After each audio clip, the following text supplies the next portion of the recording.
In the stillness of the night, a silver moon hung high, casting a frosty sheen across the earth.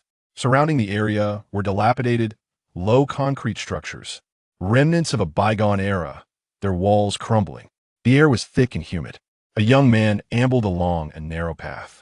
He'd on a sleek black jacket, its zipper fastened up to his collar, paired with black jeans and canvas shoes, and carried a black backpack slung across his shoulder. Though merely 18, he had been diagnosed with multiple mental disorders. These afflictions intertwined within him, akin to a multitude of chemical agents poured into a single flask, their reactions unpredictable and perplexing. The causes remained elusive and unfathomable. Dr. House was his dedicated physician, having never encountered a patient so young yet so complex in their ailments. Given the intricate nature of his conditions, Dr. House prescribed a regimen of 5-hydroxytryptamine. The dosage was 0.6 g daily, divided into 6 capsules. This substance served to inhibit neural activity, effectively dulling the mind's responsiveness. The outcome was a tranquil, albeit diminished, state of being, rendering him simple-minded and forgetful, akin to a carefree fool. Even with his myriad psychological issues, the medication would fundamentally suppress any erratic thoughts or incomprehensible behaviors. The young man recalled the pillbox adorned with an illustration of a smiling sunflower, which he affectionately dubbed the happiness pill. Yet, for the past 15 months, he had not ingested a single happiness pill. They lay at home, accumulating like a mountain. "I'm not ill," he murmured, his head slightly bowed. The nearby drainage system had collapsed due to neglect, emanating a foul stench.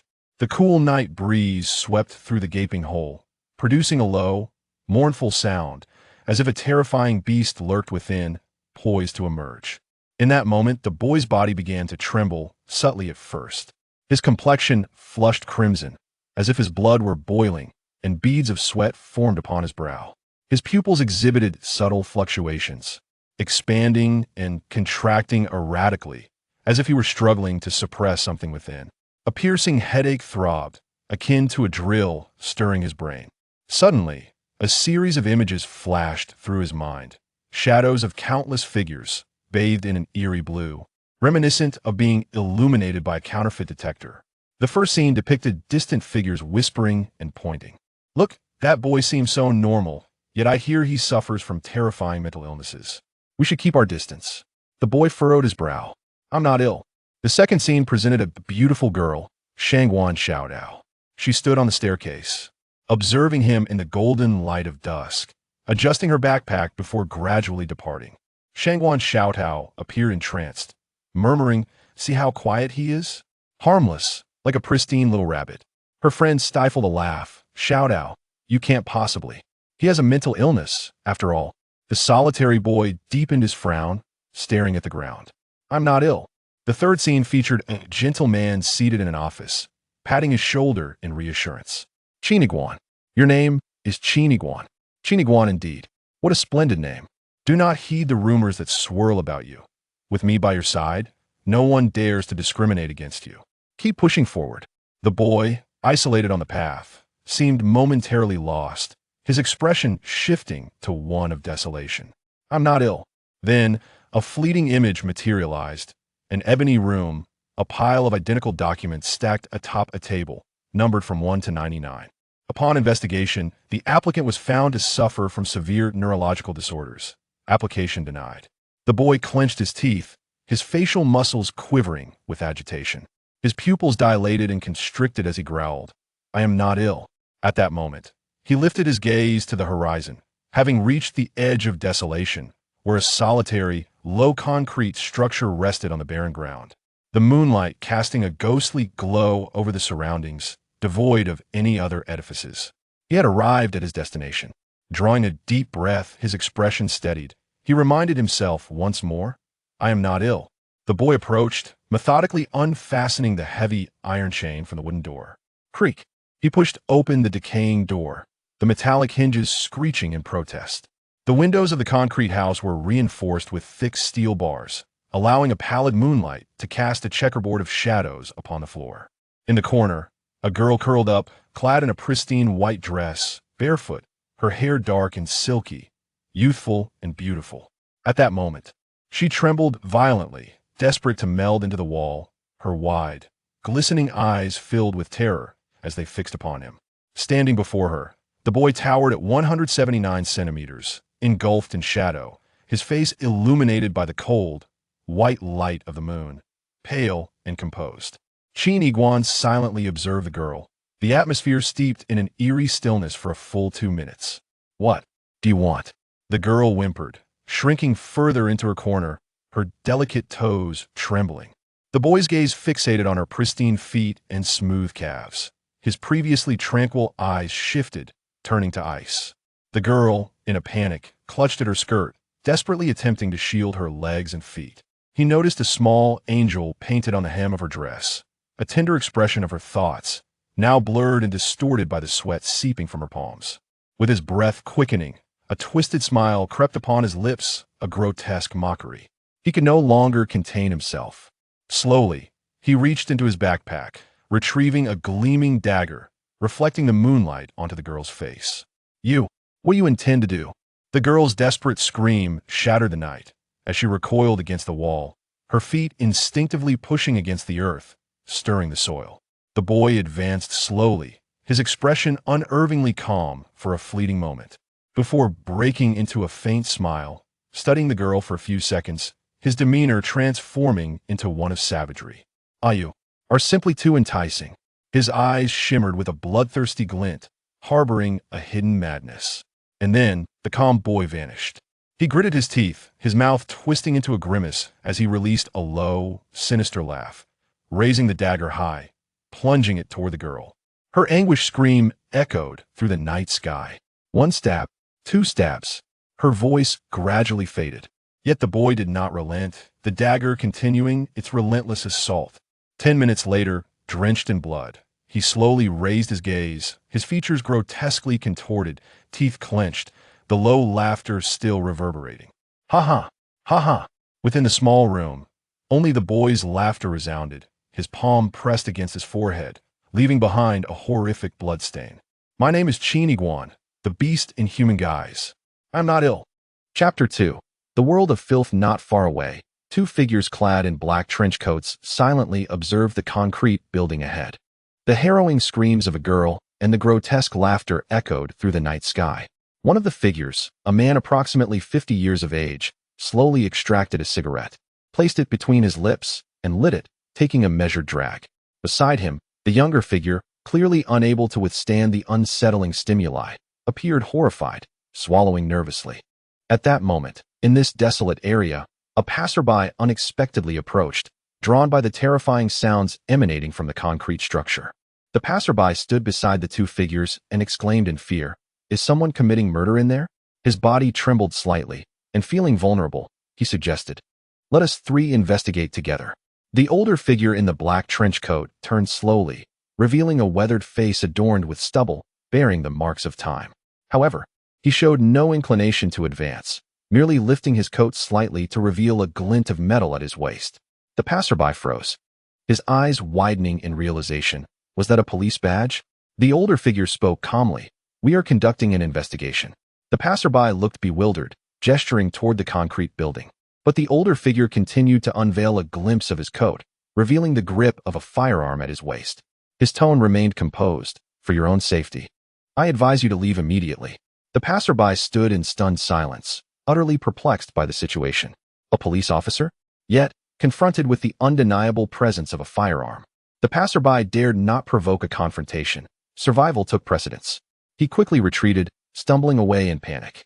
2 minutes later, a youth named Qin Yiguan gently pushed open the wooden door and stepped out from the concrete building. He clutched a dagger, its blade dripping with fresh blood. His face and clothes were also stained with the vivid crimson. Under the moonlight, he paused for a moment before calmly approaching the 2 figures in black, locking eyes with them. After a moment of silence, the older figure took another drag from his cigarette and inquired, "Is he dead?" The youth nodded, affirming, "He is dead." At that moment, the younger figure retrieved an exceptionally slim tablet from his pocket, frowning as he scrutinized the screen. Displayed was a photograph of a girl in a white dress, accompanied by a caption, "Missing persons case." The older figure inhaled deeply, expressing, "I had hoped she was merely missing, but it seems she shall never return to her parents." Then, with a wave of his hand, the older figure signaled. The younger figure stepped forward, lowering his head to press the tablet. An eerie scene unfolded as the concrete building shimmered with blue light, which soon faded to reveal mere outlines, transforming into wispy strands of code that dispersed into the air, vanishing without a trace.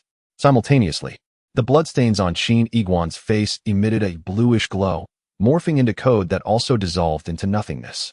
The youth's face became clean, and the dagger appeared spotless, as though the recent events had never transpired. He held the dagger up to the moonlight, inspecting it meticulously before placing it into his satchel. Then, the youth raised his head and declared, "The perpetrator is a male, aged 35, an artist who wears glasses, a man of faith who venerates Western demons. He committed the heinous act within this vicinity, in a confined space, where he brutally murdered the girl and dismembered her into 28 pieces. If one travels west from here, the remains can be found within the drainage system along the way." As the youth's words hung in the air, the two figures clad in black coats exchanged glances, their eyes glinting with intrigue.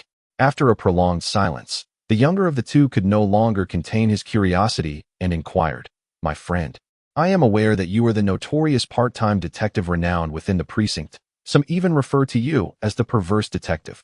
With our holographic simulation technology, you can return to the scene of the crime to deduce the events that transpired."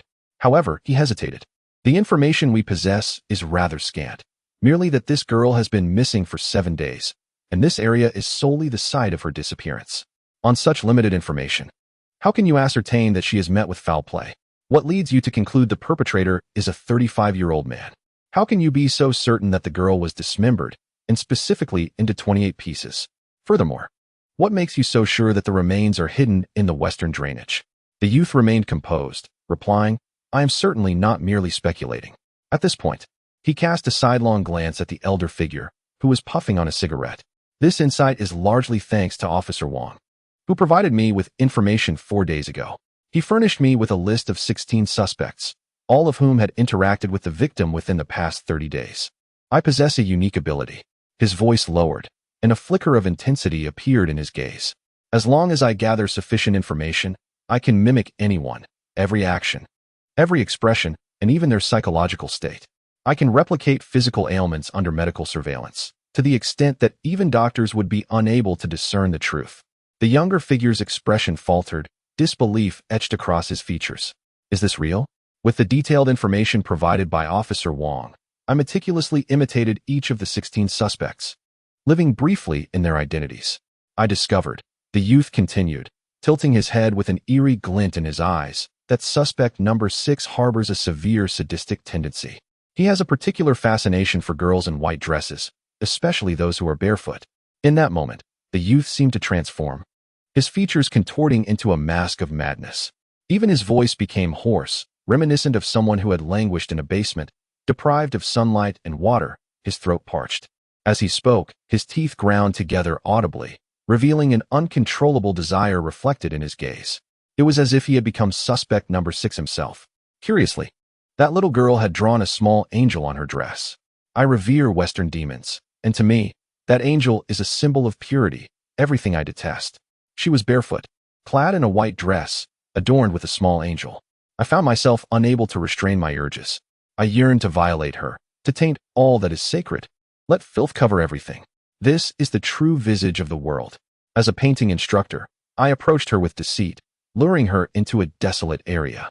I found myself unable to suppress my inner desires, and I succumbed to my impulses, leading to an irreversible act. I took her life. Her struggles heightened my sadistic tendencies to a peak. I dismembered her. At this moment, the youth suddenly lifted his gaze, his eyes bloodshot. For 12 years, I have diligently organized my cumbersome art supplies, harboring an obsession for order. I disdain disorder. From here to Rust City, there exist 28 forsaken sewers, and I meticulously placed her remains within them. The West serves as the abode of demons, and ultimately, I offered her to the devil. As the youth recounted this, he almost roared, his clenched fists striking the air with fervor. Meanwhile, the young man in the black trench coat, cradling a tablet, felt his arm tremble slightly. Yet, the boy's expression suddenly softened, the perverse demeanor dissipating, as he calmly stated. Thus, when he returned to Rust City, He bore no anomalies, empty-handed. The young officer, regaining his composure, hastily retrieved the photograph of suspect number 6. It depicted a middle-aged man, bespectacled and clad in a shirt, with a gaunt face but an exceedingly tranquil expression. However, the young man in the black trench coat hesitated, stating, "This individual has not exhibited any of the symptoms you describe in his past life, and for 12 years he has diligently pursued painting to support his family. If that girl was indeed killed by him, what evidence do you possess?" The youth, dressed in traditional attire, again appeared somber, absent-mindedly adjusting his non-existent glasses. He squinted into the air, claiming his home was filled with countless pairs of glasses, many stained with paint, yet he refrained from cleaning them, opting instead to purchase more. He relished the sight of a tainted world. When he murdered the girl, his glasses were splattered with blood. Upon returning home, he utilized a chemical agent to erase the blood's hue. However, in the stillness of night, he would don those glasses, illuminating them with LSK fluorescence. Relishing the spattered traces, this was a form of reminiscence, a source of enjoyment for him. The young man in the black trench coat blinked in astonishment. LSK fluorescence is a tool employed by forensic experts to illuminate crime scenes in search of blood traces. Even if the blood has been washed away, faint brown marks will remain under LSK fluorescence. At that moment, the youth gazed up at the moon, as if perceiving a world tainted by blood. The moon itself dimmed. Was he truly the murderer? Identifying the cleanest pair of glasses in his home would reveal the truth. Chapter 3. Abilities under the hazy moonlight. The young man in the black trench coat was utterly astonished. Yet the boy returned to his usual demeanor, addressing the older man in the black trench coat. "Officer Wong, what about the payment for this service?" The older man nodded in agreement, revealing a technological watch on his wrist, which lightly brushed against the youth's wrist. The boy glanced down to find a similar watch adorning his own wrist, the screen displaying a deposited amount of 10,000. The youth tightened the straps of his backpack, turned away, and waved, saying, "Officer Wong, I am always at your service. Please contact me in advance for any future tasks." As he stepped into the shadows, his figure seemed to vanish into thin air. The young man in the black trench coat, the team leader, fixed his gaze on the direction the boy had disappeared, frowning and remarking, "Everything that just transpired was merely his conjecture. The case has not yet been definitively resolved, and yet you have already given him his fee?" Officer Wong extinguished his cigarette and replied solemnly, "There is no doubt." The young man in the trench coat still harbored some skepticism. However, seeing the team leader's unwavering conviction, he stepped aside and called into the communicator, "Team 1, inspect the sewers along the western route. Team 2, you are to depart immediately for suspect number 6's residence." After a brief moment, the young man returned to the team leader's side, still doubtful. "Captain, is he truly as legendary as they say?" Officer Wong nodded, recalling an instance when the boy had merely observed his father's old bedroom for 10 minutes and then, before his very eyes, had mimicked his father's every gesture. From the way he leaned on his cane to his tremulous demeanor, it had sent shivers down his spine, making him believe his father's spirit had returned to inhabit the boy. "Is that so?" The young man in the trench coat gasped momentarily, then clarified, "No, I mean, does he really possess that kind of remarkable ability? Each time we encounter a murder case, especially those with particularly brutal and bizarre methods, he can replicate the killer's techniques and ultimately solve the case?" Officer Wong calmly nodded, saying, "However, we can no longer enlist this peculiar detective's assistance. The department's records indicate that this is his 14th time simulating a murder. Although the environment is simulated, the torment his mind endures is genuine. If we do not intervene in time, his brain may not withstand the pressure and could collapse." Suddenly, the young officer seemed to have an epiphany, realizing, "Does that mean this 18-year-old boy harbors within him the psyche of 14 exceedingly twisted murderers and their methods?" Officer Wong shook his head. "That is merely within our precinct." The young officer paused, and Officer Wong continued, "He also serves as a part-time detective for 6 other precincts. His sole aim is to earn a living." Lighting another cigarette, Officer Wong noted that the boy had successfully solved a total of 101 gruesome murder cases. The young officer felt a chill run down his spine, realizing, so that means he has 101 twisted murder techniques stored in his mind, and they are all beyond our comprehension? The shock in the young officer's heart doubled, and he found the situation truly terrifying. Officer Wong fell into silence. The 2 men in black trench coats could hardly fathom the world that resided within the boy's mind. After a long pause, The young officer inquired. So, is he truly, as the legends say, afflicted with severe psychological disorders? Officer Wong paused, the hand holding his cigarette lingering at his lips. Interestingly, his psychiatrist happens to be an old friend of mine. I am quite familiar with his condition. The young officer's eyes widened with curiosity about the boy's hidden secrets. Officer Wong spoke softly. The ability he mentioned is clinically known as the shadow syndrome, a rare psychological disorder. In truth, we all possess the subconscious habit of imitating others. For instance, we tend to mimic those we admire, be they exceptional individuals, geniuses, or celebrities. Even when we spend extended periods in unfamiliar locales, we may unconsciously adopt the local accent. However, Qin Yiguan has magnified this subconscious ability to an extraordinary degree due to his psychological ailment. With sufficient information, he can flawlessly imitate anyone, rendering the distinction between reality and imitation nearly impossible. The young officer listened intently, exclaiming, "This is truly astonishing." But he continued, eyes wide with concern, doesn't he fear the gruesome experiences of mimicking a psychopathic killer? Isn't he daunted by it? Doesn't he have nightmares? At this, Officer Wong took a deep drag from his cigarette, stating, his afflictions are not limited to one. He also suffers from a rare psychological disorder known as the morality deficiency syndrome. According to medical professionals, this is essentially a loss of personality. Qin Yiguan feels no internal condemnation for his actions. Guilt is foreign to him, let alone fear or trepidation. He experiences no psychological burden in embodying a psychopathic murderer. It is akin to us sharing a bowl of instant noodles. The act of killing one person, or even 10,000, holds no weight for him. It is precisely this detachment that allows him to imitate others with unwavering focus. The young officer remained in a state of shock, pondering this newfound information. Consequently, Officer Wong finished his cigarette and extinguished it underfoot.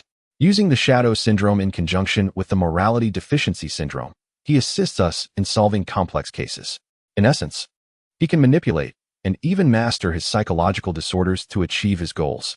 At this juncture, Officer Wong turned to his astonished subordinate, whose worldview had just been irrevocably altered. So, Shally, what say you? Is he truly ill, or is he not? The young officer was left utterly speechless, his mind racing. Just then, a voice crackled through the communicator. Report to Team Leader Wong. Body parts have been discovered in the sewer, suspected to belong to the missing girl. Report to Team Leader Wong. Blood traces have been detected on the glasses of suspect number 6. Chapter 4. The nature of the world in the darkness of night. A young boy walked under the moonlight, heading towards the shadows.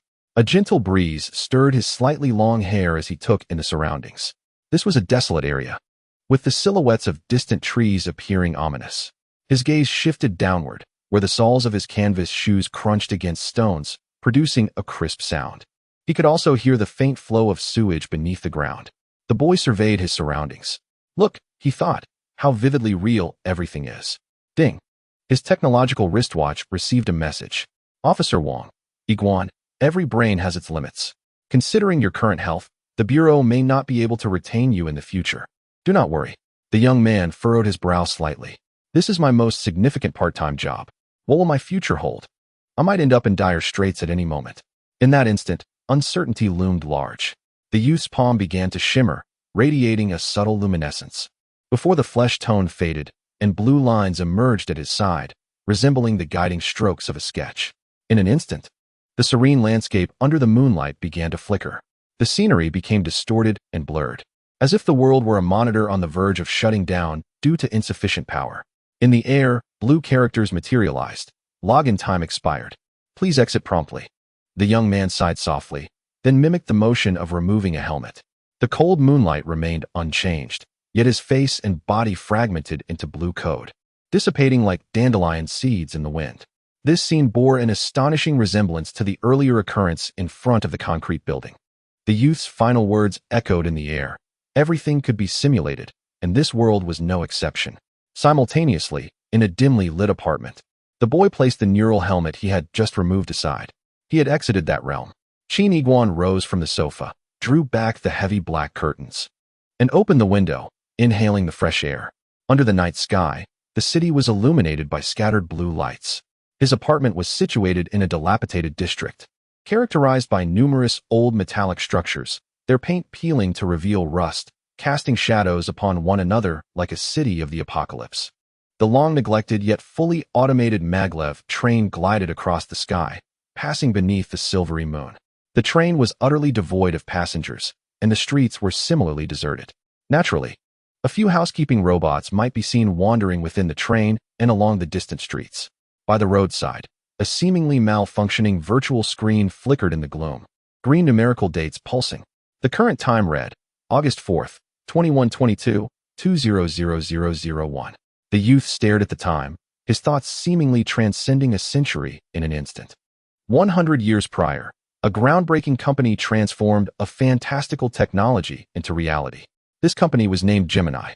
Initially, it began with VR headsets for virtual reality, followed by AR headsets for augmented reality, and evolved into the non-invasive brain-computer interface for immersive reality. People could, through these devices, allow their consciousness to enter a virtual world known as the Gemini metaverse. This was not merely a virtual online game, but a twin world, a novel way of life. It marked the dawn of a technological era. The emergence of metaverse technology ignited a revolution, as if a single spark had set ablaze an entire epoch. All scientific achievements could be simulated and tested within the metaverse, ultimately to be applied in reality. Within the metaverse, the constraints of physics, space, temperature, and chemical elements ceased to exist. Absolute vacuum and superluminal speed were no longer concepts that humanity could only dream of. Thus, during this period, the steadily progressing technological advancement of human history experienced a remarkable elongation. Consequently, 50 years after the inception of the metaverse, humanity welcomed a technological leap, a cognitive revolution, and a world ascension. In the year marking the centenary of the metaverse's inception, 97% of humanity has transitioned into this new realm, surrendering themselves to nutrient pods and fully immersing in the existence of the metaverse. Historical records refer to this phenomenon as the Great Migration. A young boy murmurs to himself, "This is a new era, the era of the metaverse, the age of virtual reality."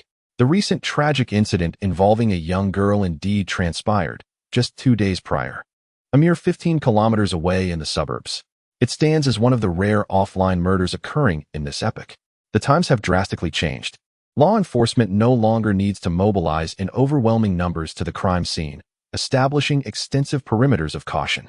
The entire investigative process can now be conducted within the twin metaverse. The essence of the recent scene is the virtual simulation of the perpetrator within this world. The twin metaverse is a shared domain for all humanity. The environment at the scene is entirely a virtual construct, and the police, utilizing their privileges, can effortlessly simulate a small house and a lifelike girl in a white dress. The suspect was recreated by Qin Yiguan through their affliction. The participants in this event, 2 police officers and Qin Yiguan, merely need to recline on their sofas at home, donning headsets or remaining within their nutrient pods to commence their duties. In the era of the metaverse, even the most fundamental work efficiency has experienced exponential enhancement by dozens or even hundreds of times. In less than 20 minutes, a bizarre murder case is effortlessly resolved. The passerby is simply an ordinary resident, like all of humanity, living in this world while gazing at it. This is a second world crafted by a Chinese enterprise, a technological marvel with insurmountable barriers that no one else can replicate. Consequently, China has emerged as the preeminent nation in technology. At this moment, outside the boy's window lies the urban reality, resembling a forest of steel and technology, devoid of human warmth, emotion, and even a touch of color. This transformation commenced in 2022 when people began spending an average of 189 hours immersed in their screens. Qin Yiguan is uncertain whether to agree with the notion that as civilization's technological level ascends, the world's degree of virtualization intensifies.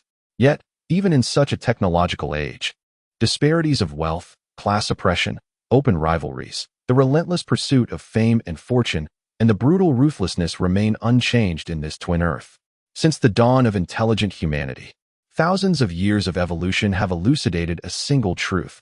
Technological advancement is inevitable, while human nature remains the most challenging aspect to alter. Chapter 5. Abandoned Citizens. Beep, beep, beep. The sound of a communicator resonated within the room. Qin Yiguan turned around. The room's decor was bizarre, enveloped in an extreme shade of pure black, devoid of any color.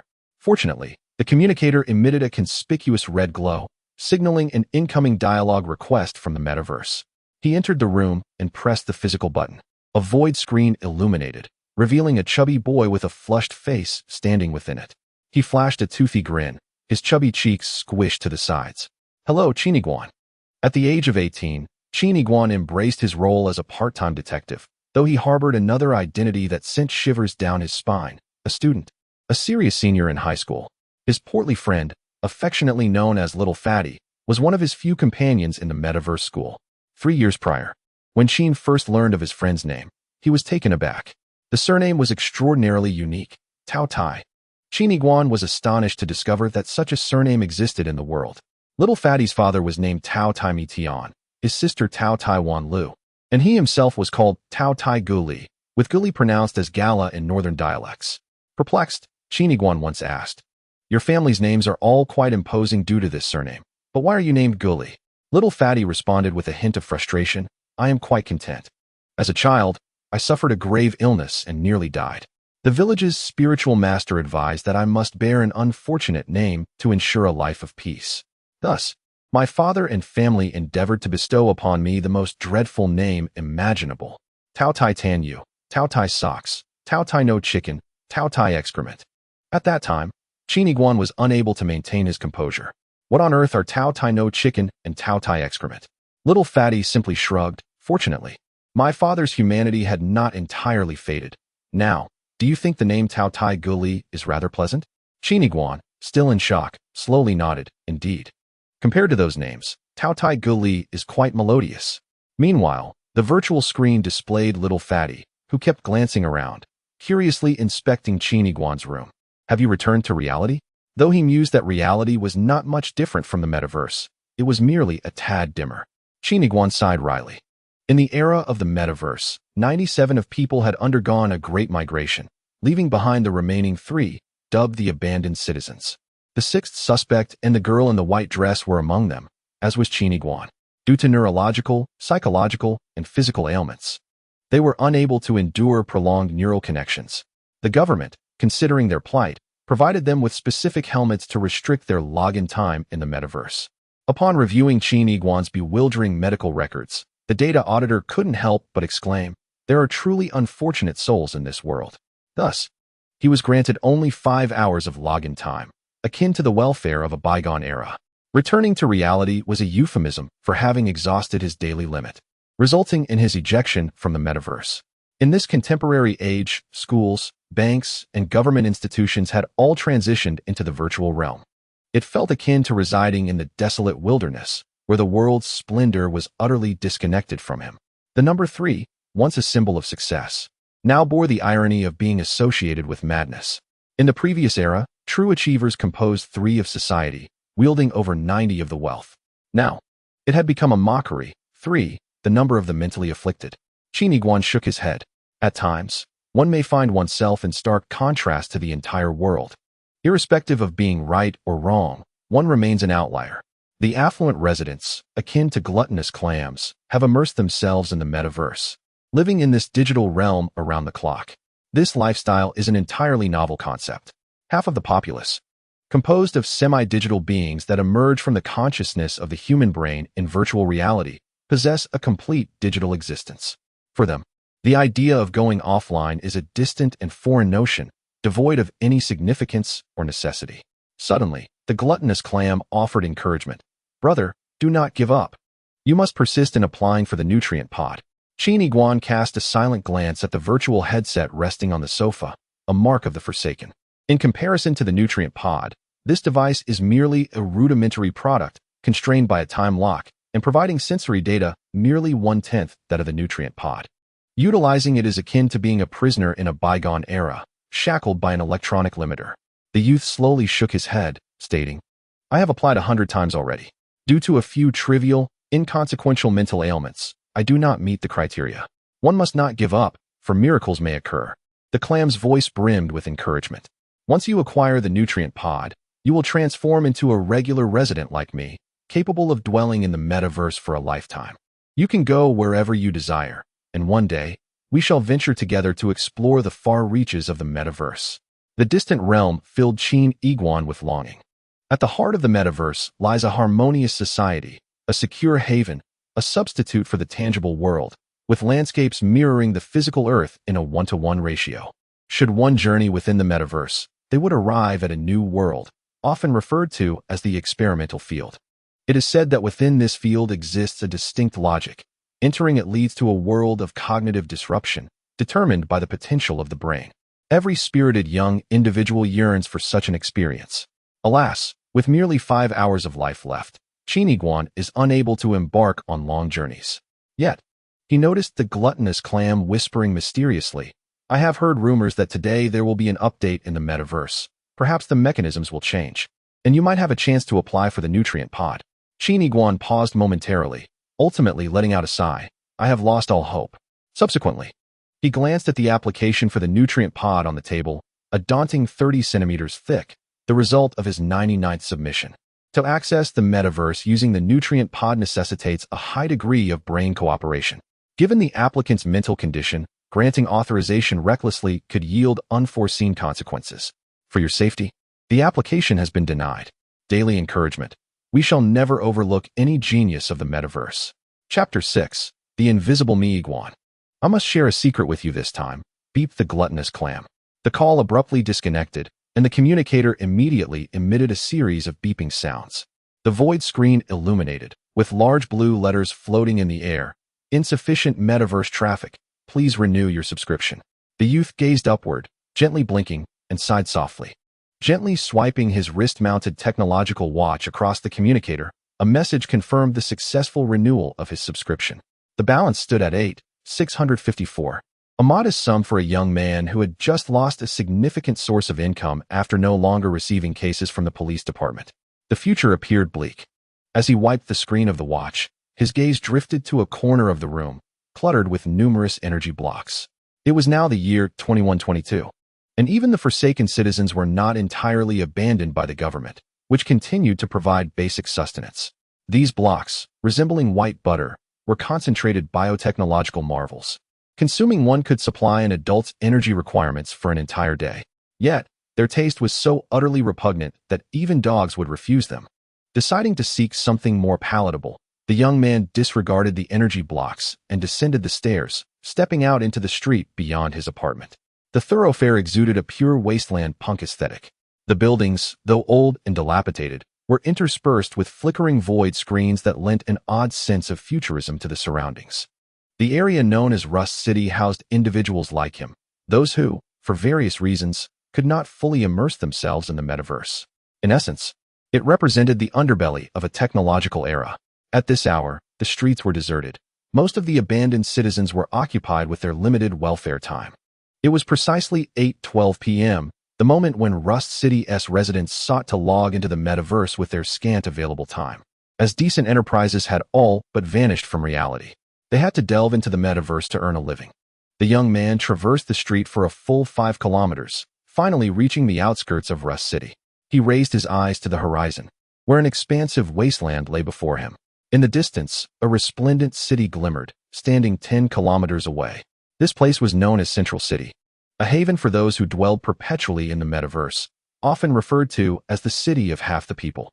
The lower class could only gaze up in admiration. With a serene expression, he proceeded directly towards Central City. Ahead, a smooth expanse of grass bore the marks of frequent footsteps, revealing a faint path. It was he, Qin Yiguan, who had trodden this route. Unhurriedly, he walked along. The metaverse had become the primary realm, while reality had subtly transformed into a secondary one. Thus, the time not spent in the metaverse felt utterly futile, rendering any sense of urgency unnecessary. An hour and a half later, he found himself standing before Central City. The enormous walls, crafted from white alloys, stretched endlessly to the left and right, and soared high above, obscuring the sky. A low hum reverberated through the air as several white robots emerged from the apex of the walls, diving downwards and swiftly encircling Qin Yiguan. Each of these robots stood an imposing 3 meters tall, boasting broad chests and arms as thick as a grown man's waist. One arm was equipped with a beam weapon crackling with blue arcs of electricity, while the other brandished a rapidly rotating grappling hook. Their lower bodies were replaced by a maglev system, hovering effortlessly in midair. The overall appearance was formidable. Qin Yiguan's gaze flickered slightly. Each central city housed millions of inhabitants, yet their consciousness had all transcended into the metaverse. This situation was akin to an entire city in slumber, destined to never awaken. How could there be no guardians? You may wield power within the metaverse, but what if your domain were to be invaded? Should any denizens of Rust City dare approach, they would be apprehended and promptly deported, with severe offenders facing judgment from electronic magistrates. At this moment, the robots must have sensed an unknown entity nearing the city walls, prompting them to spring into action. The massive heads of the robots bore red mechanical eyes the size of basketballs, all fixated on Qin Yiguan. As layers of scanning beams flickered in the void, the beam weapon held by the robot was charging, igniting the air around it. The young boy pursed his lips and lowered his head slightly. Then, he raised his gaze to confront one of the robots, questioning with his eyes. "What are you staring at? Do you think you can see me?" The colossal guardian robot tilted its head slightly. It had detected biological and even auditory fluctuations. Yet, within the electronic perspective of these robots, the expanse before them appeared empty, save for the grass swaying gently in the breeze. Various locking windows and data indicators flitted chaotically, but the guardian robots remained oblivious to the boy's presence. Qin Yiguan possessed no extraordinary stealth techniques, no peculiar abilities, nor any illusions for protection. He simply stood there in quietude. A dozen guardian robots appeared perplexed. However, Qin Yiguan had long since grown accustomed to such phenomena. 3 years prior, he had been astonished to discover that within the vast 003 central city, not a single detection device could perceive his figure. It was as if someone had erased his data from the defenses controlled by artificial intelligence. Perhaps it was the handiwork of his parents, for they were no ordinary beings. "See you later, my friends," he murmured, tightening the straps of his backpack. He turned swiftly and grasped a protrusion of the city wall, which was originally a high-precision optical sensor, now firmly in his grip. Subsequently, he stepped onto another high-precision sonar sensor and began to scale the wall in a manner reminiscent of rock climbing. The massive alloy walls were adorned with sensors, akin to handholds in climbing, allowing the boy to ascend with ease, some sensors even caked with mud from his shoes. Behind him, a group of guardian robots remained bewildered, exchanging confused glances. The boy, agile as a leopard, climbed the wall and vanished. Meanwhile, as a critical city, the alarm system of the entire 003 central city remained eerily silent. Chapter 7. A nocturnal exploration of Central City within the Central City.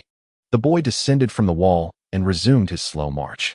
The scene here was a stark contrast to that of Rust City, utterly transformed. Beneath his feet lay a surface as smooth and pristine as blue crystal. As Qin Yiguan treaded upon the floor, a misty azure luminescence emanated from beneath, rippling outward while illuminating the surroundings with clarity. The residences here were pristine white, resembling intricate artworks crafted by a computer. Each structure, a sharply defined cube of equal dimensions, was meticulously aligned along the roads, perfectly horizontal and vertical. The interiors of these dwellings also radiated a soft white glow, devoid of any decay, exuding a profound sense of futuristic technology. The environment was impeccably clean, every aspect appearing as if newly unwrapped, suggesting that one could scour the entire central district without encountering a speck of dust. The sole resemblance between this central city and the boy's rusty city was the absence of human presence on the streets, save for the more elegantly designed and flawlessly functioning caretaker robots that flitted about. Yet, like the guardian robots, these caretakers remained oblivious to Qin Yiguan's existence. Despite the advanced technology and impenetrable security measures, for the boy, it felt akin to a realm devoid of humanity. Qin Yiguan turned his gaze toward a cubic residence at the roadside, residential number 00025. He resolved not to enter, for 3 women resided within, and the humans lying in the nutrient pods were unclothed. Do not inquire how I know this. Suffice it to say, I have ventured there before. After a brief walk, a large cubic edifice suddenly emerged at the street's end. The boy's attention was captured. This was yet another residence, yet it appeared more than thrice as luxurious, indicating that its inhabitants were either affluent or noble. Notably, he had never set foot inside. The boy lingered outside the grand mansion for a while, awaiting the return of a lawn-trimming caretaker robot. At last, the robot, bearing an electronic key, activated the door access system. Like a specter, the boy stealthily followed the caretaker robot inside. The furnishings in the living room were arranged with precision, appearing brand new. as if untouched since their installation. Passing through the corridor, he entered a bedroom, where he too was accompanied by a caretaker robot. At the room's center stood a nutrient pod resembling a glass coffin, and the boy, slightly rising on his toes and squinting, discerned its contents. Indeed, it appeared to be male. This revelation eased his mind, as the ancient saying goes, "Do not gaze upon that which is improper." As it was a male, there was no cause for concern.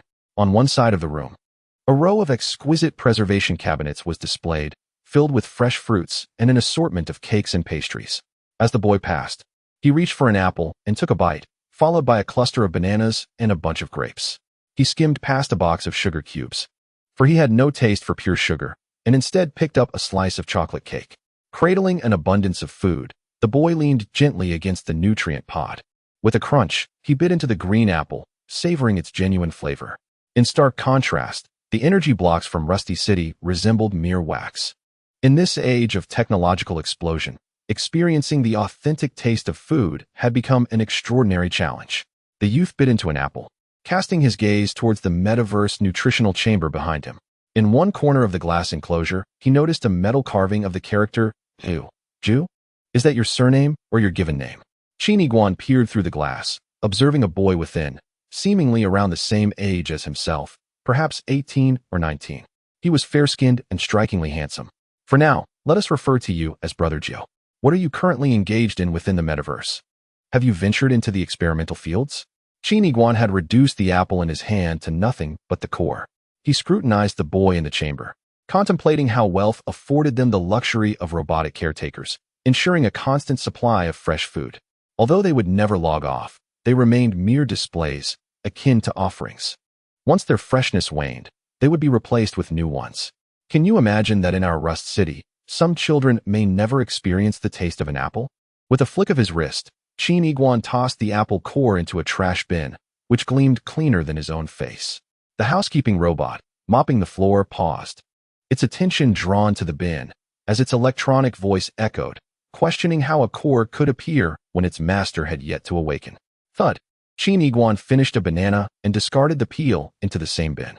The robot paused again, bewildered. How could there be a banana peel? And what about the grape skins? Who eats grapes and doesn't he spit out the skins? And how could there be grape seeds? The housekeeping robot's programming momentarily faltered. The boy, named Qin Yiguan, sat cross-legged atop the nutritional chamber, meticulously observing the scene within. The boy inside was submerged in a pale green liquid, adorned with a slender metallic helmet, from which intricate wires extended, connecting to the entire chamber. They had no need for food.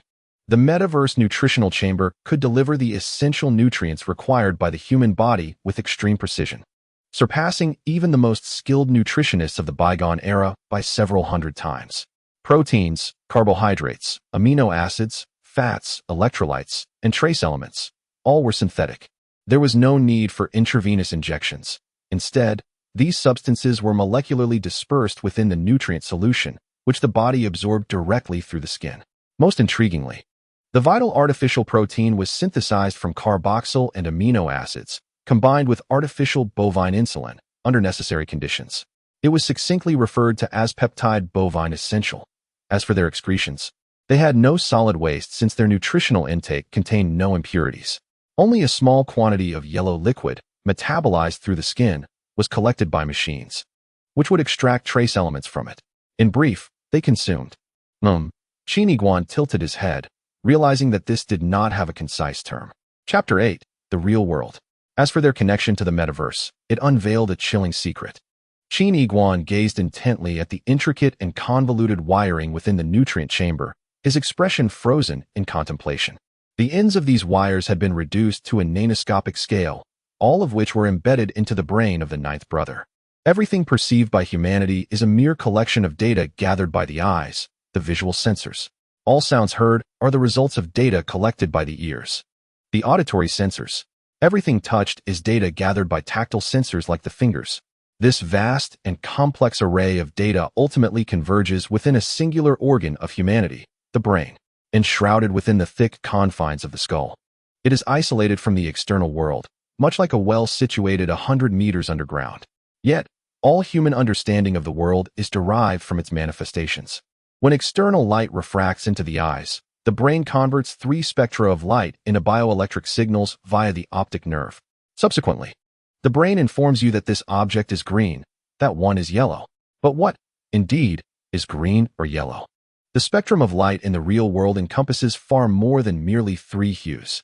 All sounds are transmitted to the ears, causing the eardrum to vibrate, which then transforms into bioelectric currents recognizable by the brain. Yet the brain categorizes these sounds, declaring that one is a rooster's crow, another is rap, and some are unsuitable for children. How are these standards established?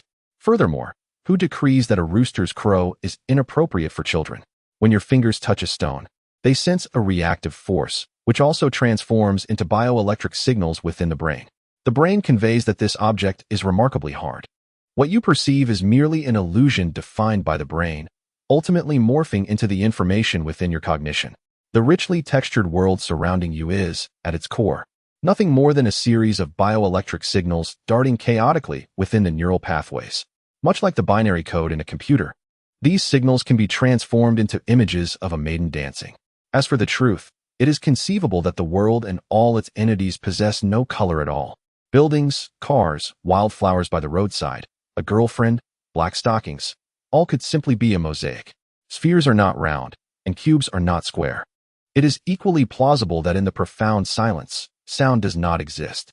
Or perhaps, when a maiden speaks, there are no melodic tones, and the world is filled with terrifying screeches. The sweet and alluring voices of lawless and mature women are mere embellishments of the brain, designed to evoke desires for procreation. It may well be that this world is devoid of scent, that food lacks flavor. What you taste is merely the result dictated by the brain, a label to distinguish excrement from chocolate, thus preventing the host from consuming waste. This programmed outcome of the brain is likewise displayed on a monitor situated within your mind, known as consciousness. Thus, humanity exists within the realm of its own consciousness. People will never truly know the true visage of the world. This is a profoundly unsettling concept. The brain deceives humanity, and the remarkable aspect of the metaverse lies in its direct deception of the brain. People lie supine within the nutrient chamber. However, the metaverse system can directly transmit electrical signals to the brain, intertwining these signals with the neurons, thereby fabricating an illusory reality. Within the metaverse, sensations of pleasure, stimulation, exquisite flavors, fatigue, and intimate secrets between genders can all be simulated. The twins have mastered the underlying principles. Imagine, if you were to sustain an injury within the metaverse, your arm severed, muscles torn, bones shattered, blood gushing. Yet the metaverse would still deliver sensory data such as laceration, blood loss, and pain. From a sensory perspective, humanity would find it nearly impossible to distinguish between a tangible body and an electronic one. This is the essence of the metaverse, a grand code-laden realm, complemented by the automatic programming of human consciousness. Provided that the virtual data is sufficiently precise, the distinction between living in reality and existing within the metaverse becomes negligible. Qin Yiguan pulled back his thoughts. The essence of the metaverse lies in humanity's unreserved openness to the coded world. Scientists have theorized that human consciousness can, to some extent, inversely influence the rules within the metaverse. This aligns with the rumors that the further one ventures into the metaverse, the more its logic becomes subverted. Akin to the parable of the wilderness, devoid of any divine presence. Might my mental health issues manifest differently in certain areas of the metaverse? The youth bitterly smiled. Yet these possibilities remain unverified. The officials have denied me access to the nutrient chamber, leaving me to perish before my potential was realized. Speaking of the metaverse authorities, they are, in fact, the various governments acting as agents, lacking any interference rights within the metaverse, merely serving as gatekeepers. They execute numerous peripheral affairs in reality, such as the review and distribution of nutrient chambers. Why does the twins group refrain from engaging in these matters? Because the twins are shrouded in mystery, a mystery that has reached its zenith. They have seemingly transcended this world. This saga begins with the enigmatic twins' intelligence core. Initially, the metaverse intelligence core existed as a physical matrix computer. Subsequently, the core transitioned into a quantum state, evolving into a vast cloud of dispersed particles that enveloped the top of the twins' tower. On a fateful day 12 years ago, it achieved an unknown sequence, evolving into the legendary super artificial intelligence. The so-called intelligence core transformed into a colossal green electronic cloud, gradually ascending and dispersing into an incomprehensible form beyond the atmosphere. To this day, the naked eye of humanity cannot even glimpse that verdant electronic cloud. Earthly scientists, astounded, ultimately concluded that at that moment, the core artificial intelligence of the twins had breached an unimaginable technological chasm. Moreover, in the time to come, it will continue to learn and enhance itself. With artificial intelligence growing increasingly astute, evolving at a staggering rate of billions of iterations per second, its algorithms will approach ultimate accuracy without bounds. Undoubtedly, despite the ascension of the twins' intelligence core, the metaverse it governed remains. In a state of autonomous operation, it has continuously served humanity, with its encompassing content and derived realms expanding ever more vast, seemingly boundless. To this day, the expanse of the metaverse has reached an astounding 48 million times that of reality. At the moment of the metaverse ascension, the system left behind a thought-provoking phrase: consciousness exists in a higher dimension, its potential far surpassing that of the frail carbon-based human form. To the 8 billion inhabitants of Earth, I implore you to embrace a new world and the opportunities it presents. Chapter 9. The Ascension of the Parents. The twins are remarkable. The metaverse is extraordinary. The boy's expression faded. Silence enveloped him for a moment, and suddenly, his eyes glimmered with moisture. He mechanically consumed the chocolate cake in his hand. Yet, what perplexed me the most was the instant the twins' intelligent brain ascended.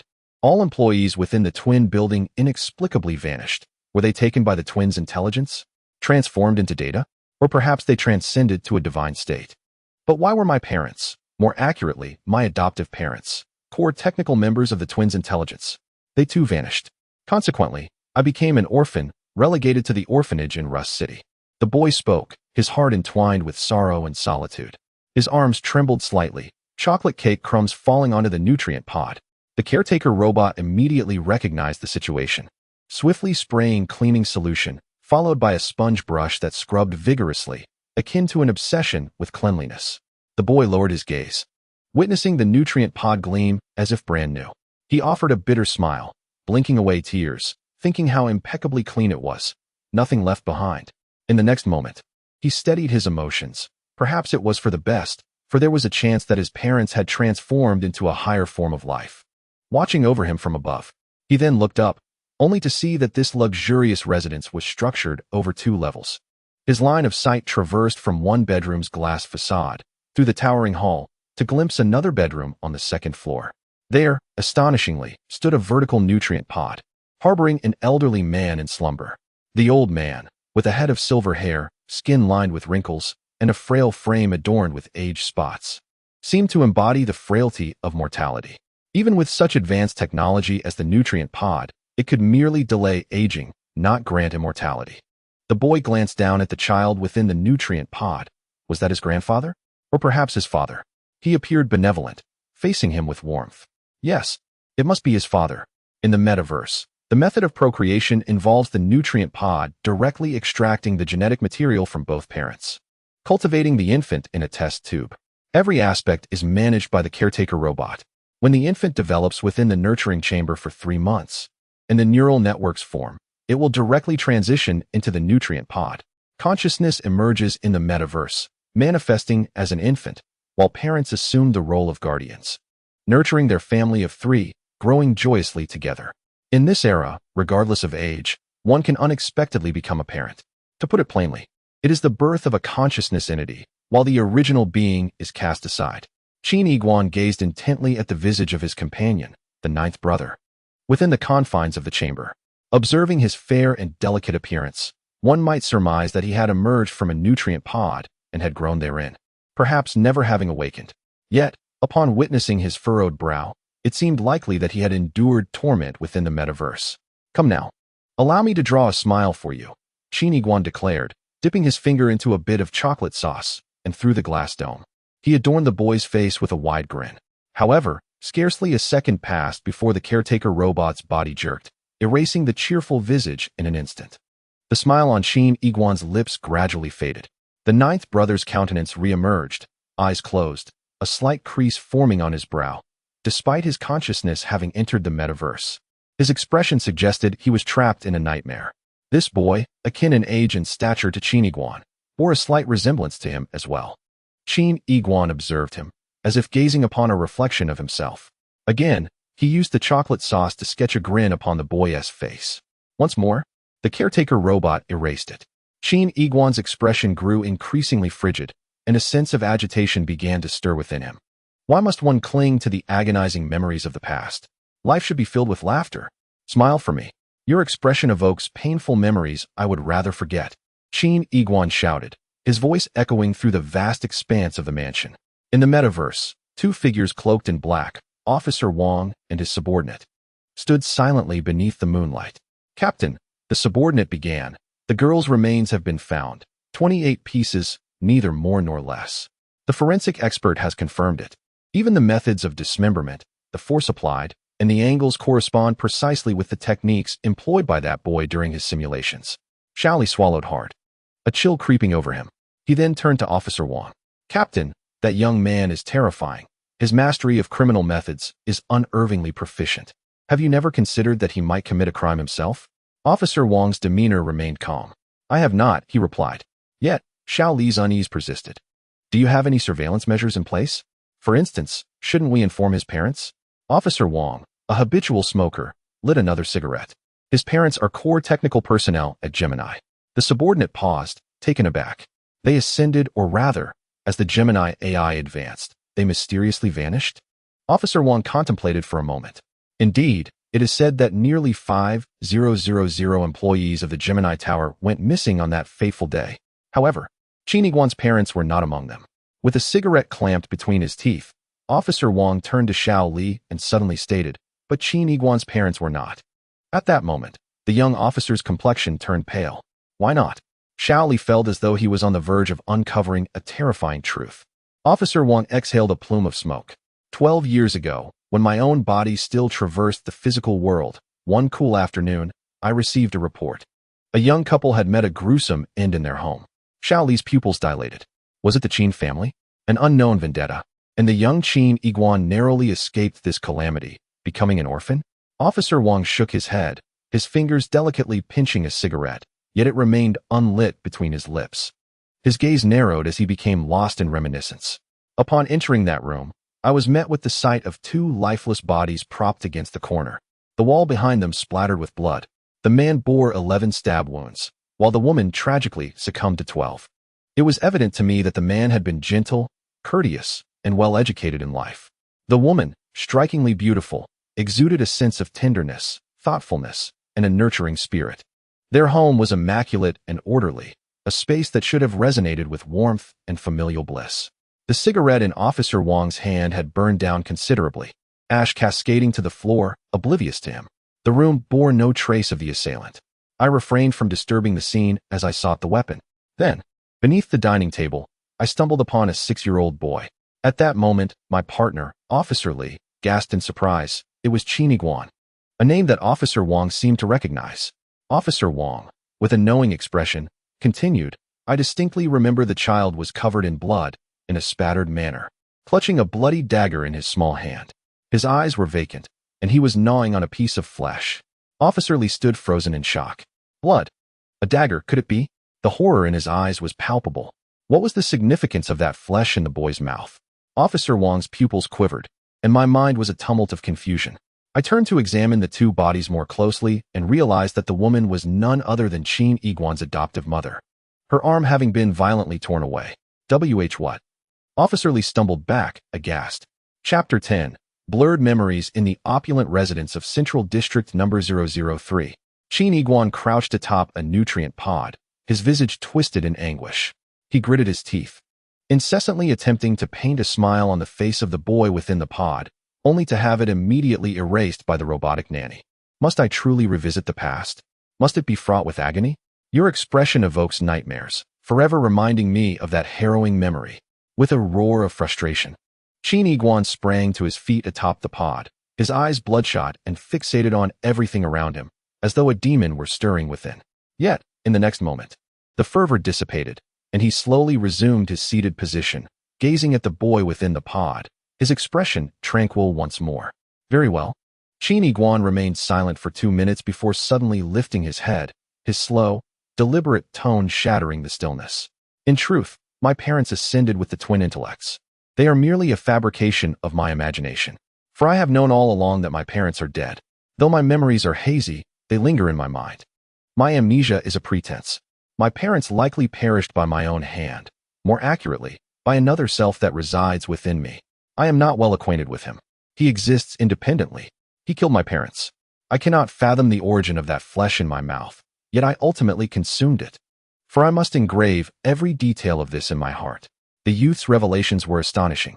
He revealed the deepest secrets hidden within his heart. Yet, the boy in the nutrient chamber remained silent, and the caretaker robot was even more unresponsive. At that moment, Qin Yiguan turned to the glass curtain wall beside him, where his own reflection appeared, casting an eerie semblance beneath the interplay of light and shadow. The fury within the youth surged like a tempest. Yet there was no outlet for his rage. He gasped for breath, calming himself after a time.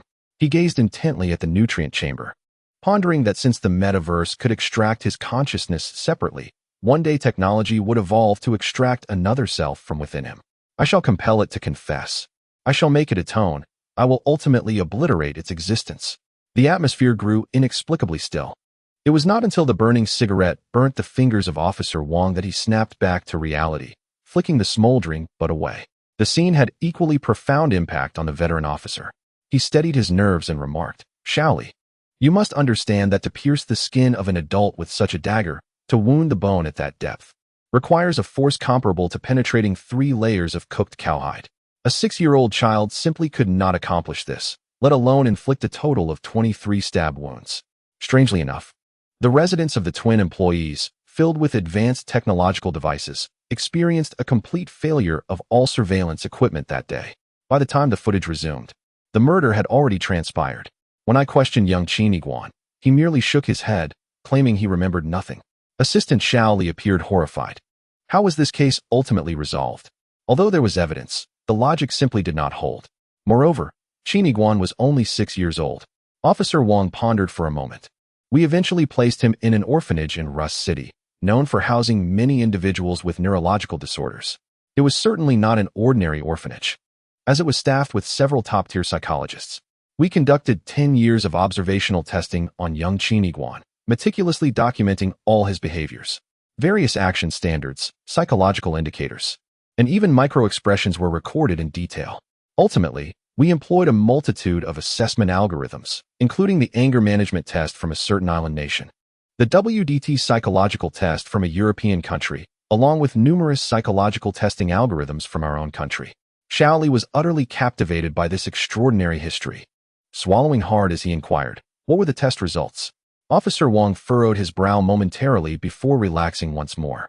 The conclusion was that there was no trace of violent tendencies within Qin Yiguan's personality, none whatsoever. There were no indicators of criminal behavior, not in the past, nor in the future. He resembled a monk ringing a bell in a temple or a rabbit quietly lying in the grass. No one would harm him.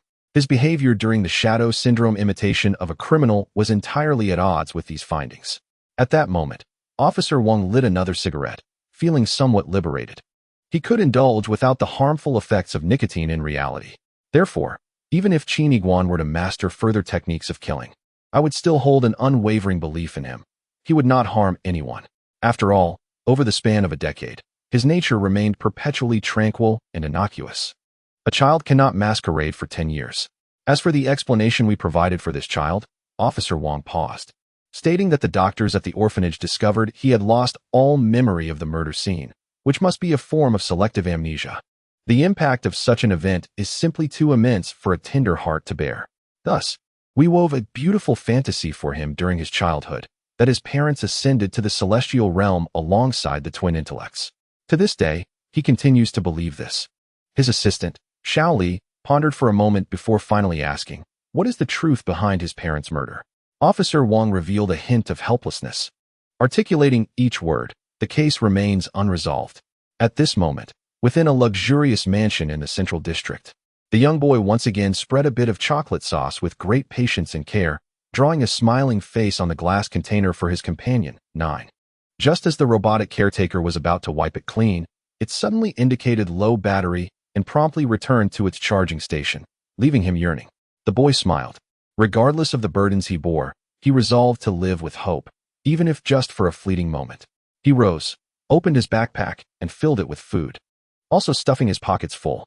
He turned his back to the boy in the nutrient chamber, waving goodbye. "Friend, I shall take this food with me.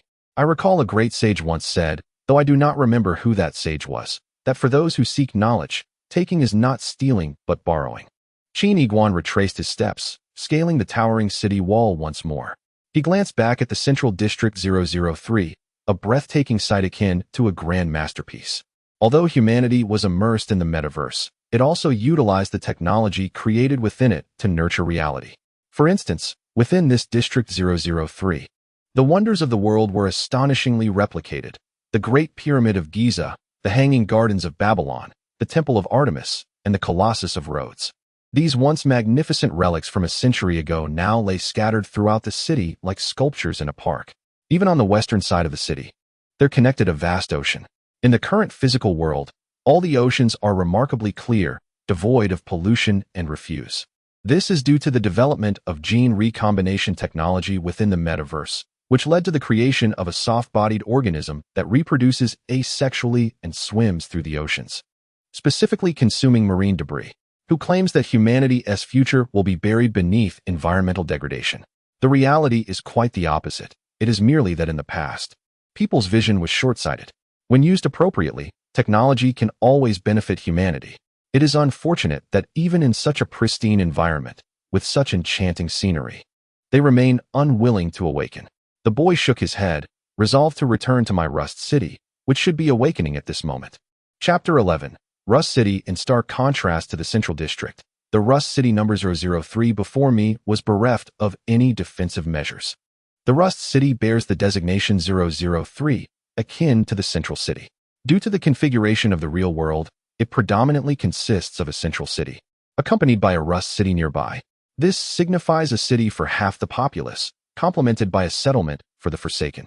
The periphery of Rust City is adorned with dilapidated houses, reminiscent of the slums of yesteryears. It is dim, silent, and desolate. A young boy, burdened with a substantial amount of food, stands within the city. This is a modest square, yet the fountain has long since run dry, and the stone bricks are cracked. The surroundings remain devoid of life. However, Qin Yiguan slightly bows his head and distinctly hears a rustling sound emanating from the surrounding darkness, as if countless enigmatic entities have concealed themselves within, encircling the boy. Tightening the straps of his backpack, he clears his throat audibly, beckoning, "Come out." Suddenly, 34 mischievous children tumble forth, like rolling gourds from various corners. Some cling to Qin Yiguan's legs, while others collide with the walls. The oldest among them is merely 6 or 7, and the youngest are 3 or 4, their noses running and drooling.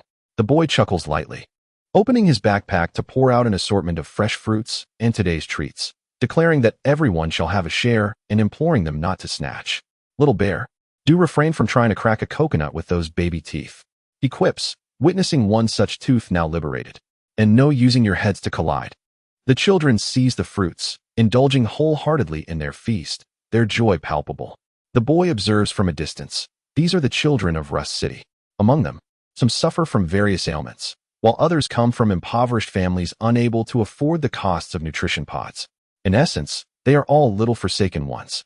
Their daily sustenance consists of energy blocks that even dogs would refuse, and now, with Qin Yiguan's provision of fruits, they experience an explosion of flavor, a culinary delight beyond compare. At that moment, Qin Yiguan notices a little girl, around 5 or 6 years old, dressed in a red dress with a ponytail. She appears bashful and hesitant, her fingers nervously touching one another, her head bowed in shyness. The boy smiles, picks up a large red apple, approaches her, and squats down to offer it. The little girl swallows hard, asking, "What day is it today?" Glancing at his watch, the boy replies, "Tuesday." Her eyes suddenly sparkle with excitement. "Daddy said that on Tuesdays, I can be friends with Brother Iguan." She takes the apple and bites into it, her eyes curving into crescent moons. The boy, squatting on the ground, smiles warmly, reassuring her, "Brother is no longer the same as before. I can now control myself well. From now on, you can be friends with me every day." As the girl nibbles on the apple, She reaches into her pocket and slowly pulls out a paper crane crafted from candy wrappers. Qin Yiguan recalls that the wrappers came from a bag of sweets he gifted her last week. Brother Yiguan, this is for you. It's my token of appreciation. The little girl beams with joy, cradling the crane in her palms and presenting it to the boy. For the big brother who often shares fruits with her, she feels she can do little in return, so she transforms the skills learned in kindergarten into this small gesture of heartfelt gratitude. The youth raised the 1,000 paper cranes against the backdrop of the glowing lights, their crystalline beauty shining through as he warmly smiled and said, "Thank you, little one." At that moment, the myriad households of Rust City began to illuminate, transitioning from scattered lights to a brilliant glow. The adults awakened from the metaverse. Ahead, the door of an apartment swung open, revealing a middle-aged couple who emerged, comfortably stretching their limbs. Suddenly, a boisterous child, with a stream of snot running from his nose, dashed forth, holding a durian high above his head as he ran towards the couple, exclaiming excitedly, "Dad! Mom! Brother Yiguan is treating us to poop today." The crisp sound echoed through the night sky, leaving the residents bewildered, glancing around in search of the shameless instigator. Under the moonlight, the youth standing in the wind stiffened slightly. "That little rascal," he thought, biting the hand that feeds him, tarnishing my reputation. Is a durian really the same as feces? If you don't understand, why categorize? Moments later, the entire Rust City came to life. The sounds of bustling conversation and hearty laughter filled the air, and the lights grew ever brighter, resembling a city that never sleeps. At one end of the street, a pristine, pebble-shaped maglev car approached silently. Qin Yiguan furrowed his brow at the sight. This vehicle did not belong to Rust City. The car halted in front of a modest apartment. A young man in his 20s, sporting short hair, gently assisted his elderly mother out of the building, carefully helping her into the maglev car, where she settled comfortably in her seat. The short-haired youth looked back and, upon spotting Qin Yiguan amidst the children, offered a faint smile before striding over. "Brother Lu," Qin Yiguan remarked, puzzled by the encounter. The young man, referred to as Brother Lu, turned to the boy and said, "I'm moving to the Central District. Just wanted to bid you farewell." The youth was taken aback. The Central District? But he knew Brother Lu was impoverished and had been solely caring for his aging mother. Yet, in just a few days, Brother Lu had managed to move into the Central District, where housing and caretaker robots were exceedingly expensive. Furthermore, entering the Central District implied he had been granted access to a nutrient chamber. With an exuberant smile, Brother Lu declared, "I've secured a nutrient chamber for my mother as well, so we no longer need to worry about our health troubles." Qin Yiguan was again stunned. 2 nutrient chambers? Brother Lu chuckled softly and whispered in the youth's ear, "I discovered a method to amass wealth overnight within the metaverse and utilize the earnings to forge some connections." The boy's eyes widened in curiosity as he regarded Brother Lu, who was usually so close to him. At that moment, Brother Lu inadvertently clenched his naturally hanging hand, his eyes shimmering with recollections. His login time was 6 hours. Unlike Qin Yiguan, he had to toil for survival, his range of activities broader. On that fateful day, he piloted a flying vehicle, desperately pushing forward. In his heart, he yearned to escape the mire of his existence: poverty, illness, the frailty of his mother, the world's abandonment. His remaining login time was dwindling, yet he had never considered turning back. He was unaware of how far he had ventured, merely breaking through layer upon layer of fog. Ultimately, he arrived in a new realm, a universe map of which he had never heard. He discovered an opportunity, a golden chance. He toiled relentlessly, his hands stained with blood, surrounded by a bizarre distortion. At last, a glimmering object appeared in his palm. "Lu Ge?" the youth whispered softly. The young man known as Lu Ge suddenly shook his head, awakening from his reverie. "I'm terribly sorry," he said, "but I cannot reveal my methods to you, for it may not bode well for you." As he spoke, Lu Ge brushed his wrist-mounted technological watch against Qin Yiguan's device. Instantly, a message popped up on Qin Yiguan's watch. The essence was that it contained a string of code, yet it remained indecipherable. In this era, everyone possessed a technological watch. Produced by Gemini, this device bridged the metaverse and reality, capable of storing various information and monetary assets. The earnings garnered from labor within the metaverse were likewise stored in the watch. At that moment, someone nearby marveled. "Little Lu is quite generous, having struck it rich. He doesn't forget his neighbors. He has distributed tens of thousands tonight." Yet Lu Ge scratched his head and replied to Qin Yiguan, "It's quite unfortunate. Before I met you, I dispensed all my cash. You arrived too late. There's none left for you. As for what I leave you, Lu Gu expressed his confidence in him. One day, you will surely break free from your shackles and journey far in the metaverse. By then, this code will transform into a tangible item within that realm. It is precious, a keepsake I leave for you. You have always brought food to my mother, and this too symbolizes my gratitude. The youth was momentarily taken aback by Lu Ji's politeness. In that instant, Lu Gu surveyed the rusted city before him, his eyes revealing a sense of nostalgia and reluctance. If one day, Lu Gu suddenly said calmly, you find me dead upon your next encounter, please bring my body back and lay it to rest in this rusted city. The youth was again momentarily stunned. Yet Lu Gu broke into a hearty laugh. After all, you managed to sneak into Central City undetected. Come on, confess. Have you ever spied on beautiful women? I can hardly imagine what it must feel like to infiltrate Central City. Surely, spying is childish play. So be honest, did you get hands-on? Chapter 12. Too good news. Lu Gu departed, riding in a luxurious maglev car toward the resplendent Central District.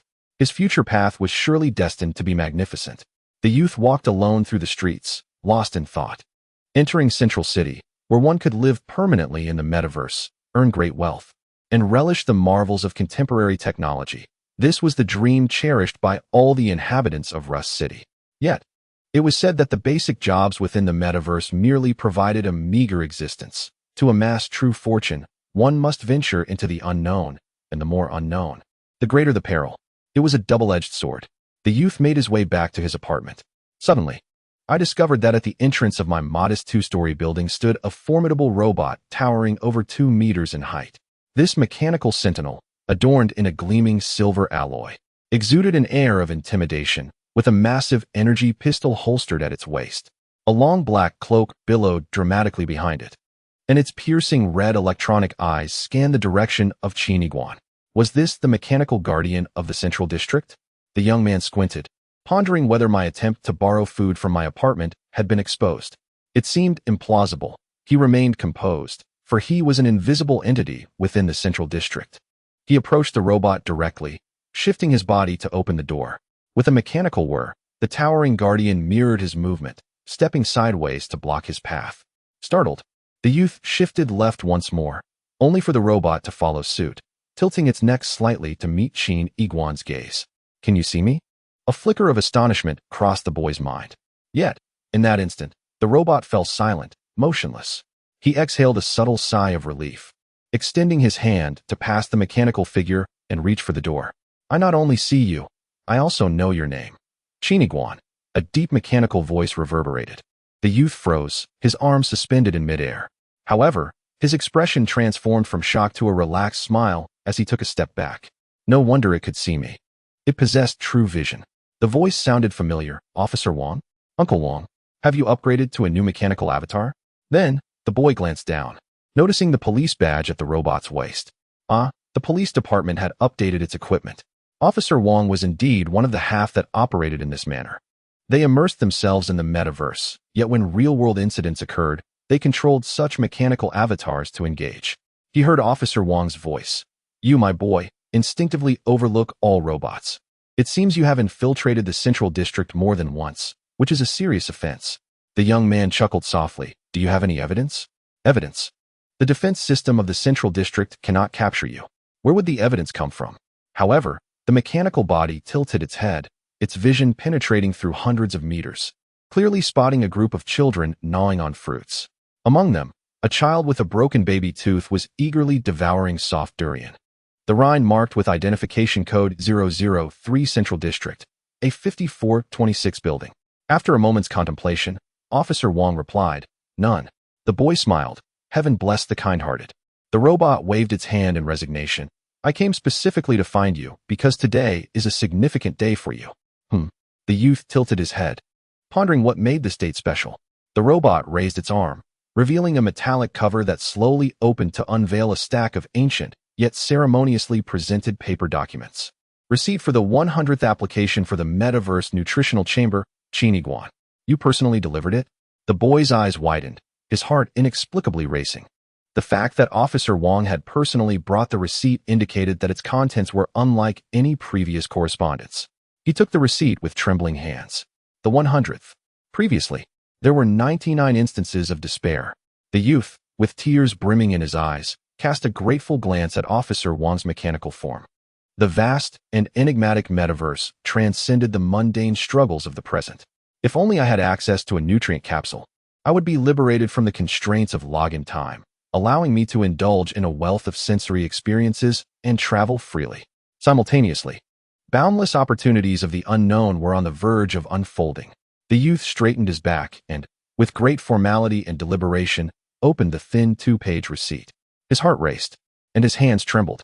Due to the applicant's neurological condition, prolonged immersion in the metaverse could yield unforeseen consequences.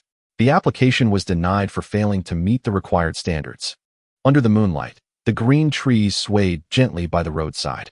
In front of a modest apartment, the enormous mechanical policeman's dark cape fluttered ominously in the wind.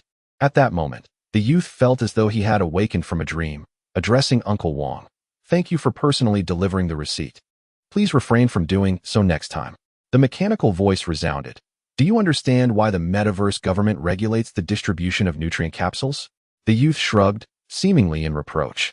"Because they're utterly bored." The mechanical policeman scoffed, "Due to neural dissolution." The youth pondered this unfamiliar term, gazing curiously at the mechanical officer. 90 years prior, the metaverse had just gained popularity for a decade. At that time, there were no regulations on nutrient capsule distribution, akin to mobile phones of the bygone era.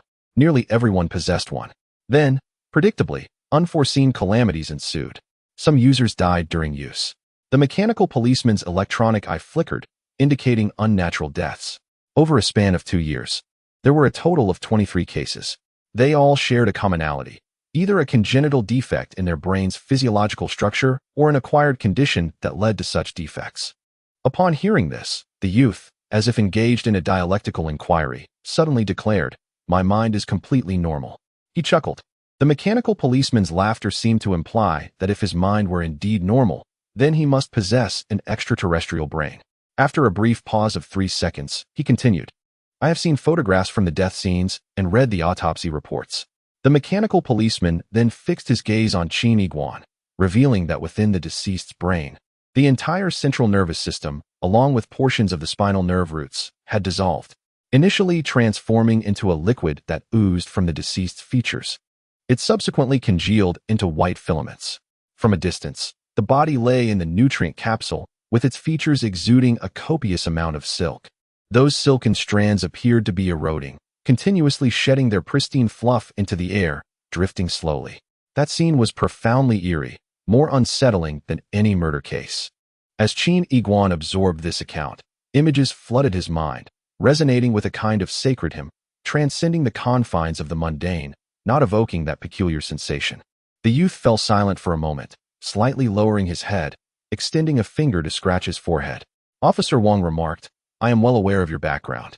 Your psychological issues indicate that your brain structure is far from normal. If the authorities were to grant you a nutrient capsule, it would be tantamount to signing your death warrant. Providing you with a neural helmet is already a perilous gamble." The young boy sighed softly, realizing that he would never have a connection with the nutrient pod in this lifetime. The mechanical officer, puffing out his chest slightly, urged him not to be so pessimistic, for he had come primarily to deliver an even more disheartening message. At that moment, the robot turned around, revealing the scene across the street where a 5-story apartment's door was suddenly kicked open from within. 4 mechanical officers, resembling Officer Wang, emerged, escorting a middle-aged man out of the building. The man was tall and thin, clad in a beige trench coat, with a gaunt face obscured by glasses. His gaze heavy with shadows. His hands were shackled behind him, and he passed slowly in front of Qin Yiguan, surrounded by the mechanical officers. The boy squinted, feeling the temperature drop as if the oppressive aura of the shadowed man was chilling the air around him. Was this the 6th suspect? The very murderer who had slain the young girl and dismembered her? Was he hiding just across from my home? The 6th suspect fixed his gaze on Qin Yiguan, suddenly bursting into a distorted, maniacal laughter. "Ah, you are Qin Yiguan. How special you are? To deduce the case by imitating me? Quite impressive. Now that I am arrested, do you feel an overwhelming sense of achievement? Let me tell you, I am filled with an uncontrollable urge to torture you. I assure you one day, we shall meet face to face." As the 6th suspect was led away by the mechanical officers, his teeth ground together audibly, a sound that lingered in the air. Beside him, Uncle Wang remarked, "In the past 6 days, you have studied his profile and attempted to mimic him, yet he has been engaging in far more terrifying actions. Hiding across from your house, observing you for 6 whole days." The boy remained silent, his mind racing as he endeavored to replicate the sixth suspect's thought process.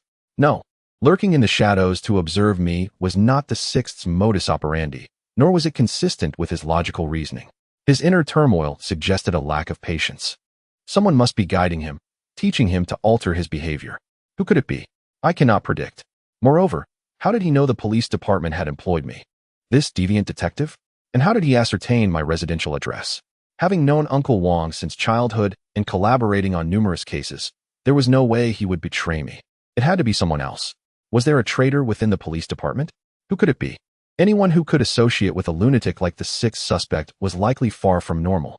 After a moment of silence, the boy inquired of Uncle Wang, "Where will the sixth suspect go from here?" Officer Wang paused, then replied slowly, "He will be confined in a remote area of the metaverse, contributing in some necessary capacity, either subjected to research or engaged in menial labor until his physical form perishes." In that moment of silence, the boy suddenly smiled wryly. So, it seemed there was still a possibility for the sixth suspect to escape, and I had already been marked as a target, at risk of being tortured at any moment. Officer Wang chuckled softly. Indeed. The boy sighed, gazing ahead, realizing that his path was indeed sprouting with new shoots of hope. Click.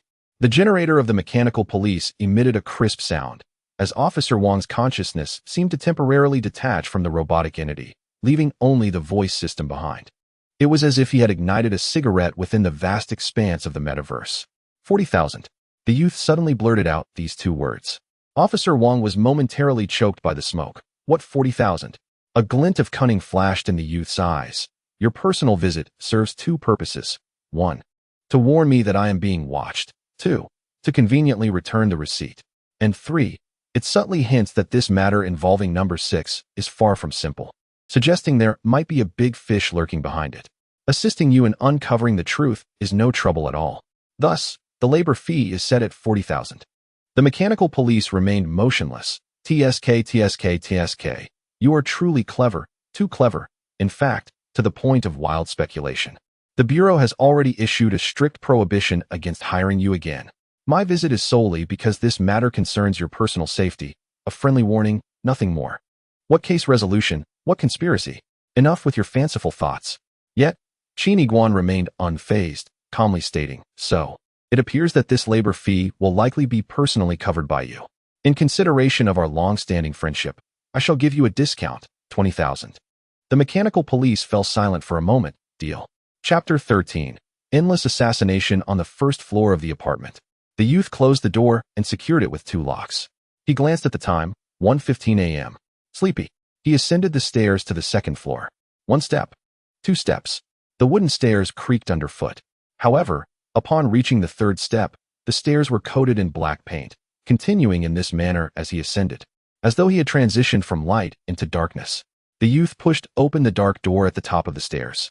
The entire 2nd floor comprised a 30-square-meter bedroom, yet it was shrouded in profound darkness. The 2 windows in the room were entirely sealed with black blackout fabric, meticulously crafted at the edges to prevent even a sliver of moonlight from seeping through. A firefly, whose origin was unknown, fluttered in, its abdomen glowing with a green luminescence. As it danced around, it illuminated the contents of the room. The desk, wardrobe, and shoe cabinet were all painted pure black. Even the originally bright silver metal handles were coated in the same inky hue. All colorful odds and ends had been tucked away into the cabinets. The youth entered the room, retrieved a pitch-black paper bag, and enveloped the uncontainable green peace tree from top to bottom. Consequently, the peace tree vanished entirely against the dark backdrop, undetectable.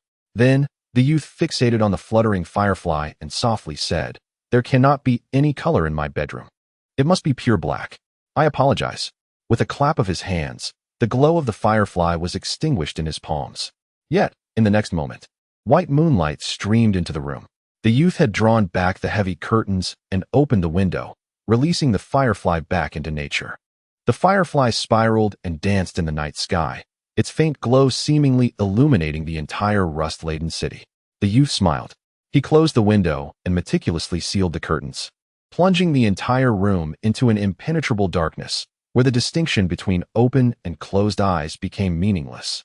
He removed his shirt and concealed it within the confines of a black wardrobe. Subsequently, he sprawled out on the pitch-black single bed, lying in a starfish position. Before drifting off to sleep, he found himself unable to perceive color, burdened by a trivial yet innocuous psychological affliction that seemed hardly worth mentioning. In a state of drowsiness, the youth succumbed to slumber. In his dreams, he felt himself rising repeatedly, perpetually departing, walking time and again into a dark vortex. As this sensation cycled for the 12th time, an unexpected shiver coursed through him, a surge of acute danger enveloping his mind. The youth abruptly opened his eyes, only to discover his right hand grasping a gleaming and sharp object, perilously close to piercing his right eye. In a state of shock, he breathed heavily. Upon closer inspection, he realized he was clutching a paper crane, crafted from a plastic candy wrapper, a gift from a young girl earlier. Yet, the sharp wings of the crane, if they were to truly plunge downwards, would surely puncture his eyeball. Reset. Reset. An electronic voice echoed nearby, revealing an old-fashioned computer in the corner. A key pressed by a stone, incessantly emitting the sound of resetting. The youth looked upward and noticed a candle flickering at the bedside, its flame heating a piece of twine that connected to the ceiling. Suspended from the ceiling was a stone weighing at least 100 kilograms, bound and precariously hanging. In approximately 12 minutes, the twine would likely succumb to the flames, causing the stone to plummet directly onto the youth's head, resulting inevitably in a catastrophic outcome. Right eye? Computer? Crushed head? What nonsense! The youth muttered in disbelief. Yet, he merely rubbed his eyes, surprisingly calm in the face of such a scene, as if it were a familiar occurrence. He then fell into reminiscence. Had it been a year ago, or perhaps 9 months? He recalled waking abruptly from a deep slumber, only to find himself ensnared in a trap that had seemingly materialized out of thin air. The intricacies and techniques had escalated swiftly. What began as mere pranks had morphed into lethal contraptions capable of causing fatal harm. It was only 2:55 a.m.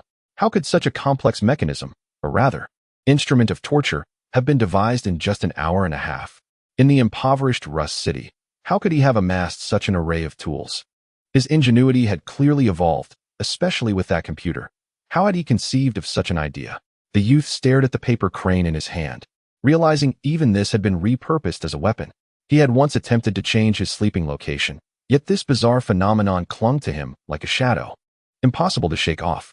Alternatively, he had sought refuge on a street corner where passers-by might be found, but curiously, the phenomenon ceased to manifest there.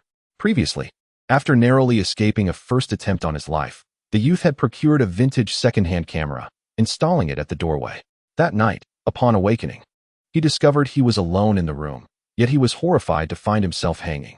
He immediately checked the surveillance footage, only to find that the recordings from 999 were remarkably tranquil, devoid of any anomalies. It was only in the final 3 seconds that a hand abruptly emerged, twisting the camera and severing the connection. The boy inhaled sharply at that moment. The following day, he procured 4 second-hand cameras, equipped with antiquated thermal imaging capabilities. The 4 monitoring locations were the corridor, the entrance, the interior of the room, and the window. Moreover, the boy meticulously camouflaged these cameras, concealing them in the shoe cabinet, embedding them in the ceiling, or obscuring them with various objects. In any case, the enigmatic assassin would not be able to discover all of them, even if one was found. That night, the boy awoke again inexplicably, only to find himself lying peacefully in bed. Had he not come? Just as he began to relax, he slowly turned his head to see a clothes hanger by the bedside, from which dangled a canister of compressed air.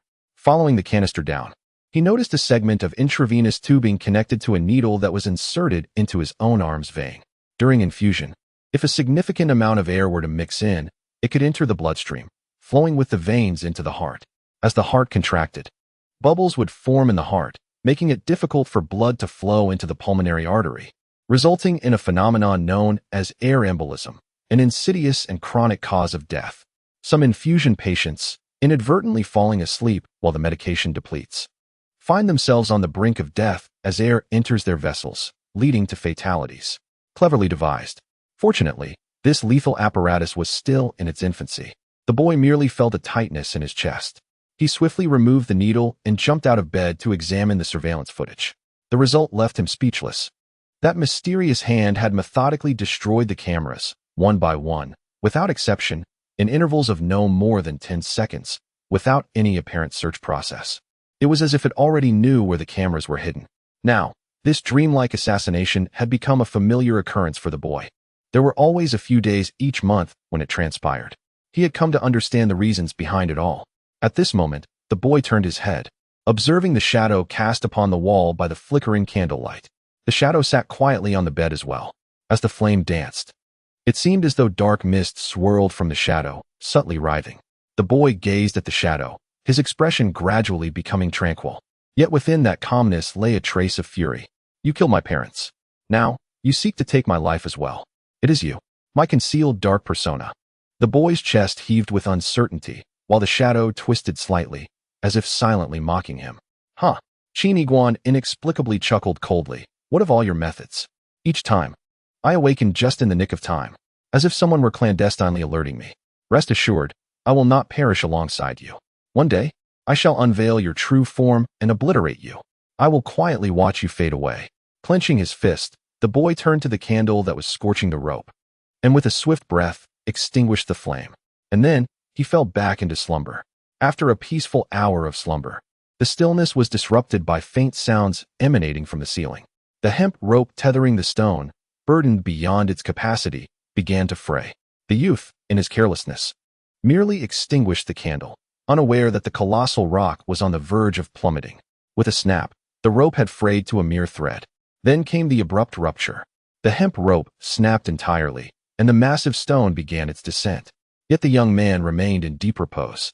At that critical moment, he suddenly opened his eyes, but there was an unmistakable transformation within.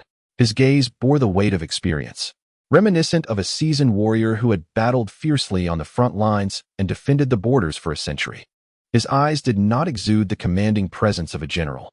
Instead, they reflected an unwavering determination akin to that of a devoted lieutenant, willing to offer his very flesh and blood to protect his leader.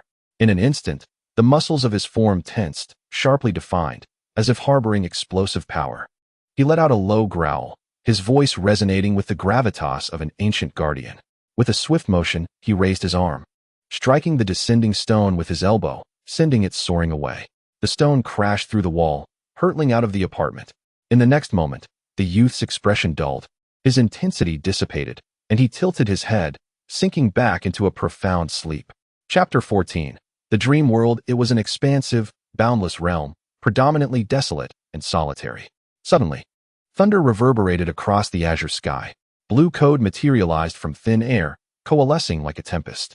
Ultimately, these codes formed a colossal silver visage, which turned slightly, emanating an awe-inspiring presence, as if a deity surveying the multitudes below. Countless inhabitants scattered across the land could see this face clearly, as if it hovered directly above them. A sense of trepidation gripped the people. It was the twin intellect. After 3 long years, it had reemerged. Within the metaverse, all inhabitants braced themselves for the third update. The enormous face opened its mouth, its voice resonating like a great bell, echoing in everyone's minds. Update. Update. Previous updates had heralded territorial expansions or increases in virtual resources. But what would this one entail? The very survival of the people depended on this land, and any alteration would impact their destinies. Though anxiety coursed through their hearts, anticipation simmered just beneath the surface. The immense visage seemed to pause for a moment, and every resident felt as if it was locking eyes with them, as though their innermost thoughts were laid bare. Metaverse Experimental Zone. Order 50. The colossal face gradually spoke, its voice booming like thunder. A wave of shock rippled through the hearts of all. Order 50? Was this the content of the new update? There were no benefits for the residents, only the ominous Order 50. What kind of world awaited them? Yet, the twin intellect reigned supreme in this realm. Its words beyond reproach, its authority unchallenged. Just as the people's minds were thrown into turmoil, the reticent Gemini intellect suddenly spoke again. In 360 seconds, the experimental field of the metaverse shall encounter its first anomalous intruder, the inaugural entity of consciousness anomaly. To the 8 billion souls of humanity, I wish you good fortune. The heavens roared. That divine visage transformed into a cascade of azure code, vanishing into the ether. The populace forsook their tasks, stunned in place. The Gemini intellect, a technological deity existing in a form beyond human comprehension, ascended, leaving humanity with the metaverse. Yet, it appeared to abandon its stewardship, as though a capricious deity letting go. Was it not asserted that the metaverse represented an evolution of human existence? Was it not proclaimed that the metaverse would serve as humanity's sole refuge post the depletion of solar system resources? Yet, it seemed to have reduced the order of this realm by 50. Would not humanity's inherent nature lead to mutual destruction and eventual extinction? No. The intellect updated the experimental field, while other territories remained as bastions of human safety. A sigh of relief swept through the crowd. Simultaneously, a profound uncertainty lingered in their hearts. What, indeed, was that anomalous intruder? That entity of consciousness anomaly? The countdown continued. 359. An inexplicable ticking echoed within the minds of the people. In Rust City, within a pitch-black chamber, despite a gaping hole in the wall allowing moonlight to seep in, the youth lay in deep slumber, oblivious to all. He turned in his sleep, his slightly elongated hair, which had been draping over his forehead, parting to reveal his right temple. There, a scar resembling a spider's web lay concealed for years beneath his hair. Curiosity about its origin had once led him to an unnamed clinic in Rust City. The doctor, nonchalant, had replied, "It's just a normal scar. To know how it came about, ask your mother." "Ask your mother," he retorted, leaving without payment. At this moment, the scar suddenly glowed, pulsating with a dark crimson sheen, as if an extraterrestrial parasite had affixed itself to his temple. Thump, thump, thump. The sleeping youth's heartbeat accelerated. The veins on his forehead bulged, the flowing blood illuminating a faint blue hue through his skin, reminiscent of virtual codes from the metaverse coursing through his veins, ultimately reaching his brain. In the realm of dreams, the youth entered a pure white expanse. This was an experience he had never encountered before. This phenomenon, known as lucid dreaming, allowed him to clearly recognize his state within a dream. It is said that such awareness signifies a high intellect. Before he could fully comprehend, a sudden sensation of weightlessness engulfed him. The white world shattered, and he plummeted rapidly. This was a convulsive phenomenon. A typical individual would transition from the dream realm back to their corporeal form, awakening abruptly to find themselves nestled in soft bedding. However, Qin Yiguan did not. He continued to fall. Countless fragments of the white floor also descended, remaining relatively motionless, suspended around him. The fierce winds generated by the fall rustled ominously by the boy's ears, causing him to feel a twinge of panic. He instinctively stomped down onto a nearby floorboard, trying to alleviate the force of his descent. He continued to leap from one floorboard to another, seeking a safe haven. Unfortunately, this fleeting moment of hope was short-lived. Suddenly, the entire world began to spin. Fragments of the floor circled beneath him before soaring overhead. The boy felt as though he were trapped inside a tumble dryer, tossed about like laundry. As the surroundings spiraled faster, reality itself seemed to warp. The scenery melted away under the relentless centrifugal force, stretching into ribbons akin to rotating clay. Weightlessness enveloped him, reminiscent of a drifting leaf. Panic surged within him as he desperately hopped from one board to another, yet it was futile. He merely spun through the air. Beads of cold sweat formed on his brow. He felt like a hamster confined within a cage.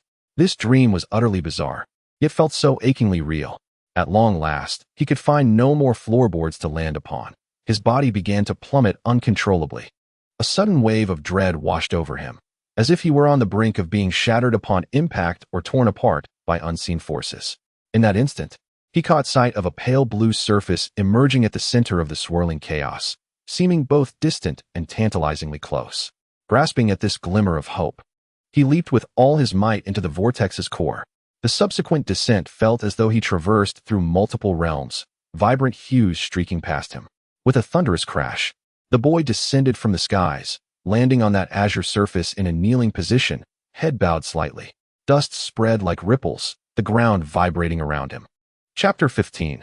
A reunion of brothers. The boy lifted his gaze, discovering himself upon a vast expanse of land. The ground had transformed into a tender, neatly manicured lawn. In the space that stretched for thousands of meters, peculiar structures stood sporadically, imbued with a sense of advanced technology, their forms defying the laws of physics as known to reality. Was this a turning point in the dream? Am I safe now? Where's this place? Confusion washed over him. As he slowly turned his head, he noticed another youth standing 10 meters away, around 18 or 19 years of age. Clad in a crisp white suit, strikingly handsome. This face seemed eerily familiar. Judy? Qin Yiguan froze. The boy 10 meters away was none other than the young man he had encountered while stealthily scavenging for food in the central urban area. At that time, this youth had been lying within a nutrient pod in a luxurious mansion. Jiu, too, was gazing at Qin Yiguan, his expression filled with bewilderment. Gradually, he raised his gaze towards the azure, empty sky, then lowered his eyes slightly to regard the kneeling boy.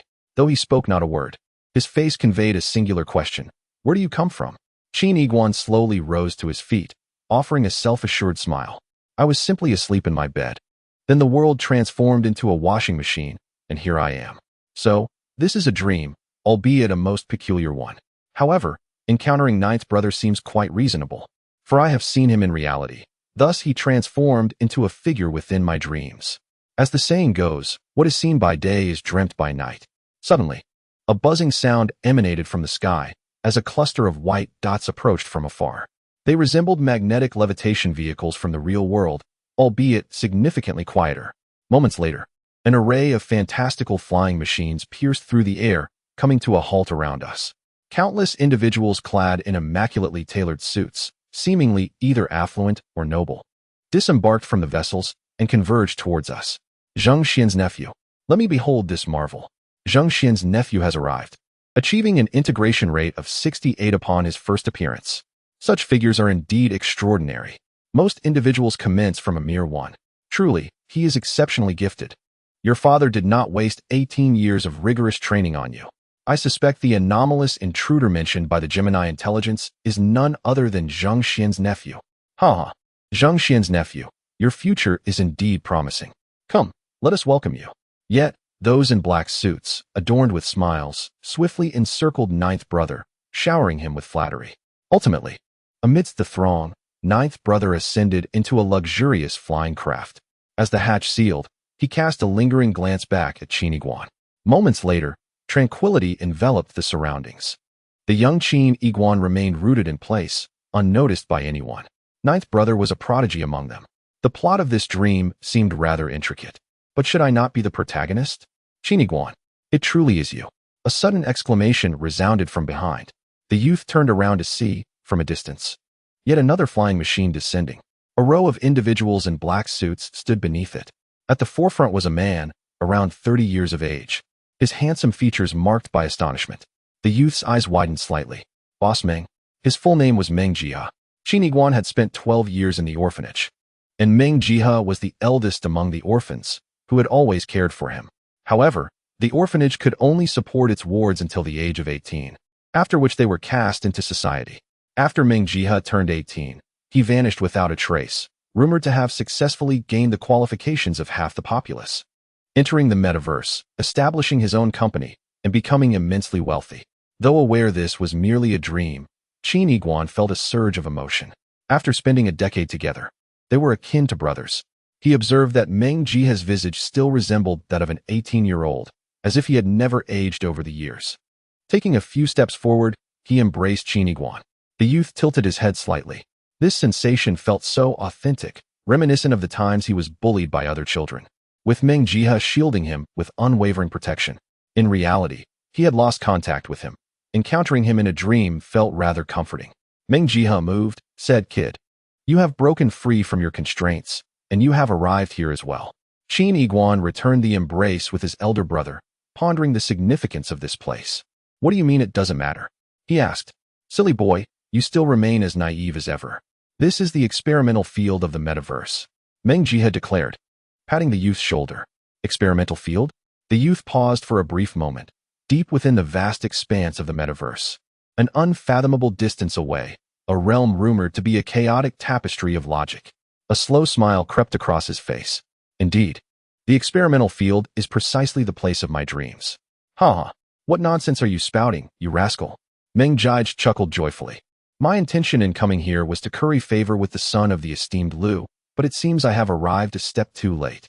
However, I have found my long-lost brother. Come, Yiguan. Although this place is fraught with danger, from this moment forth, Big Brother Meng will protect you. You can climb atop my skull without worry. You are destined for great heights. The youth looked at the boisterous Meng Jige and smiled in return. This dream is truly splendid. Big Brother Meng remains true to his character. Before long, Meng Jige had his arm around Qin Yiguan's shoulders as they made their way toward the aircraft. Let us go to my office. Qin Yiguan chuckled helplessly. An office? What a pitiful dream, lacking any imagination. Chapter 16. The geometry grouped the sky, soared into the clouds.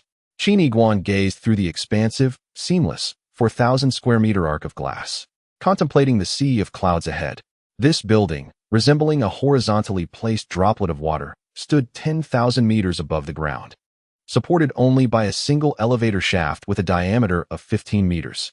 From a distance, it appeared as a slender, elongated toothpick, holding aloft a glass droplet comparable in size to a stadium for thousands, suspended in midair. Notably, the toothpick connected only to the rear of the droplet. The youth nodded thoughtfully.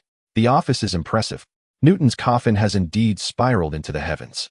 Suddenly, the youth squinted, his gaze catching a hazy black line on the horizon, dotted with twinkling lights. What is that? He inquired. Meng Jige smiled. That is an ordinary city beyond the experimental field. The reason you can see it is that the world of the metaverse is a complete plane. As the saying goes, a journey of 1,000 miles begins with a single step. We are approximately 40,000 kilometers away from that border city. The youth silently nodded. What a splendid dream. Not only have I logged into the metaverse beyond the confines of time, but I have also traveled such a distance, directly entering the experimental field. At that moment, beside Meng Jige stood a stunning woman clad in a sleek black professional skirt, her figure slender and her features strikingly beautiful yet aloof. She suddenly spoke.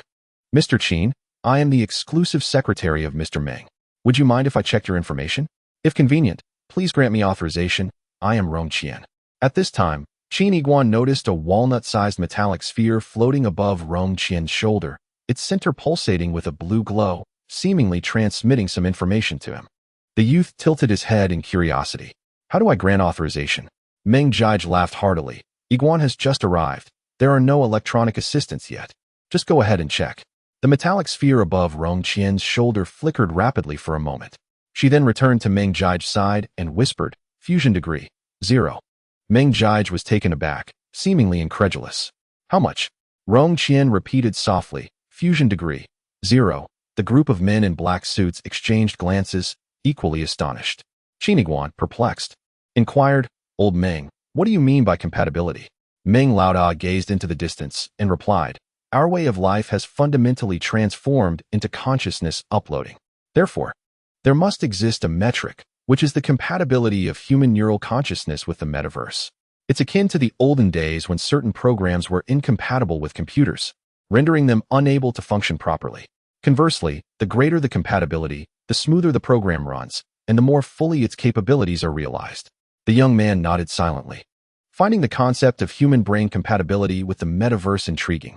This metric is termed as compatibility, which is indeed an apt designation.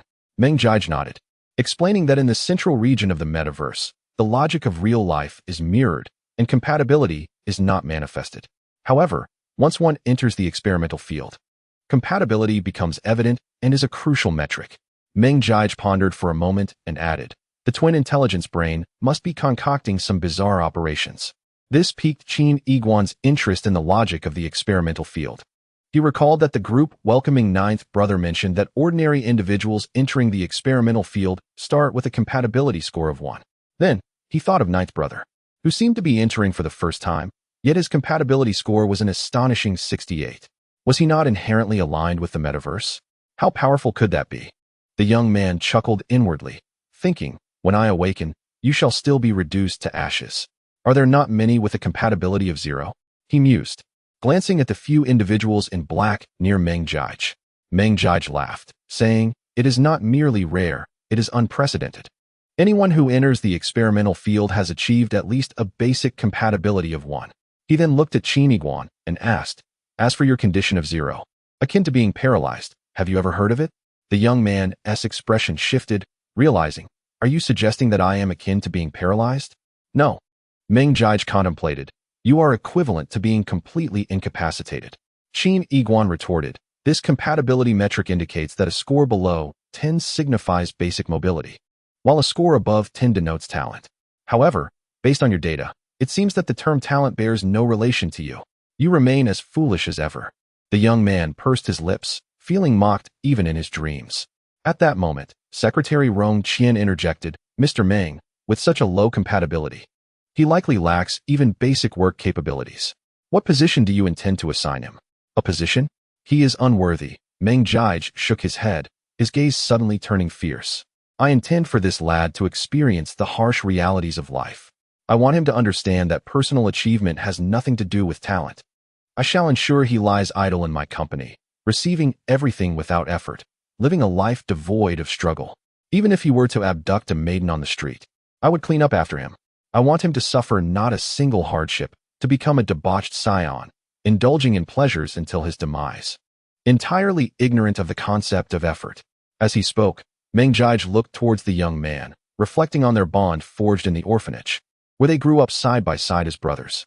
The young man was momentarily taken aback, memories of their childhood flashing through his mind.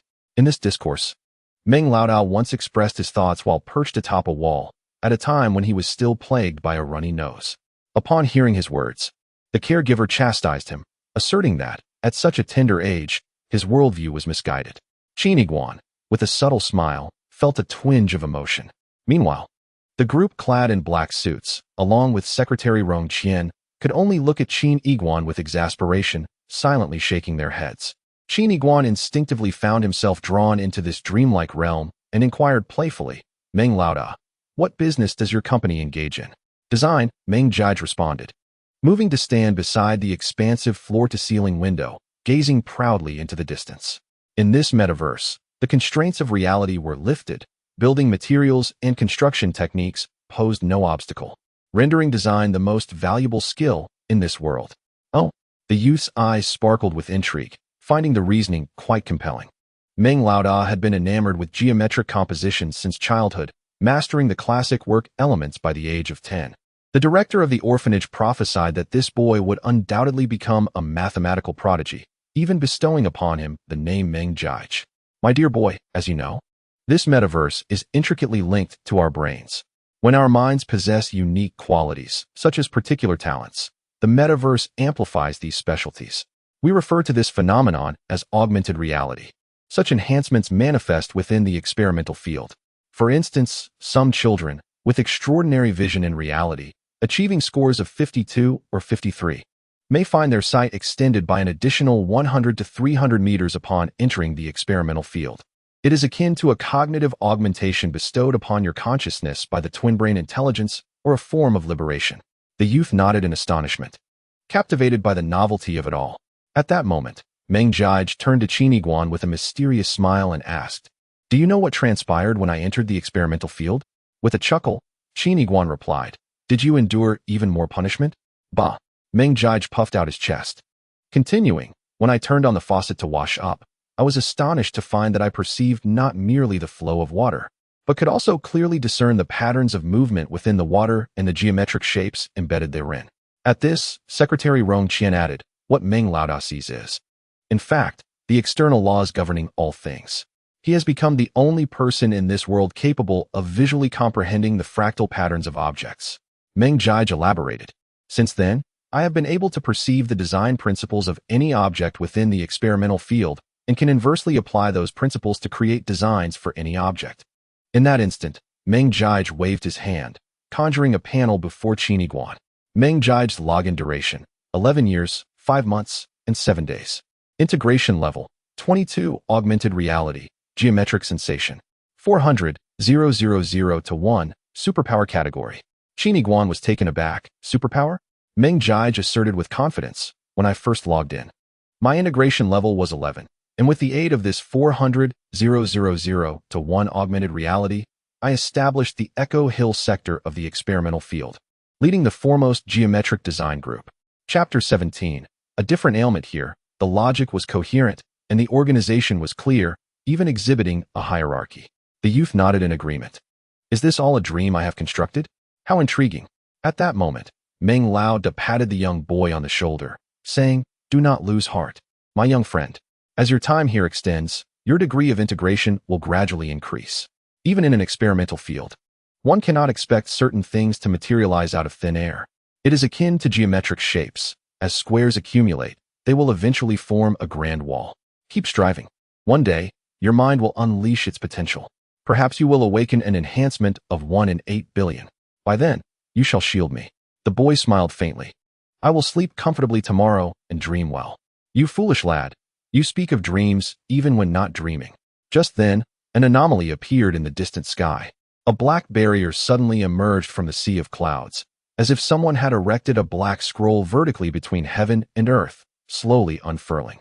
It was exceedingly thin, like black paper, connecting the heavens above and the earth below. At this moment, the ends of the scroll curved gracefully, enveloping the clouds, slicing through them. The boy gasped. What is that? Meng Jige merely smiled lightly. Do not be anxious. It is merely my competitor. A competitor? Surely, they are not a master of the Great Ascension?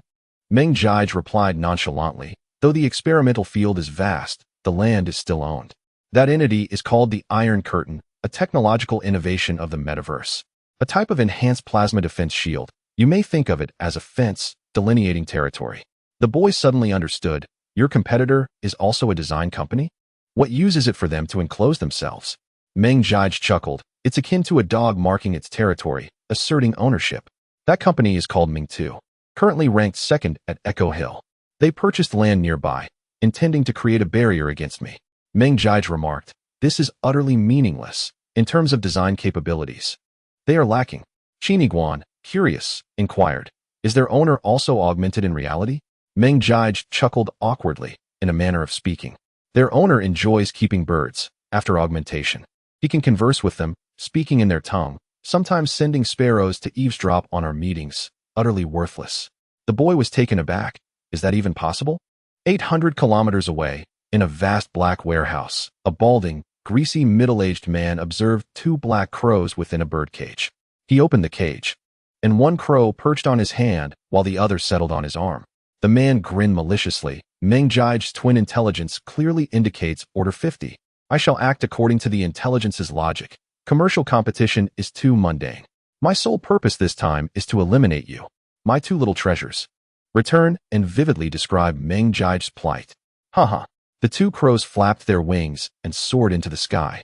Meanwhile, within the Geometry Design Group's building, the boy watched as the Iron Curtain approached. It resembled a black blade, silently slicing through everything. Meng Jige appeared somewhat astonished. Wait, that has crossed the boundary. It has entered my territory. Has he grown bolder?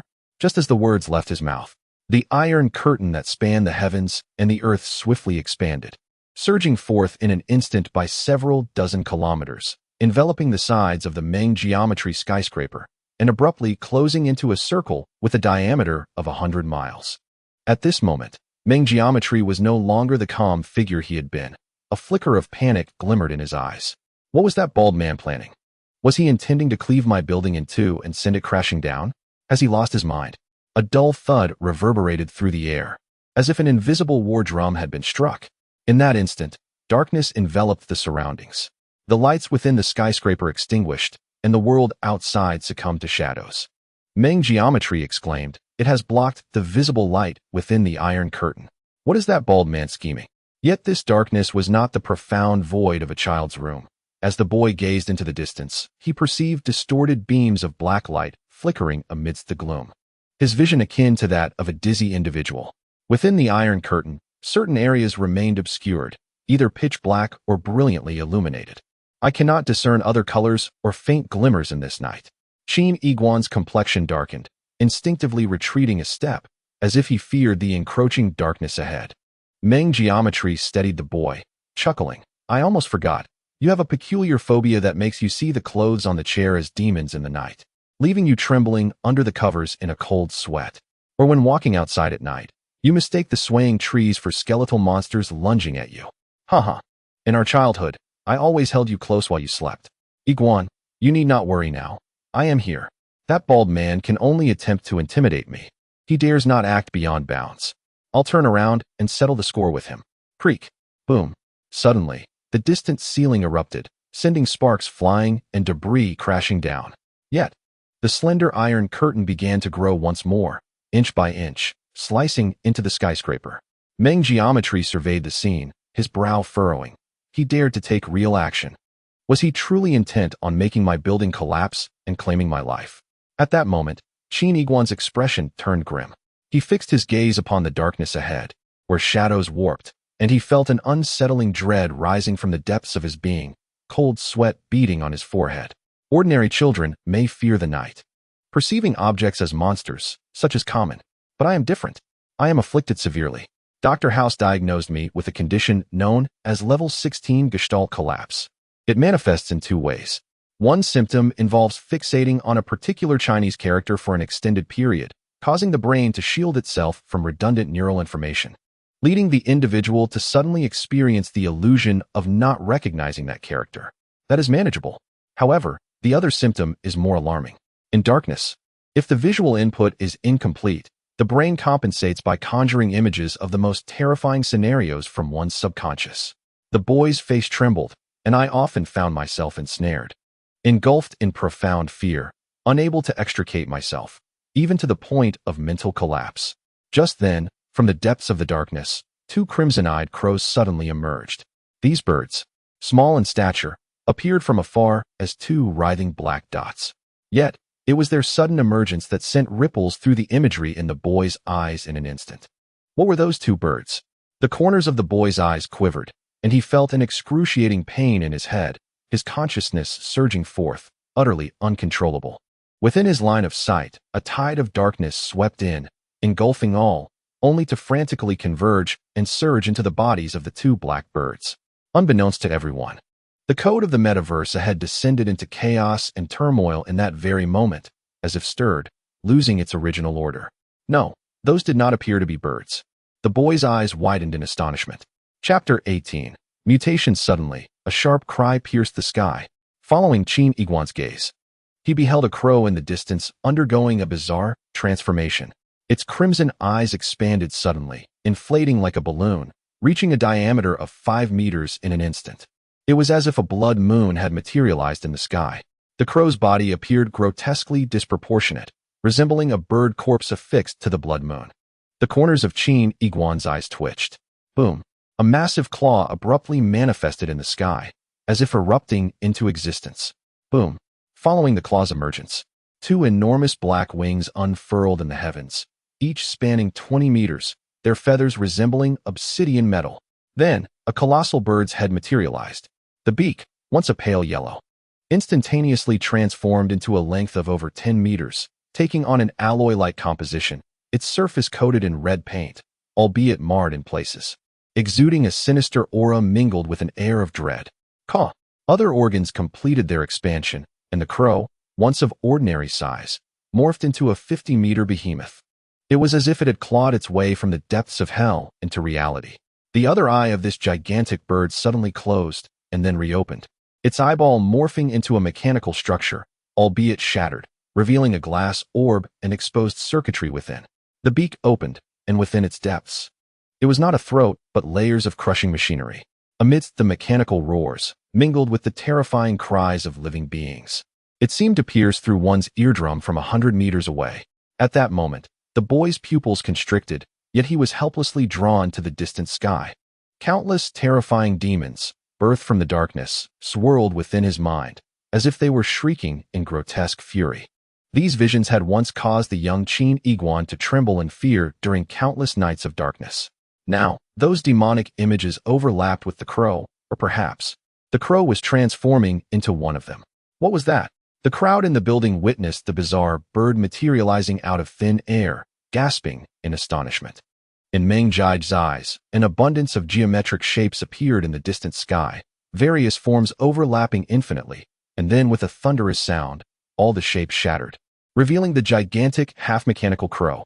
Meng Jia's eyes widened in disbelief. This was impossible. Boom. The ground trembled slightly, the building leaning precariously, seemingly unable to bear the weight. Besieged from all sides, Qin Yiguan fixed his gaze on the distant monstrous bird, veins bulging on his forehead. Get away. The boy's furious shout resonated through the air. Suddenly, the half-mechanical avian creature froze, as if overwhelmed by madness, its sharp metallic talons lunging towards a nearby iron curtain. A piercing sound echoed, reminiscent of metal being torn asunder. The creature ripped a gash in the iron curtain and, with a powerful flap of its metallic wings, charged at it. The iron curtain, stretching for dozens of kilometers, curled entirely. The mechanical crow, like a terrifying demon, barreled through, even lifting the entire curtain skyward, screeching as it ascended into the distant heavens. Boom. Creak. The iron curtain within the geometric building was also yanked away, causing half of the structure to tremble violently, with only the flooring remaining intact, as the building tilted precariously. Fortunately, it held firm, avoiding a plummet from the towering height of 10,000 meters. A collective shiver ran through the onlookers as they gazed at the vanishing half-mechanical crow. What was that creature? How did it materialize from thin air? At that moment, Qin Yiguan felt a shiver run down his spine. Squinting towards the opposite side of the building, against the dark backdrop, another crow's eye glowed with a sinister red light, casting an eerie haze. The youth, beads of sweat forming on his forehead, merely cast a fleeting glance. An unexpected transformation ensued. The diminutive crow was engulfed by swirling black mist, which then erupted and expanded into a colossal half-mechanical monstrosity, rushing forward with terrifying speed. Bang! The sound of shattering glass erupted as the entire glass facade of the building crumbled. A second pair of mechanical claws suddenly crashed through the massive glass, intruding into the interior of the structure. How could there be another one? Glass shards flew, and chaos reigned. A woman's startled scream pierced the air. The mechanical talons seized Secretary Rong Qian, and with a powerful flap of its immense metallic wings, the half-mechanical crow soared away with her. Rong Qian, Meng Jige shouted in fury, yet found himself powerless as he watched the monstrous figure retreat.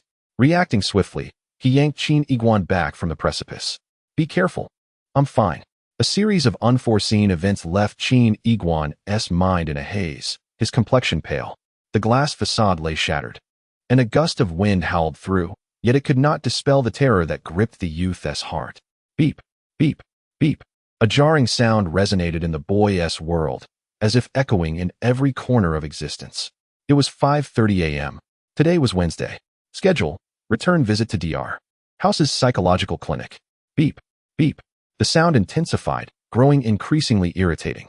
The boy, utterly bewildered, scanned the sky. My alarm, he gasped, nearly forgetting that this dreadful experience was merely a dream. It was time to awaken. In the next moment, the world in the boy's eyes shattered.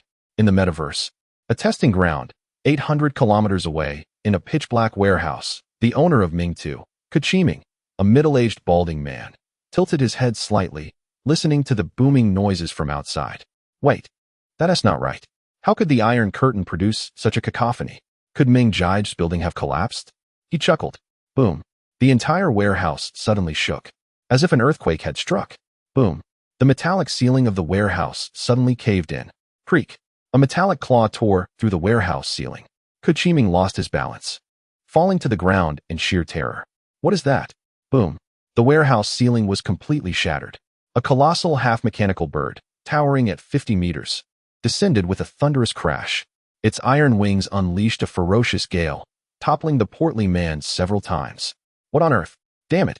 Qin lay on the ground, rubbing his eyes, and upon catching sight of the monstrous creature, he lost control of his bladder in an instant. A grotesque bird, a mechanical avian from a dark, apocalyptic world. Yet unexpectedly, the frenzied giant raven stood silently within the warehouse, devoid of further movement. Qin's gaze was abruptly drawn to the nameplate on the bird's ankle. Magnified several times over, inscribed with grotesque claw-like characters, Q02. The balding man's eyes widened. My number 02 Raven. Has it mutated? Can biological mutations even occur within the metaverse? Moreover, Qin noticed a fainted young woman in a short skirt ensnared within the metallic claws. You even captured Meng Jige's secretary? What the hell is happening? Chapter 19. The Research Society 10,000 meters above ground. The geometry design group's building lay in ruins, half of its structure precariously teetering. The situation had stabilized. Employees were managing the chaotic scene. Meng Jige stood at the edge of the fracture, regaining his composure, though the space around him was eerily empty. That Qin Yiguan fellow has exited the metaverse? Just then, amidst the azure sky spanning hundreds of thousands of square meters, a shimmering flicker began. The sky appeared pixelated, initially revealing translucent squares, which then shed their background disguise. unveiling a colossal entity. It was a massive flying machine resembling a metallic fishing net.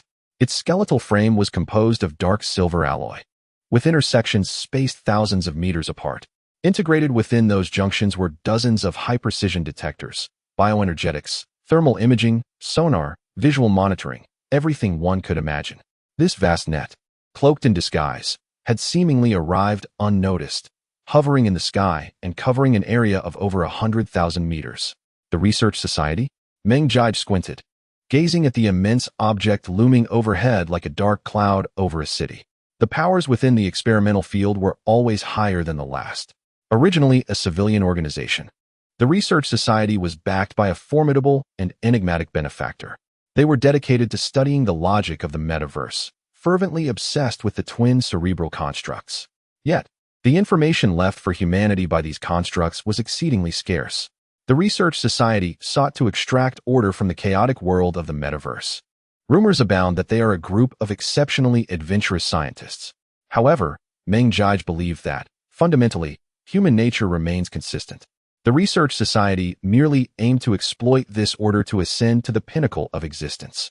In recent decades, they had published countless research findings, gradually positioning themselves as the theoretical mentors of the metaverse government. Meng Gu hesitated, for the recent events were indeed peculiar, drawing the Research Society into the fray. At the heart of the metallic web stood a formidable technological fortress. While termed a fortress, upon closer inspection, the structure resembled more of a scientific research institute, enveloped entirely by a circular glass dome.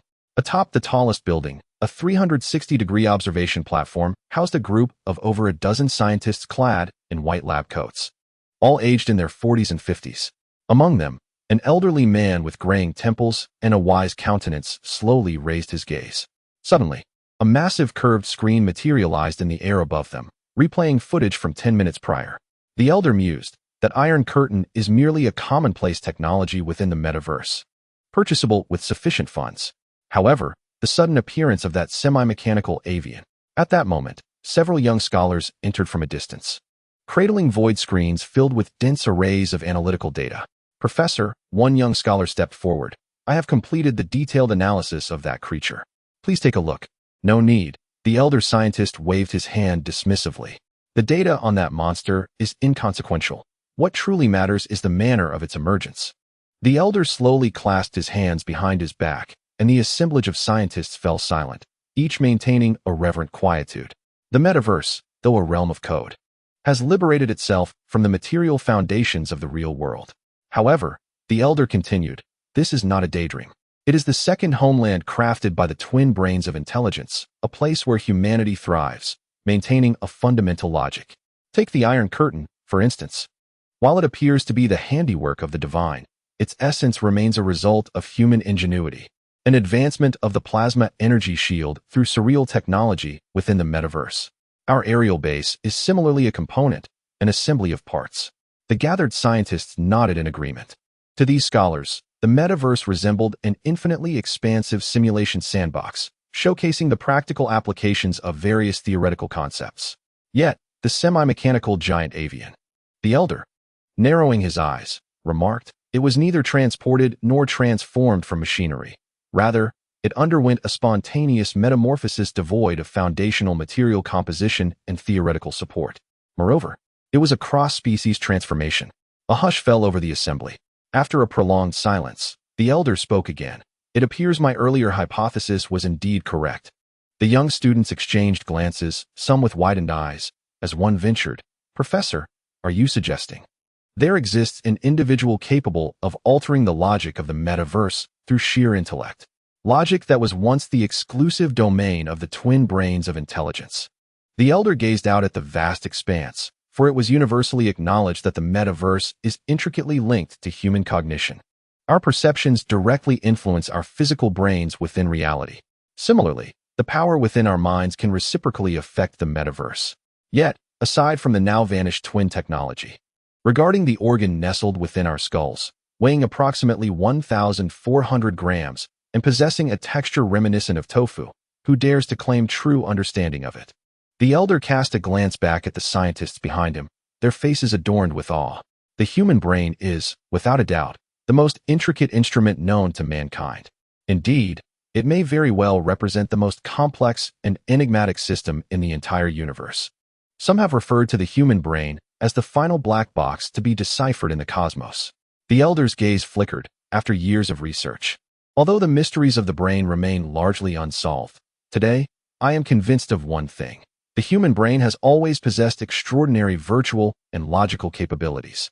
It simply lacked the opportunity to manifest such divine potential prior to the advent of the metaverse. Today's events serve as irrefutable evidence. The brain harbors functions unknown to us. I shall provisionally designate this enigmatic capacity as the dark zone. A profound silence enveloped the room as each individual's thoughts swirled endlessly. Draft the documents. Subsequently, contact the metaverse government. This time, we shall reorganize the power structure of the metaverse. The core essence, the elder articulated word by word. 13 minutes ago, a user activated the brain's forbidden zone. The phenomenon observed was that an astonishing reaction occurred between the human brain and the metaverse. This represents a force of which we were previously unaware, transcending the realm of augmented reality. However, given that this ability is rootless and elusive, we can only propose two hypotheses. Firstly, this user may possess a unique brain structure in reality, previously restricted by the login device, preventing access to the experimental field. I suspect he hails from some rusted city. Secondly, this user might be an ordinary member within the metaverse. But due to the third update of the experimental field an hour ago, he has experienced some form of liberation from restrictions. As for what the brain's forbidden zone is, how it is activated, and the degree of integration required to meet the activation criteria, we currently lack detailed data. A group of scientists diligently recorded the information using virtual keyboards. The elder took a deep breath and continued. The instigator of the earlier events is highly likely to be the consciousness anomaly described by the dual intelligence. There is a possibility that, due to this update of the twin intelligences, the global landscape will shift, leading to a surge of brain forbidden zone activators, subsequently altering the entire virtual world's dynamics. Conversely, it is also possible that this individual is the sole brain forbidden zone activator, who, like a dragon swimming through water, will unleash a tremendous tide with his unique abilities and create an era that belongs solely to him. Suddenly, the room fell into an eerie silence. Even the sound of typing ceased. A singular question lingered in the minds of all present. Who is that individual? A student then inquired. Teacher, how shall we refer to this brain forbidden zone activator?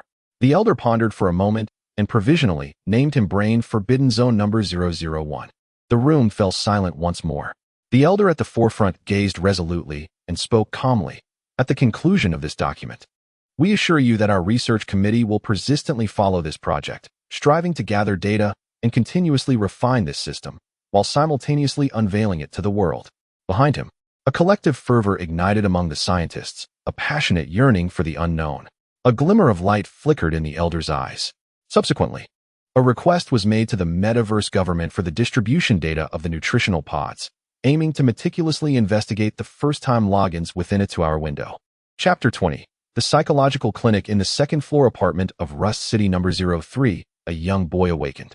The dawn light streamed in. How could it be dawn? The boy was taken aback, abruptly sitting up, only to discover a large hole in the wall, with the distant sunrise resembling an orange gemstone, perfectly positioned at the opening, creating a surreal sensation akin to viewing the heavens from a well. He then looked up to see that only half of a hemp rope remained from the ceiling. The massive stone had vanished without a trace. He had not observed it closely the previous night. Was there yet another launching mechanism concealed within that trap? However, the boy had grown accustomed to such occurrences. Over the past few days, numerous traps had manifested in his dreams, yet they had all ultimately ended in failure. He was, after all, a child of fortune, having evaded every peril flawlessly, and this instance was no exception. The stone must have veered off course. The boy slowly rubbed his elbow. Feeling a slight pain for reasons unknown, he surveyed the entire room, relieved that the light was evenly distributed. It was still true. It was either utter darkness or brilliance. The boy could not perceive the faint glimmers in the dark, nor could he discern colors. He dreaded the haze, for it represented the collapse of Gestalt. He had to ensure that when engulfed in darkness, his vision could not grasp any anchor points. Otherwise, he might envision any object as a demon. In light of this predicament, Qin Yiguan's strategy was to remove the fuel from the fire. I shall become blind, he thought. If his eyes could not capture any data, how could his mind function? This was the reason his room remained perpetually shrouded in darkness as he fell asleep. On the bed, the boy stretched lazily. Memories of the horrifying encounters within the geometric design group flashing through his mind. Indeed, it was merely a dream. However, as he rose and drew open the curtains, more sunlight flooded the apartment. It was absurd that even in dreams, the collapse of Gestalt could recur. Thankfully, the collapse of Gestalt was merely a manifestation of his inner turmoil and posed no threat to anyone. Therefore, he reassured himself, I am still unwell. The boy retrieved his technological wristwatch, and as his gaze swept over it, the virtual screen ignited. Log. Proceed to Dr. House's clinic for his monthly follow-up appointment. The boy felt a sense of resignation. This was a benefit allocated to him by the metaverse government, a form of mandatory healthcare. After all, Qin Yiguan was classified within the system as a patient with severe psychological disorders. The boy walked through Rust City, traversing the entire metropolis until he arrived at a relatively tidy 3-story building. In stark contrast to the other structures in Rust City, Dr. House's temporary clinic. He was a highly regarded figure in the field of psychology, having already earned the qualification of half the populace. He could have remained blissfully immersed in the metaverse. Yet he chose to brave the risks and regularly venture into Rust City to tend to the forsaken. The so-called risks stem from a pervasive rumor, particularly among those who have never set foot outside the metaverse. The rumor suggests that even a century hence, humanity has yet to conquer the coronavirus. Regardless of advancements in medical technology, the virus continues to evolve, iterate, and even mutate at an alarming pace. What humanity deems contagion is, in fact, a testament to the perpetuation of that life form. This microorganism has existed since the dawn of Earth, and after 4.6 billion years, it remains unvanquished, proving unequivocally that it has never failed. In stark contrast, humanity has existed for a mere 5 million years, a flicker in the grand tapestry of time, easily eclipsed by those microorganisms. The rumor further states that these viruses have now evolved to kill their hosts more slowly, thereby facilitating their transmission. Consequently, those living in reality face a 60% probability of not reaching the age of 50. Qin Yiguan was uncertain of the veracity of this information, yet he felt he had little choice in the matter. The young man ascended to the second floor of the small building. Through a small window, he caught sight of an exceedingly handsome man. He was of mixed heritage, with golden hair swept back, his torso bare, showcasing prominently defined muscles, his pectorals and abs sculpted as if chiseled from stone. Were he to enter a bodybuilding competition, he would likely secure a place among the top 3. He was engaged in push-ups, his body glistening with sweat, reflecting the light. Should a woman witness this scene, she would undoubtedly pounce upon him like a hungry tiger. The man was counting for himself. 1, 2, 3. Qin Yiguan knocked on the wooden door. Dr. House rose, tousled his golden locks, and donned a shirt, fastening each button with care before inviting him in. The golden-haired man settled behind his desk, wearing a warm, inviting smile. He extended a plate of candies towards Qin Yiguan, urging him to indulge in a sweet treat. In Rust City, such candies were a rarity. Dr. House always brought an abundance of them to help ease his patients' minds. The youth took a seat, politely declining, "Thank you, Dr. House, but I do not care for pure sugar." As for the regular psychological assessments, the primary focus remains on those 34 questions. Let us proceed without delay.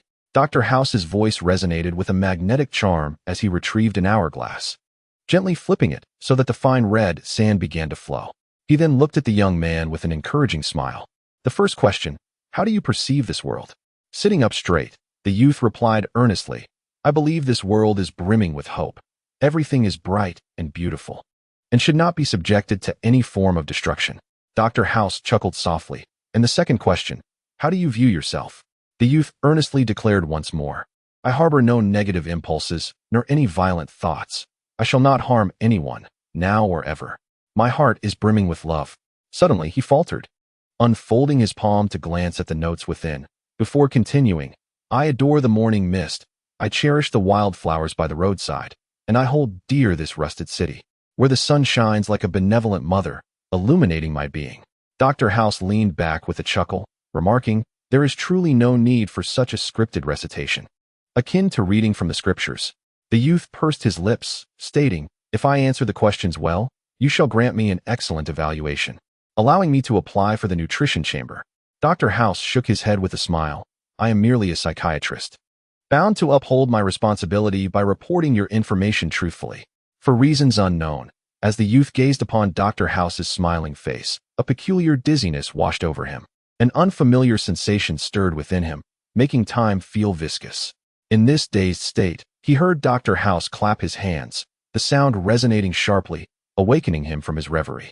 He then observed Dr. House suddenly rise, exclaiming, "Well, the diagnosis is complete. Let us now engage in casual conversation." Finished? What of the remaining 32 questions? The youth was taken aback, suddenly noticing the hourglass on the table, its crimson sands fully drained. He raised his hand to glance at the digital clock and sighed deeply. "Dr. House, you have once again hypnotized me." "Ah, how unjust. To administer hypnosis without the patient's consent is indeed unlawful." Dr. House then glanced at the plate in front of the youth, now devoid of the several sugar cubes that had vanished. "You truly have a penchant for sweets," he remarked. Chapter 21. Special abilities. The youth sat in a daze before the desk. Though Dr. House would not admit it, the evidence was irrefutable. He had unwittingly hypnotized himself. He had passed an entire hour without any awareness. Time, although seemingly prolonged, had slipped by in an instant, as if a fragment of his life had been stolen away. The sugar cubes, it seemed, had been consumed subconsciously. Naturally, the remaining 32 test questions had likely been asked as well. In that moment, he had been defenseless. Whatever thoughts had crossed his mind had flowed freely from his lips. It appeared that this psychological assessment would be rendered futile. With a sigh, the youth pondered, "Dr. House, why do I possess so many psychological issues?" Dr. House regarded him with sympathy, explaining, "Deficiencies in certain brain regions, high-risk genetic mutations, and traumas from childhood. These three elements may function like the legs of a three-legged stool, supporting and interacting with one another. Each is indispensable, should one be lacking. Time will gradually ferment the issues, ultimately leading to psychological abnormalities." Psychological abnormalities, the youth conceded with a nod. "You have a way with words." Dr. House reclined in his chair, his hands cradling his head in relaxation, saying, "Yet I know a secret unknown to others. Certain patients with neurological disorders, once placed in experimental settings, can unleash effects beyond imagination, akin to a chemical reaction." The youth inquired with confusion, "Isn't there a limitation for patients with brain disorders? How could they travel such a distance? Are you unaware of the phenomenon of neural dissolution?" He continued, "Some individuals with psychological conditions possess a perfectly normal brain structure." Dr. House's hand brushed over the technological watch on his wrist, instantly revealing a cerulean interface. He softly called Minglan. The sharp sound of high heels striking the ground echoed from outside. Dr. House murmured, "Minglan does have a certain brain ailment, yet whether in reality or the metaverse, she remains my personal assistant." Qin Yiguan turned his gaze toward the entrance. At that moment, the sun was ascending in the east. As the woman approached, an exceptionally long and alluring silhouette materialized at the door. Beneath her ample bosom, her legs seemed to stretch endlessly. She donned a fitted blouse that revealed a flat abdomen devoid of excess flesh and a black microskirt that left little to the imagination. Qin Yiguan had never encountered a side-slit microskirt until today. It was already short enough, yet the slits made it even more revealing. Not only were her thighs visible, but the contours of her derriere were also tantalizingly suggestive. With cascading waves of hair, an oval face, and eyes that sparkled like waves, the youth was not seeing her for the first time. Her full name was Yu Minglan. As Dr. House had mentioned, she was indeed his personal assistant. With a click of her heels, Yu Minglan entered the room, arching an eyebrow at the youth as a form of greeting. She then approached Dr. House and leaned against his shoulder, her hips brushing against him with a subtle motion. Dr. House chuckled awkwardly. The sole impression Qin Yiguan had of this captivating beauty was that she perpetually seemed to desire Dr. House. Yet, judging by Dr. House's expression, it appeared her advances had not succeeded.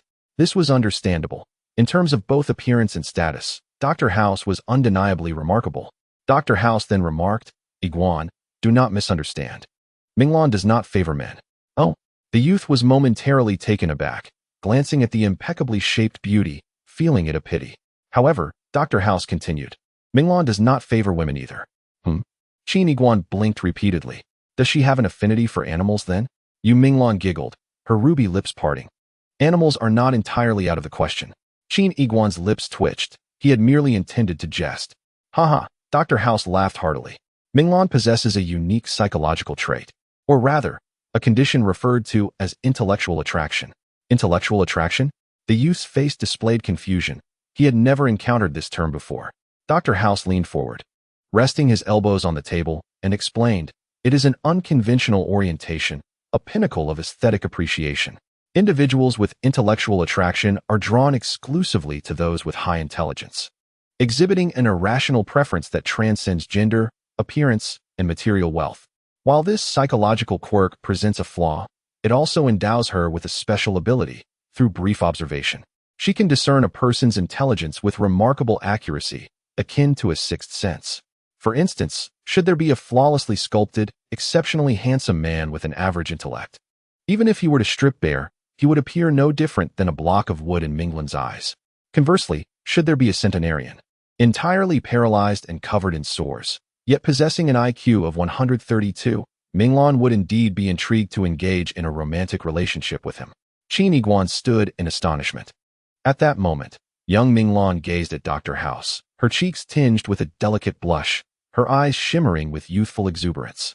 She spoke softly, "Dr. House, your knowledge truly captivates me. Why don't we retreat to the bedroom behind us for a more in-depth discussion?" Ahem. Dr. House coughed awkwardly, pressing his fist to his mouth. Qin Yiguan's eyes widened in astonishment, finding this entirely novel. Having encountered young Minglan a few times, he perceived her demeanor as one that would leap upon Dr. House at the slightest disagreement.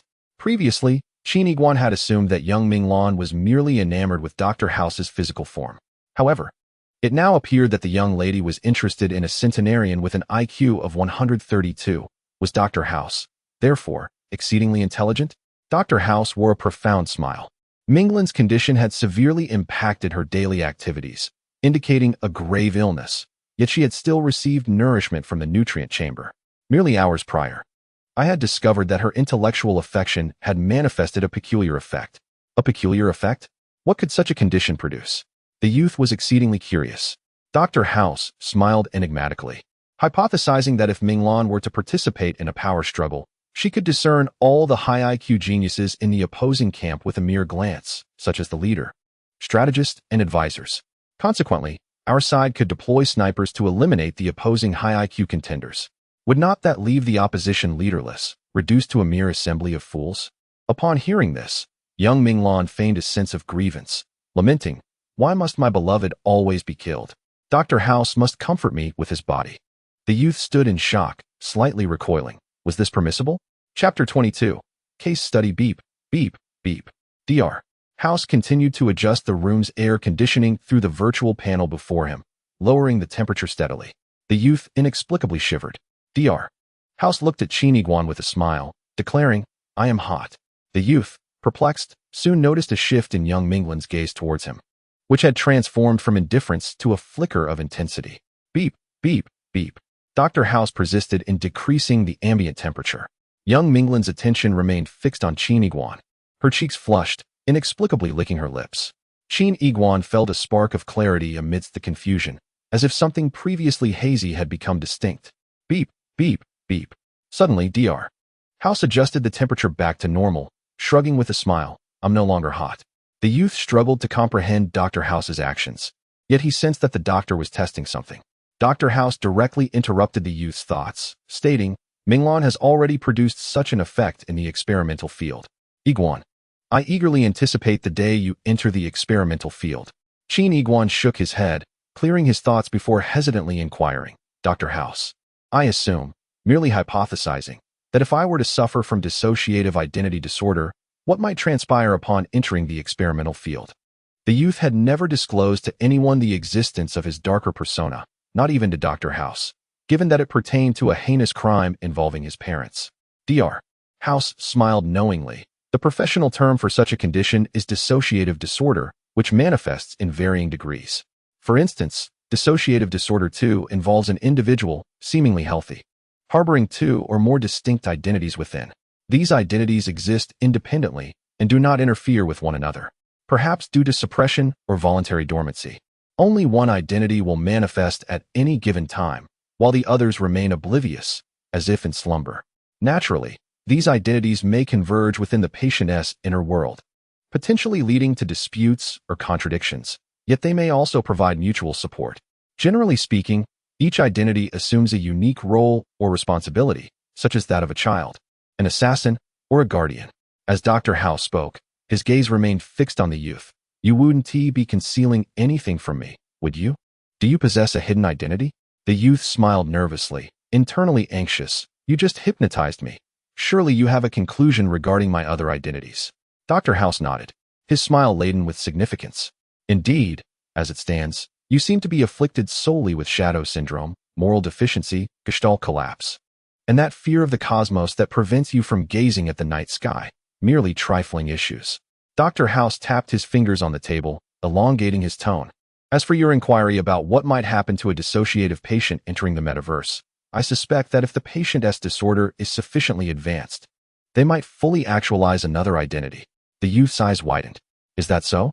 If I can enter the experimental field, I might have the opportunity to escape the ever-looming specter of suicidal crisis, while also avenging my adoptive parents.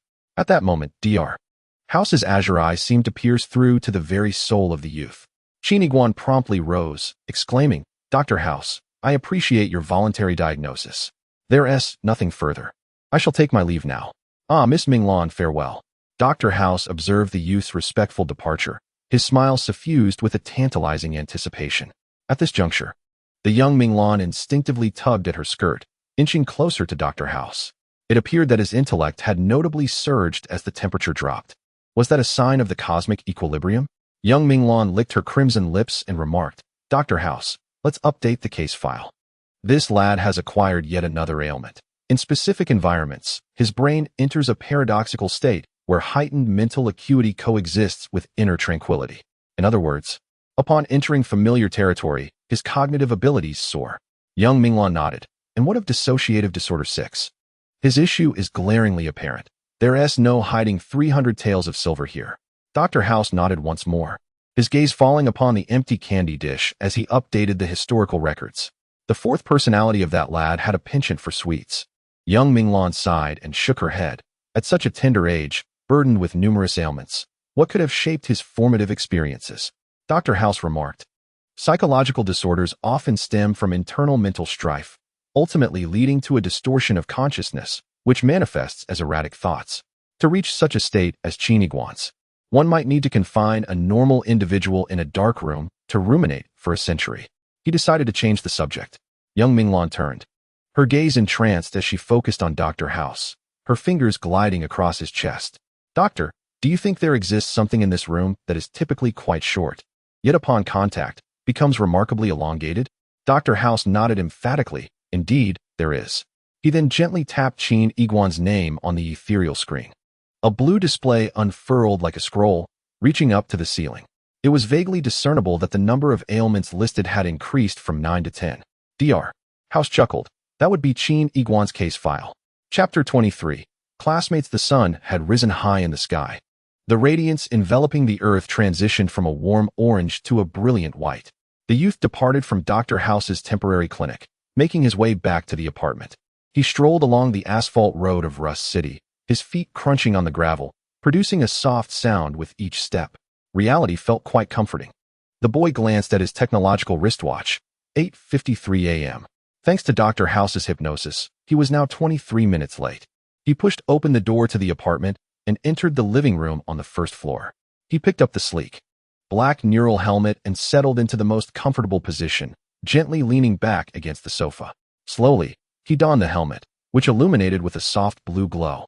Metaverse time begins countdown. 45,959, 45,958. In the next moment, the boy found himself in an expansive chamber. Lines of code flickered around him, coalescing into blue humanoid figures, which swiftly transformed into flesh-and-blood individuals, hurrying past him. The boy ventured outdoors, revealing a bustling cityscape before him, the twin metaverse city, with towering skyscrapers aglow with technological brilliance, each one reaching for the heavens.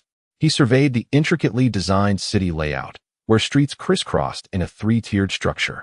The lowest level was dedicated to vacuum tubes for transport capsules, followed by ground-level vehicular pathways, and the uppermost tier was adorned with lush greenery, resembling a leisurely park walkway. The sky was interlaced with pale blue lines, along which numerous flying vehicles zipped by with remarkable speed and precision. Floating in midair were various electronic billboards, devoid of any tangible connection. The latest model of magnetic levitation cars effortlessly exceeded speeds of 850 kilometers per hour, powered solely by fluid dynamics, consuming 0 fuel per 100 kilometers. The newest coated attire, white shirts and jeans, promised to remain spotless and unterrible, making imitation of 1S idols a mere dream. In the heart of the city lies an opulent viewing residence, spanning 180 square meters, fully equipped with smart home technology, ready for immediate occupancy. When you make your purchase, it may be situated on the 150th floor, yet the building is still under construction. In just 3 days, your abode could ascend to the 230th floor. Securing a unit here is akin to striking gold. As for land investment, coordinates 748589 reveal a desolate expanse at present, but who knows, with the next update. It may boast a breathtaking ocean view, blossoming with the warmth of spring, leading to overnight wealth. The quantity is limited, and it is first come, first served.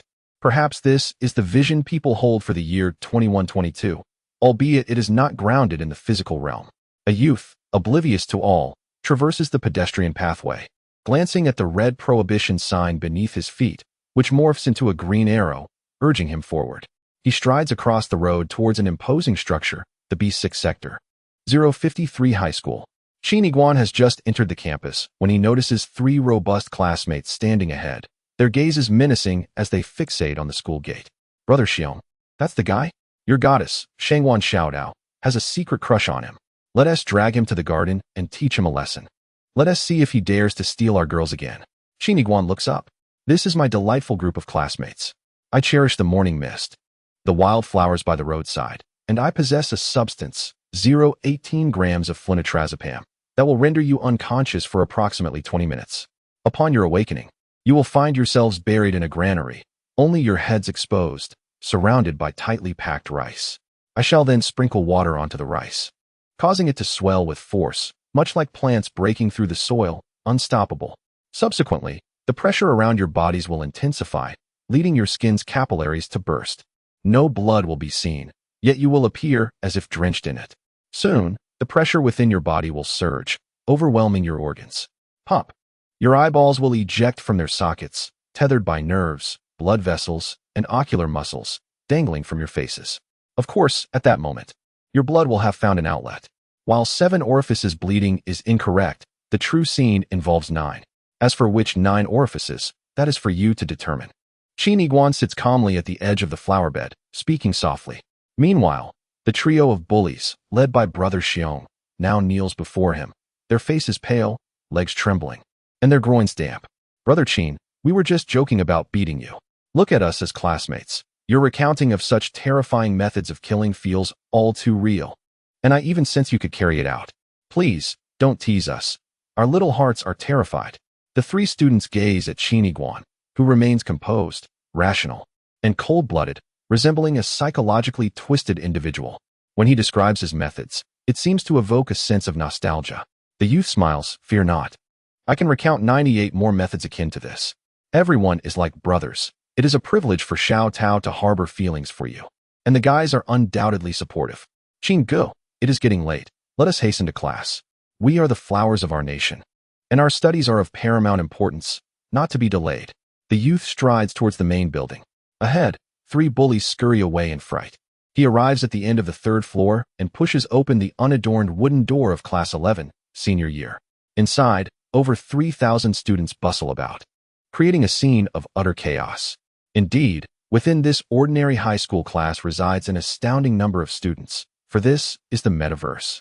Once, the Gemini group, while still situated in reality, conferred a privilege upon various governments known as 4-dimensional expansion, allowing for boundless items to exist within a finite space. Naturally, such a contravention of fundamental laws is limited to educational and military use. This classroom is a product of 4-dimensional expansion. A class of 3,000 students is considered modest. Renowned lecturers can draw audiences of tens of thousands. They are able to attend class together, with seats stacked like celestial deities in layers. The auditory and visual experience transcends spatial limitations, allowing students, regardless of their seating, to feel as though they are directly facing the instructor, whose breath, fragrant as orchids, wafts towards them, granting everyone a VIP experience.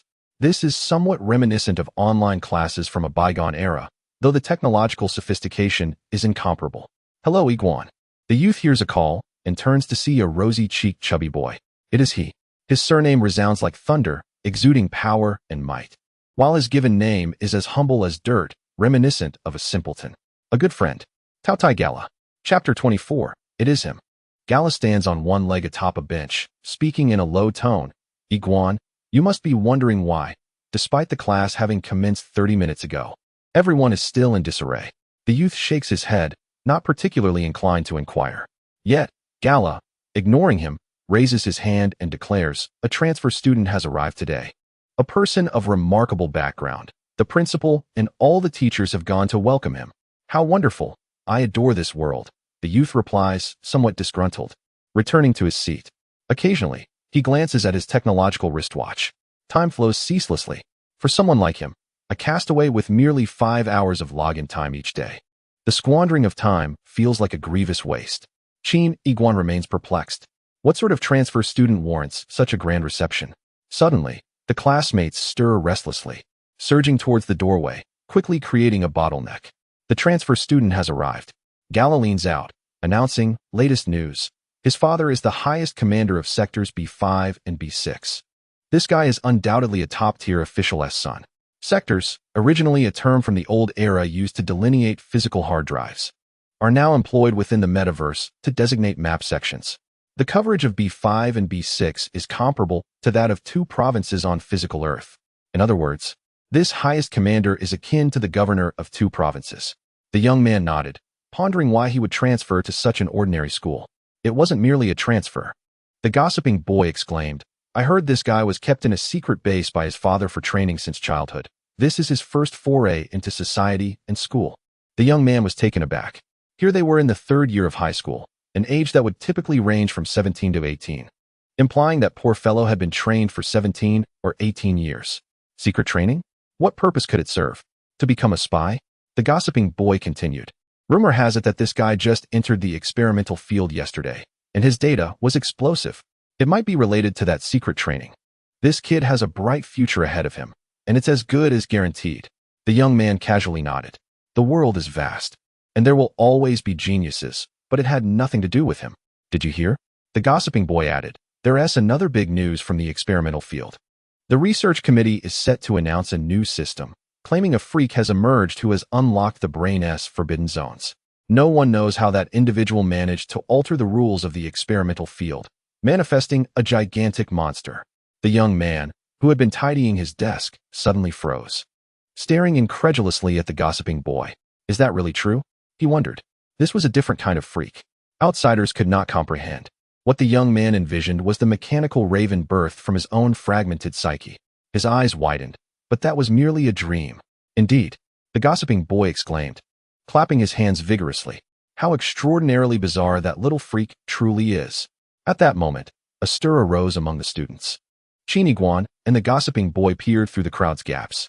They saw the class beauty, the stunning girl named Shangguan Xiaodao, with her long hair cascading down, radiating youthful energy, her cheeks slightly flushed as she held out a gift box. However, the person she faced remained obscured by the throng. Shangguan Xiaodao tucked her hair behind her ear and softly said, Hello, new classmate. On behalf of all the students, I welcome you. This is a gift I prepared for you. As she spoke, she opened the gift box, revealing a red water cup, adorned with a delicately painted little heart and a small rabbit. A hush fell over the crowd, causing Shangguan Xiaotao's cheeks to redden further. Yiguan, you've been cuckolded. The gossiping boy exclaimed, wide-eyed, trembling as he pointed at Shangguan Xiaotao. The entire class was aware that she had a crush on Yiguan. How could she change her affections so quickly? Qin Yiguan could only smile in bemusement, dismissing the notion of changing hearts. What shifting affections? Shangguan Xiaodao and I are merely ordinary classmates. The gossiping boy lamented. Indeed, your romance hasn't even begun, yet it has already ended. The young man chuckled to himself. Regardless of time or place, those who carry a halo of brilliance always attract admiration. The crowd surged. Suddenly, a path split through the distant throng. It was due to the transfer student's presence. Students flocked toward him, not daring to obstruct his gaze. Qin Yiguan finally caught sight of the transfer student and froze abruptly, his pupils constricting. It's him again. Although he was clothed, that face was unmistakable. In the midst of the crowd, a youth clad in a white suit caught Qin Yiguan's attention, for they had encountered each other thrice before. The first meeting took place in a nutrition warehouse located in the central district, where he was unclothed. The second occurred within the dreamlike confines of an experimental field, where he was surrounded by admirers. And now, the third meeting transpired, as the youth stood before Qin Yiguan, assuming the role of a transfer student. Qin Yiguan found this revelation somewhat astonishing. Could this be the ninth brother? The robust boy, known by the moniker Thorny Bear, trembled slightly as he approached the transfer student, pointing at Qin Yiguan from a distance. You ought to keep your distance from that guy. He's deranged. Just moments ago, he claimed there are 101 methods to kill me, and he articulated it with such chilling realism that it terrified me. I nearly wet myself. With a resigned smile, Qin Yiguan began to scrutinize the transfer student. He possessed striking features, with deep black eyes radiating an aura of righteousness. Standing between 175 to 178 centimeters tall, his physique was tall and well-proportioned, adorned in a pristine double-breasted white suit, devoid of even a speck of dust, resembling a figure from a sterile chamber. He stood casually, as if illuminated by countless spotlights. Simultaneously, the transfer student was observing Qin Yiguan. His appearance could be described as handsome, yet his long hair obscured his forehead and temples, casting shadows over his eyes. Clad entirely in black, a jacket, jeans, canvas shoes, and a backpack, he exuded a somber aura. Although not overtly peculiar, there was an air of gloom about him, as if he belonged in a shadowy corner. The transfer student paused momentarily, breaking away from the crowd to stride directly towards the young man.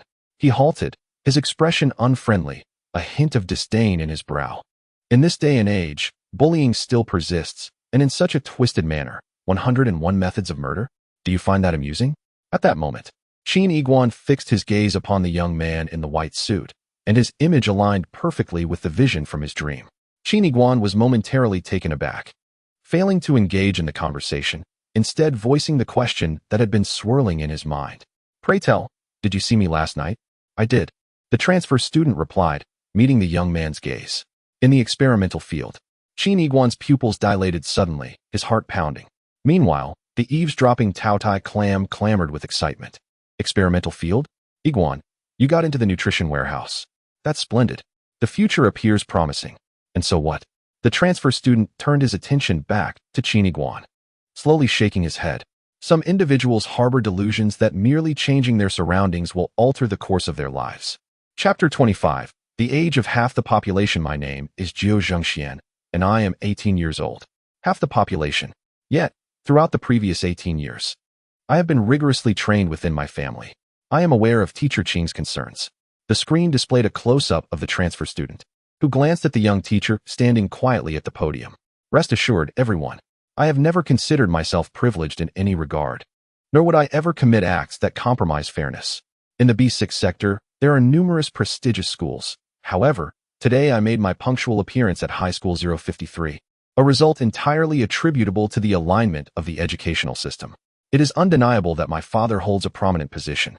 Yet, throughout my life, the sole inheritance he bestowed upon me was a rigorous, and at times, somewhat harsh education.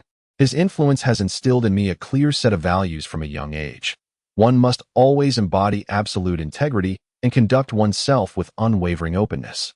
Furthermore, one must rise against any injustice encountered, regardless of time or place. Jiao Zhengxian cast a glance at Qin Yiguan, then turned his attention to the young teacher at the podium. At this moment, the young teacher, arms crossed, displayed no particular expression, even in the principal's office, where the principal might slam the desk in frustration, causing pins to fly from the holder like darts, demanding that the new student receive special attention. The teacher remained indifferent, adopting an air of nonchalance. He calmly replied, "In my eyes, a student of both virtue and talent is a good student. As for who his father is, that bears no significance to me." The principal found himself utterly powerless against this defiant young educator, experiencing a resurgence of a cerebral hemorrhage on the spot. Jiao Zhengxian felt a sense of helplessness as well. The grandiose welcome ceremony orchestrated by the school leadership was excessive, ostentatious, and far from his intention. Subsequently, Zhou Zhengxian bent down to retrieve his electronic textbook, vacating the seat previously offered by a sycophant. He made his way to the last row, standing firm as he announced, "I am the 3,326th student in this class, and according to the rules, I am to occupy seat 5 in row 226. This is beyond dispute. I am the new student, Zhou Zhengxian. In the days to come, I kindly request the guidance of all my classmates and teacher Qin." As he spoke, Zhou Zhengxian earnestly surveyed the room, ultimately bowing deeply to teacher Qin. The students present were inspired by his righteous demeanor and began to applaud. The young teacher paused momentarily, the sternness on his face dissipating, and he slowly nodded, acknowledging the satisfactory welcome bestowed upon the new student. Seated next to Qin Yiguan, the gluttonous clam scoffed quietly. "This transfer student seems impressive, but why is he targeting Qin Yiguan right from the start? Has he consumed your family's resources?" Upon hearing this, the youth slightly pursed his lips. Even if he voiced it, the clam would not believe him. Fate is indeed peculiar. I have truly partaken of his family's provisions. Not only have I consumed them, but I have also borrowed and shared with that group of rascals from Rhapsody. Additionally, their fruits are delightful, and I intend to visit often. As class commenced, teacher Qin, clad in a tailored blue suit, adjusted his posture and adopted a serious expression. "Students, remember that times have changed. The value of education has diminished." The corners of the students' mouths twitched. This was a typical maneuver of teacher Qin, exhibiting his calm demeanor. Studying geography? The expanse of the metaverse is already 48 million times that of Earth. What use do those outdated geographical lessons serve? With one hand in his pocket, the suave teacher raised his head confidently. Studying physics? Teacher Qin shook his head, expressing his disbelief regarding the concept of universal gravitation in the metaverse, likening it to the weight of Newton's coffin. What use is learning that? Foreign languages? The metaverse encompasses countless realms, all equipped with simultaneous translation. Those antiquated pieces of knowledge are utterly obsolete. Teacher Qin continued to shake his head, emphasizing that within the metaverse, all extreme conjectures are subject to constant validation, with chemical and physical principles perpetually being overturned. Such rote learning serves only to prepare for examinations. It is truly lamentable that, in this era, the higher echelons of humanity persist in an educational philosophy that prizes competition and obedience as pathways to success, training children to become mere automatons. With a slight lift of his head and a smile, teacher Qin proclaimed, "On the day I become the master of this world, I shall abolish all the trivial courses and retain only my exploration classes and health education." Laughter erupted among the students, invigorating the atmosphere. Thus, he commandeered the entirety of the day's curriculum, his laughter growing more radiant as he prepared to deliver a full-day exploration class. A brief silence enveloped the classroom before an exuberant cheer erupted. Hooray for Teacher Qin. Teacher Qin is magnificent. The exploration class, undoubtedly the most popular course, was anything but dull. Its content was engaging, thrilling, and novel. As for Teacher Qin, he was the idol of all his students, young, handsome, flamboyant, and brimming with a spirit of discovery. He had invaded countless girls' dreams, engaging in mischievous antics, much like how certain female teachers would invade the dreams of boys. Qin Yiguan gazed at the charismatic figure on the podium, recalling his first day at school. It was this very man who had clapped him on the shoulder and said, "Qin Yiguan, with your impeccable attire, what a splendid name. Do not mind the malicious gossip. With me around, no one dares to discriminate against you. Keep it up." Those words had instilled the first warmth in the anxious heart of the boy, especially since Qin Yiguan was the only student from Rhapsody, a place regarded by many as akin to a lunatic asylum. The boy smiled softly, realizing that Teacher Qin was indeed a very warm person. At this moment, the students were entirely at ease, actively engaging with their electronic textbooks. Qin Yiguan slowly lowered his head, holding a device resembling a metallic rod, which contained all the educational materials and consolidated functions for writing, submitting assignments, and all other learning tasks. With a click, Qin Yiguan activated the device, a faint hum of electricity resonating. Yet, to his dismay, the image projected by the electronic textbook quivered, flickered, and ultimately half faded away. The boy frowned, realizing that his antiquated relic was not only 3 versions behind, but had also succumbed to years of neglect, finally reaching the end of its life. This device had cost 9,000 yuan, and now his entire savings were insufficient to replace it. However, in the next moment, he discovered a brand new electronic textbook quietly resting in his desk drawer, accompanied by a note from Teacher Qing. The boy felt an overwhelming sense of gratitude. Teacher Qing was indeed a very warm person. Before them stood Teacher Qing, a gentle smile adorning her face as she slightly raised her head. A young student, clutching a brand new electronic textbook, murmured, "Teacher Qing, I will return it." To which Teacher Qing merely smiled in response, her gaze sweeping across the entire class. With a slight lift of her arm, she let it fall, and in that fleeting moment, the holographic device activated, transforming the classroom entirely. The furnishings vanished in an instant, and all the students seemed to defy gravity, floating midair.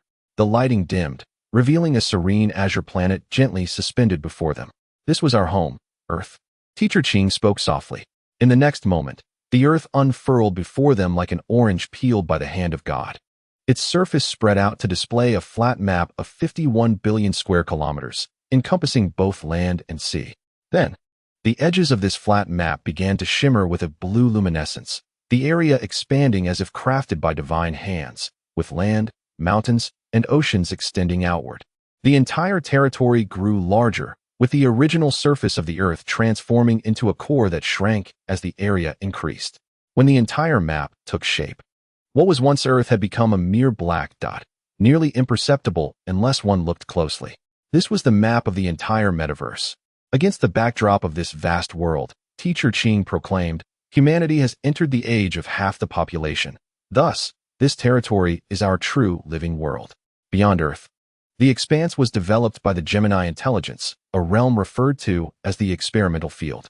The metaverse expanded 48 million times, with this field occupying 47.99 million. It was vast, unknown, and logically subversive. Just yesterday, the Gemini intelligence announced the order of the experimental field, 50. Teacher Qing indicated those regions, clarifying that the term experimental field was not merely a nickname, but originated from an explanation provided by the Gemini intelligence a century ago. What exactly were they experimenting with? Teacher Qing raised her head slightly, asserting that this would be an ultimate enigma. The students gazed at the monumental map, their expressions a blend of confusion and longing. "What I know is that within the experimental field, human potential is unleashed and cognitive abilities are enhanced. With the full release of technology, superpowers exist not just in fantasy." Teacher Qing paused, then spoke with a carefree demeanor. "And what is the meaning of life? It is courage, exploration, and growth." Thus, with a glimmer in her eyes and a smile gracing her lips, she announced, "Today's exploration lesson will be an immersive experience in the experimental field, embarking on a full 7-hour tour." "What? Teacher Qing is serious? I do have a nutrient chamber, but my father forbids me from entering. The last time I sneaked to the boundary, I barely took a step before getting caught and faced the wrath of my parents. I have a cousin who ventured into the experimental field 3 years ago. I hear he has amassed considerable power and now rules a territory. Rumor has it that the experimental field is not a picturesque rice paddy, but a world of utter chaos." The classroom erupted in a flurry of excitement, with students displaying a mix of fear and exhilaration in their eyes. However, Teacher Qing confidently declared, "Rest assured, my dear students, I have made meticulous arrangements. Once we enter the experimental field, I can guarantee your safety. What I require from you is to keep your eyes wide open, engage your minds, and strive to absorb all that you observe. Knowledge and insight are the most precious abilities in this world. Remember, those who seek the heights will attain the essence, while those who seek the middle will only grasp the periphery." A momentary silence enveloped the classroom. The excitement was palpable. "We must follow Teacher Qing. This opportunity is invaluable." The students were brimming with enthusiasm. With a smile, Teacher Qing instructed everyone to gather in the open space behind the building, preparing to board the train to the next destination, the experimental field of the metaverse, the city of Amaterasu in snow. One student called out from afar, "Teacher Qing, the principal will surely try to stop us." Teacher Qing calmly waved his hand, unperturbed. "No worries, he has suffered a cerebral hemorrhage." A brief pause fell over the classroom, leaving only 2 individuals, Teacher Qing at the podium and Qin Yiguan seated among the students. Teacher Qing observed calmly, "This lesson seems rather unfair to you." The youth gazed into the distance. He had once exhausted his login time, taking the train to the edge of the map in the metaverse. Yet all he beheld were indistinct bubbles. His visual, auditory, and tactile senses could not coalesce into coherent information. The neural helmet he wore was a truncated version, its capabilities limited, hampering the transmission of sensory data and preventing him from interpreting the information within the experimental field. With longing in his heart, the youth began counting the bubbles, one by one, at a rate of 1 per second. Upon reaching the 130th bubble, his limited login time completely drained, resulting in a forced disconnection. At that moment, he smiled. "Teacher, I am not so petty. Indeed, due to my medical condition, I cannot apply for the nutrient chamber. However, I certainly do not possess the right to alter your teaching plan, nor to delay my classmates' once-in-a-lifetime opportunity." His smile was serene. "Once you return, I will eagerly listen to everyone's accounts." Teacher Qin reciprocated the smile, his eyes filled with recognition for the youth. Then, with one hand in his pocket, he approached the classroom door and, facing away, said, "Maintain that hope in your heart, transform it into belief, and even into passion. One day, it will manifest and illuminate your path." The youth was deeply moved and nodded, yes. Chapter 26, second login. In the blink of an eye, it was afternoon. The sun hung high in the sky, casting down its intense rays. Within the metaverse, all natural phenomena mirrored those of reality. Qin Yiguan stood alone by the classroom window. A solitary white cloud drifted across the sky, momentarily obscuring the sun, casting the youth into shadow. His thoughts churned. Last night's dream? According to the clam and Jiuzhengxian, I had actually entered the experimental field. This means I broke free from the limitations of the helmet and gained additional time. Moreover, the vivid visuals and sounds. Did I acquire the complete sensory data? Is the dream a manifestation of my consciousness, while the metaverse consists of sets of electronic data? Have they seamlessly integrated? Did I log in with my physical body? Is it truly a testing ground located 40,000 kilometers away? This is utterly incomprehensible. The young man furrowed his brow, an inexplicable shiver coursing through him. His pupils dilated and constricted, and my gestalt has collapsed, transforming within the testing ground into a capability so divine it could be likened to that of a creator, terrifying, yet comparable to a deity. At that moment, a white cloud drifted past, and he extended his hand, casting a shadow upon the ground, his fingers opening and closing like a monstrous maw. The youth's chest heaved with confusion, overwhelmed by the magnitude of it all. Suddenly, a notification appeared in his line of sight. Remaining login time today, 0:04:23, disrupting his contemplations. As an outcast, his login time had swiftly elapsed. Yet concurrently, a glimmer of anticipation flickered in Qin Yiguan's eyes. Could it be that I can return home to rest? Subsequently, the young man adjusted the electronic textbook on his desk, positioning it at the center. In the next instant, his form transformed into a cascade of blue code, vanishing from the classroom of Class 11, Year 3. In Rust City number 03, within his apartment, the young man removed the neural helmet and gently set it aside on the couch. He rubbed his stomach, feeling a pang of hunger. This rudimentary helmet lacked nutritional supplementation capabilities. Casting a glance towards the direction of the central city, he abandoned the thought of borrowing food. Instead, he approached the corner, seized an energy bar, unwrapped it, and began to chew. Though still unpalatable, the energy bar revitalized him almost instantly. Soon after, he retrieved a cherished stash of walnut kernels and consumed them eagerly, seeking to nourish his mind. May this aid me in re-entering the testing ground within my dreams. Beep, beep, beep. Hala calling Yiguan. You are no longer that undernourished outcast. Why haven't you followed me? Where did you go? Amaterasu, the city of snow, is so magnificent. My method of logging in remains to be verified. In any case, do not make a fuss for now. My time has run out, and I must log off. Please convey my regards to Teacher Qin. Haha, you couldn't even comprehend a nutrition pod? We played for over 5 hours. No need to inform Teacher Qin. He is not returning with us but staying in the testing ground, claiming there is something significant happening today. The young man nodded, acknowledging Teacher Qin's ever-casual demeanor. Yiguan, don't be envious. Tomorrow, I shall share with you all I have seen today, but I must say, no matter how I share it, it cannot compare to witnessing it firsthand. Seeing it firsthand, that is not beyond my reach. After concluding his conversation with Hala, the young man meticulously filled the large hole in the wall before darkening his bedroom entirely. He lay down on his bed in a starfish position, contemplating the scene, which bore no distinction from yesterday. The city of snow, Amaterasu, such a name suggests it must be a breathtaking city. With closed eyes, he silently wished, "If only I could visit the city of snow, Amaterasu, to broaden my horizons." Overwhelmed with excitement, he found himself unable to sleep for 2 hours. At last, within the third hour, the boy, with his eyes tightly shut, felt a wave of drowsiness wash over him, his consciousness becoming increasingly blurred until, in a fleeting moment, he succumbed to slumber. In his dream, the familiar sensation returned. The boy felt as though he was repeatedly rising, only to walk into a pitch-black vortex. Caught in an endless loop, must he still stand in line? He was uncertain, as the web-like scar on his right temple began to shimmer, emitting a faint red glow, as if it had come to life once more. Suddenly, the dreamscape illuminated, as if traversing through time and space. He opened his eyes to behold a cerulean sky, with the sound of the wind howling past his ears. The boy was startled, abruptly realizing he was plummeting rapidly. Yet, his eyes sparkled with excitement. This was the very scene. This was the state. This was the sensation. I have manifested in the sky, only to fall. Below him lay what he presumed to be the experimental field of the metaverse. A thrill coursed through his mind. This unique mode of entry felt akin to a divine descent, truly unparalleled. Indeed, I am extraordinary. Hello? A faint voice suddenly reached his ears. As the boy fell, he turned his head to see a chubby stranger, wearing glasses, tumbling alongside him, who even greeted him. The boy was taken aback. Am I not the only one? There are others who can wield this method? In that instant, a woman's startled exclamation resonated from above.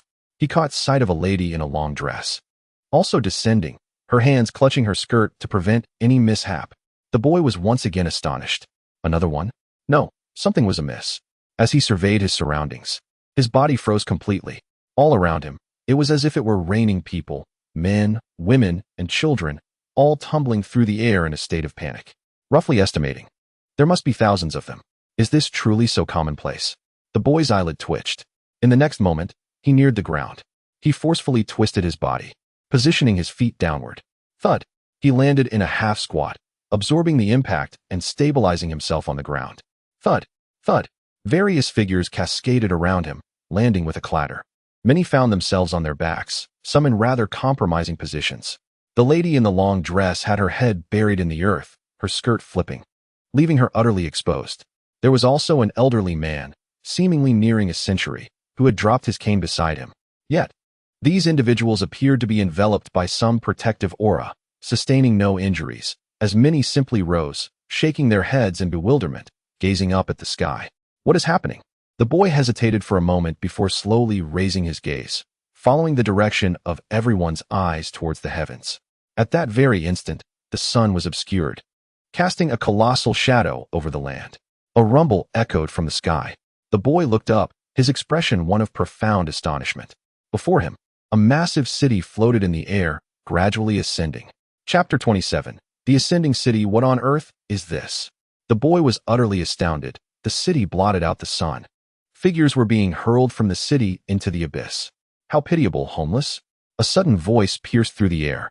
The youth turned around to find a frail man clad in a long robe, with a pair of thin, mustached lips and a rather unsavory appearance standing beside him. Who are you? The boy inquired, a hint of skepticism in his tone. I am Yuan Cosmos, a purveyor of information, the man replied, briefly scrutinizing the youth. A technological orb perched on his shoulder scanned the boy, and he remarked, compatibility at 0? A rare talent indeed. The youth was taken aback, unsure how to respond. However, the man paused, his eyes suddenly sparkling with encouragement.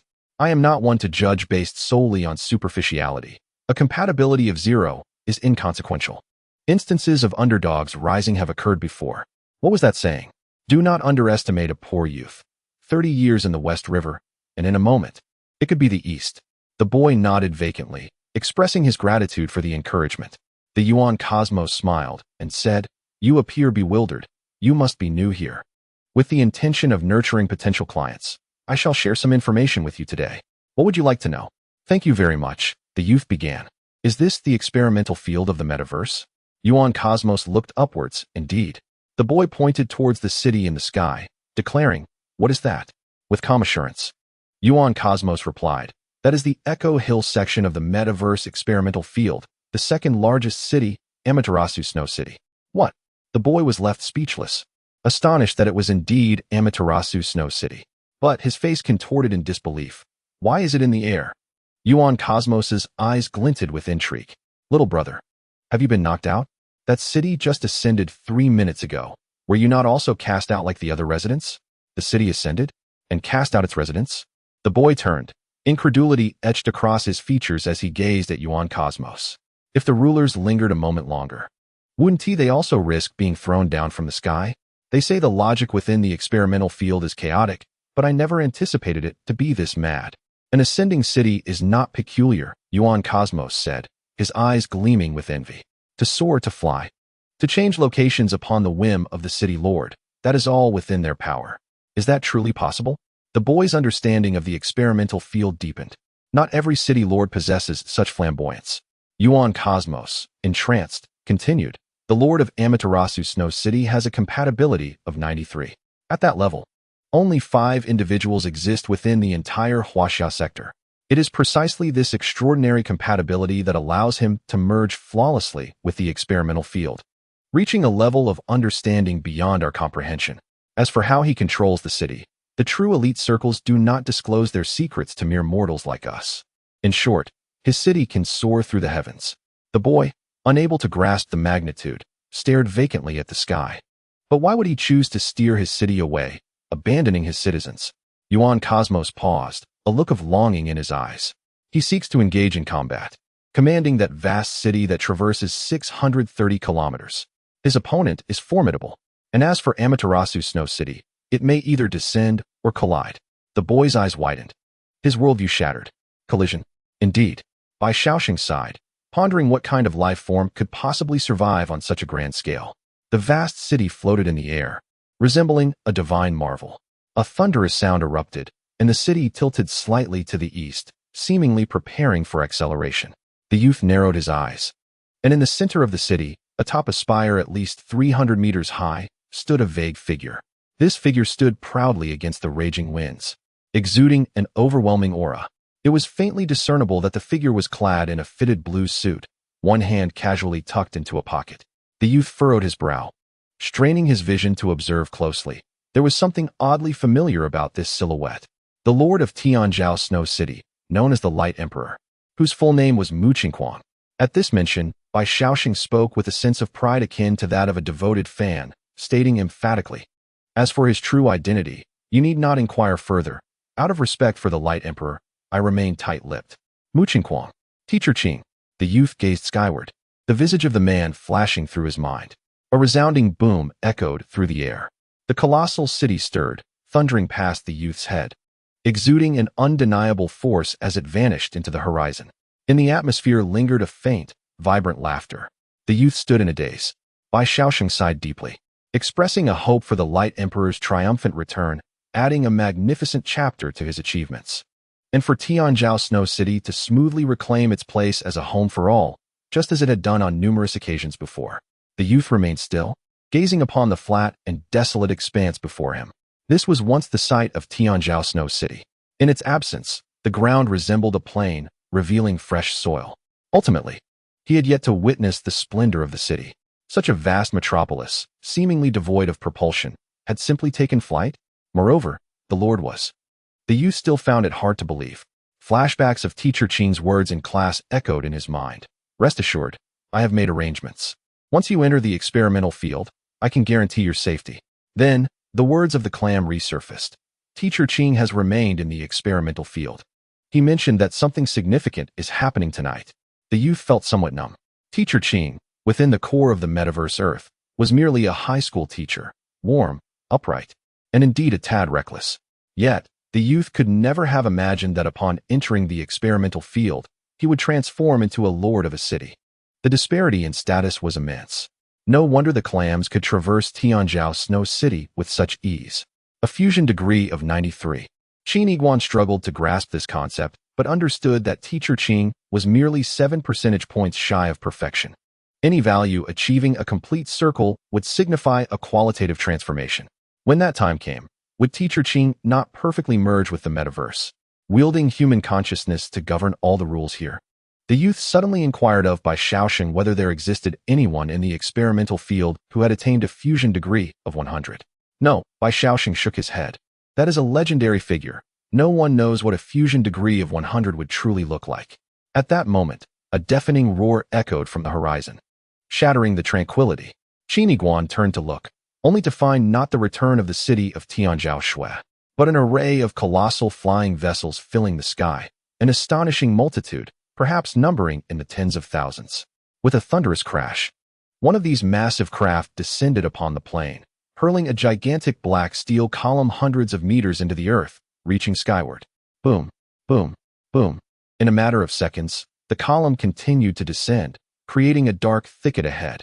Subsequently, countless agile flying robots, equipped with dual mechanical arms, emerged from the enormous vessels, resembling swarms of mosquitoes in flight. An incredible scene unfolded. The robots utilized the black steel columns as their skeletal framework, swiftly erecting walls as if assembling a grand structure of Lego bricks. In the blink of an eye, a myriad of tall, uneven buildings and uniquely designed edifices took shape. More robots, bearing construction materials, wiring, and furniture, swiftly entered these structures, enhancing their interiors with remarkable speed. Thud, thud, thud. A large flying machine glided through the city streets, inserting a dark pipe into the ground, from which faint popping sounds emerged. As the pipe withdrew from the earth, beautifully shaped trees began to sprout, lush and vibrant, as if they had always belonged there. Additionally, robots meticulously placed numerous 3-meter-tall cubic boxes throughout the city.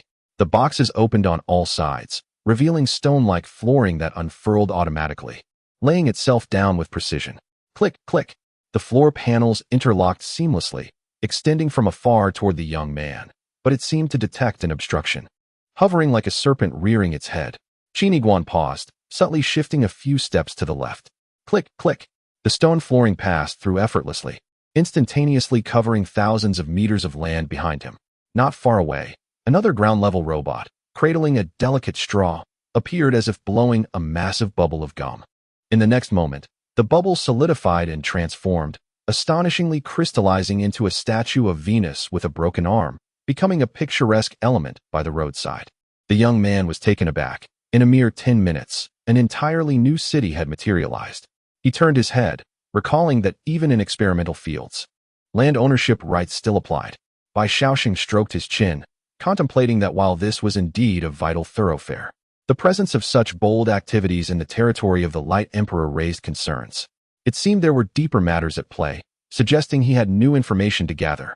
Furrowing his brow, the young man felt a sense of unease, as if his mentor, the Light Emperor, had departed, leaving the premises vulnerable to intruders. Kid, why do you appear so eager to meddle? Bai Shaoxing scrutinized the young man once more, clicking his tongue. Here's a suggestion. Since you've just arrived, it might be wise to gather your tools first. Qin Yiguan understood that despite Bai Shaoxing's somewhat disreputable appearance, he was not a malicious person. He seemed to be deliberately reminding himself. The youth inquired, "What do you mean?" At that moment, a metallic sphere slowly ascended from Bai Shaoxing's shoulder, emanating a green glow from its center, as if it possessed intelligence. Bai Shaoxing gestured towards the mechanical orb, stating, "This is an electronic assistant, which you may also understand as a personal intelligence core.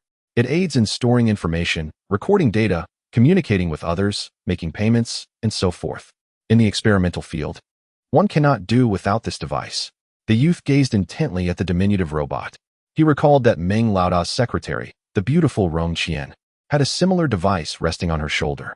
He remembered that Rong Qian had utilized this gadget to assess his compatibility. Observing the youth's bewildered expression, Bai Shaoxing sighed. "You should visit the virtual government to verify your identity and your nutrient chamber number. Then you can obtain a basic version of the electronic assistant for free." He patted the youth on the shoulder and proceeded towards the new city. At that moment, the youth scanned the surrounding pedestrians and noticed that each individual had a small metallic sphere floating above their shoulder. His brow furrowed. This small orb must serve significant purposes. At the very least, it appeared to be a survival guide within this experimental field. Applied to the metaverse government, it only required reporting one's identity and nutrient chamber number. It sounded quite simple. However, I am an undocumented individual. Not only do I lack a legitimate identity, but I also do not possess a nutrient chamber. Chapter 28. Personal Intelligence Core. I wish to acquire a personal intelligence core, but it seems as challenging as climbing to the heavens. The youth sighed deeply. Suddenly, a spherical object rolled to his feet. He looked down, momentarily stunned. Was it a personal intelligence core? Gradually, he lifted his gaze towards the direction from which the small sphere had come. It was a young man with yellow hair, cradling a small, disc-like intelligence core in his palm, smiling broadly and with an air of arrogance. Haha, after saving for 2 years, I have finally purchased the latest generation of intelligence core. I can finally discard that old, decrepit one. With that antique, I couldn't even attract a girl. Upon hearing this, the youth momentarily froze, then slowly lowered his head. There, at his feet, rested a metallic sphere the size of a tennis ball. However, its appearance was utterly dismal. The surface was marred with scratches, lacking luster, and some metal seams had even begun to lift. The bottom shell was missing a piece, exposing the internal circuitry, which emitted faint sparks. An abandoned personal intelligence core? The youth found himself in a daze. Could I possibly use it? Qin Yiguan gradually bent down, his fingers about to touch the metallic sphere. Hey, I say, brother. The young man with yellow hair carefully placed the small disc on his shoulder. The youth's fingers hovered in midair, pausing for a moment as he looked at the yellow-haired boy. What's the matter? The yellow-haired youth smirked slightly. Nothing. Is this foolish newcomer trying to pick up my trash for use? Doesn't he know? A personal intelligence core must be bound to its owner's digital ID. The one I discarded is completely ruined. I didn't even have time to unbind it. Even if this fool manages to repair it, he wouldn't have the qualifications to awaken it. The yellow-haired youth stifled his laughter. Before him stood a young lad, cradling a worn metallic sphere in his hands. He gently wiped it clean and tapped it lightly, then widened his eyes as he gazed into the orb's center, where a small glass segment resembled either a lens or a tiny window. After observing for a while and finding no glimmer of light within, the boy delicately placed the sphere upon his shoulder, as if it were a slumbering sprite. Haha, is this kid out of his mind? A boy with yellow hair could no longer contain his laughter and, with a dismissive wave, swaggered away. Unbeknownst to him, the metallic sphere atop the boy's shoulder suddenly radiated a blue glow, pulsating rhythmically as if undergoing a reboot. Gradually, the sphere vibrated and began to levitate. Simultaneously, a cerulean sky unfurled in the boy's perspective, colossal letters obscuring the entire world, accompanied by a sweeping symphony. The letters spun in the heavens before converging into a singular form. Restart successful. Binding successful. Device codename, Forsaken of the Gods. Bound Master, Qin Yiguan. Analyzing master data. Ability name, Consciousness Matrix. Brain Anomaly Zone A89 Malevolent Syndrome Development Level 0. Brain Supernormal Zone B05 Shadow Syndrome Development Level 0. Brain Dark Zone A06 Gestalt Collapse Temporary Development Level 1. If the host's integration level does not improve, this progress will revert to 0 within 48 hours. Brain Forbidden Zone A01 Cosmic Phobia Development Level 0. Individual Integration Level 0. Smartwatch Data Sharing in Progress. Personal Assets 80/20. The young lad stared at the words suspended in the void, his body frozen in astonishment. He recognized this format. It was akin to something Boss Meng had once shown him. Yet, Qin Yiguan recalled that Boss Meng's ability fell under the category of augmented reality, focusing on geometric analysis. And it lacked such an extensive string of data.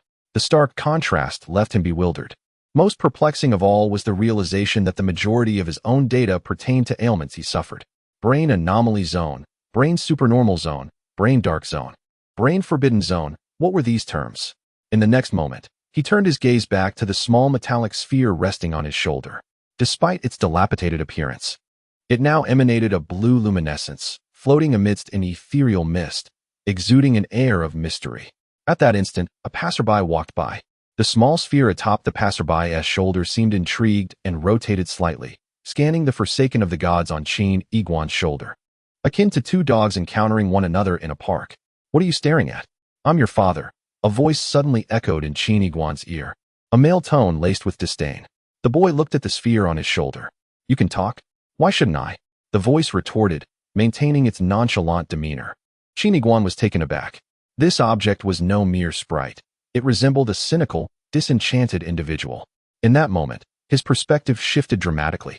He observed the hurried passersby, each adorned with their own personal intelligence. Yet now, floating above all their intelligent devices were strands of data. Number: HIK-263. Is access requested? Number: ORE-047. Is access requested? The number Qin Yiguan recalled a scene in his mind. When he first met the beautiful secretary Rong Qian, she had inquired, "Mr. Qin, would you mind if I reviewed your information?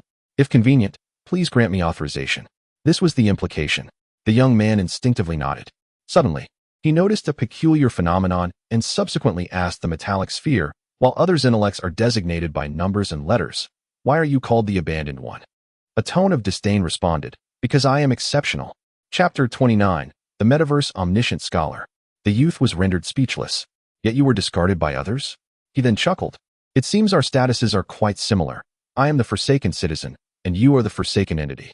Regardless of our pasts, we shall be partners moving forward, embarking on adventures within this experimental realm.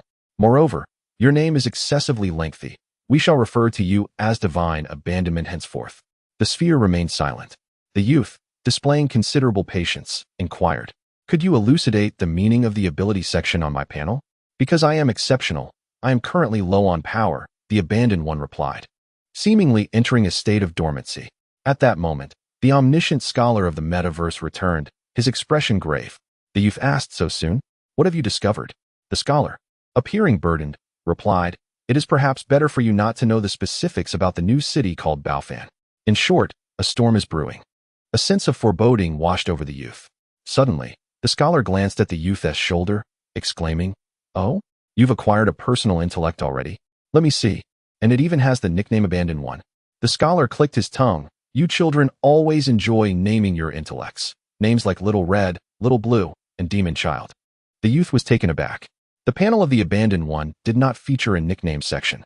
Demon Child was a name both melodious and commanding, whereas his own designation merely indicated superiority and low power. The disparity was stark. He then nodded and said, "Mr. Scholar, I have a question." "Stop right there." The scholar interjected, raising a hand to halt him. "I have already introduced myself.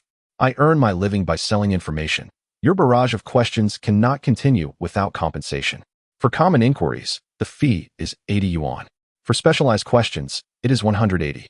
For matters involving less significant secrets, it is 500. The scholar added, "Rest assured, I am sincere in my business, possessing genuine knowledge. Throughout the entire experimental realm, guides, combat rankings, and enticing secrets are all cataloged, judging by your abilities. If I cannot answer your question, I will eat dung while standing on my head." The youth pondered. 500 for a secret was still within reach. Moreover, the inquiries he intended to make were likely mere matters of common knowledge. The abandoned one might be unreliable, but at least he had the scholar. Thus, the youth asked, "Do you know what a consciousness matrix is?" Bai Shaoxing hesitated for a moment, slowly raising his head. "Dear young brother, please refrain from concocting terms to deceive me." The youth composed himself and inquired anew, "Are you aware of a phenomenon wherein individuals can transform psychological ailments into abilities, complete with a percentage indicating their level of development?" "I believe you are unwell," Bai Shaoxing retorted, glaring. "Are you attempting to invent another concept to mislead me?" "My apologies." The youth continued, "Given your vast knowledge, have you ever heard that someone can access the metaverse without any equipment? I might strike you," Bai Shaoxing exclaimed, his temper flaring as he raised his hand in exasperation. The youth smiled helplessly, convinced of one thing. He was indeed an extraordinarily unique being. This particular query, he felt, would surely elicit a response from Mr. Bai Shaoxing. Glancing at his wristwatch, the youth pondered, "Why is my savings steadily dwindling at a rate of 20 per second?" It was then that Bai Shaoxing's expression softened. His intellectual device turned slightly, conducting a scan of the surroundings. In Qin Yiguan's perspective, a window suddenly emerged, indicating that Bai Shaoxing was requesting a transaction for a fee of 80. "Another 80? The youth acquiesced. Bai Shaoxing pointed to the ground beneath them. "You are no longer in the city of Tianzhou Shui, but in the entirely new Baofan city. Upon entering, you are required to pay a fee to the city lord, akin to the taxes of the bygone era." The youth was taken aback. "Is there such a notion?" Bai Shaoxing sighed, lamenting that city lords who freely opened their cities, like the benevolent Huang, were becoming increasingly rare. The youth's mind was consumed with a singular thought.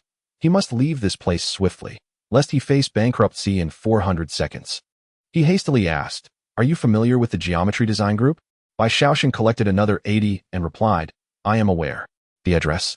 80, to the east, in Sector B5. Coordinates 704,509. A friendly reminder, It is 120,000 kilometers from here. The youth was momentarily stunned. 120,000 kilometers? Do not fret, Bai Xiaoxing's intellect word again. 80. You can take public transportation just outside the city. Public transport? Thank goodness.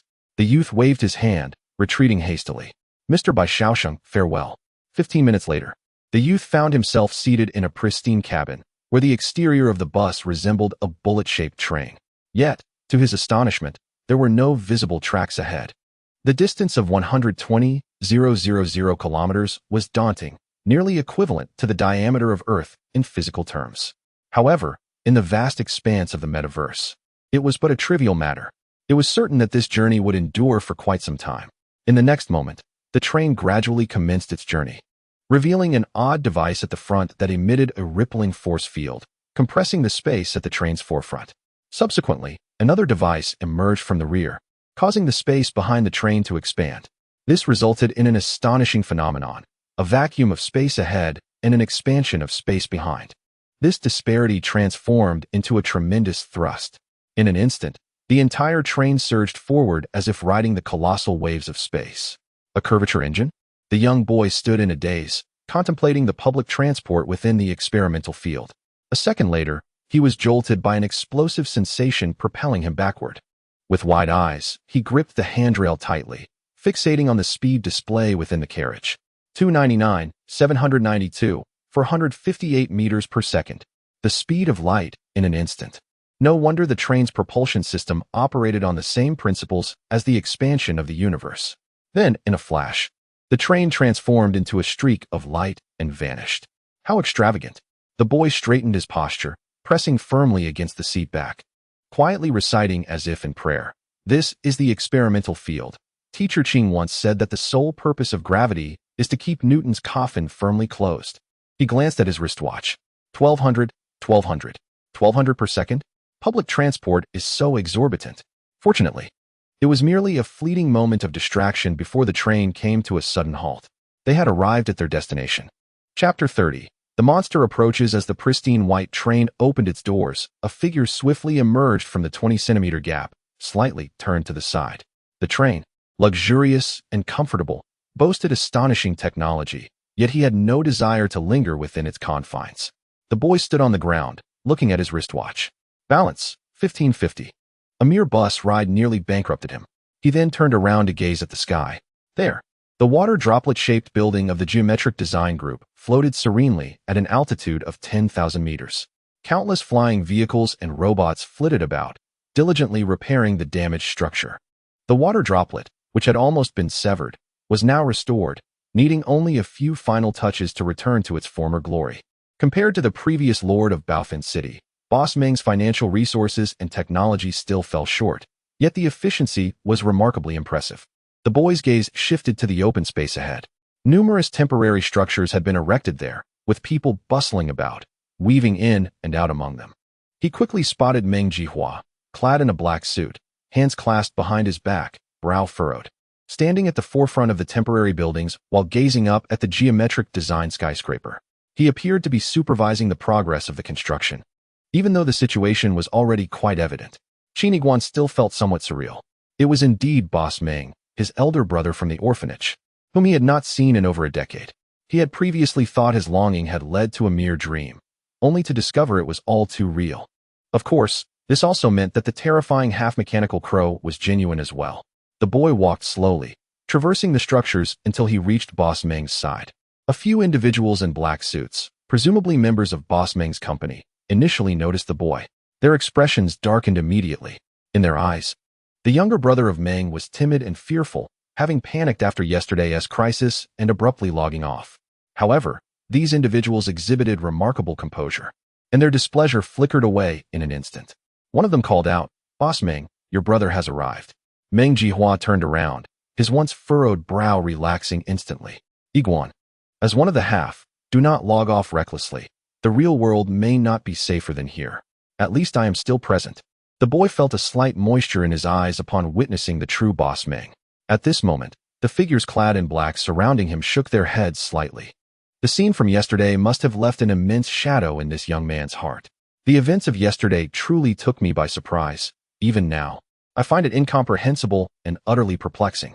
Meng Jie gazed at the geometric skyscraper in the sky, while Rong Qian remained missing since being abducted by Kuchiming.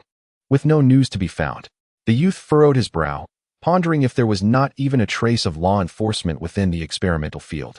Meng Jie shook his head, saying, "None."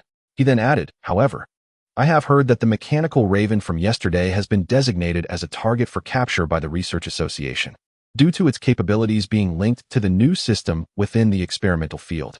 This vastly exceeds my understanding, and I have no reference information." The young man pondered. Recalling the rumors he had once heard, the Research Association was renowned, a formidable institution. Meng Jie sighed, his expression complex. "I have managed to ascertain through connections that although the Research Association located the Raven, all 3 capture teams dispatched within 24 hours have perished." The youth froze momentarily. Meng Jie continued, "I have also heard that this creature can grow stronger with human fear, without any apparent limit. This is utterly unfathomable." He clenched his fists, uncertain of Rong Qian's current state. Just then, a terrifying cry echoed from the horizon. A massive shadow appeared against the sky, flapping its metallic wings as it swooped down. Gasps of astonishment erupted around them. It was the mechanical monster bird. Its size had expanded once more, now measuring at least 200 meters. Upon the raven's back stood a stout man with thinning hair, none other than Kuchiming. Indeed, the mechanical raven was his instrument. Meng Jie looked up at the sky, his eyes wide with fury. Yet, the Kuchiming before him was entirely transformed. Previously, he was merely a treacherous businessman, but now this balding, corpulent figure was splattered with blood, his face contorted in a grotesque manner. His eye sockets were sunken, and a veil of black smoke seemed to shroud his pupils.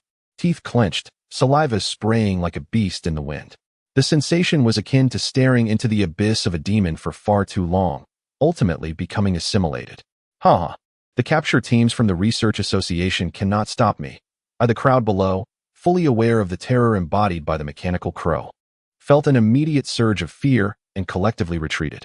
Suddenly, the half-mechanical crow tilted its head back fiercely, casting forth its captive, a remnant of flesh, into the lofty skies like a withered leaf.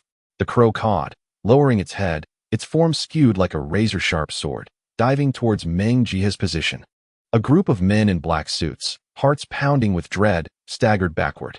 Simultaneously, the crow seemed to sense their fear anew, its wings expanding several meters once more. "Everyone, retreat!" Meng Jie shouted, waving his hand, yet he himself stepped forward, raising his gaze defiantly. Meng Jie remained as fearless as ever, undeterred by the heavens or the earth. Moreover, in such a scenario, he could not afford to blend into the crowd, for he was the primary target of Kuchiming. At that moment, a device on Meng's wrist began to emit a faint glow, enveloping his body in a shimmering blue force field. 3,000 meters. 2,000 meters. The half-mechanical crow approached with cataclysmic intent, its speed relentless.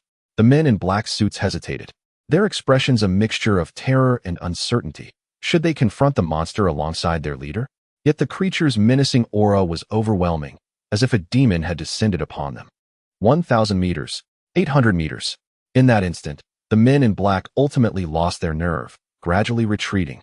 Meng Jie did not blame them. He merely gritted his teeth and glared at the creature in the sky. Every individual possesses a limit to their courage. There was no need to impose unreasonable demands upon them. Yet at that moment, a somewhat frail figure slowly positioned itself beside Meng Jie. He was taken aback. "You, what are you doing here? Hurry and hide." "Boss Meng, I will not retreat. I must test something," the youth replied, tilting his head and narrowing his eyes, fixated on the colossal crow above. "Each time the gestalt collapses and erupts, I find myself ensnared within it, believing it to be a true scene. I often frighten myself into shivers, much like the majority of dreamers who struggle to discern the dream from reality." However, the youth's pupils contracted slightly. "When dawn breaks, everything vanishes, and I realize it was all an illusion. I shall no longer fear it. Instead, I may even mock myself for my previous cowardice." Meng Jie was momentarily stunned. "What nonsense are you spouting?" Yet he watched as the youth boldly advanced, stepping forward once more. He raised his gaze. The half-mechanical crow, howling through the sky, was now less than 800 meters away, its immense form reflected in the youth's eyes. "Now, the dawn has arrived," the boy murmured. The others could not perceive the twisted and chaotic binary codes enveloping the massive crow's body. At that moment, those codes suddenly surged, beginning to writhe before aligning themselves into their original sequence. To the perspective of the ordinary onlookers, an inexplicable black mist began to emanate from the giant crow's form. Like vapor, the dark mist ascended into the air, only to be scattered by the fierce winds. 500 meters. The mechanical crow was now shrouded entirely in the black mist. 300 meters. Faintly discernible, the crows amidst the black mist appeared as if they were being consumed by sand, their forms rapidly dissipating. At a distance of 200 meters, the crows had shrunk to less than a tenth of their previous size, becoming exceedingly tenuous and almost spectral. At 100 meters, the crow's beak seemed poised to peck at the youth. Yet, in that very moment, the indistinct form could no longer maintain its shape. A gust of wind swept through, and the sound of a bird's call gradually faded away, leading to the crow's abrupt disappearance. The onlookers were left in a state of utter astonishment. The situation had shifted too suddenly. What had transpired? What was happening? Meng Jie stood there, equally bewildered. No one bore witness to the scene. The youth's tightly clenched fists quietly relaxed. He had indeed been gambling, but he had wagered correctly. It was born from me, and it would dissolve because of me. Mysteriously, a cryptic smile graced the youth's lips. It was at this moment that the entity upon his shoulder awakened suddenly, blue data materializing before him. The temporary development level of the Gestalt collapse reached 2. What was happening? Where was my Q02? The bald, rotund figure, now devoid of its mount, tumbled weightlessly through the air, eyes wide with disbelief as he spotted an ordinary-sized crow flapping past him. What is going on? Where have you taken my Q02? Meng Jie, I shall kill you. He continued to bellow in rage. The youth narrowed his eyes slightly. The rotund figure was hurtling directly towards him, unerringly. Thoughts raced through his mind. At such a height, he could evade, but it was highly likely that this figure would plummet to his death. One must admit, the crows created by the Gestalt collapse had been pivotal in leading him down this path. There was an unsettling feeling that Qin had been influenced by some dark emotion.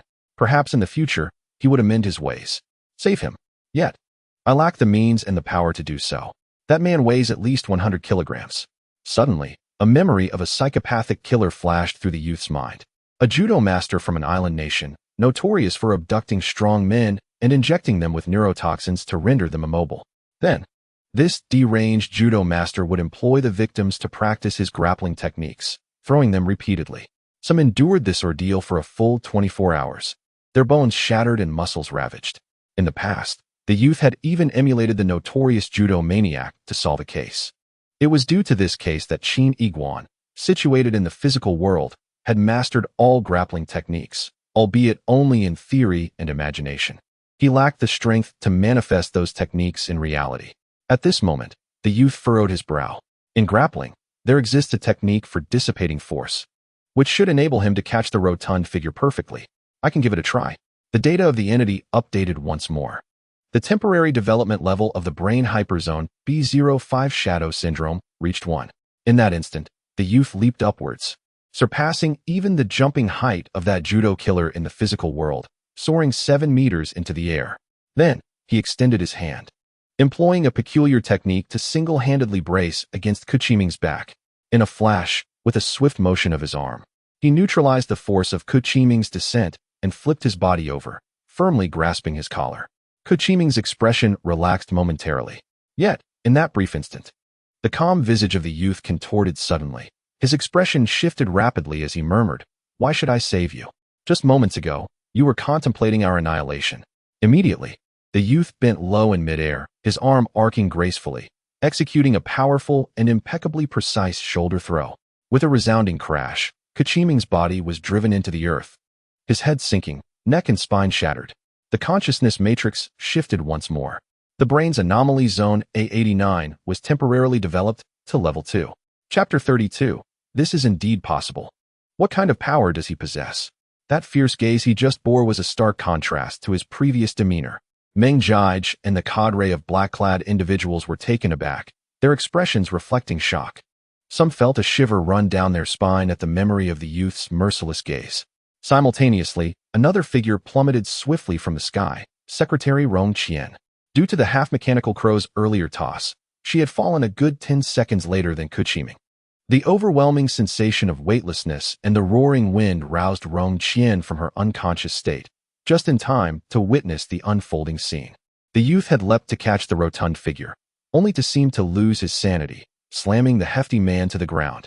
In that moment, the youth tilted his head back, extending both arms, his face devoid of expression, awaiting Rong Qian's arrival. Rong Qian's heart sank in terror. No. But she had no time to react, nor could she find a way to respond. The next instant, she felt a pair of hands pressing against her back, and the force emanating from them was as soft as cotton, swiftly contracting. The youth's arms swung like pendulums, spinning Rong Qian in midair. The beautiful secretary's heart tightened. This move again. Yet, in the next heartbeat, she suddenly felt her feet touch solid ground. She opened her eyes, which had shut in fear, and lowered her gaze slowly, realizing she was standing safely on the ground. The youth, known as Qin Yiguan, stood calmly before her.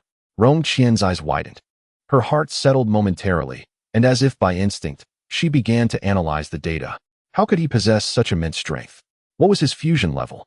The personal AI on her shoulder gradually elevated, scanning Qin Yiguan. Meanwhile, the deity upon the youth's shoulder also rotated slightly. Is there a young lady who admires him? Here is your chance. In the next moment, Rong Qian gazed at the youth's information panel, struck dumb as she noted his fusion level was still 0. At that moment, Meng Jige and the group of black-clad individuals wore expressions of disbelief. Their own fusion levels were not low. Several even possessed their unique augmented reality abilities. Individuals with enhanced strength were rare, but not non-existent. Yet, they remained genuinely astonished by the youth's power and technique. Could augmented reality truly achieve such feats? It was as if he had transformed into an entirely different person. What baffled them most was how could the mechanical crow, descending like a deity, vanish into thin air? Meng Jie took several steps forward, gazing at Qin Yiguan in astonishment. After pondering for a moment, he quietly remarked, "Is the appearance of that crow somehow related to you?" The young man nodded gently. Meng Jie's eyes sparkled with intrigue, recalling the newly unveiled system from the Research Association, the enigmatic cerebral dark zone. The youth did not deny it, but replied directly, "Those matters are entirely new to me as well. I have yet to comprehend them."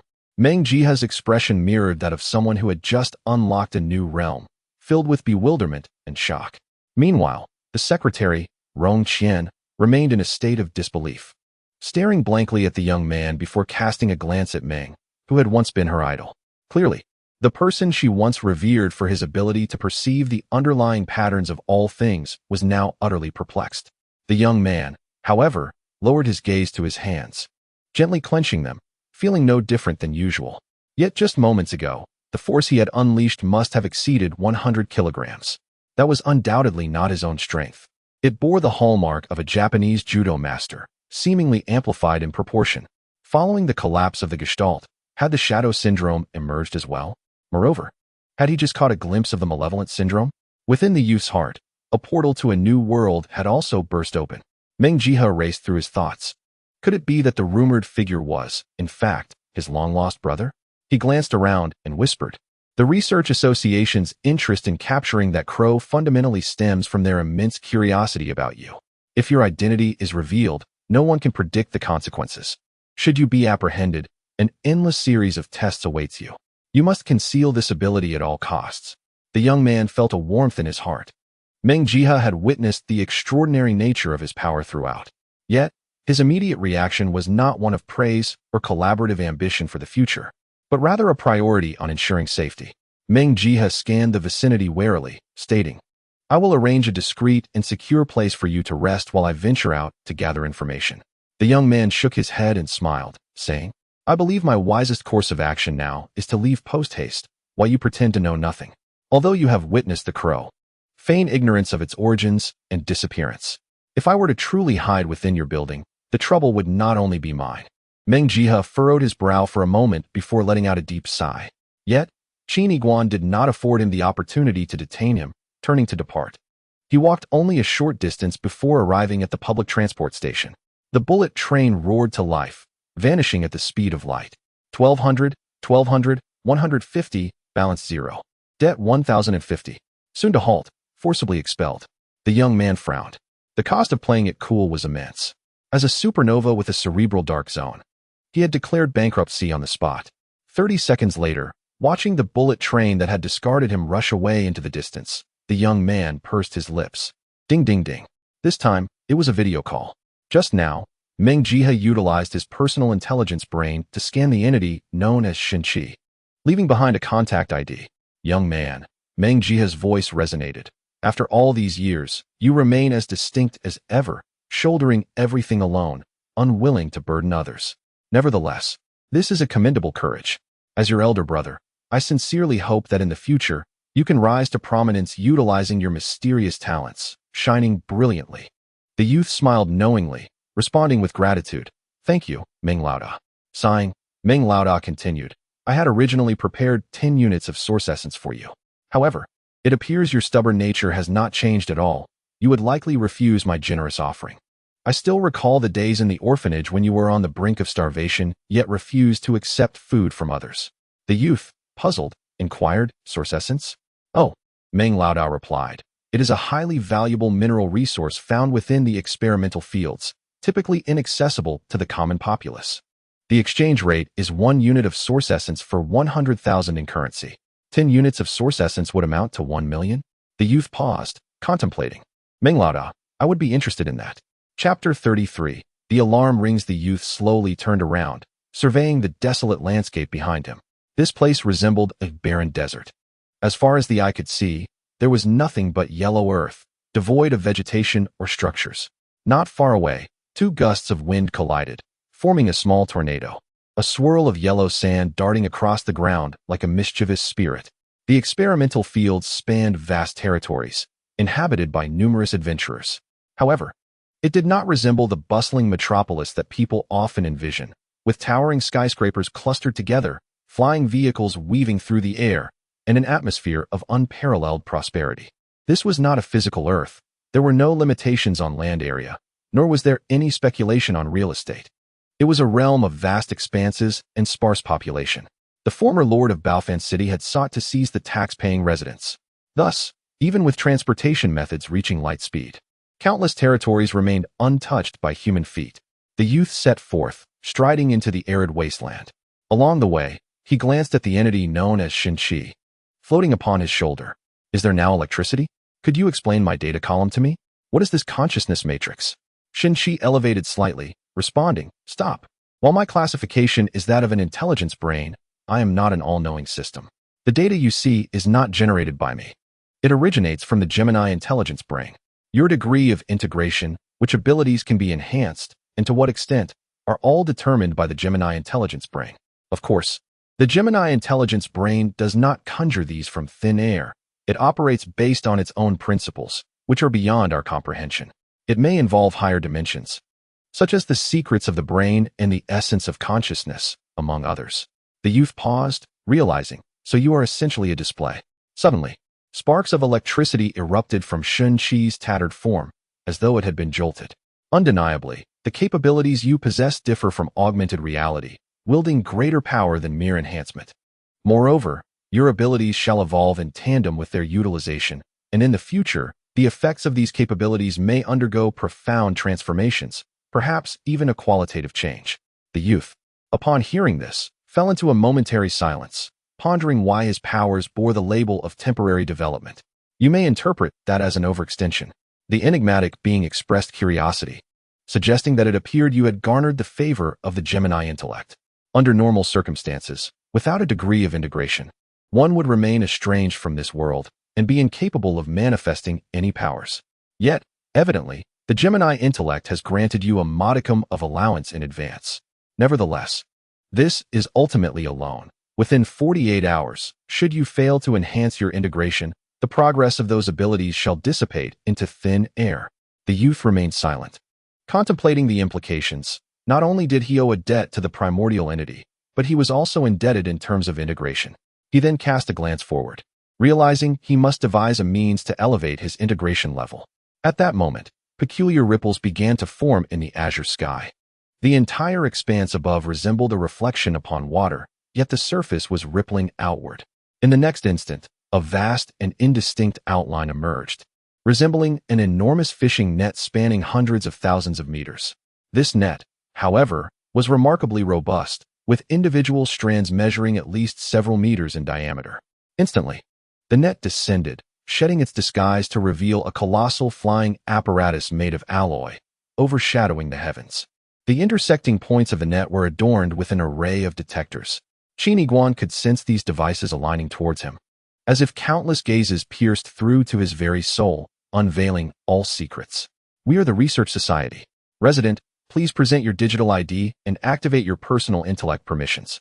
We suspect you are connected to a particular incident. Your cooperation in our investigation is required. Please refrain from any other actions. Otherwise, we will activate our weapon systems. The overwhelming presence of the massive flying vessel instilled a profound sense of insignificance, akin to that of an ant. A resonant hum filled the air, vibrating ominously. From behind the expansive net, dozens of small manned craft surged forth, encircling Qin Yiguan at an alarming speed. The Research Society? The capture team? They found me so swiftly. The youth squinted, feeling as though misfortune had struck at an inopportune moment, uncertain of how much information they truly possessed about him. Qin Yiguan surveyed his surroundings, realizing there was nowhere left to hide. Such a colossal flying machine was far beyond what could be contended with mere shadow syndrome. If apprehended by the Research Society, who could predict the fate that awaited him? The peculiar species documented in history often met a similar end. Scientists professed they would not cause harm, yet insisted on observation. Once their subjects succumbed to observation, they would proceed to dissection. Humanity's intrinsic nature is to be enamored with the unknown, yearning to unearth astonishing theories to exchange for wealth and status, while also aspiring to replicate the power within to augment their own. From a distance, it was evident that the capture team's craft had already illuminated with a blue electric current at its forefront, indicative of a capturing net. The young man furrowed his brows. Beep, beep, beep. An irksome yet familiar sound resonated. The youth revealed a smile. Once, you incessantly disturbed my peaceful slumber, causing me great annoyance. However, now your arrival is most opportune. The young boy gazes skyward, observing the formidable capture team approaching, a hint of audacious mirth playing upon his lips. Then, his form begins to emanate a radiant glow, swiftly transforming into a cascade of blue code, vanishing from sight. How could he vanish so abruptly? Has he logged off? Who would dare to exit so easily in this day and age? An astonished murmur ripples through the research group. The leader of this assembly, an elderly scientist, furrows his brow slightly. I have witnessed individuals log off before, but never in such a manner. This boy harbors far too many secrets. It is imperative that we locate him. We cannot afford such unpredictable variables. The elder promptly turns and commands. We have captured the facial features of that boy. It matters not that he has fled. Let us conduct a comprehensive comparison and follow the clues. Chapter 34. The fall. The young boy gradually awakens. All around him is enveloped in darkness, yet his senses relay the comforting feedback that he remains reclined upon his soft bed at home. Beep, beep, beep. The clock, hidden within the cupboard, announces the hour, 7:30 a.m., with 1 hour remaining until class commences. The boy ponders for a moment. He had spent less than an hour in the metaverse, yet in the physical realm, he had slumbered for 10 hours. Is there a time discrepancy? Or perhaps he had indeed fallen asleep without immediately entering the metaverse. Nevertheless, this login has confirmed two crucial truths. First, he can indeed access the metaverse without any devices. Henceforth, he shall no longer be constrained by login times. Second, all his psychological afflictions exhibit unique effects within the experimental field. Furthermore, this is an unparalleled ability. With a swift motion, the boy draws back the heavy curtains, allowing the early sun to breach the horizon, its warm rays flooding the room. His face, now bathed in golden sunlight, gradually breaks into a smile. In class 11 of the third year, Qin Yiguan has just pushed open the classroom door, only to find hundreds of students encircling a single seat in layered formation. Among the crowd, a faint sound of a girl weeping can be discerned. The gluttonous clam, appearing like a flash of insight, whispers in Qin Yiguan's ear, yesterday, someone overstepped their bounds and accessed Shangwan Xiaotao's electronic textbook. She is crying over it now. The boy is perplexed. What is the issue? It could merely be that her homework was copied. If only it were that simple, the clam retorts. The problem lies in the fact that Shangwan Xiaotao stored numerous photos in her textbook, many of which are quite revealing, with scant fabric. Private photos? Qin Yiguan comprehends instantly. Shangwan Xiaotao possesses striking beauty, Despite being merely 18 years old and still blossoming, her figure is undeniably curvaceous, certainly worthy of capturing. However, storing such images in an electronic textbook is indeed fraught with risk. Typically, students leave their electronic textbooks in the classroom after class, for the devices contain login keys that prevent unauthorized access. Moreover, the clam's expression turns slightly distasteful as it adds. We also discovered some peculiar scratch marks within her electronic textbook, as if someone was rather excited. The youth furrowed his brow. Have they captured the perpetrator? The clam shook his head. Certainly not, but we do have a suspect. Qin Yiguan felt a surge of indignation. Who is it? You. Me. Indeed. The youth was momentarily taken aback. At that moment, the impeccably dressed Zhou Zhengxian, clad in a pristine white suit, slowly approached the youth. His piercing gaze fixated on Qin Yiguan. After a brief pause, Zhou Zhengxian spoke. Yesterday, while we were enjoying our time in the experimental field, others may have overlooked it, but I noticed that you were conspicuously absent from the team. He continued, I am aware that you hail from Rust City, and many classmates believe you cannot enter the experimental field. However, that information is now obsolete. His unwavering gaze remained fixed on Qin Yiguan. I have indeed seen you within the experimental field, which indicates that you must have applied for access to the nutrient chamber. At this very moment, you should be logged into the nutrient chamber. This implies that you had no restrictions, yet you chose to abstain from the group activities and remained alone in the classroom. Zhou Zhengxian took a step forward, exuding a subtle sense of pressure. Pray tell, what were you doing during that solitary time in the classroom? Qin Yiguan hesitated slightly. That is rather difficult to explain. While it is true that I can access the experimental field, it was only in my dreams. But, do you believe me? At that moment, clad in a substandard helmet, he remained a forsaken individual, limited in both action and time. Whispers began to circulate among the classmates. Zhou Zhengxuan's eyes brimmed with skepticism. However, in the next instant, he straightened his posture and assured, Rest assured, I will not recklessly conclude that you are the culprit, as there is no direct evidence. Nevertheless, his eyes narrowed, as if attempting to penetrate the malevolence concealed within Qin Yiguan. I will keep a vigilant watch over you and continue to gather evidence. Should I discover that you have indeed committed a disgraceful act, his tone grew more severe, I shall ensure your expulsion from this class. This is a classroom, and I will not tolerate any disruptive elements. He added, of course, if the true perpetrator lies elsewhere, we shall maintain our amicable relationship, and I will apologize for my doubts today. Zhou Zhengxuan's gaze remained fixed on Qin Yiguan, exuding rationality and unwavering integrity. The youth, however, remained silent. Although today's incident bore no definitive conclusion, the two similarly aged boys seemed to be caught in an inevitable clash, as if two needles were poised against each other. Ahem, time to begin class. At the classroom door stood a middle-aged teacher clad in a gray shirt, clutching electronic teaching materials under his arm, standing tall and proud. This teacher, surnamed Ying, was nicknamed Eagle by the students due to his prominent beak-like nose. What brings him here? Students wondered, as the schedule indicated that the first period was supposed to feature Teacher Qing's exploratory sharing session. Is anyone daring enough to replace Teacher Qing's class? About that teacher of yours who loves to encroach upon my class time, the Eagle chuckled. I'm afraid you won't be seeing him for a while. He has taken leave, and it's an indefinite leave. Now, do not squander any time. Return to your seats at once. The students, taken aback, hurriedly complied. Qin Yiguan and Guli were no exception, seated adjacent to one another. Guli leaned forward, initially prepared to regale you with tales from the city of Amaterasu's snow, but a piece of news I received this morning has utterly dampened my spirits. Qin Yiguan turned his head, curious about the news. Guli concealed his arm beneath the table, delicately pressing his wristwatch, which displayed an image resembling a news scene. Before them lay a vast expanse of yellow sand, with a colossal city, now Askew, having plummeted onto the desolate ground. Less than half of the city remained intact. Its forefront structures shattered like glass, scattered over a radius of several kilometers. One could faintly discern the grandeur and might of the city that once was. Now, however, it appeared as if the city had met a tragic end, dilapidated and devoid of life, resembling a forsaken ruin, desolate and mournful. The caption in the lower right corner starkly identified the source as the experimental field, dated 4 hours prior. Qin Yiguan's pupils trembled, and his heart thundered. Is this the city of Amaterasu's snow? How could this be? In Guli's eyes, Qin Yiguan was tenfold more astonished than he had anticipated. You too. What are you doing? No fidgeting. Open your textbooks. The instructor at the podium, with a piercing gaze, activated his multiple vision mode, ensnaring Qin Yiguan and Gu Li within a red circle. The four-dimensional expansion capability enabled him to accurately detect any subtle movements of the students, perhaps even to a micron-level precision. His brow furrowed tightly as he rebuked them loudly.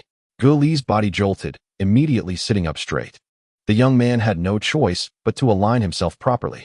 Yet that photograph lingered in the young man's mind, difficult to erase, challenging to quell. Subsequently, Qin Yiguan slowly pressed the button on his electronic textbook, a brand new device gifted by teacher Qing the previous day. The blue, ethereal screen flickered. Upon its initial activation, it prioritized displaying a message from teacher Qing. A line of handwritten text floated against a black background. Each individual carries within them a world they have strived for, conquered, been moved by, and cherished. Forge ahead courageously, do not waste your youth, and harbor no regrets. May each of my students emerge as the most formidable beings in this new world. The young man silently recited these words, inexplicably moved to tears. Chapter 35. The voyeuristic pervert. After class, Shangwan Xiaotao leaned against a tree with her best friend. This girl was undeniably beautiful, standing nearly 1.7 meters tall, clad in a blue short skirt and a fitted white half-sleeve shirt. She wore a pair of petite black marten boots, with black knee-high socks accentuating her flawless legs, pale and devoid of any excess flesh. After a full day of lessons, there remained a trace of tears at the corners of Shangwan Xiaotao's eyes. Clearly, the incident involving the leaked private photographs had inflicted significant emotional harm. At that moment, a young man clad in a black jacket, black jeans, and black canvas shoes, carrying a black crossbody bag, descended the stairs toward them. Shangwan Xiaotao and her close friend were momentarily lost in thought. Do you think, as we grow older, we will forever reminisce about those heart-fluttering moments from our student days? Shangwan Xiaotao stood still, gazing upwards, murmuring, for instance, the moment we crossed paths in the stairwell. Him descending against the light, our eyes locking for that fleeting instant. These are memories I may never forget. Ah, so you still harbor feelings for Qin Yiguan? Her friend remarked with a dismissive expression, yet her mind was instantly flooded with a cascade of associations. Everyone experiences youth. At that moment, they were indeed young. The friend whispered, after all, he has a psychological disorder. Perhaps peering into someone else's electronic textbook feels entirely normal to him. Shangwan Xiaotao, somewhat dazed, replied, don't speak nonsense. He appears remarkably calm and serene, always giving off an aura of innocence, quietly seated in the corner. It's quite lovely. I believe he would never engage in such behavior. Perhaps he is here to comfort me. Xiaotao. The youth named Qin Yiguan stood before the two girls, slowly bowing his head, speaking softly. Yes. Shangwan Xiaotao widened her beautiful eyes, slightly swollen around the edges. Qin Yiguan, I trust you. It couldn't have been you who peered at my textbook. Thank you for your trust. Of course, it was not I. The young man nodded slightly, a hint of a smile gracing his lips. If it wouldn't trouble you, I would like to take up 10 minutes of your time. Shangwan Xiaotao twirled a strand of her hair, her cheeks flushed with a rosy hue. Is there something you wish to tell me? Yes. Qin Yiguan adjusted the strap of his backpack. I would like to borrow your electronic textbook for a moment and take a closer look at those private photographs of yours. Shangwan Xiaotao's hand, which had been twirling her hair, froze midair. Her friend was equally taken aback. Oh, don't misunderstand, the youth said with remarkable composure. I possess a certain talent for solving cases. My examination of those photographs is to reconstruct the psyche of the perpetrator to identify him. The friend was utterly exasperated. Qin Yiguan, are you insane? Now I truly believe you weren't the one who previously snooped on Xiaotao's photos, but you, my boy, are far worse. Now you actually wish to catch up. He pressed his lips together, stating, even the police department has faith in my abilities. I implore you to trust me. Trust you? You're quite unwell. Utterly deranged. The friend, pulling the astonished Shangwan Xiaotao along, glared at Qin Yiguan and declared, step back, or I shall call for help. The friend hurriedly led Shangwan Xiaotao away, as if fleeing from a plague. From Qin Yiguan's perspective, he could only see Shangwan Xiaotao glancing back repeatedly, her expression one of shock. Wasn't he just wearing clothes? I truly only wished to solve the case. The youth stood rooted in place. Unbeknownst to him, at that moment, Jiao Zhengxian stood beneath the teaching building, observing Qin Yiguan from a distance.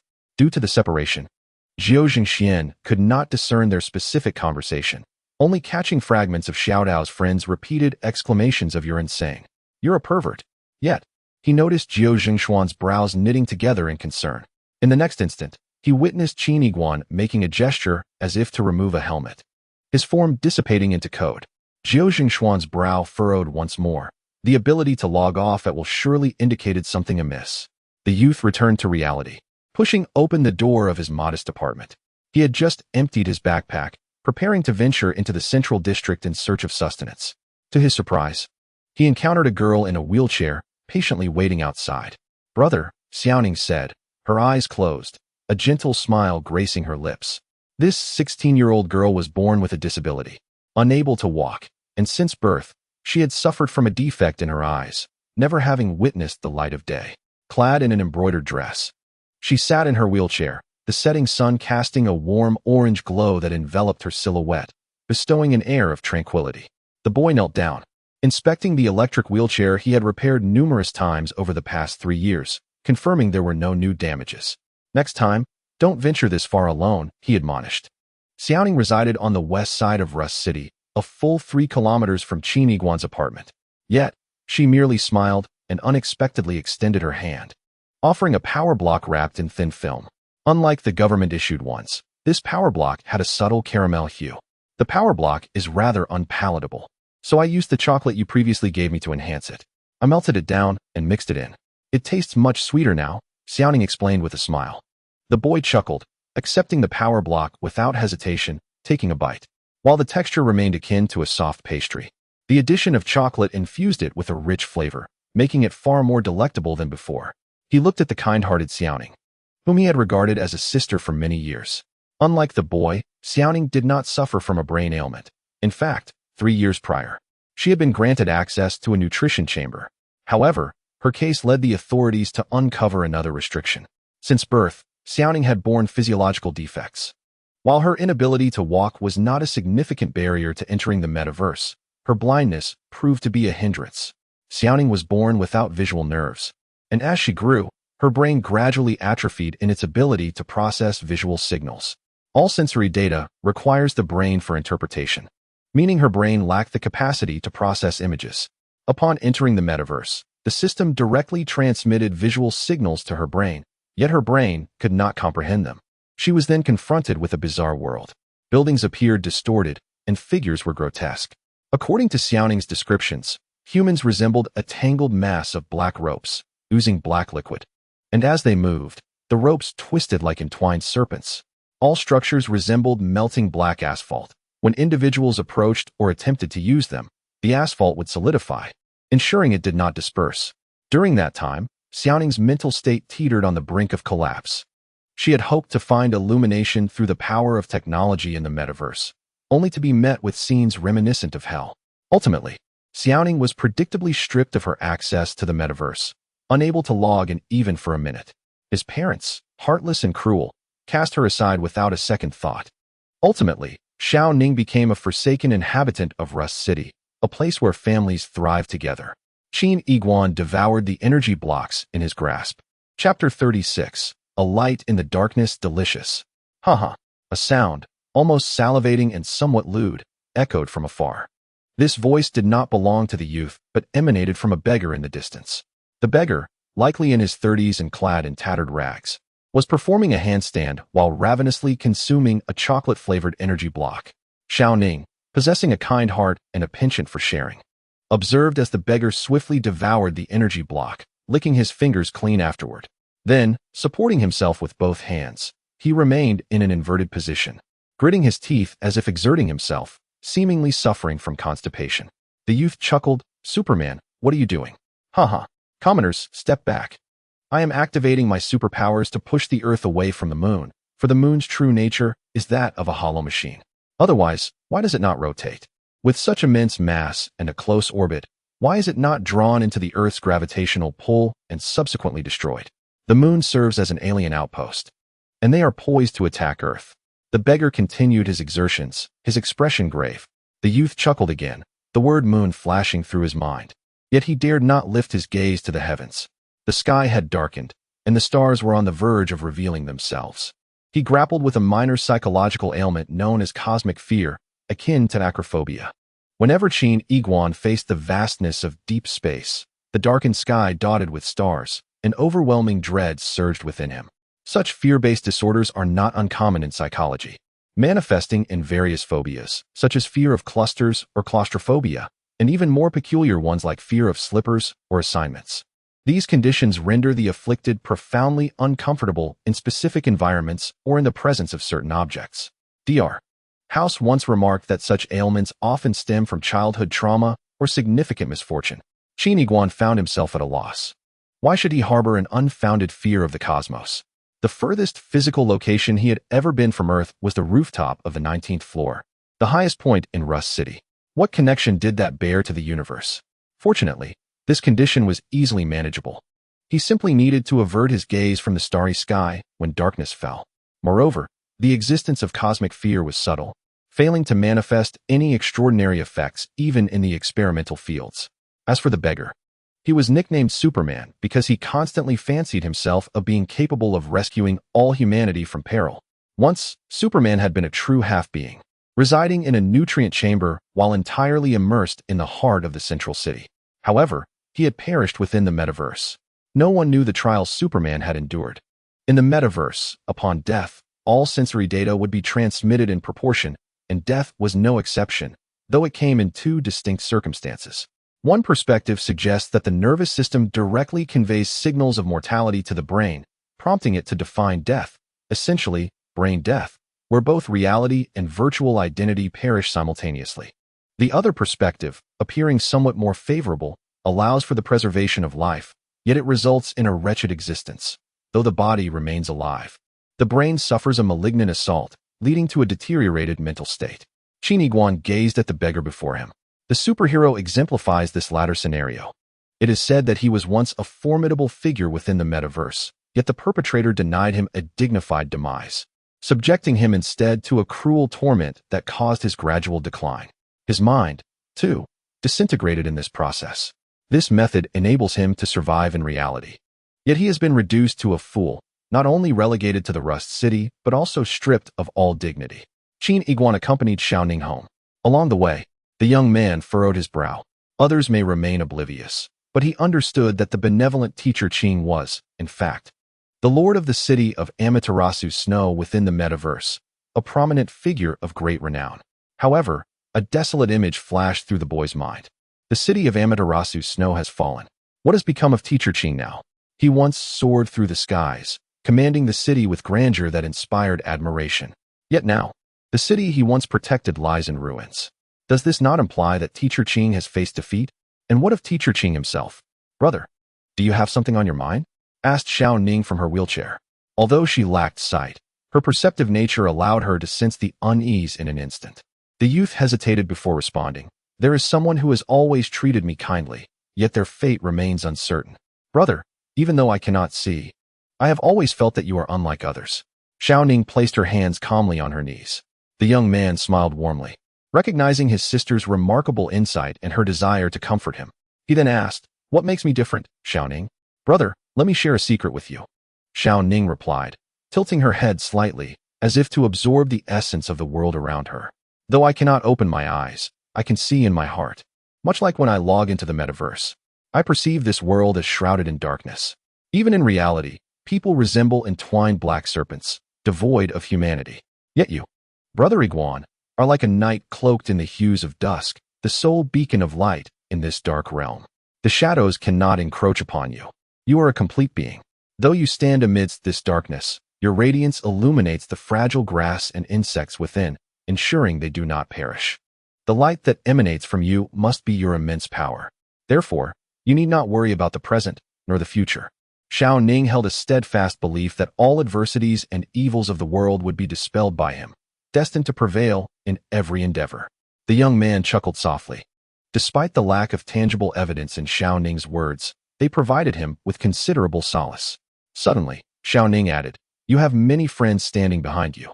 The young man was taken aback and turned to glance behind him. Behind him lay an empty street, devoid of any human presence.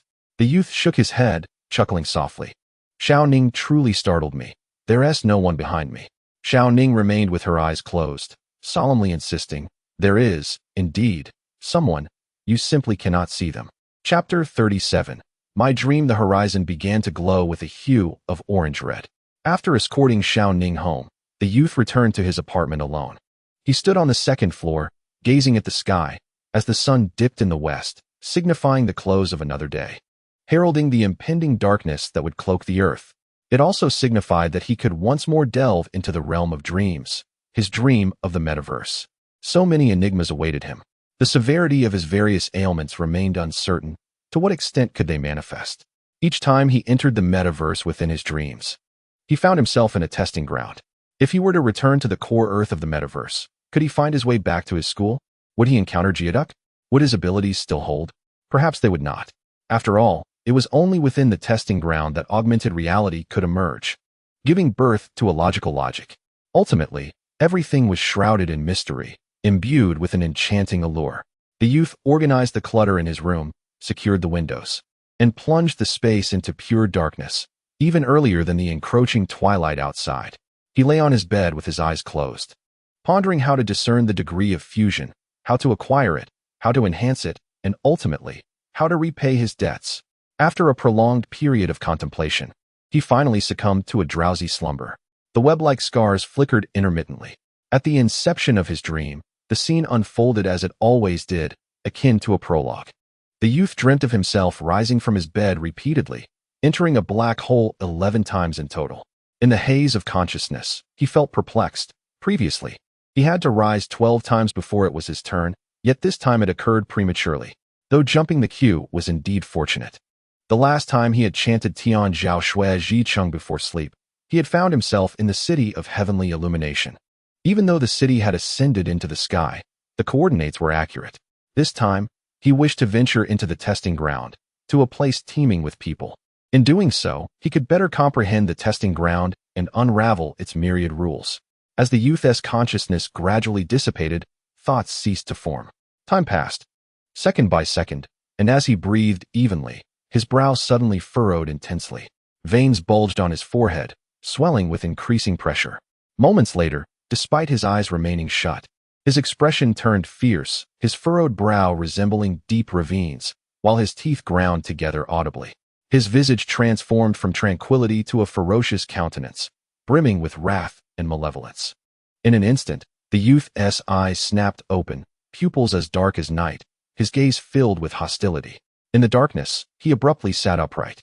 He arose and walked along the edge of the bed, though his posture was not that of a youth standing tall. Rather, he appeared somewhat hunched, arms hanging limply.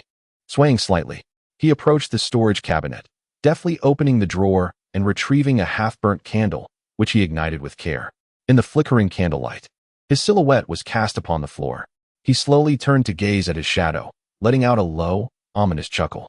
The shadow flickered and contorted, as if enveloped in swirling black flames. At this moment, should an acquaintance happen upon Qin Yiguan, they would undoubtedly exclaim in astonishment, for he now appears as though possessed by a malevolent spirit. He chuckles softly, a sound both eerie and unsettling, as he scours the room. To be precise, he effortlessly uncovers the items he had previously concealed, 2 packets of powdered substances. Qin Yiguan himself remains oblivious to how or when these packets were introduced into the room. One contains methamphetamine, while the other holds concentrated caffeine. In this era, such narcotics represent an exceedingly archaic form of entertainment, readily accessible. He chuckles again, a peculiar grin spreading across his face. He meticulously combines the 2 packets in a specific ratio, transforming them into a crimson liquid, which he then pours into a beaker and heats with a candle. In days of yore, this concoction was known as magu, a type of psychoactive substance. It induces an illusion of boundless energy and resilience in its users, simultaneously diminishing their self-restraint and leading to a perilous lack of vigilance. Steam billows as the drug permeates the enclosed space. He closes his eyes and inhales deeply, relishing the moment. Soon, you shall lose your alertness, unable to save yourself, exhausting your strength and immune function, ultimately succumbing to corporeal demise. At that moment, I shall be free. Just then, his countenance shifts dramatically. His arm begins to tremble violently, as though another entity is vying for control.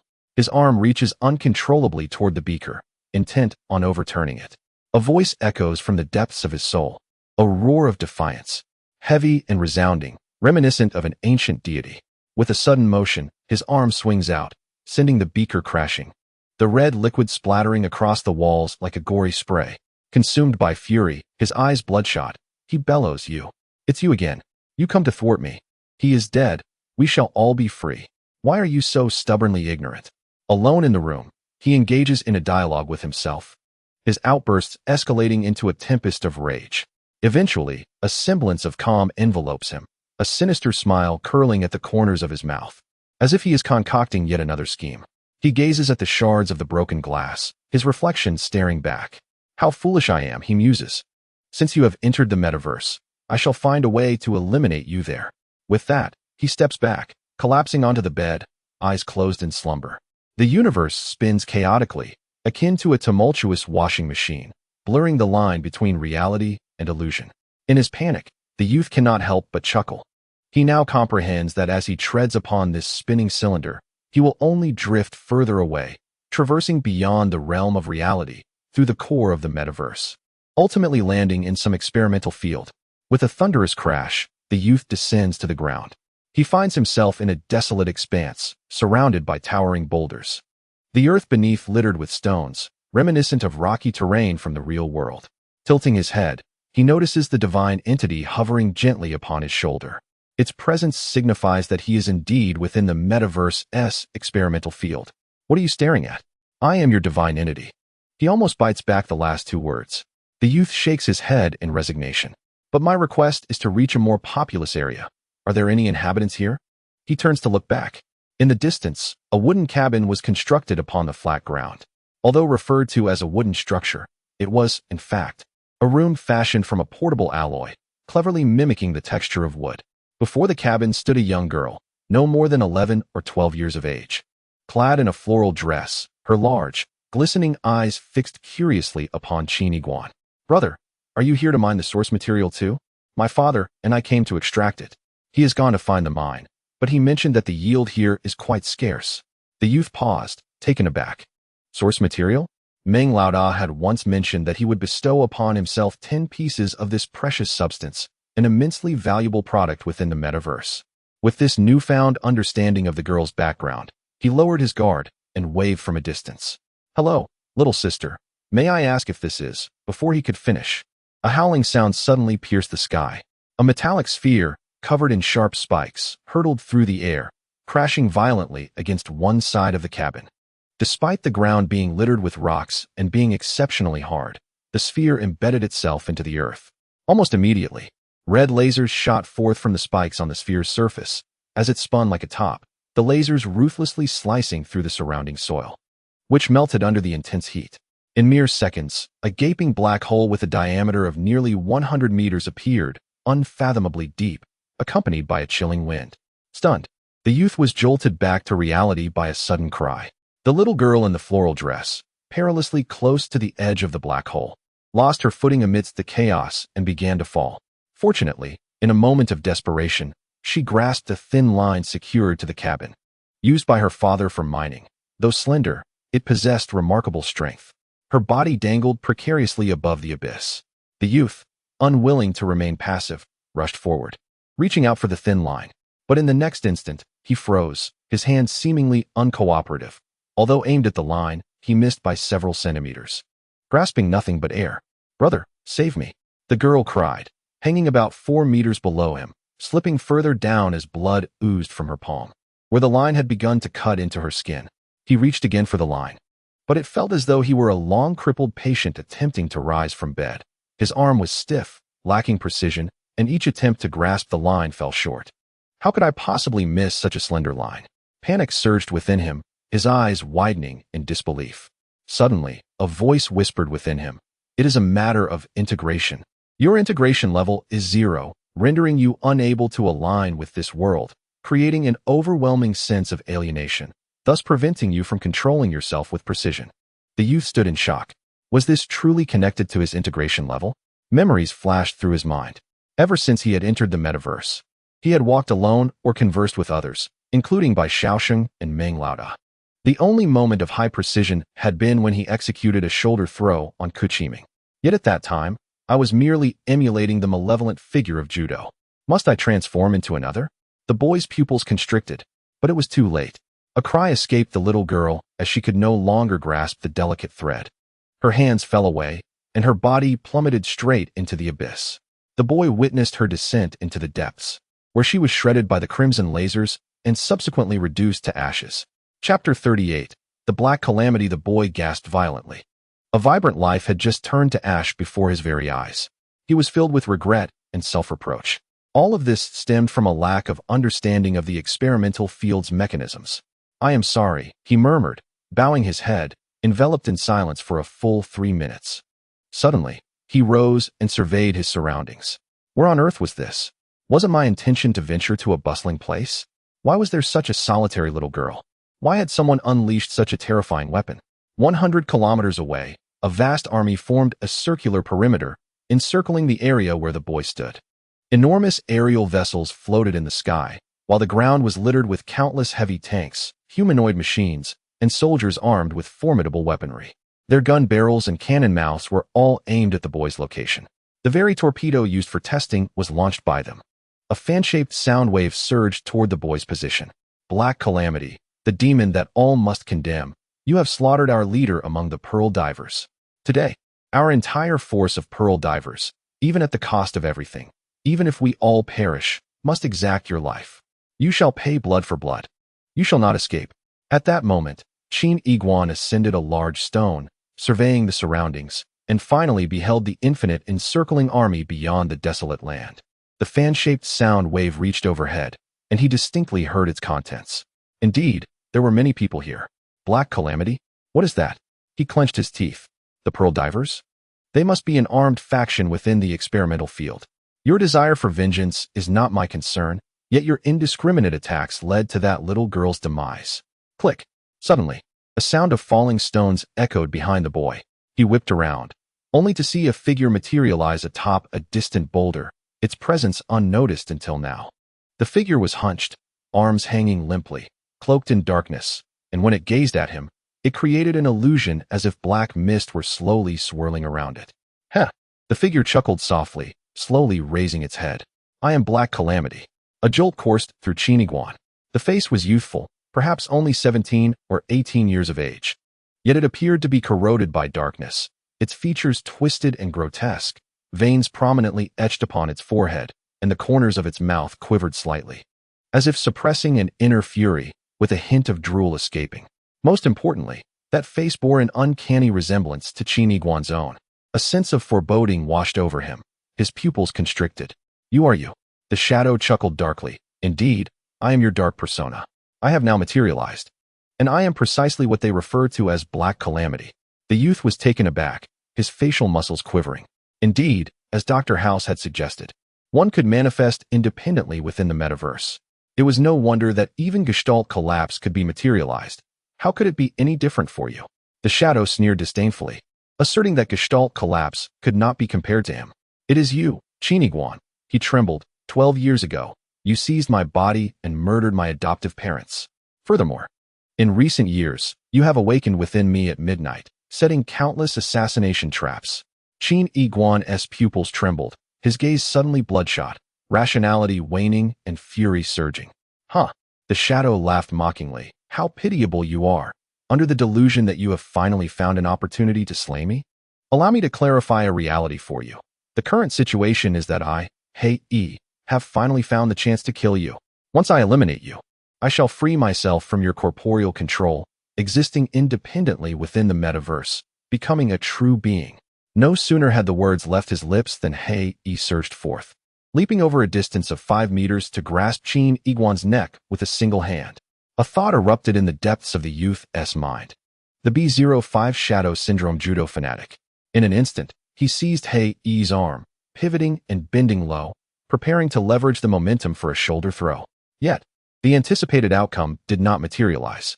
Hei's form was as if anchored to the ground, immobile, with only his mocking laughter echoing in the air. In the next moment, Hei seized the youth's neck from behind, flinging him with a powerful arm, sending him crashing into a massive boulder several meters away.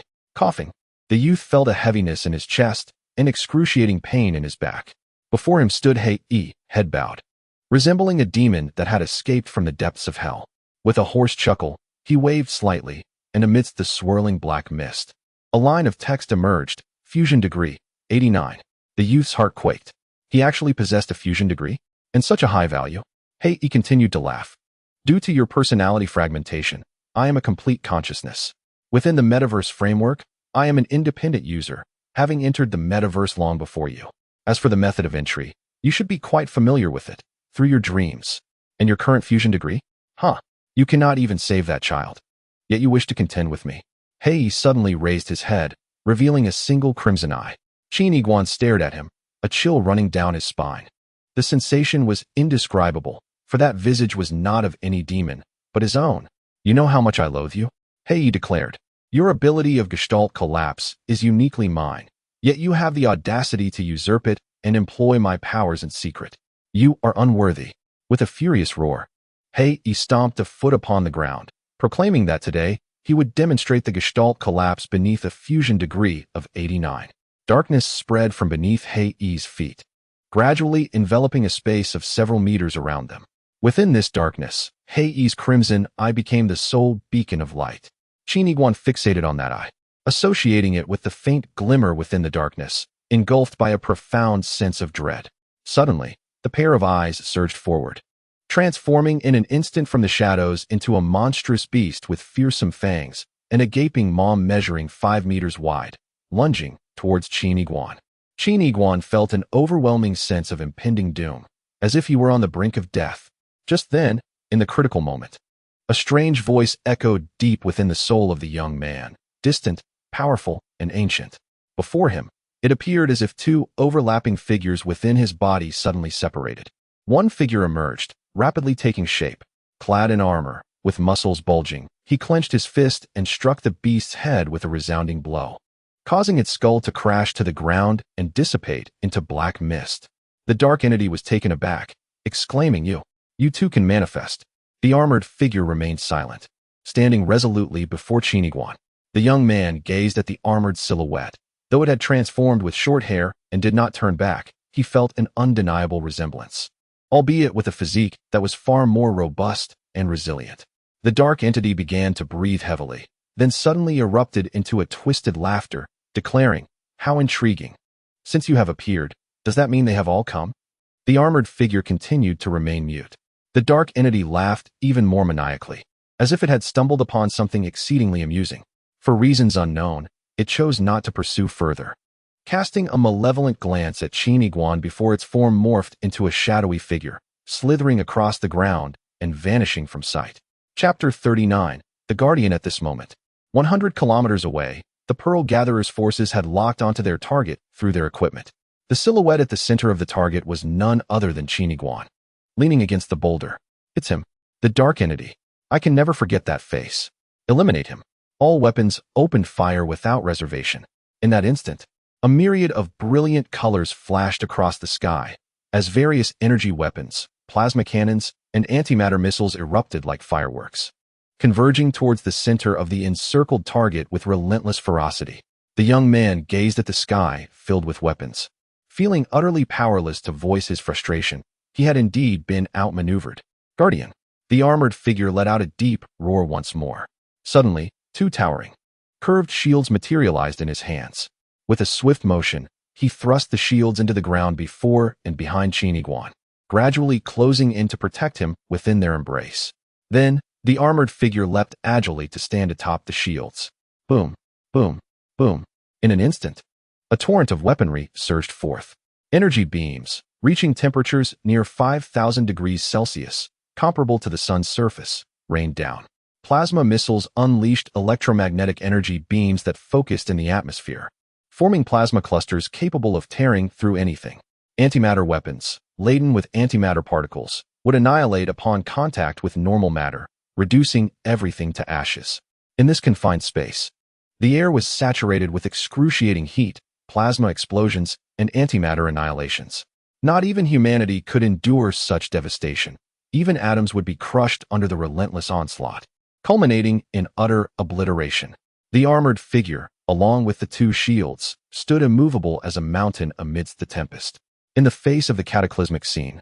It appeared as if he were untouched by the chaos surrounding him. In but a fleeting moment, the ground beneath had vanished, transformed into an unfathomable chasm. Within the metaverse, technological and experimental conditions transcended the limitations of reality. Here, infinite simulations, validations, and unrestricted developments flourished. These weapons may never materialize in the real world, yet within the metaverse, they have been developed ahead of their time. The potency of any single one of these weapons could eclipse that of antiquated armaments by thousands or even millions of times.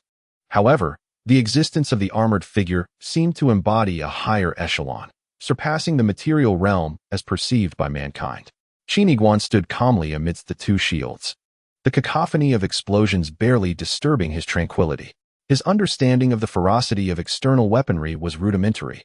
After all, he was no armaments expert. He merely recognized that the assaults from outside were beyond human endurance. Are you all manifestations of my persona? Do I truly possess two or more fragmented personalities? The youth inquired slowly. Yet, the armored figure remained silent, resembling a statue forged from steel, unyielding in its stance.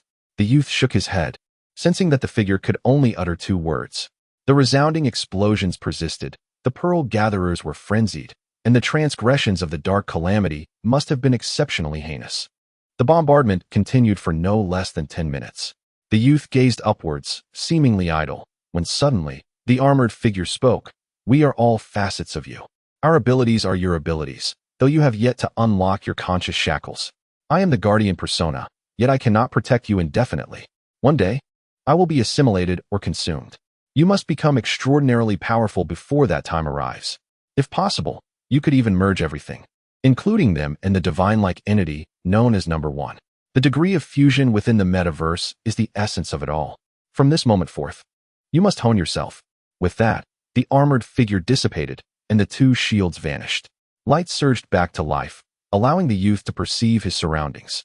The violent bombardment had ceased, revealing that he was situated within a vast pit, measuring 1,000 meters in diameter, its walls smooth and reminiscent of a meteor crater. Akin to a scar upon the earth, the armored figure had long since disappeared. At that moment, a voice, seemingly abandoned by the divine, resonated, and an informational panel materialized before him. Brain Restriction Zone A09, Personality Dissociation 6, Temporary Development Level 5. Personality 1, Dark Calamity. Personality 2, Guardian. A glint of realization sparkled in the youth's eyes. I am far more complex than I had imagined. 100 kilometers away, within the ranks of the Pearl Gatherers, the visual focus shifted to the bottom of the pit, where the youth was seen gradually ascending. How is this possible? Not a scratch on him.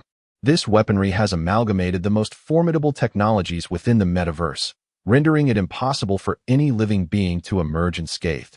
Our energy and munitions have been completely depleted. This is inconceivable.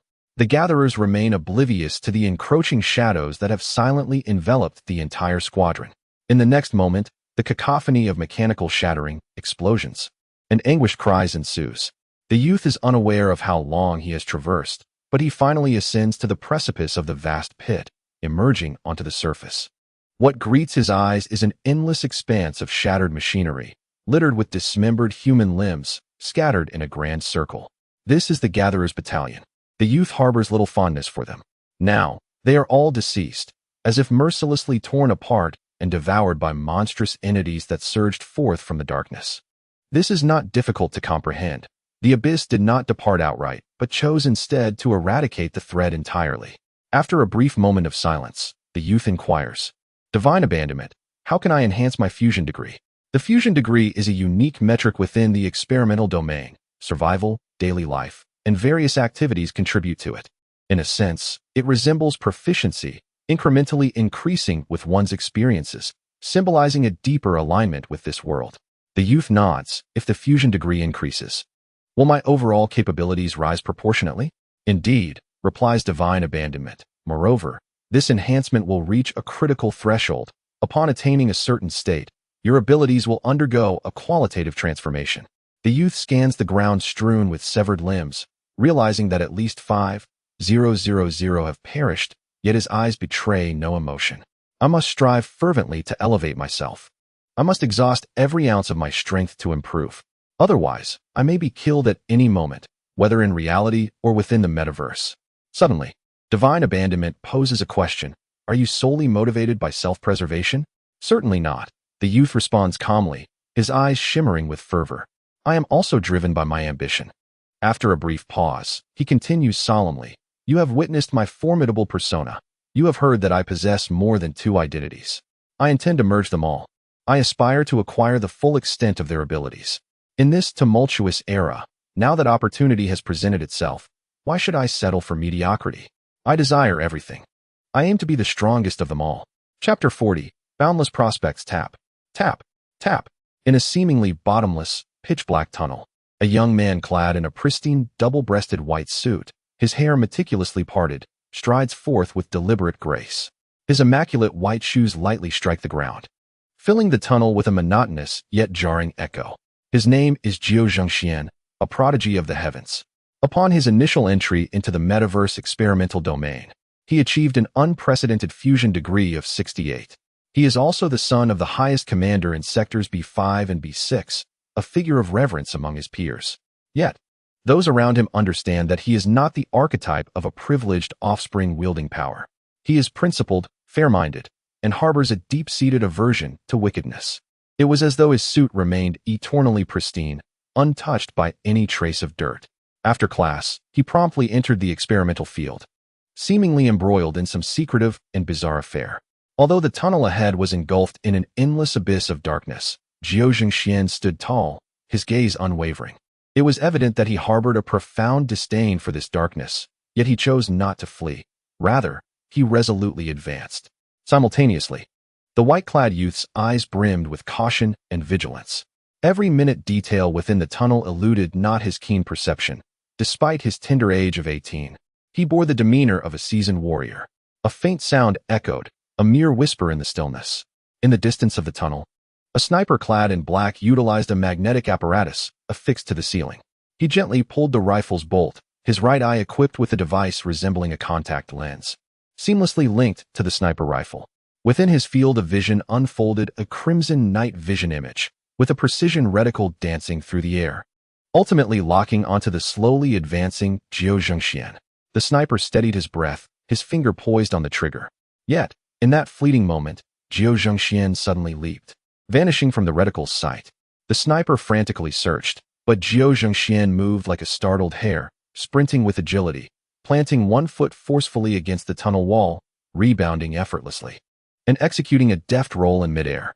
From the sniper's perspective, the electronically aided reticle shifted with rapidity, yet it lagged behind by mere fractions of a second. Jiao Zhengxian's silhouette blurred as he adeptly evaded detection. With a swift motion, he seemingly teleported, closing the distance to the sniper, delivering a powerful kick that sent the rifle soaring, followed by an elbow strike that struck the sniper's neck. The impact echoed as the sniper plummeted from the tunnel's apex, rendered unconscious. Despite his rigorous training, the sniper had faltered by a heartbeat. Unfazed, Jiao Zhengxian did not linger, narrowing his gaze as he leaped high. Just 5 meters ahead, a man was attempting to emerge from a drainage cover, armed with a laser firearm, poised to unleash a surprise attack. With precision in the darkness, Jiao Zhengxian landed squarely on the cover with tremendous force, stunning the gunman above, who fell into the well below. Suddenly, a figure emerged from the tunnel's forefront, equipped with a propulsion device on their feet, gliding with agility akin to a skateboard. The mechanical whir of their apparatus resonated as they revealed 2 heavy machine guns from their back. The roar of gunfire erupted, illuminating the tunnel in a blaze of light, as countless laser bullets, akin to yellow insect eggs, rained down. Yet, Jiao Zhengxian once more sprang into action, darting like a nimble swallow, deftly rebounding off the walls amidst the bullet storm, his movements executed with a chilling precision. His cerebral response time rivals that of a computer, predicting the trajectory of bullets in an instant and identifying gaps within their path. In but a fleeting moment, Jiao Zhengxian found himself before the machine gunner, his fist raised and aimed at the adversary's head. Yet, rather than delivering a knockout blow, his fist soared past the gunman's cranium, striking forcefully at his back. A sharp crack echoed as the mechanical framework shattered. Countless fragments of metal splattered from the gunner's rear, and the 2 machine guns in his grasp fell silent, leaving him swaying unsteadily before collapsing to the side. Jiao Zhengxian, however, extended his arm, catching the fallen gunner. Suddenly, the entire corridor illuminated. The dark tunnel flickered momentarily before vanishing, revealing an expansive and brilliantly lit hall. Behind Jiao Zhengxian, the two gunmen he had just incapacitated were now rising unsteadily. Holding their foreheads, applause erupted around them, as a dozen figures stood at the hall's perimeter, clad either in opulent suits or military uniforms. Indeed, Zhengxian, you are exceptional. In just 1 minute and 3 seconds, you defeated both of my elite warriors. A fusion rate of 68 is truly remarkable. It is inconceivable that you achieved such data on your first foray into the testing grounds, and you are merely a high school student. At that moment, a middle-aged man in military attire stepped forward, a broad smile on his face. Nephew Zhengxian, how did you discern that the third gunman was, in fact, disguised as a hostage? Jiao Zhengxian helped the gunner to his feet, revealing that the third gunman was a girl, no older than 20. Her face etched with fear and her body trembling slightly. Standing tall, Jiao Zhengxian recalled that the theme of this simulated battle was hostage rescue, with the assailants being a band of desperate criminals equipped with high-tech gear. Yet, as he glanced at the girl, he realized that the moment the third gunman emerged, he could ascertain she was utilizing an exoskeleton, specifically a portable military 031 machine gun turret. However, as far as he knew, such exoskeletons required a perfect fit with the user's physique, or else operational discrepancies would occur. Despite the darkness, the gunfire illuminated enough for him to see that the operator's figure was significantly smaller than the exoskeleton. Furthermore, during the firing sequence, there was clear evidence of resistance from the user, as if she feared genuinely harming him. Thus, he deduced that she was not the rightful owner of the exoskeleton. Rather, it had been pre-programmed to compel her to execute the actions intended to eliminate him. Even her emergence from the shadows bore the marks of coercion. With that, Jiao Zhengxian turned to the trembling girl and addressed his uncles. I humbly propose that we refrain from involving individuals outside the combat units in future exercises. She appears to be merely a student, and such experiences are not conducive to her well-being. As his words resonated, a chorus of approving voices filled the air. What a principled, kind-hearted, and extraordinarily talented young man. A distinguished assembly of spectators turned in unison, their gazes fixated upon the figure ascending the grand staircase, a man clad in a Zhongshan suit, exuding an air of authority. Congratulations, Commander Liu. Your lineage is indeed fortunate to have such a son, and it is a blessing for our Huaxia as well. Your nephew, Zhengxian, will undoubtedly achieve greatness within the experimental fields. His future is boundless. Chapter 41. A promising future in the desolate expanse, a yellow quadrupedal mech surged forward, trailing clouds of dust for miles. The mech's paint was peeling, rust marred its surface, and oil splattered about. Even the cockpit's glass was shattered and missing. A young boy sat at the rear of the cockpit, his gaze fixed upon the landscape unfurling before him. The fierce winds whipped at the hem of his black jacket, causing it to billow dramatically. Earlier, he had traversed the wasteland alone for 3 hours. Regrettably, the barren land stretched infinitely, with no end in sight. Yet fortune smiled upon him when he encountered a kind-hearted vagrant, who subsequently offered him a ride on his scavenger mech. Godforsaken, I have walked for so long, and now ride in a mech. Why is it that my integration level remains at 0? The boy pondered aloud. Integration is not as simple as you might believe, Godforsaken replied, spinning gently on the boy's shoulder. If it were merely a matter of time, one might expect an increase every 2 or 3 years. Such a slow pace? The boy furrowed his brow. Yet some newcomers achieve an integration level of 68 right away. Is the disparity not too great? Godforsaken continued to rotate, his voice echoing intermittently. Just as in the real world, some are born with enchanting singing voices, while others possess artistic talents. Thus, some individuals are innately attuned to the metaverse. Their starting levels vary, and that is beyond our control. The boy sighed softly, glancing at the driver's seat where the scruffy vagrant, cigarette in mouth, had just demonstrated an integration level of 5. Such a complex quadrupedal mech. And he maneuvered it with one hand, even managing a stylish glance back. I believe you need a job, Godforsaken suggested after a brief pause. A complex one, intertwined with social relationships and various matters. Although the experimental fields are vast and sparsely populated, large cities abound. The boy's eyes sparkled with intrigue. A job? 40 minutes later, the boy stood upon the ground, waving goodbye to the vagrant, who piloted the mech away in a cloud of dust. He then turned to behold the colossal city behind him. Yin City, the metaverse experimental field. As he stepped into the city, lines of blue text began to materialize in his field of vision. Tax payment failed, insufficient balance, imminent eviction. Simultaneously, several guard robots in the vicinity activated their red lights and advanced toward the boy. The gravity of his situation weighed heavily upon him. Anyone entering the cities within the experimental fields was required to pay a fee to the city lord, calculated by the second. He promptly checked his information panel, where one entry indicated he possessed 10 units of source quality, an invaluable gift from Boss Ming. However, this display was not akin to an inventory found in an online game. Rather, the essence, as a mineral within the experimental field, bears a resemblance to the concept of paper gold from antiquity. Rare minerals are stored in designated vaults, with their holders possessing the authority to manipulate them, withdrawing, purchasing, and liquidating at will. Upon witnessing the current value of this essence, Qin Yiguan hesitated momentarily. The price per unit, 185,000. The youth recalled that when Big Ming had gifted it, he had mentioned a unit price of 100,000. Now, merely a day later, its value had nearly doubled. What, indeed, is this essence?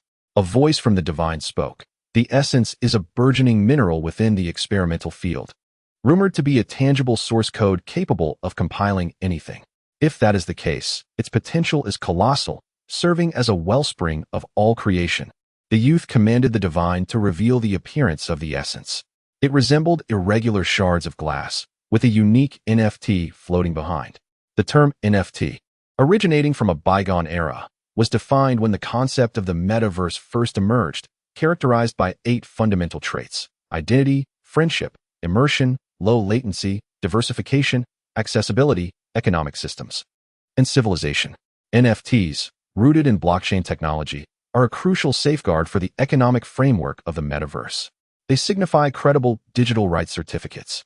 A cryptographic means ensuring the uniqueness and non-reproducibility of virtual items. This segment of NFT seemed eerily familiar to the youth. He gazed at the string of seemingly garbled characters with hesitation. Suddenly, a spark of realization illuminated his eyes. Lu Gu from Rust City had bestowed upon him a memento before departing.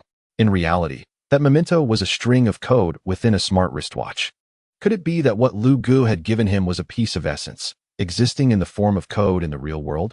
The divine remarked, "The metaverse is vast. People continuously discover new substances, yet regardless of what is uncovered, the twin intelligence does not provide explanations, leaving all functionalities to be developed independently by individuals. It is certain that every new substance, previously unheard of, represents a potential transformation. This time, it seemed the twin intelligence had opened an interface to the real world." The youth pondered for a moment, deciding to sell 1 unit first. The divine flickered, cautioning against frivolity. The value of this item doubles daily. The youth gazed at the approaching mechanical sentinels, feeling immobilized, pondering what future lay ahead. The divine had no words to respond. An amount of 195,000 was credited. In mere seconds, the price of the essence surged once more. While admittedly extravagant, the funds would afford the youth some stability within the city of the experimental field for a time. As he traversed the city, he noted the towering edifices reaching for the heavens, with hardly a pedestrian in sight, only vessels darting through the air like streaks of light. Everyone was striving. Time here was exceedingly precious. An ancient saying goes, "An inch of time is an inch of gold," a sentiment perfectly encapsulated in this metaverse era.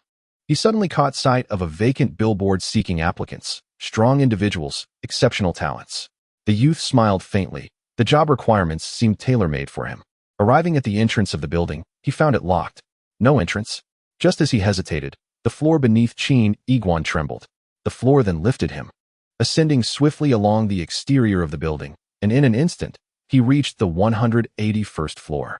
The obsidian glass melted away, and he was seamlessly transported to a desk. "Greetings. Welcome to Wayne Mechanical Group. We are in search of individuals, strong and exceptional talents."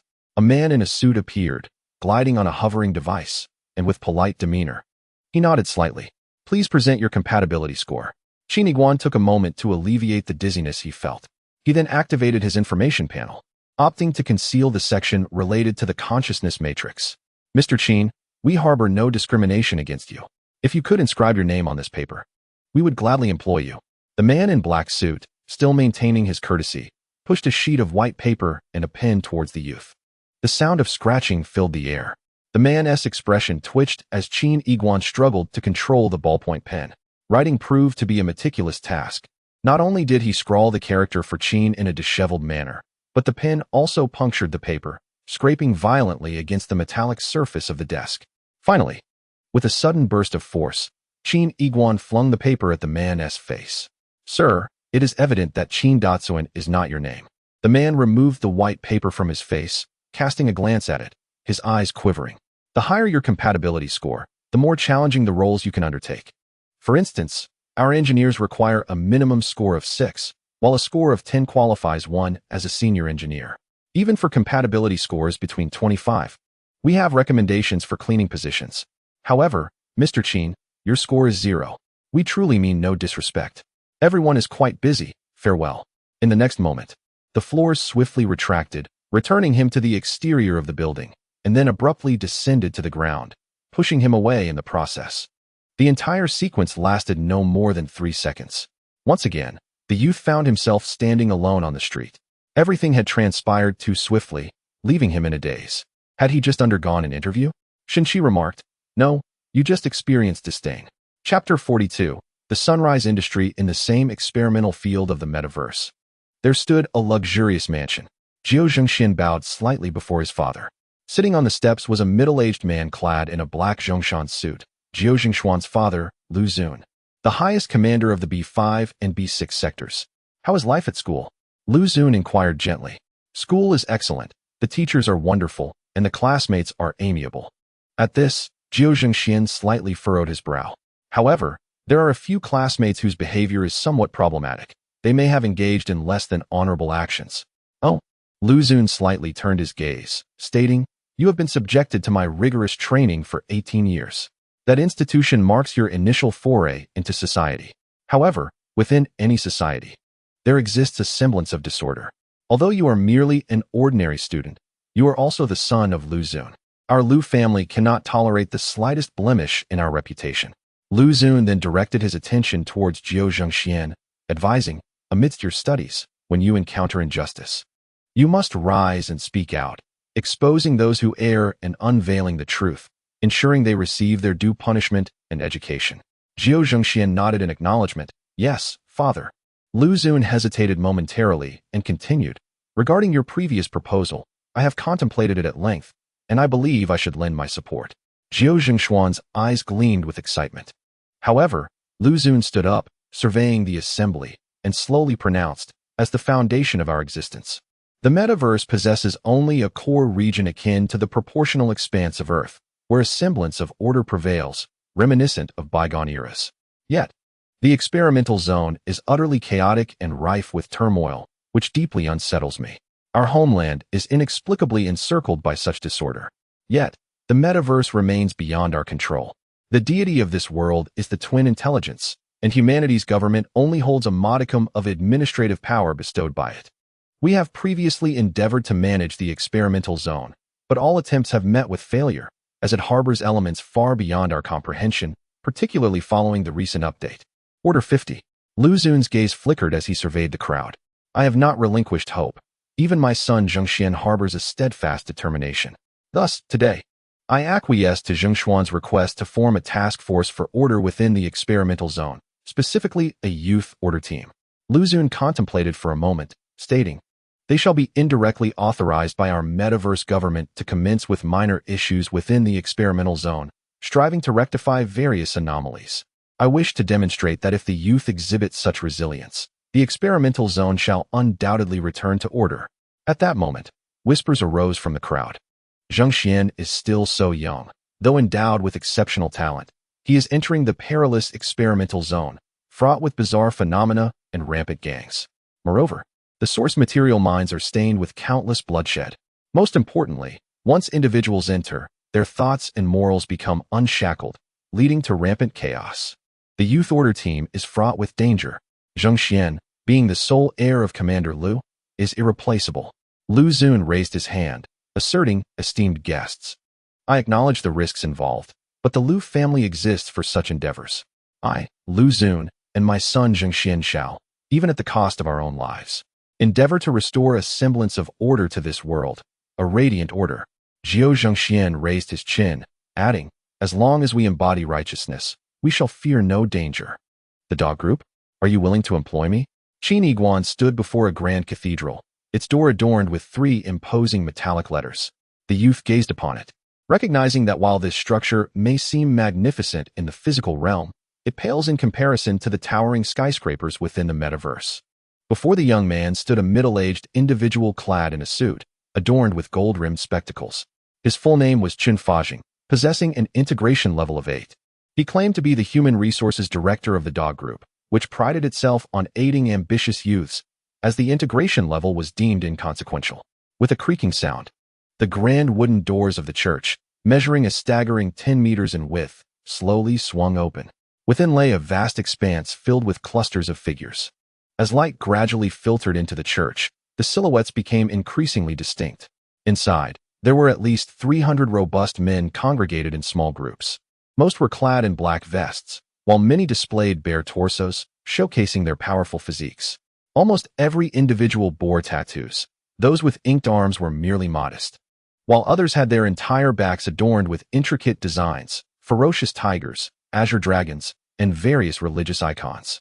The sound of clanking chains echoed as many wore iron chains at their waists, with some even brandishing machetes at their backs. Aggressive gazes, filled with ferocity, turned towards the young man. He inclined his head and inquired, Director Chen, might I ask what business your esteemed group engages in? Qin Fajing replied with a paternal tone, Our business is rather straightforward. We exploit the loopholes in societal order and utilize them to generate legitimate economic benefits. The youth's expression turned quizzical. In the bygone era, there existed a specific term to describe our industry. Though I am not particularly fond of it, one cannot deny its precision. The young man fixed his gaze on Qin Fajing. What term? With a slow turn of his body, Qin Fajing uttered, the underworld. The young man's countenance shifted. In that moment, Qin Fajing, exuding confidence amidst a throng of fierce-looking individuals, flicked the hem of his suit and proclaimed, What you see before you is the 67th major gang in this experimental zone, the God Group, colloquially known as the Dog Gang. Realization dawned upon the youth. Dog Gang. Indeed referred to the underworld. The man beside him, Director Chun, was merely a street enforcer responsible for recruiting subordinates. They cared not for one's integration level. Those with the capability would be sent to sever heads, while the less capable would simply deliver them. The young man gazed at the immense church, lost in contemplation. Just then, a stir rippled through the ranks of hundreds of gang members, as the crowd parted in the center. A figure, accompanied by 7 or 8 subordinates, emerged from the depths of the church. He walked forward slowly, his features becoming clearer. He was a man of unremarkable stature, with shoulder-length hair slicked back with pomade. Draped in a coat with a fox fur collar, exuding an impressive aura. No older than 25, his face bore a prominent scar, and he chewed on a toothpick, radiating an air of arrogance. As he passed, numerous subordinates bowed in deference. Young man, you are fortunate. Soon, you shall gain a new idol, Qin Fajing declared with pride. This is our dog group CEO, the leader of the dog gang, the renowned NST Wulong Baiyan in the experimental zone. The youth scrutinized the man in the fox fur collar, pondering, NST Wulong Baiyan? With letters and Chinese characters, what nationality could he be? What does NST signify? Promptly, the young man inquired, So, Director Chun, the business you mentioned, does it encompass various illegal activities? Yet, Qin Fajing shook his head, asserting that although we are a gang, we operate entirely on a commercial basis. Within this experimental field of Order 50, we are, in fact, a burgeoning industry. A passerby ambled past the church entrance. He cast a fleeting glance at the burly men inside and scoffed, A gang? Please, what era are we in? Engaging in gang activities? Claiming to collect protection fees. But it's merely a bunch of beggars. And if they demand, so be it, but their attitude is atrocious. How disgraceful. This remark was fortuitously overheard by NST Wulong Baiyan, whose lips twitched, accompanied by the scars on his face. In the next instant, this gang leader roared, What the hell? A little brat dares to shout at my gang's doorstep? I am the leader of the 67th largest gang in this experimental field. Have you not heard of my renown as NST Wulong Baiyan? Do you know what NST stands for? It is an abbreviation in pinyin, so dispose of him. Come, take him down. Chapter 43. The camp within the resplendent mansion. Jiao Zhengxian stood majestically on the steps, the center of attention. Lu Xun's eyes were filled with satisfaction. At this moment, various high-ranking officials from sectors B5 and B6 hurriedly arrived via rapid transport, eager to witness the establishment of the first youth order squad within the experimental field. Beside the young man clad in white floated a data bar. Jiao Zhengxian fusion rate. 68 augmented reality. The information within this section has been obscured and is not publicly displayed. The crowd gasped in awe. Jiao Zhengshuan's nephew had just entered the experimental field, yet his fusion rate was already 68. Such data undoubtedly indicated a corresponding enhancement in reality. Moreover, the abilities he would enhance must be extraordinary, even astonishing. The Youth Order Squad would provide him with an excellent platform for expression, destined to become a dazzling stage that would illuminate the star named Jiao Zhengxian. Why should I join a gang? Qin Yiguan gazed into the distance. NST Wulong Baiyan was instructing his subordinates to drag the mocking passerby into the church for a severe beating. I had a few honest words to share. However, Director Chen raised an eyebrow and remarked, "Young brother, with your fusion rate, what could you possibly achieve outside the gang? Who would want you?" The youth fell silent. Director Chen continued, "The gang certainly has its advantages. For instance, we can remain forever shrouded in darkness. We can do as we please without facing condemnation. No need to account to anyone. It's quite liberating." Hiding in the darkness? The youth pondered, ever since the collapse of the Gestalt. He found himself increasingly drawn to pure black environments. In fact, this provided him with a sense of security, akin to returning to his mother's embrace. Moreover, Chen Fajing licked his lips and said, "Our group's commission rates reach as high as 60. Upon completion of your tasks, you will receive substantial rewards. Of course, as your referrer, I will take a 10 cut, but you will retain 50, which is quite generous." Noticing the flicker in Qin Yiguan's eyes, Chen Fajing added, "For instance, a level 9 task can yield rewards in the range of hundreds of thousands." The youth, intrigued, inquired, "What does a level 9 task entail?" Chen Fajing replied. Tilting his head, "Murder." Qin Yiguan remained composed. Chen Fajing was momentarily taken aback. In his usual encounters with newcomers discussing this business, he had consistently managed to intimidate them into retreating, yet this young man remained remarkably composed. Suddenly, Chen lowered his voice and remarked, "I know a secret. One that has emerged from this recent update, and it is known to very few. Killing is, after all, an action within the metaverse. If one were to kill." He covered his mouth with his hand and leaned closer to the youth's ear, whispering, "There is a certain probability of increasing the fusion rate. It can start from level 2. I have heard that the more brutal the method, the greater the increase. You should understand that many ordinary individuals, after spending 3 to 5 years here, may not even achieve a fusion rate of 2. He continued, "Imagine if your job were to kill." Qin Yiguan slowly turned his head. The twin intelligence, is it truly this insane? By this logic, wouldn't the experimental field become a veritable hell on earth? This Director Chen must be speaking nonsense. Ding! Qin Yiguan suddenly heard a notification sound. Through his independent perspective in the metaverse, the information panel opened. Qin Yiguan. Fusion rate. 2 brain dark zone A06. Form collapse. Developable level 2. Overall progress. 2. Brain supernormal zone B05. Shadow syndrome. Developable level 2. Overall progress. 1. Brain abnormal zone A89. Unprincipled syndrome. Developable level 2. Overall progress. 2. Brain forbidden zone A01. Cosmic phobia. Developable level 2. Overall progress. 0. Brain forbidden zone A07. Dissociative identity 6. Developable level 2. Overall progress. 5. 3 as temporary development level. Qin Yiguan was stunned. Why had his fusion rate suddenly increased? Moreover, all his abilities had attained a developmental ceiling? Ding ding ding. A call request followed.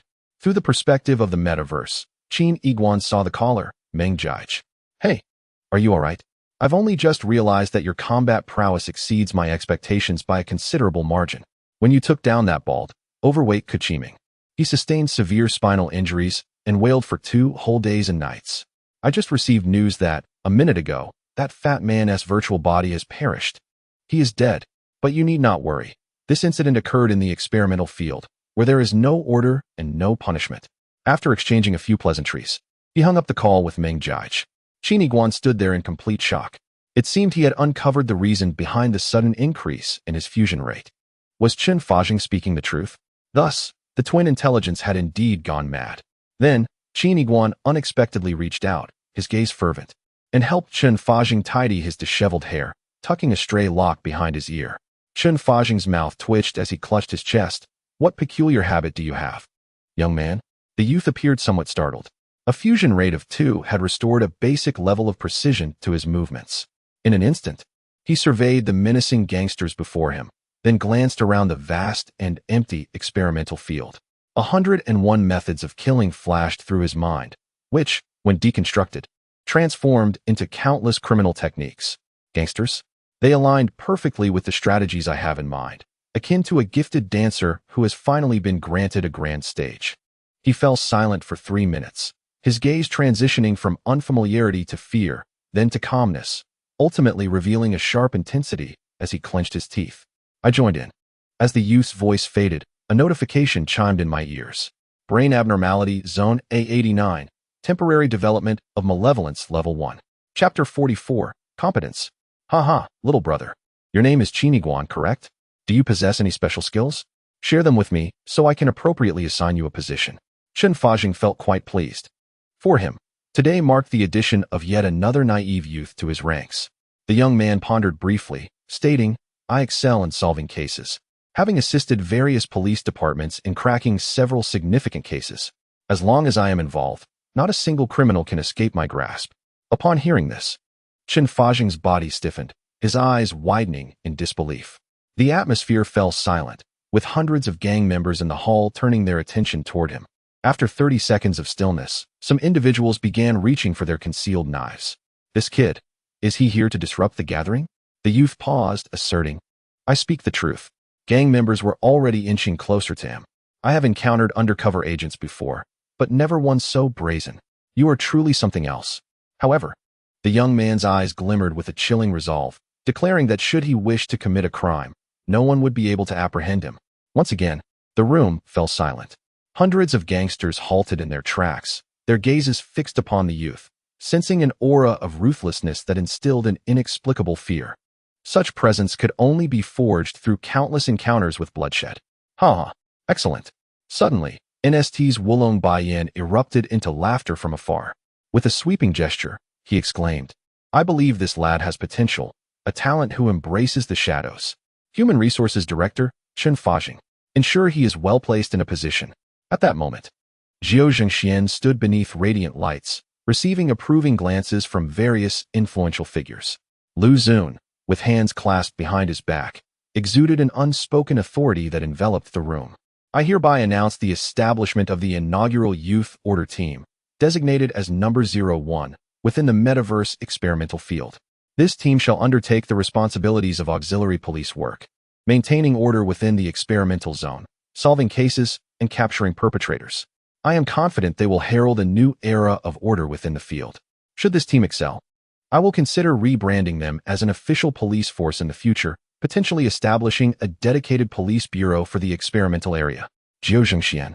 In my capacity as the highest commander of sectors B5 and B6, I hereby appoint you as the leader of the Youth Order Team. You shall wield the highest command authority over the entire team, as well as the supreme mobilization rights of resources across the 2 major sectors. The room erupted into enthusiastic applause. The personnel director announced. At this moment, Qin Fajing also stood at the center of the assembly, surveying the hundreds of gang members. I hereby appoint the newly inducted Qin Yiguan as the leader of our experimental field's 67th major gang, the Dog Gang, and the 157th faction. Let us welcome him with applause. Sparse clapping ensued, with some individuals spitting disdainfully onto the ground. The youth tilted his head and inquired of Qin Fajing.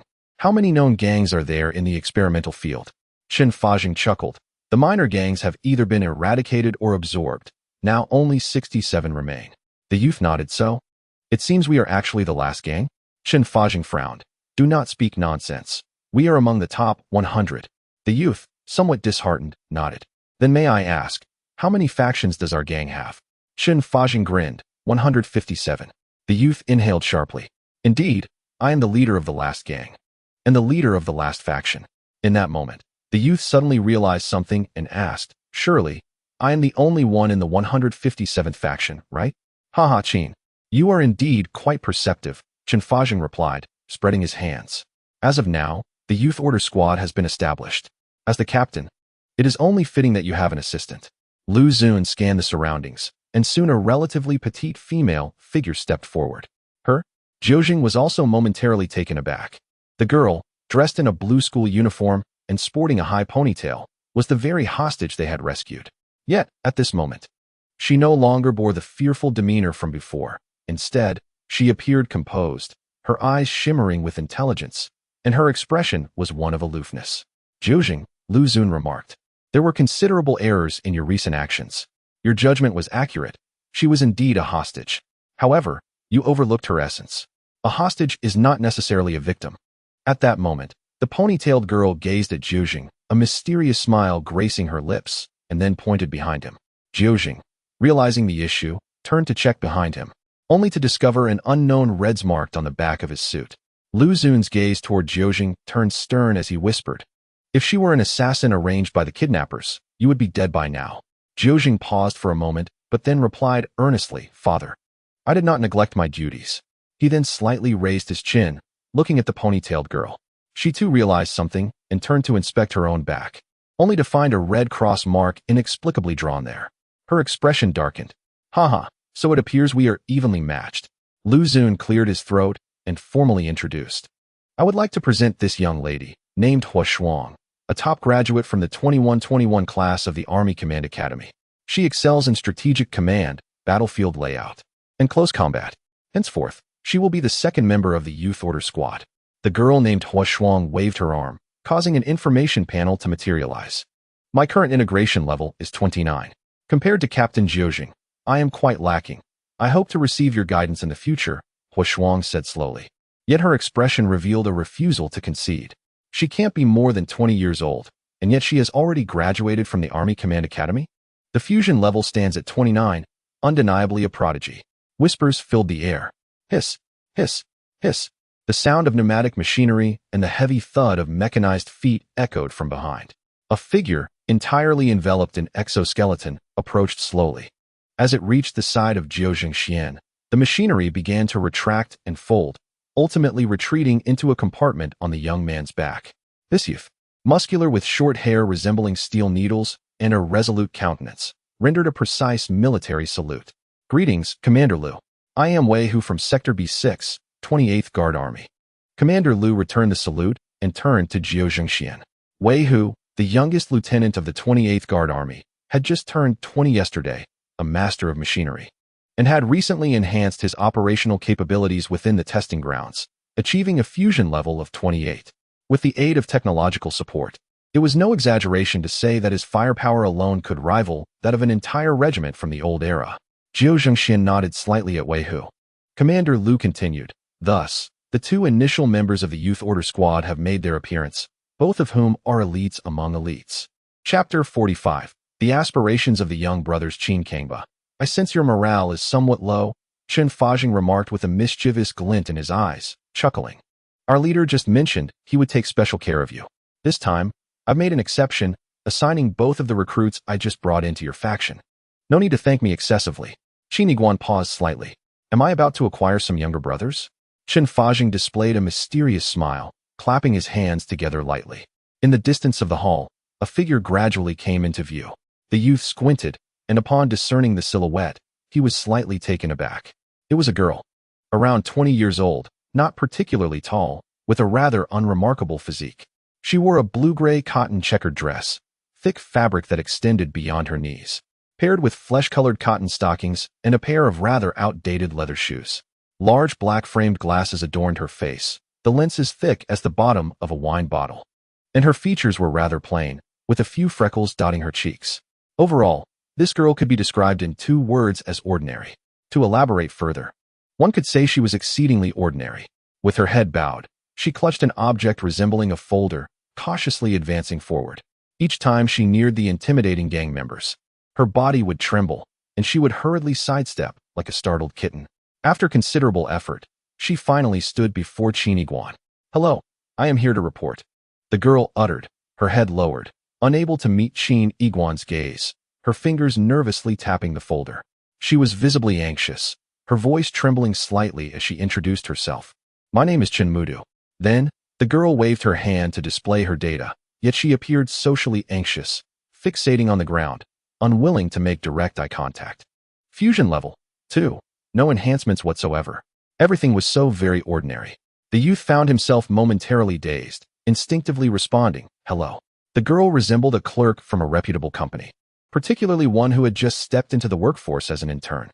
Her demeanor suggested she spent her days nodding and bowing, delivering documents to every senior colleague and pouring coffee. What could she possibly contribute to a gang? Yet, the girl named Qin Mudu tightly clutched the corner of her folder, her palms visibly slick with perspiration. In that moment, she seemed to summon her courage, slightly elevating her chin, barely noticeable, and declared, "Qin Gangba, I will follow you from now on. I can wield a knife. I believe." Qin Mudu's voice grew fainter, and her hands began to tremble. "We will undoubtedly become the most notorious flower in the underworld." The youth stood resolute. At this juncture, Qin Fajing slightly shrugged, his expression reflecting a mix of incredulity and bemusement. "Look, you've just joined the gang and already risen to the rank of a leader, effortlessly garnering followers. Other gang members would envy your position immensely. I have done my utmost. This is quite the pinnacle of the underworld. And please, spare me that look as if you've been wronged." The youth pressed his lips together, finding Qin's expressions to be quite vivid. He then turned to the girl and inquired, "Qin Mudu, is it? What prompted you to join our gang?" The girl continued to grip her folder tightly. "I am exceedingly timid. I fear nearly everything and am often bullied. Joining the gang is actually my side gig. It grants me a fearsome title." A hint of crimson crept onto her cheeks as she confessed, "Another significant reason is that my boyfriend says my courage is as small as a sesame seed. I wish to change this flaw and become the perfect girl in his eyes." After a brief pause, she added weakly, "I aim to meet my boyfriend's expectations to the fullest. Anyone who bullies me will face my wrath." The youth took a moment to digest her words. Suddenly, Qin Fajing clapped his hands together, his gaze drifting into the distance. "Qin Gangba, the surprises are far from over." The youth was momentarily taken aback. "Is there more?" At that moment, a man dressed in a floral shirt, with 2 buttons undone at the chest revealing a well-defined physique, sauntered forward. This individual appeared to be in his mid-20s, strikingly handsome, a cigarette dangling from his lips, exuding an air of rebellious charm. The youth nodded slowly, sensing that this individual seemed quite promising. As the man approached, he elegantly swept his hand across his face and said, "Greetings, Qin Gangba." The youth nodded in return. "What should I call you?" Just as the floral shirt man was about to respond, his gaze suddenly froze, fixated on the depths of the hall, his words trailing off. At that very moment, a commotion erupted in the hall. A stunning woman, clad in a black silk qipao, gracefully appeared at one side of the hall. Standing at an impressive height of 170 centimeters, her figure was nothing short of perfection, with an alluring hourglass shape and captivating curves. Cascading waves of long hair draped over one shoulder, partially concealing her alabaster collarbone, creating an enticing and ethereal allure. Her visage was breathtaking, petite cheeks framed by fiery red lips. The beauty possessed an icy gaze, exuding an air of aloofness that swept over the assembly of gangsters without pausing for a moment. Qin Yiguan found himself momentarily entranced. What was he thinking? She was certainly not one of his subordinates. Qin Fajing cast a glance at the enchanting woman, revealing a look of admiration. Her name was Daijio, the wife of our leader. He then observed as the woman in the qipao approached Nst Wulong Baiyan directly and gracefully settled onto his lap, her arm draping around his neck. A hearty laugh erupted from Nst Wulong Baiyan as he embraced the beauty, burying his face in her flowing hair, displaying an expression of pure ecstasy. Subsequently, Nst Wulong Baiyan extended his tongue towards the earlobe of the beauty. She tilted her head, eyes closed, her expression one of indulgent pleasure. "Good day, Sister Daijio. Good day, Sister Daijio," echoed the voices of hundreds of gangsters as they bowed in unison. At that moment, Qin Yiguan noticed his companion in the floral shirt, his second in command, gazing at the leader's wife with an odd expression, his pupils shaped like hearts. The floral shirt remarked, licking his lips, "Not only is she the leader's wife, but she is also renowned for her beauty far and wide." Qin Yiguan remained noncommittal. Daijio, such a distinctive name. The woman was indeed striking, and her proud demeanor as the leader's wife was unmistakable. However, it bore no relevance to him. Turning to the man in the floral shirt, he inquired, "Brother, What is your name? The man chuckled softly, gripping the cigarette but in his hand, and suddenly squatted down to inscribe something on the ground with the ash. The youth laughed, finding it quite the character, insistent on writing out his name. As the floral shirt completed the inscription, both the youth and Qin Fajing were taken aback. Chen Mu-do gasped softly, hastily covering his face with a folder. What lay before them was a complex Chinese character shit. The floral shirt looked up with a grin. Qin Yiguan's lips twitched. Is this your name? Perhaps this is your motivation for joining the gang. The man in the floral shirt did not refute, but instead cast a furtive glance at the leader's wife. Licking his lips, Qin Yiguan felt a vain throb on his forehead. And what is this character? Did you concoct it yourself? The man in the floral shirt gradually rose, raising a finger and declaring, this character is pronounced 11, referring to a perennial herb with bulbous roots, slender leaves, and purple flowers, the bulbs of which may serve as vegetables. The youth stood speechless. A rogue versed in culture?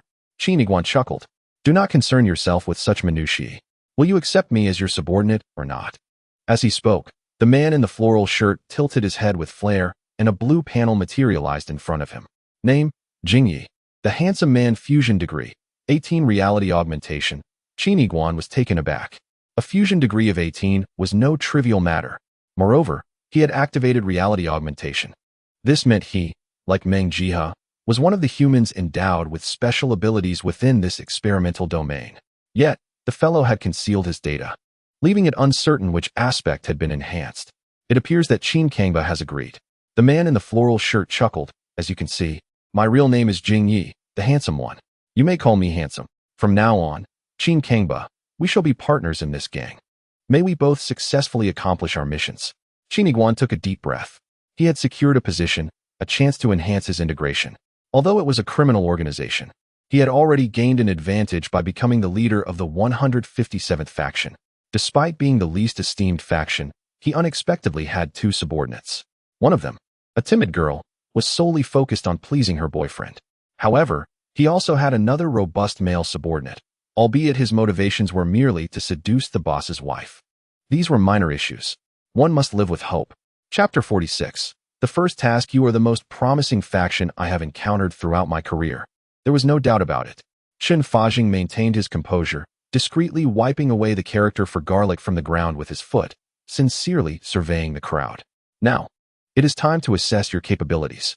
With a single wave of his hand, Qin Fajing opened a virtual panel, revealing a plethora of blue digits and numerous entries. This is our gang's business list, he stated. Qin Yiguan glanced over it. Maintaining group-client relations. Supervise users within your jurisdiction to recharge safety management funds. The young man mused. So it's essentially collecting protection fees. Business negotiations. Persuade female university students to join the male care organization under the company. In other words, coercing them into prostitution. Although it was a criminal organization, the terminology was strikingly commercial. The youth couldn't help but admire this. Suddenly, Qin Fajing extended 3 fingers, commencing a countdown. 3, 2, 1. Whoosh. The business opportunities on the virtual screen rapidly vanished. The room filled with gang members desperately manipulating their personal panels, competing for the remaining tasks. The young man paused momentarily, wondering why everyone was so enthusiastic. A common occurrence, Qin Fajing remarked with a smile. The company's business list is released weekly. The first 3 seconds after distribution are a frenzied scramble, leaving only the most challenging and undesirable tasks behind. Looking at the crowd, Qin Fajing wore an expression of confidence. Your 157th faction has just been established. Why not start with a few of the least desirable tasks to hone your skills? I can wait. As he spoke, Qin Fajing's gaze swept over the business list, only to be stunned to find that only one task remained. Was the market competition truly that fierce lately? Qin Yiguan squinted, noting the task code 025, Client Activity Assessment. What could this signify? Qin Fajing hesitated for a moment, exclaiming, Level 10 task, extremely high difficulty assassination, and the target is an absolutely significant figure. Qin Yiguan and his 2 companions fell into silence. Qin Fajing read the room, sensing their trepidation. Are you frightened? Although the 157th faction may not be the most distinguished, I have meticulously guided them here with my words. Sending them to complete a level 10 task is akin to sending them to their demise. Qin Fajing chuckled lightly, suggesting that they should bide their time, endure hardships, and rewatched the holographic gangster series before the next round. The young man's eyes gleamed with determination as he spoke deliberately. This is it. Qin Fazing, taken aback, thought to himself that Qin Yiguan, in his pursuit of success, should adopt a gradual approach, for this was a mission of level 10. The previous leader who undertook such a task was nearly a relic by now. Before Qin Yiguan could respond, Jing Yimei pondered aloud. This is indeed intriguing, completing a high-stakes mission, elevating my status, becoming a rising star within the gang, attending a banquet hosted by the leader, garnering admiration, clinking glasses, exchanging glances, and ultimately sharing a private conversation that night. Perfect. Qin Mudu timidly added, I must dare to challenge myself. My boyfriend has always told me that he would support me in whatever I do. I wish to grow rapidly, to become formidable, so as not to disappoint him. Qin Fazing was momentarily speechless. Were they truly ready to embark on such a formidable endeavor? Qin Yiguan also felt a sense of surprise. These two subordinates were indeed driven, especially Qin Mudu, who had transformed from an office clerk into a potential assassin in an instant. Was such a drastic career shift even feasible? The young man fell into deep contemplation and softly inquired, Who is our assassination target, Jiaoshin-san?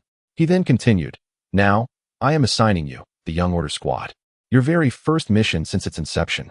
Lu Xun surveyed the three youths with a serious demeanor. I have received intelligence indicating that there are plans to assassinate Dr. Jiaoshin-san, the chief scientist of the research committee, within the experimental field. The assailants have even placed a bounty within the underworld. Lu Xun fixed his gaze upon them, stating, Your task is to protect Dr. Jiao and apprehend or eliminate any would-be assassins. As for the mastermind behind this scheme, I will assign another team to investigate. You need only to successfully guard Dr. Jiao for 3 days, and this matter will be resolved. After a brief pause, Lu Xun's piercing gaze fell upon Jiao Zhengxian. Can you accomplish this? I will complete the mission, Jiao Zhengxian replied, slowly raising his head. Under the spotlight, his pristine white suit seemed to emit a radiant glow, embodying light itself, steadfast and self-assured. The research committee? Their chief? So, they were indeed their superior? No wonder this mission posed a challenge. It was no surprise that the commission was a staggering 950,000. Jing Yimei's face lit up with excitement, while Qin Mudu clutched his folder tightly, her expression revealing a hint of anticipation. Qin Yiguan's gaze drifted across their faces. He couldn't shake the feeling that the experimental field was not like an ordinary metaverse. Upon entering, it felt as though they had instantly shed the constraints of morality, and the darker inclinations of their hearts were amplified. Of course, he too was not exempt. His unscrupulous tendencies stood out, developing automatically throughout the experience. Jiaoshin-san.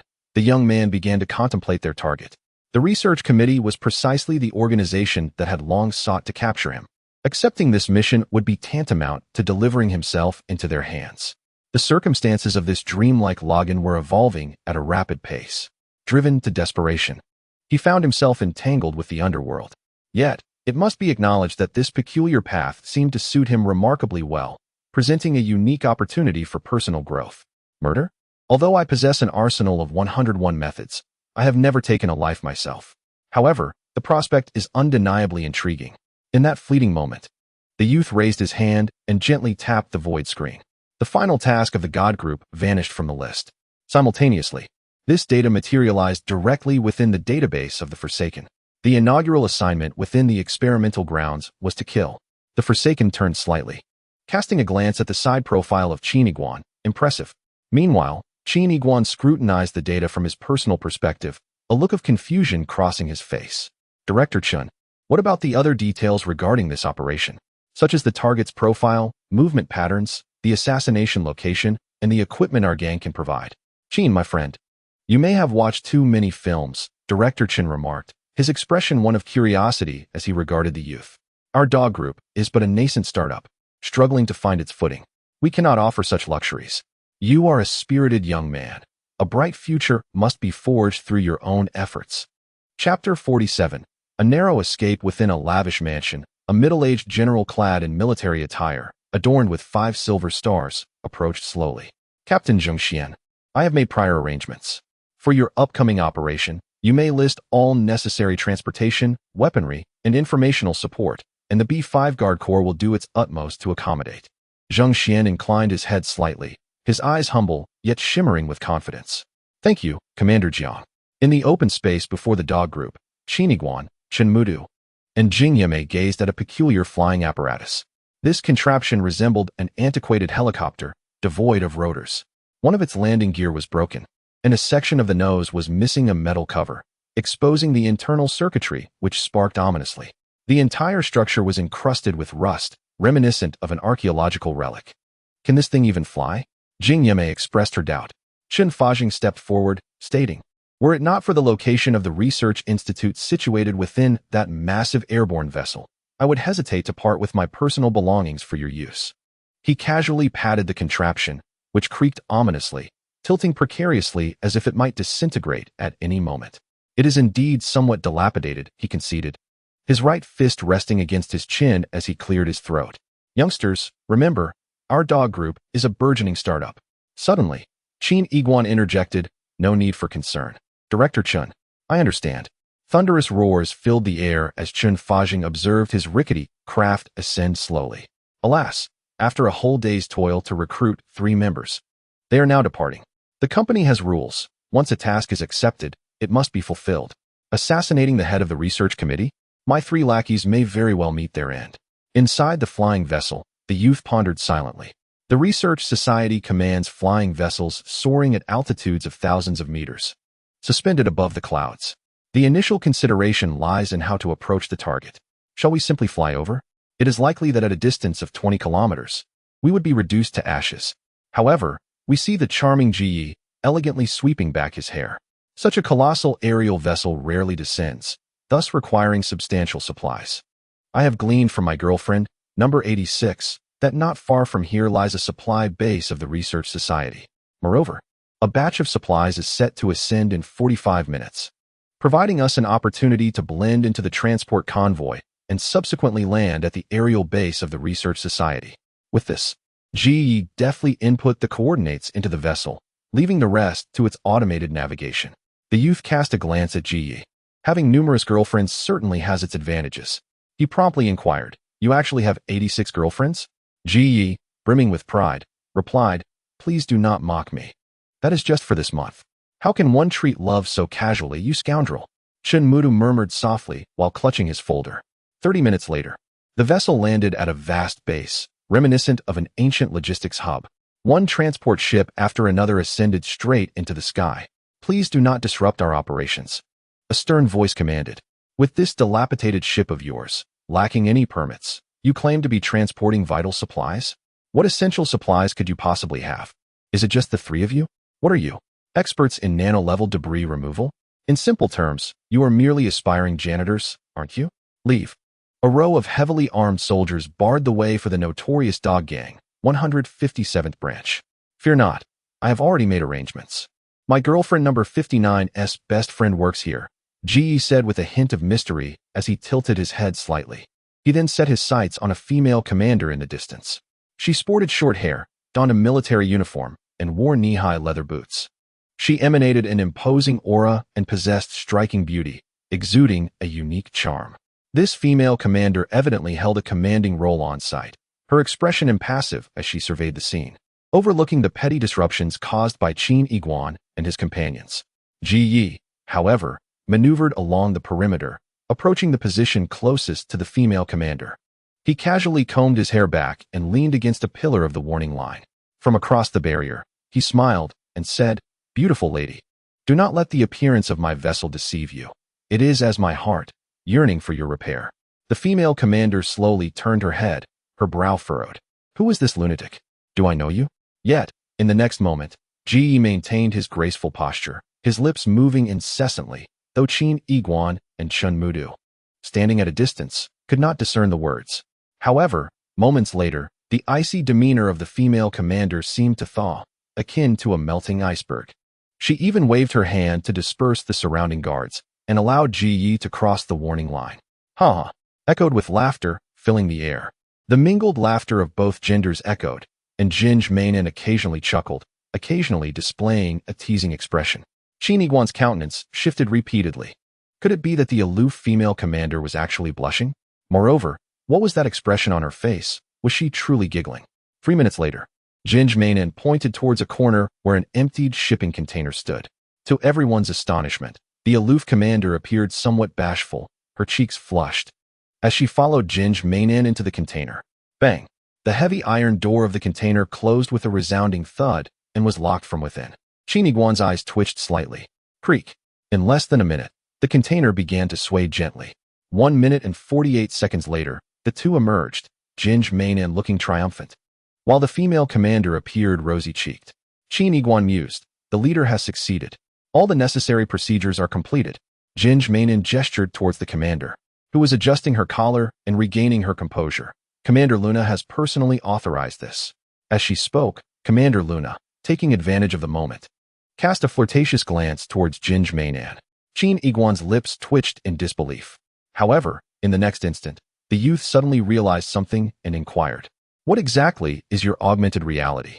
Jinj Mainan, no longer concealing his intentions, raised an eyebrow and replied, "It's resonance with the opposite sex." Qin Yiguan was taken aback. "What?" Jinj Mainan continued with a grin, "You can simply interpret it as a skill for charming the ladies." Qin Yiguan was left speechless, silently giving a thumbs up for such a formidable ability. Moments later, the three-legged cat slowly ascended with the transport fleet, cruising smoothly through the skies. 30 seconds later, a magnificent medium-sized aircraft, equipped with a formidable weapon system, gracefully descended into the logistics yard. The hatch opened, and three figures emerged. A youth clad in a pristine white suit, a girl in a school uniform, and a young soldier carrying an alloy box on his back. As the boy in the white suit touched down, he seemed to sense something instinctively, abruptly lifting his gaze towards the sky, precisely in the direction of the three-legged cat. Meanwhile, within the vessel, Qin Yiguan felt an inexplicable alertness, instinctively stepping back from the observation window. It was this very retreat that kept Qin Yiguan concealed from the other's line of sight. Jiu Zhengxian? The boy squinted, noting that he was accompanied by two individuals, one of whom appeared to be from the military, his gaze reminiscent of a police officer hunting a thief. However, Jiu Zhengxian, stationed on the ground, found nothing unusual in the sky. Yet, he remained vigilant, beginning to scrutinize the transport aircraft on the ground. Beside him, Wei Hu reported, "Captain, Commander Jiang has already given prior notice. Our ascent procedures are rather straightforward and will take merely 15 minutes. Jiu Zhengxian nodded slowly, "Very well." Meanwhile, high in the skies, Qin Yiguan kept a watchful eye on Jiu Zhengxian. It was evident that he too intended to join the research committee. Instinctively, the youth sensed that Jiu Zhengxian would pose an obstacle to this operation. Assuming I were to launch 30 seconds later, the two factions would inevitably converge on the ground, and my 157th cohort might not even achieve liftoff. At this moment, Qin Yiguan glanced at Jinj Mainan, contemplating briefly before exclaiming, "Fortunately, your duration is brief." Chapter 48. Disguise. The sky was clear. Dozens of large transport ships, resembling oversized green containers, with engines propelling from their corners, ascended slowly. Concealed among them was the three-legged cat. Their destination was the aerial fortress of the research conference, situated 10,000 meters above. "Qin, the leader. You dare say my time is short? It feels as though a star has collided with the depths of my bountiful soul, resulting in celestial chaos and devastation," Jinj Mainan declared, rummaging through his belongings before producing 3 gray masks. These masks were remarkably thin, akin to sheets of paper molded into shape. He handed one to Chen Mudu and another to Qin Yiguan. With a sigh, Jinj Mainan remarked, "Yet, I must still look after you, for you are my leader." The youth received the mask. It was light, nearly weightless, and felt metallic to the touch. "What is this?" he inquired. "This is called active electronic spray. You shall understand once you wear it." The youth gradually donned the mask, only to discover it could morph, perfectly conforming to his facial contours. In the next instant, the mask began to extend, enveloping Qin Yiguan entirely. The sensation was akin to being gradually coated in paint, without hindering breath or vision. The youth's outward appearance remained unchanged. He still wore canvas shoes, fitted jeans, and a jacket, with his backpack at his waist. Even his hair remained distinctly styled. Yet, he seemed to be stripped of all color, his form reduced to shades of gray and white. As he turned, the observation glass of the three-legged cat reflected his silhouette. The singular hue of his face obscured the three-dimensional shadows of his features, rendering them somewhat indistinct, allowing only a faint impression of a stern visage to emerge. A splendid disguise, the youth remarked, slightly tilting his head to glance at Qin Yiguan. You carry such items with you? Qin Yiguan shrugged slightly. You know, I have many girlfriends, and some are inevitably married. Whenever I date them, I must infiltrate certain residences. All right, I understand. The youth raised his hand to halt further discussion. In that moment, Qin Yiguan and Chen Mudu donned their masks simultaneously. Chen Mudu's dress and thick glasses transformed into a metallic gray.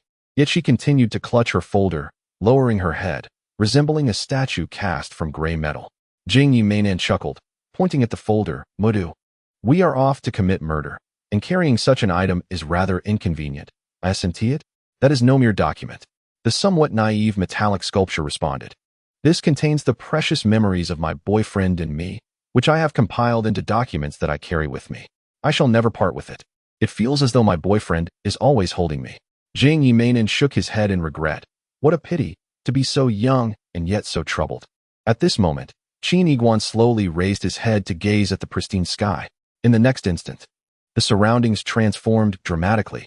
As the height of the tripod cat soared beyond a certain threshold, mosaic-like patches of light flickered within the immense expanse of several 100,000 meters. Akin to a monitor powering on, poised to unveil an image. In mere seconds, countless fragments of light coalesced, revealing a colossal flying vessel in its entirety. It resembled a vast metallic net, with each line measuring several meters in diameter, constructed from alloys that formed interwoven metallic tunnels.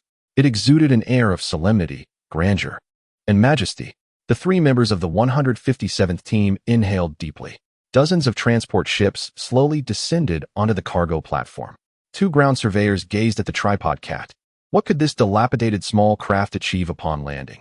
Mind your words. This vessel has been personally authorized by Commander Luna, who claims it carries precious organs. Organs? Yet, Commander Luna has always been known for her strictness. No one could sway her meticulous work ethic. If she deems this cargo significant, it must indeed be of great importance. Allow me to indulge in gossip. I've heard that Commander Luna has exceedingly high standards for men, which is why she remains a maiden, unseen by anyone.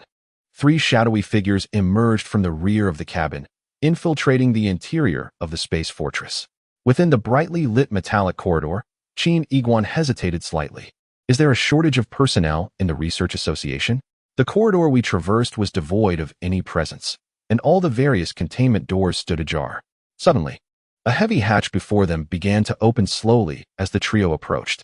A plaque nearby clearly stated, 3S Core Zone, confidential access restricted to level 10 personnel and below. Qin Yiguan whispered, I gathered information from Luna. Jiao Shun-san is currently in Conference Room 1, convening an emergency meeting. The youth marveled internally. In just 1 minute and 40 seconds, such remarkable efficiency. Qin Yiguan was momentarily taken aback. Are you complimenting me or reprimanding me? But then Qin Yiguan suddenly adopted a serious demeanor. You two, find a safe place and wait for me. The youth slowly turned back, his expression obscured by the mask. This task is mine to undertake. Qin Yiguan pondered repeatedly. From the previous ambush, it was evident that Jiao Shun-san, as the chief of the Research Association, possessed intimate knowledge of 1S abilities. During the confrontation, it was crucial to ensure he remained unaware of any details. The chaos within the testing grounds was palpable. Moreover, Qin Yiguan and Chen Mudu had only known each other for a few hours. The less they revealed, the safer they would be. In time, mutual trust would allow for more openness. Besides, it seemed their abilities would prove of little consequence. By the way, Qin Kongbatsi, Chen Mudu, clad in metallic hues, lowered his head and meekly replied, my fusion degree is 2. At the company, I am often referred to as a waste. What nonsense are you speaking? At this moment, Jing Yi, the handsome man, stepped forward with an air of righteousness and said, Chen Mudu, how can you claim that our leader Qin is even inferior to a mere waste? Chen Mudu, clutching a folder, replied with a sense of grievance. I did not say that. I merely worry for him. Jing Yi retorted, you are far too superficial. I cannot agree. Narrowing his eyes, he continued, Mudu, just look at your expression. It is evident that you are secretly pleased with Qin's boldness. He has inexplicably assumed the role of leader, and you remain oblivious to his capabilities. Thus, you seek to use this opportunity to validate his strength. If he fails to manage this singular task independently, it would prove he is unworthy of leading us. Shinmudu appeared taken aback. Do you not have any shame? This is clearly your own thought. Jing Yi waved his hand dismissively, exclaiming in frustration, I need to find a place to calm down. Qin, do as you wish. I shall not be in a secure location to observe the spectacle. Chapter 49. Where is he? Shinmudu was correct. My integration level is indeed low, yet the knowledge within my mind is unparalleled. Moreover, the dynamics within this research assembly are quite peculiar. The youth, cautious in demeanor, gazed ahead at the empty corridor. Jing Yi scoffed. The hatch doors are all ajar, and there are no guards. Such anomalies are evident to anyone with eyes. Do you not agree? Are you implying that only your intellect has discerned all of this? I do not refer to intellect, the youth replied slowly, then suddenly executed a backflip, adhering to the ceiling like a spider. What the? Jing Yi exclaimed, caught off guard, his eyes widening in shock. Upon closer inspection, he noticed a vent the size of a shoebox located above Qin Yiguan's head. With merely 4 fingers, the youth grasped the edge of the vent, suspending his entire body from the ceiling. He felt surprisingly light. His gaze flickered as he assessed the situation, and information on his panel illuminated. Shadow syndrome. The hider. The youth had previously solved a series of murders where the perpetrator employed commonplace methods and exhibited weak counter-detection awareness, even leaving multiple clues at the scene. Yet the police could not apprehend him. The killer appeared like a ghost, searching his apartment and frequent haunts, leaving not even a shadow behind. On one occasion, Officer Wang had predicted the killer's next target. Although they arrived at the scene just moments after the murder had occurred, they found the crime had transpired less than a minute prior. Officer Wang deployed his division's forces, conducting a thorough search within 6 minutes, covering an extensive area of 5 kilometers, even solving a nearby theft in the process, yet failed to find even a trace of the murderer. Subsequently, Qin Yiguan intervened, adeptly simulating the killer's psychology and behavior, leading to the successful capture of the criminal. Since then, the perpetrator had been assigned the codename, the hider. At this moment, Qin Yiguan slowly began to mobilize his shoulder and arm joints, then unleashed a strength far exceeding that of an ordinary person, directly pulling off the vent cover the size of a shoebox. Suddenly, the shoulders of Qin Yiguan twisted in an eerie manner, accompanied by a series of dislocating sounds emanating from his spine. The youth's mind was flooded with memories. The concealer had begun to destructively wear down his joints from a young age, augmenting the range of motion in his bones, and after years of self-mutilation, he ultimately mastered an ability akin to the art of bone contraction. Furthermore, he had drastically reduced his body weight. When captured, he weighed a mere 32 kilograms as an adult.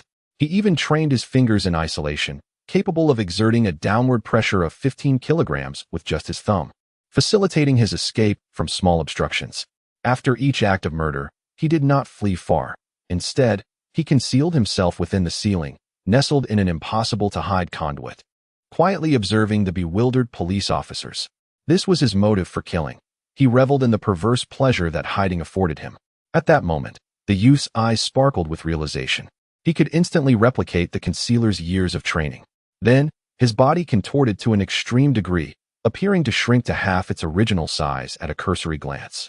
In the next moment, he slowly wormed his way into a vent the size of a shoebox. No one could fathom the extent of his bodily contortion, leaving his right hand gripping the mesh as the last to enter. With a click, the youth's right hand gradually withdrew into the duct, restoring the mesh to its original state. The handsome man, Jing Yume, gazed up in astonishment.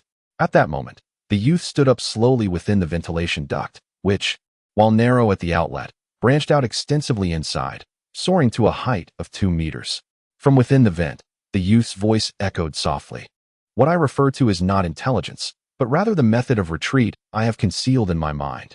He then stepped forward, traversing through a narrow connection into the elevator shaft, embodying the concealer once more. Even as his footsteps fell upon the thin duct, they left no trace of sound. On the ground, Jiao Zhengxian felt restless, gazing at the sky. Wei Hu, have the ascent protocols not yet been completed? Qin Yiguan stealthily navigated the ceiling, searching for a moment. Finally, within a vast conference room, he spotted Jiao Shinsan. However, he was not alone. At that instant, the youth crouched silently within the ceiling, peering through the mesh below at the figures within the room.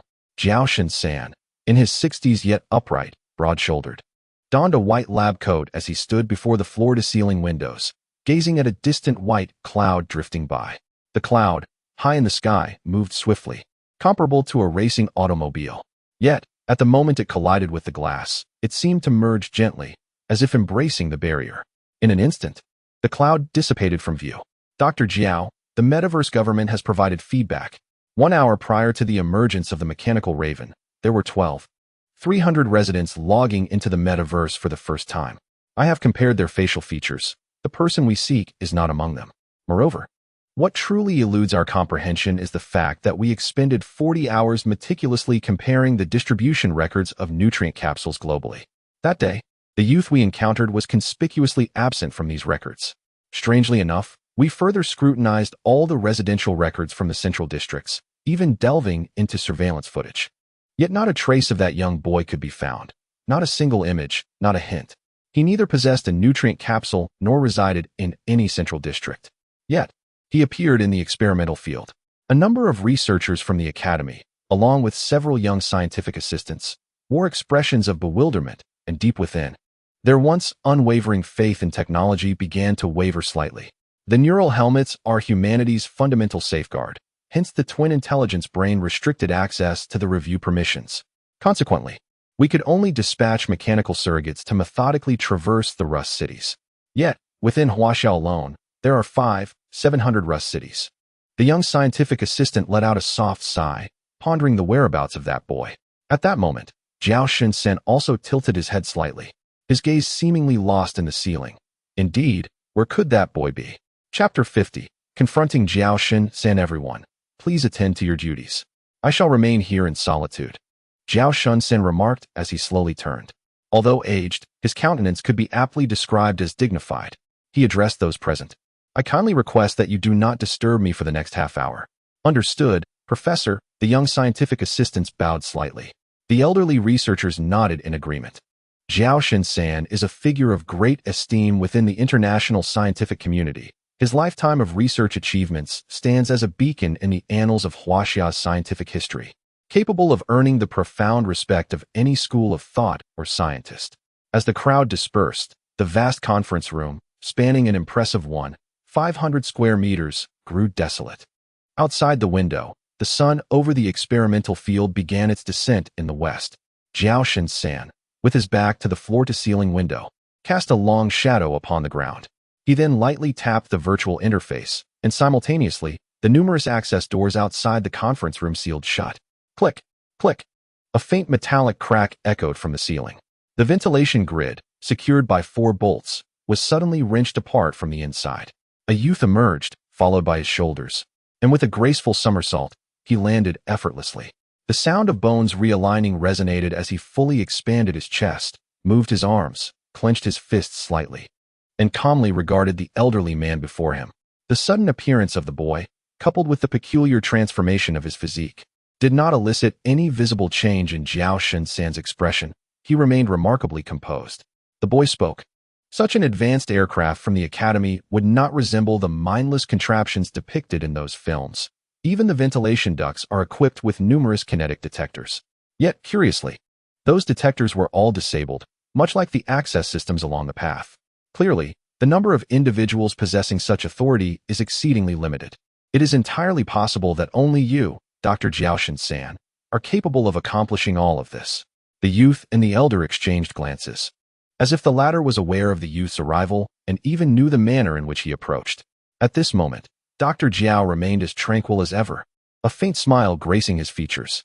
The youth hesitated for a brief moment, numerous thoughts flashing through his mind. Do I recognize you as an old friend? Dr. Jiao Shen-san, still composed, exhibited no inclination to trigger an alarm or to flee. He remarked, I am Jiao Shen-san, 68 years of age. As of now, you do not know me, but I have known you for many years. The youth's gaze shifted. Are you a friend of my adoptive parents? Dr. Jiao shook his head. No. The youth's brow furrowed deeper. Did you observe me at the orphanage when I was a child? Dr. Jiao again shook his head. No. The youth found himself at a loss regarding the circumstances before him, subtly shifting his stance into a defensive posture. Yet, Dr. Jiao gazed upon the youth and even smiled, accurately stating, only 3 hours ago, I was utterly unaware of you. In my eyes, you were merely a user enveloped in various mysterious phenomena, and my singular thought was to locate you and investigate the enigmas surrounding you. But now, I possess profound insight into you and myself. As he spoke, Dr. Zhao slightly tilted his head, revealing a complex array of emotions, tinged with a hint of desolation. In that instant, when those thoughts converged within me, I understood my mission. I also realized that I would meet my demise today. The youth narrowed his eyes at these words.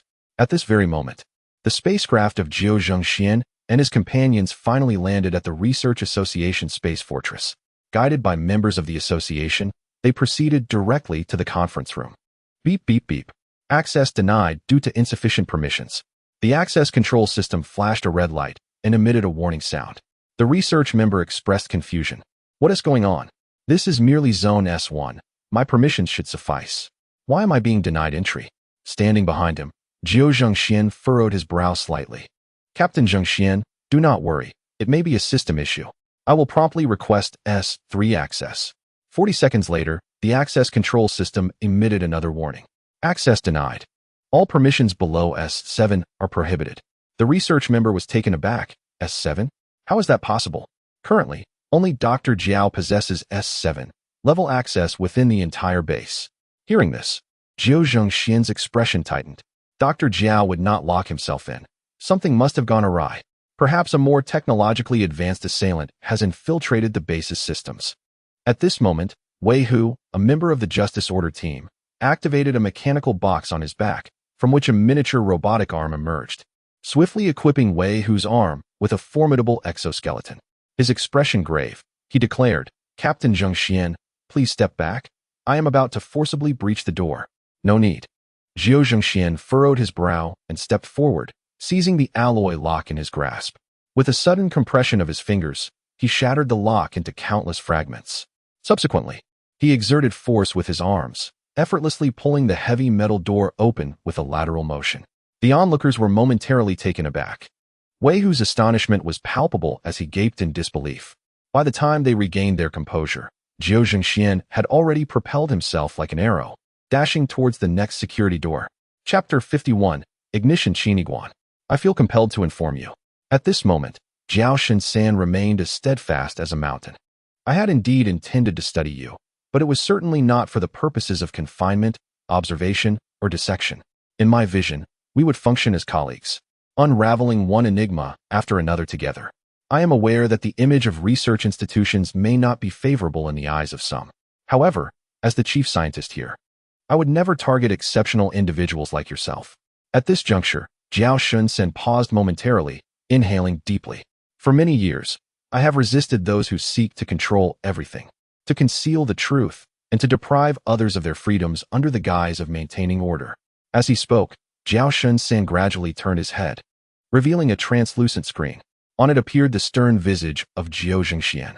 The youth, clad in a white suit, seemed somewhat agitated as he effortlessly crushed the second set of security systems before him, and with a powerful shoulder charge, he breached the hatch door. Qin Yiguan halted abruptly. Jiao Zhengxian.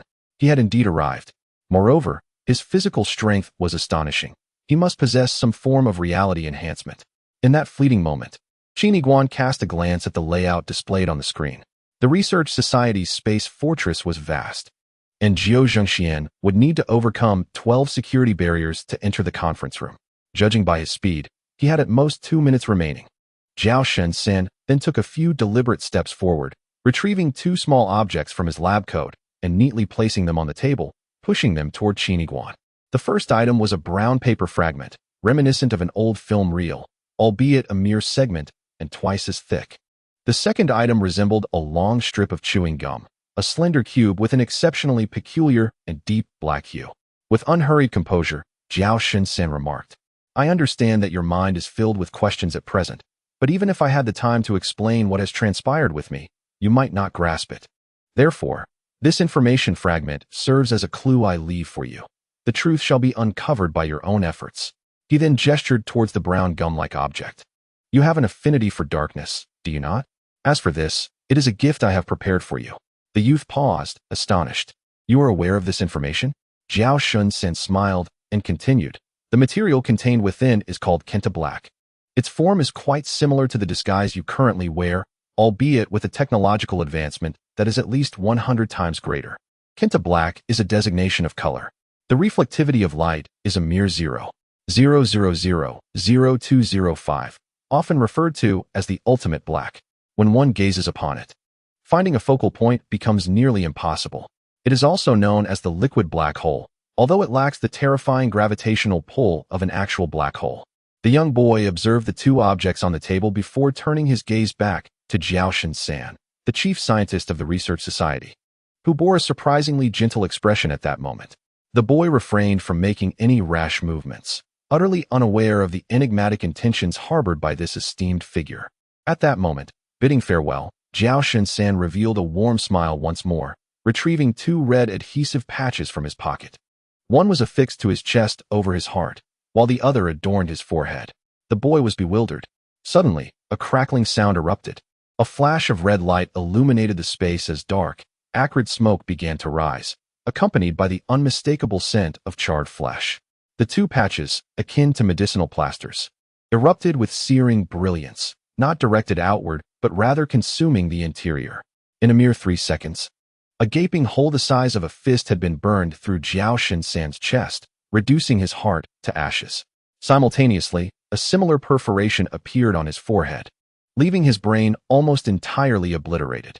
His eyes bulged, fixated either on the boy or the distant horizon behind him. Thud! Jiao Shen-san's lifeless body fell backward, devoid of any vitality. By this time, the sun had risen, casting no shadow of Jiao Shen-san upon the ground. The boy stood frozen in place. Had he committed suicide? The renowned chief scientist of the research society had taken his own life? And in such a horrific manner. This was the metaverse. Did that mean his physical form in reality was also? A tumultuous roar echoed in the boy's mind. He could scarcely fathom that this assassination mission would culminate in such an outcome. What on earth was happening? Bang, bang, bang. The boy, startled, turned to hear violent pounding from just outside the conference room door. The metallic door showed signs of distortion. Inside a storage room of the Research Society's space fortress, the door was locked from within. Jing Yimei-nan and Chen Mudo sat at a metallic table in the center of the chamber. Chen Mudo clutched his folder tightly, his head bowed, biting his lip. You said Qin Yiguan has such a low integration rate. Do you think he might encounter danger executing the mission alone? Please refrain from calling me a scumbag in the future. Apologies, scumbag. Jing Yimei-nan rubbed his forehead, a hint of exasperation in his voice. Each of us has our own objectives for joining the dog gang, making it crucial to follow a capable leader. Our Qin Yiguan seems to be concealing something. Jing Yimei-nan continued with a smile. If he manages to eliminate the chief scientist, or even injure him, even just drawing blood, I will acknowledge him as our leader. Unless, of course, he inadvertently meets his demise or gets captured. Jing Yimei-nan shrugged. Such is the law of nature. We must seek a new leader. Chen Mudo remained fixated on the ground, still clutching his folder. You are heartless. Heartless? I possess nothing material, yet I am brimming with emotion. Jing Yi, a strikingly handsome man, curled his lips disdainfully before turning to scan the girl beside him. At this moment, Chen Mudo, though entirely enveloped in a layer of active spray paint, still revealed hints of her attire and silhouette. As a professional competitor, Jing Ye's gaze subtly descended, beginning his observation from her feet. She donned old-fashioned leather shoes, adorned with a strap across the instep and a prominent buckle. Her legs were not particularly stout, yet the exceedingly thick stockings she wore made them appear twice their natural size. Even while seated, her cotton skirt extended well beyond her knees. The layers upon her upper body were plentiful, at least 5 garments, including long sleeves, a shirt, a waistcoat, and topped with an oversized suit jacket. Her face, round and cherubic, was framed by large glasses that resembled a mask, complete with concentric ridges. Standing at a mere 151 centimeters, she could not be any taller. What are you looking at? Chen Mudo asked nervously, clutching her folder, her body trembling slightly. Hee. Jing Yi chuckled mischievously. With both of them waiting here for Qin Yiguan, the atmosphere was rather dull. Why not find a bit of amusement? Of course. As a competitor of exceptional caliber, Jing Yi found himself utterly disinterested in a girl like Chen Mudo, despite her appealing looks. Yet, he relished the opportunity to tease her, treating it as mere entertainment. He ran his fingers through his hair and produced a cigarette, placing it between his lips. Mudo, do you have a lighter? Chen Mudo lowered her head, her voice tinged with confusion. How could I have a lighter? No. Jing Yi feigned surprise. Then why has my heart been ignited by you? Chapter 52. Task report Jing Yi's augmented reality was termed heterosexual resonance. In simple terms, the allure between men and women hinges on a type of human pheromone. This term originates from Greek. The first part implies I carry, while the latter denotes to stimulate. Together, it signifies Icarius stimulant.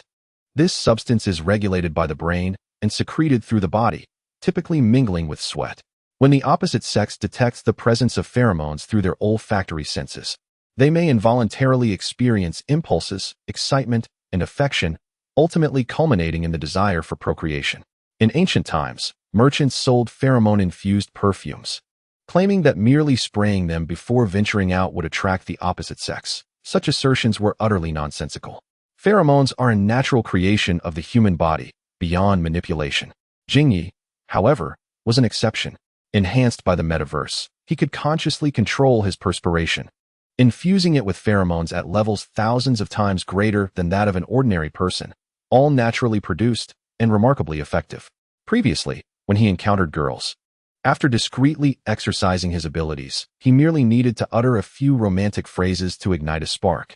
He had even tested the efficacy of his charm, discovering that even nonsensical utterances, such as, "What day is it today? Look, that dog just fell over. Haha, I am Wang Zilv," could yield results.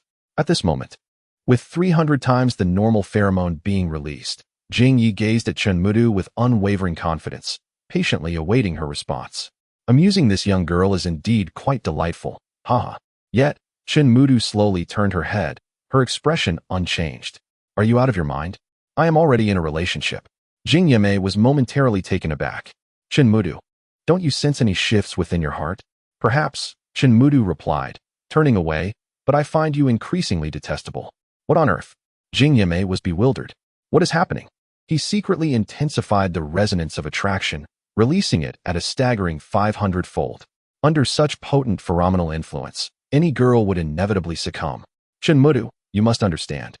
Jing Yimei's gentle voice echoed.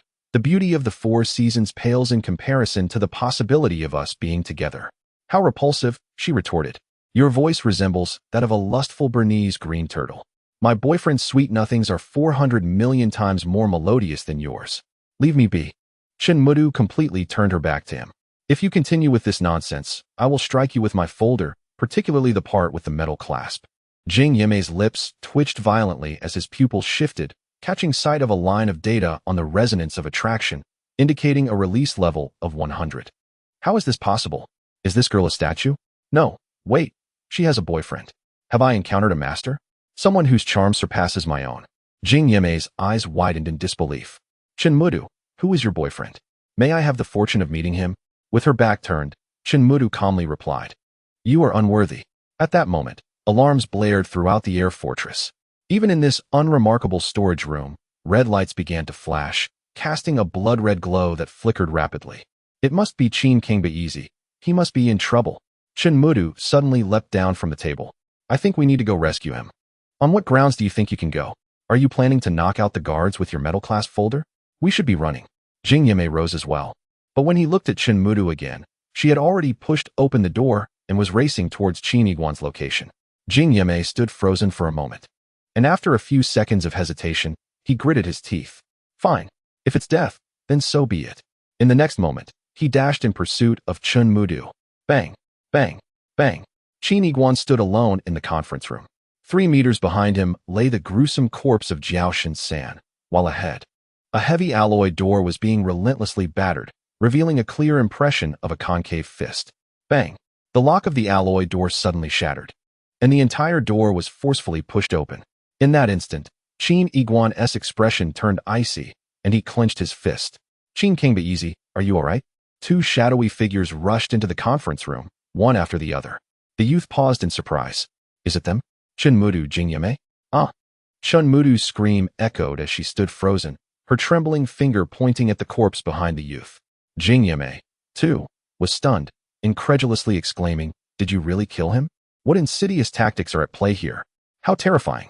Jing Yimei turned around and saw Chen Mudu kneeling on the ground, trembling violently as she stared blankly ahead, as if witnessing the murder of her own father. Sister, weren't you here to kill someone? You succeeded, yet you still allow yourself to be so frightened? However, in the next moment, Chun Mu-do struggled to rise. One hand summoning a virtual keyboard while a personal AI slowly ascended from her shoulder. She continued to weep, likely overwhelmed by fear. Beneath her mask, tears streamed down her face. Approaching the corpse, she covered her mouth with one hand while swiftly typing on the virtual keyboard with the other. Task report: the God Group. 2 members from the 157th faction infiltrated the research society under the guise of cleaners, led by Qin Yiguan. Subsequently, Qin Yiguan executed the kill within the conference room, obliterating the target's brain and heart, leaving no chance of survival. Metaverse time, September 8, 2122, 1434. Jing Yimei-nan was astonished. Chun Mu-do, what are you doing? With a fearful expression, Chun Mu-do replied, now typing blindly, I am recording the task, otherwise. Upon returning to the gang, how can we prove our accomplishments and claim our commissions? Jing Yimei-nan grinned. You actually remember that? But Chun Mu-do, still sobbing, responded, attention to detail is the most fundamental professional ethic. Such a horrifying corpse. At that moment, Qin Yiguan was fixated on the shattered conference room door. A detail hidden amidst the chaos echoed in his mind. The thickness of the alloy was a staggering 20 centimeters. Who among them possessed the ability to shatter it with bare hands? Then, Qin Yiguan turned around. With a click, Chun Mu-do's personal AI flashed, capturing a photograph, which she then edited into the task report. The image depicted the background of the Research Society conference room, with a young boy standing. 3 meters ahead of him lay the lifeless body of Jiao Shin-san. Chapter 53. A confrontation on a narrow path. Bang. Bang. From dozens of meters away, another explosive impact resonated from behind the alloy door. The young boy squinted. He knew this time it was Jiao Zhengxian. Only one door remained between him and the conference room. At this moment, escaping with Chun Mu-do and Jing Yimei-nan would not be so simple. Bang. The final crash echoed, deafening. Qin Yiguan watched as the distant isolation door shattered completely, debris flying. And he caught a glimpse of the young boy clad in a pristine white suit. It was then that the device left on the table by Jiao Shin-san, known as the liquid black hole, suddenly flickered with a white indicator light. Beep beep beep, click. The device, resembling a piece of chewing gum, seemed to have been pre-timed, abruptly ejecting a piece of gum. However, this piece of gum evoked no appetite. It was pitch black, so dark it reached an extreme. In the next moment, as the profound darkness began to spread, akin to molten asphalt, it swiftly enveloped the entire room in mere fractions of a second. It was as if the ultimate night had descended. Within the vast conference room, everything, including all the furnishings, was instantaneously shrouded in inky blackness. This darkness spilled forth into the external corridor as the door swung open. Even the once glimmering personal intelligence device, perched on Chun Mu-do's shoulder, was consumed by this obscurity, vanishing entirely into the surrounding gloom. The 3 individuals within the room found themselves ensnared in a realm of utter blackness, where all light was devoured. Jing Yimei gazed around in bewilderment, yet a peculiar illusion took root in his mind. Have I truly opened my eyes? Have I turned my head? Am I, perchance, dead? No matter where he directed his gaze, his perspective remained unchanged, devoid of any focal point, as if he had departed from the tangible world. Within the youth's heart echoed the words of Jiao Shin-san before his demise. I know you relish the darkness. This is a gift from me. Indeed. Qin Yiguan found solace in this darkness, feeling a heightened sense of security.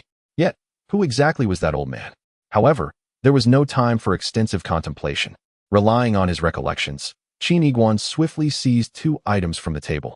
Stowing the thin information chip in his pocket while gripping the liquid black hole tightly in his hand. In a hushed tone, he instructed, you 2, dash down the corridor as fast as you can and disregard everything else. Jiao Zhengxian felt a surge of agitation. His newly formed Youth Order squad had just embarked on their inaugural mission, yet they had not even laid eyes on their charge before complications arose. In the fleeting moment he shattered the alloy door, he caught sight of 3 figures within the conference room. However, those figures appeared cloaked in a dark, metallic hue. Their faces obscured. They were disguised. The foremost figure seemed oddly familiar to him. Before Jiao Zhengxian could scrutinize further, the overwhelming darkness surged forth like a tide, instantaneously engulfing everything, and a sense of losing control welled up from within. Was there a device responsible for this impenetrable darkness? Darkness, how I loathe it. Yet, I have adapted to this very darkness over the past 18 years. At that moment, Jiao Zhengxian gradually closed his eyes, seemingly attuning himself to something. In that instant, he unleashed a lateral punch, striking a concealed object with a resonant thud.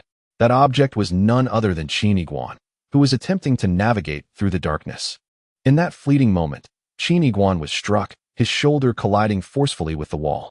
Fortunately, this blow was merely a tentative strike from Jiao Zhengxian, lacking significant force. Yet, a chilling sensation lingered in the youth's heart. In such an environment, he was still able to ascertain my position. Very well. The boy's pupils constricted sharply, a strange light flickering within his eyes. Brain hyperactive zone B05, shadow syndrome, judo maniac. The youth was intimately familiar with the darkness, perhaps even thriving in its extreme depths. With that singular punch, he immediately pinpointed Jiao Zhengshuan's location. He suddenly rose, extending his left foot to press against Jiao Zhengshuan's heel. With a swift step forward, he grasped Jiao Zhengshuan's collar and, with a powerful flick of his arm, hurled him away. Boom! Jiao Zhengxian was taken aback, not anticipating such precise and fierce resistance from his opponent, and was sent tumbling in a backward flip, landing 3 meters away. Qin Yiguan chuckled softly, struggling to suppress the inner urge of a judo fanatic, for at that moment, he wished to treat Jiao Zhengxian like a punching bag, endlessly throwing him around. The remnants of his rationality urged him to leave this place quickly. However, before he could escape the 3 meters, he felt a fierce gust of wind above him. Jiao Zhengxian, in the depths of darkness, had discerned Qin Yiguan's position once more and leaped, rebounding off the wall to block his path. Qin Yiguan closed his eyes, fully aware of his surroundings. This fellow was extraordinary. The youth did not hesitate, slightly bending his body, leveraging his forward momentum. One hand reached for Jiao Zhengshuan's collar while the other grasped his belt, preparing to execute an over-the-shoulder throw. Yet, Jiao Zhengxian, with his wealth of combat experience, adeptly jumped back 30 centimeters, evading Qin Yiguan's grasp and drawing him forward. Without any delay, Jiao Zhengxian swiftly raised his leg, delivering a knee strike to Qin Yiguan's back. Qin Yiguan felt a chill in his heart. How troublesome.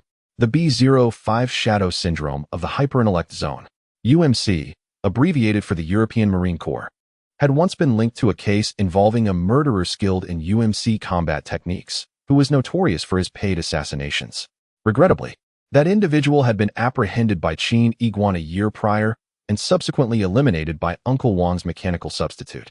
Nevertheless, during the investigation, Qin Yiguan had proficiently mastered UMC combat techniques to simulate the killer. In that instant, a precise image of UMC's dagger assassination technique flashed in the youth's mind. Step 1. Although he lacked the UMC combat dagger, he curled his fingers, using the second joint to mimic a dagger, swiftly striking towards Jiao Zhengshuan's left chest, targeting the third rib. Bang! Both struck simultaneously. One was hit in the back, while the other was struck in the lower rib. Subsequently, the two were forced apart, gasping for breath in the profound darkness, each thinking the same thing. The opponent was formidable.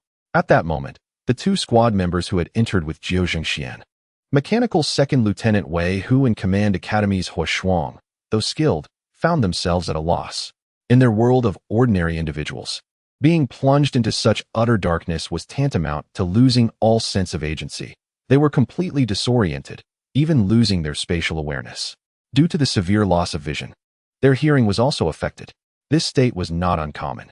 Many individuals with severe myopia, upon removing their glasses, perceive a blurry world and inexplicably feel their hearing slightly dulled, a phenomenon reflecting a disconnect in the brain's processing of information. Wei Hu had previously attempted to activate the lighting system of his mechanical device. However, all the summoned devices were instantly engulfed by a liquid black hole, emitting not a scintilla of light. He even began to doubt whether his equipment had been activated. At this moment, Wei Hu was sweating lightly. Captain Zhengxian and that adversary were utterly beyond human comprehension. In such circumstances, they could still engage in fierce combat. Chapter 54. Successful assassination. No matter who you are, you shall not escape today. Zhengxian growled softly. The youth in the darkness narrowed his eyes slightly. Zhengxian was indeed a formidable opponent. What was this fellow's situation? How could he maneuver so freely in such profound darkness? My existence, shaped by the experience of living in darkness due to my own existential collapse, has forged my current abilities. But how has he achieved this? If this drags on, the research facility's guards will inevitably arrive. Are they forcing me to activate my existential collapse? Do not blame me for disregarding camaraderie. The youth surveyed the surrounding darkness, which was pitch black with no points of reference for his vision. The existential collapse is a passive state. I need a glimmer of light. The youth tightened his grip on the liquid black hole. The darkness of this device was so pure that it even sealed away his abilities. At that moment, Qin Yiguan and Zheng Xian simultaneously heard a faint yet chaotic sound of footsteps in the dark. Zheng Xian's ears perked up. Were there two more intruders? Judging by the footsteps, they too seemed ill at ease in this darkness, initially intent on ignoring the newcomers to focus on the adversary before him. Zheng Xian suddenly felt a chill down his spine, an inexplicable sense of impending danger. In the darkness, he abruptly turned around, feeling as though a high-speed train was hurtling towards him. Boom! Bang! Zheng Xian's body was sent flying, crashing against a distant wall. Qin Yiguan tilted his head slightly, replaying the recent events in his mind. He had done nothing, yet a third force had inexplicably emerged, unstoppable, and had sent Zheng Xian flying. It felt akin to a green giant charging past, swinging its arm, and causing Zheng Xian to be caught in the crossfire. Hesitating for merely a moment, Qin Yiguan promptly turned and dashed towards the exit. Swish! Zheng Xian suddenly opened his eyes, finding himself surrounded by Hua Shuang and Wei Hu. However, both Hua Shuang and Wei Hu appeared momentarily astonished. Captain Zheng Xian had just endured a violent impact and had fallen into a deep unconsciousness. They had intended to call for help. Yet, unexpectedly, in a mere 10 seconds, Zheng Xian had forcibly awakened, as if a powerful will resided within him. What just transpired? Zheng Xian held his forehead, feeling a slight dizziness. He looked up at the corridor stretching hundreds of meters. The profound darkness had now shrunk to a mere ink blot before vanishing entirely around the corner. Hua Shuang remarked, "The device that generates darkness is handheld, covering the area as he moves. He has already run quite far. Shall we pursue?" Zheng Xian furrowed his brows. They possessed not only that handheld device, but also an unknown and formidable combat capability. At this moment, Zheng Xian turned back, first to check on Dr. Jiao. 3 minutes later, Zheng Xian, Wei Hu, and Hua Shuang stood rigidly in the conference room. Various guards and scholars from the Research Association had also arrived at the scene. As Dr. Jiao's body and brain were incinerated, the intense neural signals would inevitably revert to reality, inflicting grave damage upon his physical brain. Simultaneously, with his heart being destroyed, the signals would likewise reverse, causing immense harm to his heart in the physical realm. After all, Dr. Jiao utilized a top-tier nutrient chamber, and all signals were intricately linked to his corporeal form. The probability of damage to Dr. Jiao's physical body was likely above 90. Furthermore, the extent of damage to his heart and brain would probably not fall below 90. Dr. Jiao might already be. What a cruel method. A scholar resembling a doctor examined the body, analyzing it with a heavy heart. The entire base's surveillance system had been shut down by an individual with the highest authority. We did not catch even a glimpse of the perpetrator. The head of security spoke in a low voice. At this moment, Zheng Xian trembled slightly, his teeth clenched, producing a grating sound, his fists tightly balled. He was furious, utterly enraged. It was not that he could not accept failure, but he could not bear such a humiliating defeat. Today marked the first mission since the establishment of the Youth Order Team. And such a significant figure, Dr. Jiao Shen-san, one of China's most precious scientific talents, had met his demise in this manner. Zheng Xian began to breathe heavily, with no outlet for his pent-up emotions. "Captain Zheng Xian, do not be too hard on yourself," a senior member of the Research Association slowly approached. "We have dispatched a robotic substitute to examine Dr. Jiao's physical body. Perhaps his body is intact, requiring only a period of rest and rehabilitation before he can log in again." Zheng Xian did not respond, his fist still clenched tightly. Beep, beep, beep. A notification sounded from Zheng Xian's communication system, causing him to momentarily pause. His father, known for his strict demeanor and busy schedule, rarely contacted him unless necessary. Over the years, the instances of his father reaching out had been few and far between. This time, Zheng Xian's complexion paled as he slowly accepted the communication. "Zheng Xian, I have been busy with work and have not seen Dr. Jiao for quite some time. Please send him my regards." His father's voice resonated. Zheng Xian's body went rigid for a full 10 seconds before he hesitantly spoke. "Father, what has happened?" Lu Xun's voice instantly grew somber. Father, Jiao Zhengshuan's fists were clenched tightly, yet he found himself at a loss for words. Just then, from a distance, a deliberately lowered conversation reached his ears. Chief, the mechanical substitute has arrived beside Dr. Jiao's body. After diagnosis, Dr. Jiao's physical body has been confirmed dead. Upon hearing this, Jiao Zhengshuan's eyes widened in shock. Zhengxian, what has happened to Dr. Jiao? Lu Xun's voice grew agitated, the volume rising sharply. As the highest commander of the two major sectors, such significant information would not be delayed for long. In that fleeting moment of hesitation from Jiao Zhengxian, an urgent knocking resonated from Lu Xun's side, followed by a hushed report from others. What? Dr. Jiao, you have truly disappointed me. Lu Xun bellowed in frustration. At this moment, Jiao Zhengshuan's eyes were filled with desolation. Father, I am so sorry. The young man clad in a white suit stood before the scene of murder, facing the lifeless body of Jiao Shensan. After a few seconds of silence, his eyes suddenly reddened, brimming with fury. Chapter 55. The suspect on the ground. Several transport ships gradually descended. Although there was no formal police force in the experimental field, various elite factions possessed their own defensive capabilities. At this time, these transport vessels unloaded their cargo from the research base and prepared to return to the surface. In an instant, they were surrounded by hundreds clad in black suits. The news of Dr. Jiao's ambush had reached the ground. Since there were no other aircraft fleeing from the airborne base, these transport ships had to undergo stringent searches. YZ-016 transport ship, inspection complete, secure. YZ-017 transport ship, inspection complete, secure. YZ-018 transport ship, about to be inspected. In front of one transport vessel, a member in a black suit gently touched the communicator at his ear, gripping a heavy beam weapon tightly, aimed directly at the massive hatch about to open. A surge of pure darkness erupted forth, enveloping everything as the light seemed to vanish in an instant. YZ-018 transport ship, there is an anomaly. A roar from the black-suited agent reverberated throughout the communication frequency. Simultaneously, countless beams of light were unleashed from all directions, and amidst the deafening sound, YZ-018 transport ship was utterly obliterated, reduced to a cloud of debris. Yet, unbeknownst to the crowd, within the adjacent YZ-019, a dilapidated small aircraft successfully took off under the cover of the profound darkness, escaping the battlefield and vanishing into the distant sky. Qin Yiguan closed his eyes, absorbing the darkness, pondering the coverage limit of the liquid black hole, which was approximately 10 kilometers. Familiarity with the tools is the first step to effective usage. He gently pressed the gum he had extracted back into its box. The overwhelming darkness dissipated in an instant. The personnel on the ground regained their sight, but their attention was immediately drawn to the ruins before them, with no one noticing the minuscule that was the three-legged cat. Inside the three-legged cat, the sound of muffled sobs echoed. The image of that corpse lingered in Chun Mudu's mind, and suddenly she turned, tears still glistening on her face, and earnestly declared, "Rest assured, everyone. I will take on the task of reporting back and collecting the rewards. I will complete it diligently and ensure that no mistakes occur." Jing also involuntarily grimaced. This little girl is inexplicably unnerving.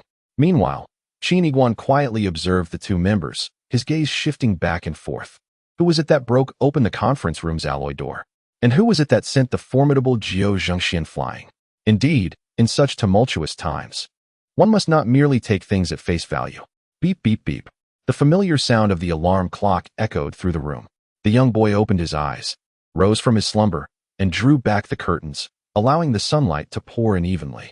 The darkness of the room was dispelled, revealing the full layout of the bedroom. He glanced at his own body, devoid of clothing, let alone the clues left in his pockets by Jiao Shensan. It seemed that all the enigmas would unravel tomorrow night. In the core of the metaverse, at 053 High School, Jiao Zhengxian remained clad in his pristine white double-breasted suit. His meticulously styled hair parted to the side, yet his eyes were bloodshot. He sat in the last row of the classroom, occupying his designated seat. Before him, on the virtual panel, an outline of a figure was sketched.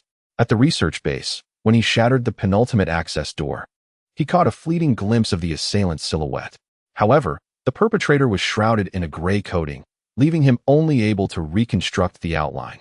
He added a stroke, making the image increasingly resemble that hasty glance he had caught.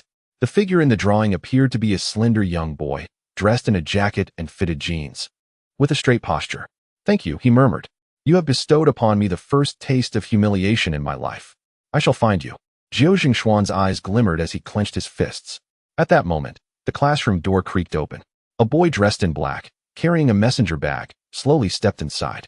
Jiao Jingxian seemed to recall something, promptly adjusting the background of the virtual canvas to transparency, raising it slowly to face forward. Meanwhile, Qin Yiguan happened to glance from a distance. In that instant, the outline of the figure in the drawing perfectly aligned with the boy standing at the door. Jiao Jingxuan's brow furrowed, then suddenly relaxed. "Qin Yiguan," he called. "What brings you here?" The two boys stood at the entrance of the classroom. To be precise, Jiao Jingxian had rushed from his seat to block Qin Yiguan's path. "Did you log into the experimental field last night?" Jiao Jingxian questioned coldly. The boy smiled. "Heaven bears witness, I was asleep at home last night." Jiao Jingxian seemed to have heard the greatest joke of all time. He chuckled softly, his brow knitting together as he said, "I now understand why you concealed the fact that you possess a nutrient pod.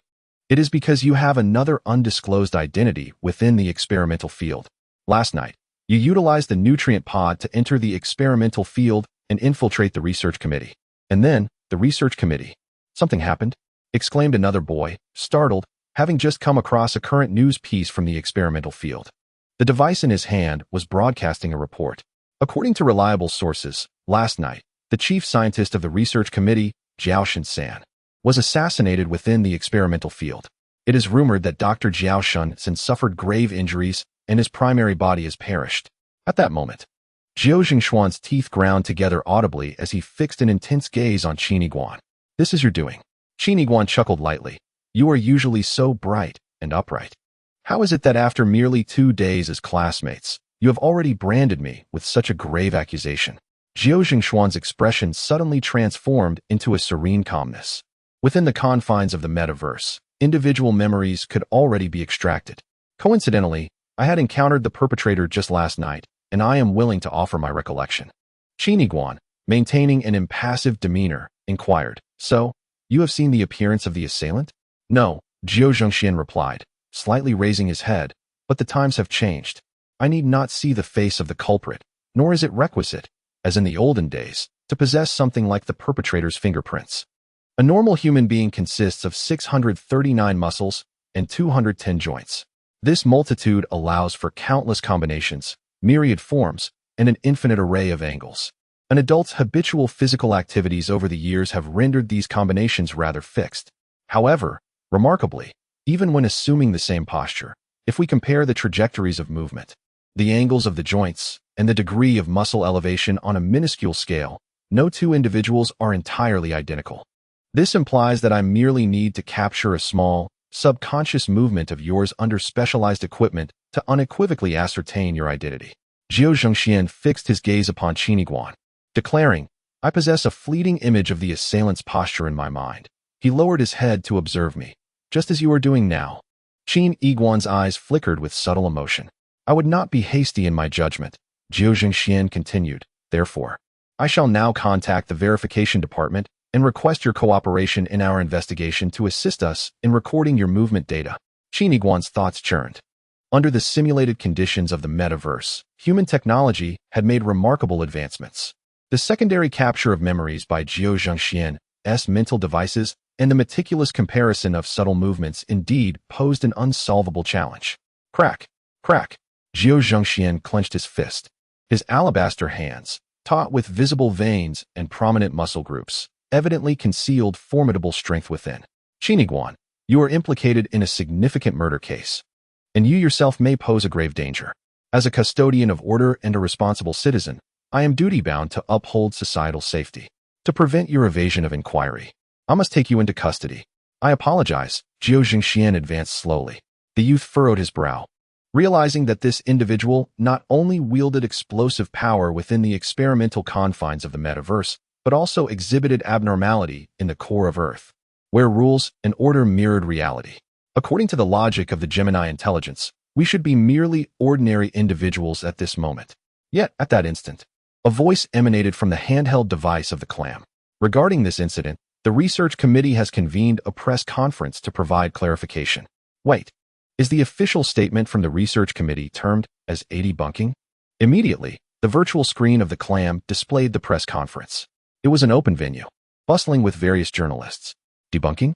Have we misreported the details of the assassination? Is that why a debunking is necessary?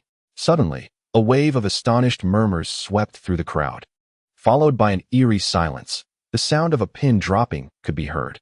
A figure, standing upright, slowly emerged and ascended the stage, casting a sweeping gaze over the audience before directing their attention to the camera. How is that possible? Someone exclaimed in astonishment. Before the crowd stood a figure clad in a white lab coat, offering a relaxed smile. Ladies and gentlemen, I only learned this morning that I was reported dead. The press conference erupted in chaos. It was Dr. Jiaoshan-san. He was alive and well. And here I stand. Which unequivocally proves that all prior claims were mere fabrications. Not to mention the absurdity of my body being injured or deceased. He chuckled. This is utterly ludicrous. I am merely a scientist. How could such rumors possibly circulate? The screen displayed Dr. Jiaoshan-san, his demeanor calm, even tinged with a hint of humor, succinctly conveying to the world that there was no need for concern today. Disperse. Jiao Zhengxian stood frozen, his outstretched arms suspended in midair. Qin Yiguan mirrored his astonishment. Yet in the next moment, the youth's pupils constricted, fixated on the screen with unwavering intensity. Possessing the ability of shadow syndrome, he excelled at observing others. In the conference room, he had meticulously studied Dr. Jiaoshan-san. At this moment, however, the figure on the screen appeared markedly different. His temples bore significantly fewer gray hairs, perhaps 100 or 200 less. The wrinkles around his nostrils and eyes had diminished as well, while their features were identical. This individual seemed to have rejuvenated by 13 years. Most importantly, the Dr. Jiaoshan-san that Qin Yiguan had previously witnessed had eyes filled with disappointment toward the world. In the instant before his suicide, he exuded a sense of liberation. In stark contrast, the man on the screen radiated tranquility and warmth, even a hint of ease and humor. These were two entirely disparate states of mind. Qin Yiguan's eyes widened slowly. This was undoubtedly not Dr. Jiaoshan-san. Chapter 56. Clues throughout the following day. A girl's heart-wrenching cries echoed in Qin Yiguan's communicator, reminiscent of someone deceived by a scoundrel, her voice growing increasingly hoarse. Jing Yimainan's voice was equally weary. Chen Mudo had been scolded by the leader. Her sobs had rendered me disinterested for 3 hours, resulting in 12 complaints from girlfriends. Qin Yiguan buried his face in his hands. Behind him, a chilling gaze remained fixed upon him. He gradually turned, shrugged, and silently mouthed, "He is not dead." In the last row, Jiao Zhengxian clenched his fist slightly. Qin Yiguan turned back, his expression crumbling in an instant. How could he not be dead? What was going on? After a day filled with bewilderment, he could not recall a single word from what the eagle had lectured. Glancing at the class schedule, he noticed that all of Teacher Qing's courses had been replaced. He still had not returned. One could only hope that Teacher Qing would appear tomorrow, just like Dr. Jiaoshan-san, in the metaverse experimental field of Weiyun City. The youth stood by the roadside, squinting at a piece of black film he held up. This was the item left behind by Dr. Jiaoshan-san before his demise, said to conceal all the truths. Qin Yiguan paid a fee of 300 yuan and inquired with Baixiaoshing. This object, resembling a film roll, is called an information chip, transcending the storage limits of the old era, capable of containing an infinite amount of data. There exists a simple condition to activate it: exposure to light. In Baixiaoshing's words, it could be red, blue, or as love is, a beam of light, green to the point of bewilderment. The youth was compelled to enter a city, burdened by the taxes flowing in every second.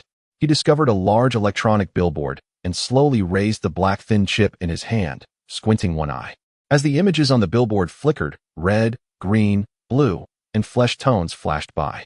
The information chip remained unchanged. Indeed, it was not so simple. A few passers-by meandered by, and the young man appeared rather artistic. One could not help but wonder what he was gazing at on that female celebrity's bosom with such fervor. Could that object magnify anything? The youth lowered his arm, furrowing his brow in contemplation. A phrase from Jiaoshan-san unexpectedly surfaced in his mind. "I know you like darkness." Darkness. The youth immediately set off, ultimately finding a building he could enter, and made his way directly to the basement, discovering a narrow space akin to an elevator shaft. After closing the door, he removed his coat, and covered all gaps that allowed light to seep through. He then promptly shut his eyes. In the darkness, the youth held the small information chip aloft and slowly raised it. Upon opening his eyes, he beheld the chip emanating an inverted conical glow. Lines of text materializing in the air. B563240619, B5896899, B612128447B5. These were 7 coordinates. Yet he could not gaze for long, for the faint light in the night began to twist and contort, as if a fearsome entity were striving to emerge from that radiance. Bang! The youth raised his hand to push open the iron door of the room, allowing an even illumination to flood in. The information chip reverted to its mundane film state. So it must be viewed in the darkness. Is black also a form of light? The 7 coordinates were now etched in his memory. All addresses within the B5 and B6 sectors, scattered far and wide across the north and south. Jiao Shin-san, do you wish for me to venture to these locations? What confidence do you possess, compelling me, a killer, to follow your lead? The youth took a deep breath, the enigmas surrounding Jiao Shin-san flashing through his mind. Very well, you have succeeded. The youth exited the building, once again appearing on the streets of this city named Guiyun. At this moment, Jiao Zhengxian, clad in a white suit, stood atop a distant building. He squinted, his gaze fixed upon none other than Qin Yiguan standing on the street. Captain Zhengxian spoke a bespectacled, tech-savvy individual beside him. The body collection system has been set up, and collection devices are concealed in all 6 directions surrounding the target. Jiao Zhengxian nodded slightly. Thank you, Director Jing, and your team for your hard work. The situation is urgent. I contacted you all personally, but rest assured, I am 100% certain that he is the murderer. Captain Zhengxian, you are too courteous. The technical gentleman adjusted his glasses, still pondering. What crime could a mere student have committed? Jiao Zhengxian fell silent, recalling a previous conversation with his father. His father's attitude had shifted drastically, leaving only a single statement. This matter had escalated to a level of utmost confidentiality, forbidding discussion, and the youth order team would soon be assigned a new mission. Jiao Zhengxian narrowed his eyes slightly. This issue could not conclude in such ambiguity. I must uncover the truth. With my father's lack of support, I shall conduct my own investigation. First, I need to ascertain whether Qin Yiguan is indeed the figure from the Research Association. At this moment, Jiao Zhengxian spoke slowly. Chief Jing, I apologize, but this is classified. The bespectacled man's expression hardened, and he immediately fell silent. A brief silence ensued. Jiao Zhengxian spoke again, his voice firm. Chief Jing, I kindly request you to activate the detector. Qin Yiguan stood quietly at the roadside, unaware that several kilometers away, 6 radar-like devices adjusted their direction, enveloping him in an invisible wave of detection. Body data was being captured, joint angles calculated, muscle tension and relaxation ratios measured, and the character model was constructed. The results were being compared. Jiao Zhengxian clenched his fists. He had contributed the fleeting memory from his mind, and now it would be contrasted with reality. Everything was about to be revealed. Comparison complete. Similarity, 0, 69. Jiao Zhengxian was suddenly taken aback. What did this data signify? The technical man was also somewhat astonished, meaning this was not the same person at all. Jiao Zhengxian gasped in disbelief. How could this be? That silhouette was not him. Qin Yiguan chuckled quietly, a scene from the campus flashing through his mind. Is Guiyun one of the top 10 cities in B5? What sights and amusements does it hold? Meanwhile, Jiao Zhengxian kept a distant watch on every move of Qin Yiguan. Later, Qin Yiguan returned home to sleep, then arrived at this experimental field, Guiyun City. Jiao Zhengxian indeed shadowed him closely and had contacted the verification department to set up detection equipment. After 18 years of seclusion, he was still so naive. At this moment, a piece of data floated in the boy's mind. Shadow Syndrome B05, a high school assassin. The 17-year-old had brutally murdered 7 adults in just 2 months. He had a habitual gesture, his hands naturally drooping, with his right thumb incessantly rubbing against his index finger. The boy lowered his gaze, watching his own right hand, where his thumb was also slowly rubbing. His eyes glimmered with a twisted and perverse light. Whoever I imitate, that is who I become. Jiao, once I free myself from you, I can confidently investigate the truth behind Jiao Shin-san. Thus, I deliberately showcase this to you. Otherwise, why would I stand here, burdened with attacks of 12 per second? Chapter 57. The True World B5. 632-40619. The boy silently recited this set of coordinates in his mind. This was the first piece of information from the data file. According to the coordinates, that location is a staggering 230,000 kilometers away. Shen Mudu is diligently working overtime at his reputable company and cannot extricate himself. Meanwhile, Qin Yiguan will soon pilot the three-legged cat to arrive. At a speed befitting the three-legged cat, it will require at least 10 hours of flight. And during this journey, the craft may very well malfunction at any moment, plummeting from 10,000 meters above, thereby sealing the fates of Qin Yiguan and Qin Yiguan in an instant. Yet, there is no alternative. I am financially constrained. Qin Yiguan's right thumb continues to rub against his index finger, and from the corner of his eye, he notices the technical personnel around Jiao Zhengxian dispersing. Unable to find any useful clues, the verification team will not linger for long. At that moment, a series of sonic booms suddenly resonate across the sky. In the distance, a small aircraft glimmering with silver light approaches at a speed akin to thunder, tearing through the air. The young man's eyes narrow, and he momentarily pauses in surprise. Could that be the three-legged cat? The aircraft bears the familiar contours of the three-legged cat, resembling a propeller-less helicopter from a bygone era. However, it has been resplendently repainted in shiny silver, with all damages meticulously restored, and two massive turbine engines have been affixed to the rear, expelling fierce flames. This once derelict craft, carelessly discarded by Chun Fa, has undergone a remarkable transformation. The three-legged cat, accompanied by a rush of air, gently descends. The cabin door opens, revealing Qin Yiguan, who, with fingers poised, slides them forward from his temple, a smile curling his lips as he exclaims, "Qin Qingbatzi, my dear brother, I apologize for my tardiness." In that moment, Qin Yiguan exudes a certain nonchalance and charm. Qin Yiguan surveys the three-legged cat, a sight both pleasing and confidence-inspiring, and inquires, "What is this?" Qin Yiguan, with a boastful laugh, declares, "My 63rd girlfriend, an S-16 level mechanical engineer specializing in aeronautics, ranks among the top 100 in the entire metaverse. Last night, with my encouragement, she completely overhauled the three-legged cat." The young man is left in awe, giving a thumbs up from afar. Indeed, having many girlfriends has its advantages.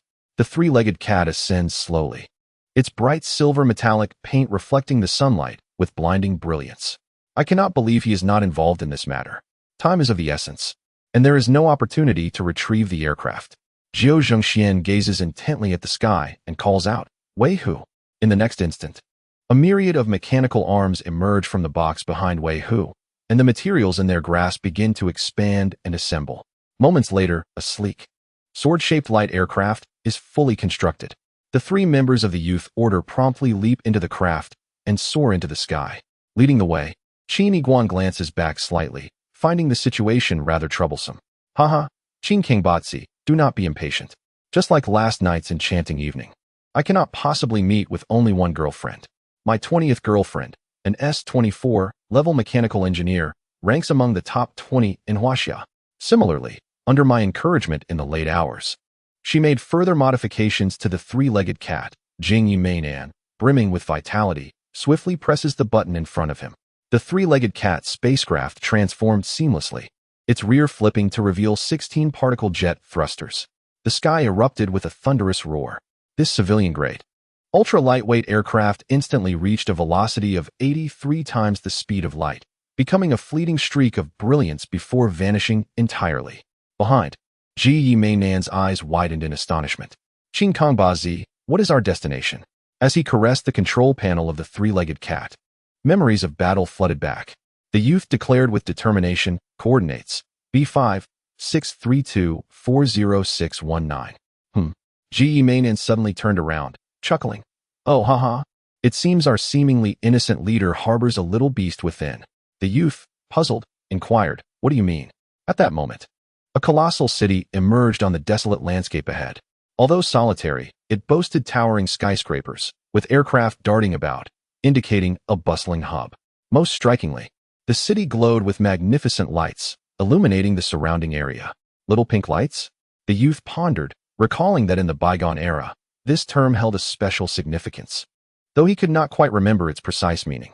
He glanced again at the coordinates. Ahead lay the true destination of their journey. The modified three-legged cat was indeed swift. In an instant, the youth and Ji Mei Nan stood before the city gates. A holographic projection cast 3 large characters, True World. Qin Yiguan marveled inwardly.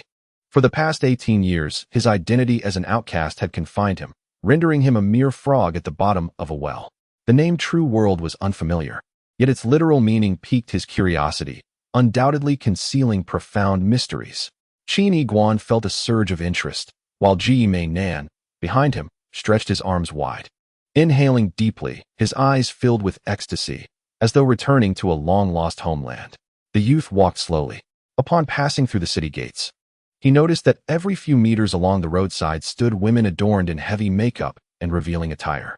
When Qin Yiguan's gaze fell upon them, they would raise their hands with a flourish, conjuring small virtual screens before them displaying numbers such as 100, 80, 50, and so forth. Their eyes sparkled with allure, tongues playfully licking their lips. Qin Yiguan paused, glancing into the distance. The city of True World stretched infinitely, a realm of vibrant lights and indulgence, with the street before him lined with perhaps thousands of streetwalkers. Suddenly, realization dawned upon him. He seemed to recall the meaning of little pink lights. Qin Yiguan surveyed his surroundings. In contrast to the streetwalkers, more men traversed beneath the city gates, their bodies and faces shrouded in long coats or hats, hurrying along in silence, as if fearful of revealing their identities. Shaking his head with a bemused smile, he thought, in a place like this, one must revel in freedom, yet feel shy at the same time. Ji Mei Nan, hands on his hips, sighed. Qin Kongbazi, you are naive. Times have changed. What you see may not align with your preconceived notions. Chapter 58. The high play area. At that moment, a figure darted out from a nearby alley. He was enveloped in a voluminous trench coat, yet his face remained exposed. Before me stood a man of 40, gaunt of visage, his shifty eyes glinting with an unsettling shrewdness as he approached Qin Yiguan. With a swift motion, he stood before Qin, flinging his coat open. The youth, undeterred, gazed within the coat's depths. There, an array of colorful images hung, depicting domestic housewives, schoolgirls in uniforms, and the allure of blonde, blue-eyed Westerners, clad in scanty attire and striking seductive poses. The boy was rendered speechless. What age was this, that one still peddled such wares? The lecherous man erupted into laughter, exclaiming, "Ah, my young friend, you are but a novice. I propose, dear brother, why not purchase one to explore a new realm?" Explore? The youth squinted, tilting his head to draw closer to Jing, the handsome man beside him. It was evident that these images were not for consumption, but rather touched upon a realm of knowledge he had yet to grasp. Yet he felt no fear, for he had a sage by his side. Jing, perceptive to the boy's confusion, chuckled and explained, "Qin, within lies a fragment of memory." Memory? The youth was taken aback. Jing continued, "When you input the information captured in the images into your cognitive apparatus, you will traverse through time, becoming the protagonist of those scenes, experiencing all that they endure, sight, sound, touch. Your brain will respond accordingly. The girls in the pictures are merely supporting characters in this temporal journey. Do you comprehend?" The boy's understanding dawned. Yet, Jing suddenly gestured towards the hurried men concealing their faces, adding, "Do you now grasp why they shroud themselves? They are here to sell their memories, and this trade forms a complete industrial chain with the transaction before you." Sell memories? The youth was astounded. Are the women in the images not theirs? Not necessarily, Jing replied, waving away the lecherous man. "Qin, you are indeed naive. This method of memory immersion is long outdated, pathetically lowbrow.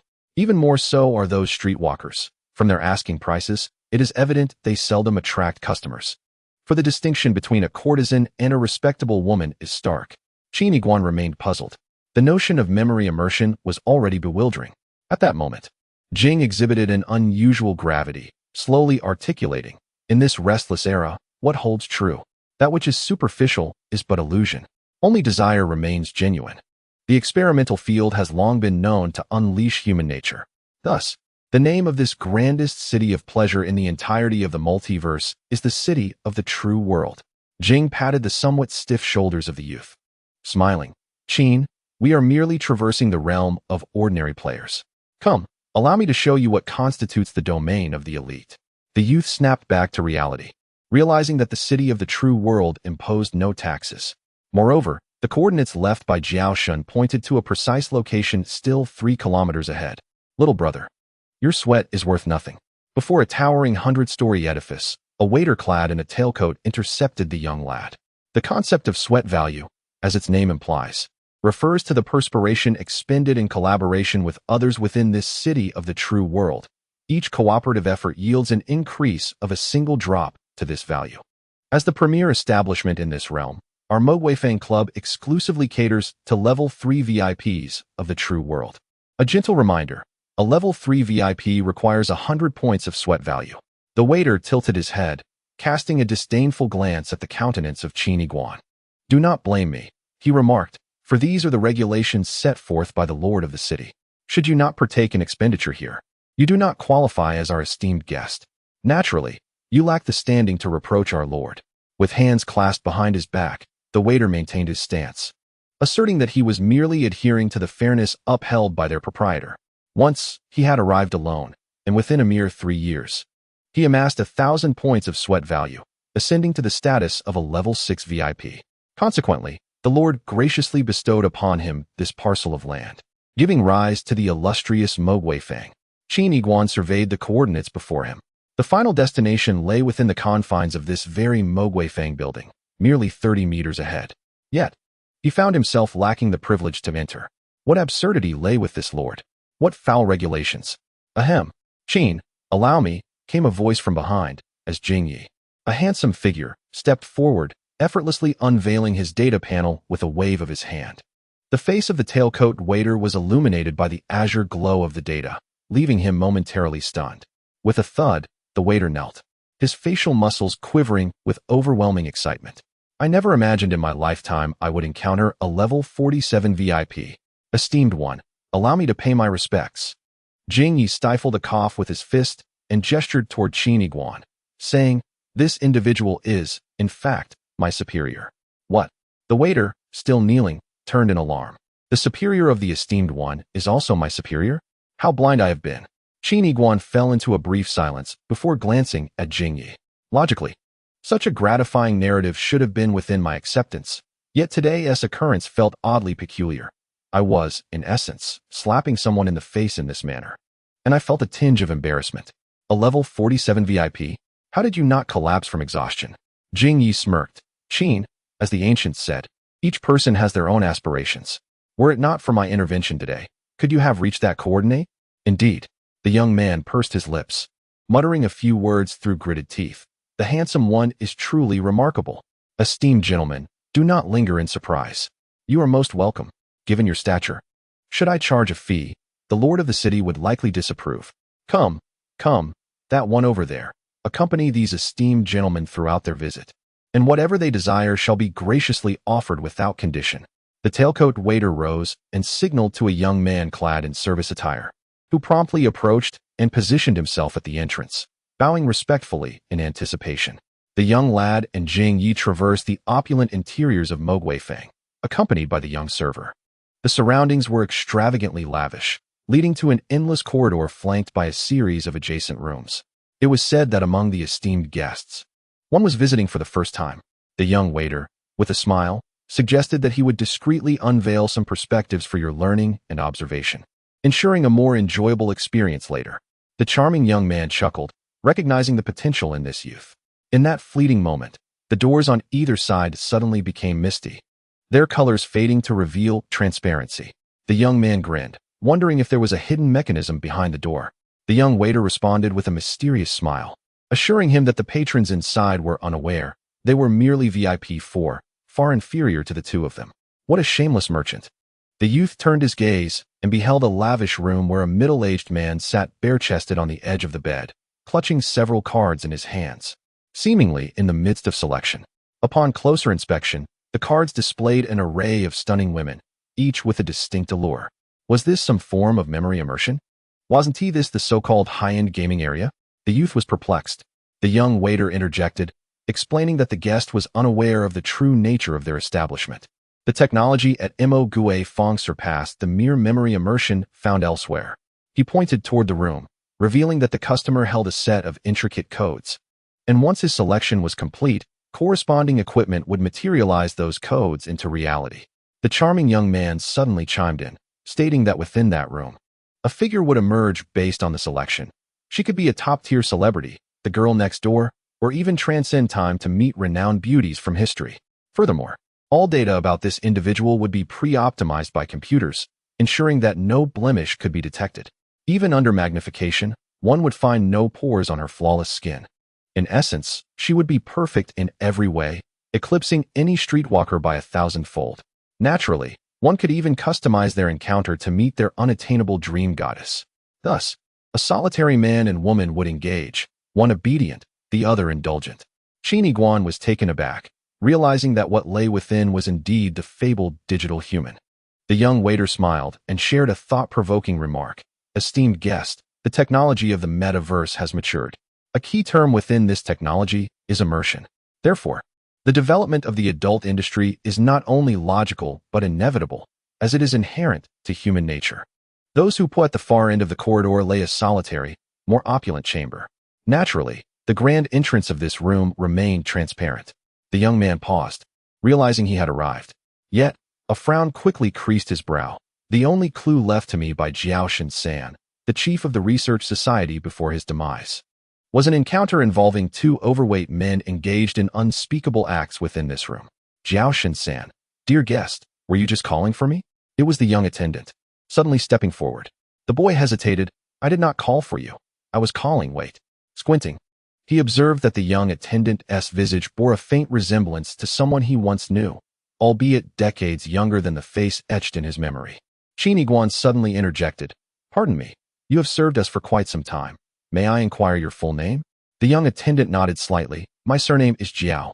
My full name is Jiao Shen-san, age 28. Qin Yiguan was taken aback. The clue had always been within reach. He was the youthful version of him. Chapter 59. The attendant. I am indeed named Jiao Shen-san, and I am 28 years old. As for what Mr. Qin mentioned regarding the esteemed Dr. Jiao Shen-san, I cannot possibly be connected to such a distinguished figure. It is merely a coincidence of names. Standing tall, the young attendant accompanied Qin Yiguan and the handsome Ji in their stroll through the corridor of the Magnolia Pavilion. During their walk, the young attendant constantly peered discreetly into the private room, seemingly ready to provide service at any moment. The provocative scenes unfolding within the chamber rendered the boy unable to gaze directly, his mind in disarray. Even Ji, who had weathered numerous storms, found himself swallowing hard in response. Yet, the young attendant remained steadfast, calm, and composed. He spoke. I am an orphan, abandoned at the age of 3 months in this city of the true world, subsequently taken in by various individuals, most of whom were madams who nurtured me for a time before selling me off. I have never left this city of the true world. Thus, I have struggled and matured in this world's most extravagant city, the capital of desire. When the Magnolia Pavilion was established, I began working here as an attendant, and I have been here for 11 years. At this moment, the young attendant turned to the boy. Mr. Qin, I fear I cannot assist you regarding the matters concerning Dr. Jiao Shen-san. The young man, clad in black, found himself engulfed in confusion. This should not be. The first clue left by Dr. Jiao Shen-san was unequivocally here. Moreover, the attendant before him shared the exact name, letter for letter. Such precision could not merely be a coincidence. There exists no such thing as such an exact coincidence in this world. The boy turned his head, scrutinizing the attendant beside him, his mind racing to reassess the situation. The chief of the research society, Dr. Jiao Shen-san, aged 68, had tragically taken his own life in a brutal manner before him. The following day, another Jiao Shen-san emerged to refute the rumors before the world. This Jiao Shen-san appearing somewhat less gray and approximately 12 years younger. Now, the boy stood at the very location of the first clue, encountering a 28-year-old version of Jiao Shen-san. The span of time was significant, transforming one's appearance by a staggering 40 years. What connection could there possibly be between them? Suppose they were all indeed digital entities. How could this be accomplished? At that moment, a cacophony of furious shouts erupted from a nearby private room, the thick door failing to muffle the chaos within. The three individuals turned their heads, peering through the transparent door. Inside, a VIP gentleman appeared to have just concluded his business, yet his demeanor was one of palpable rage. He grasped the hair of an exquisite woman, forcefully banging her head against the wall, his expression twisted in fury as he bellowed, having spent so much money. I shall do as I please. The beautiful woman was, in fact, a meticulously programmed digital construct designed to ensure flawless service. Thus, the scene unfolding was solely a reflection of the VIP's twisted psyche.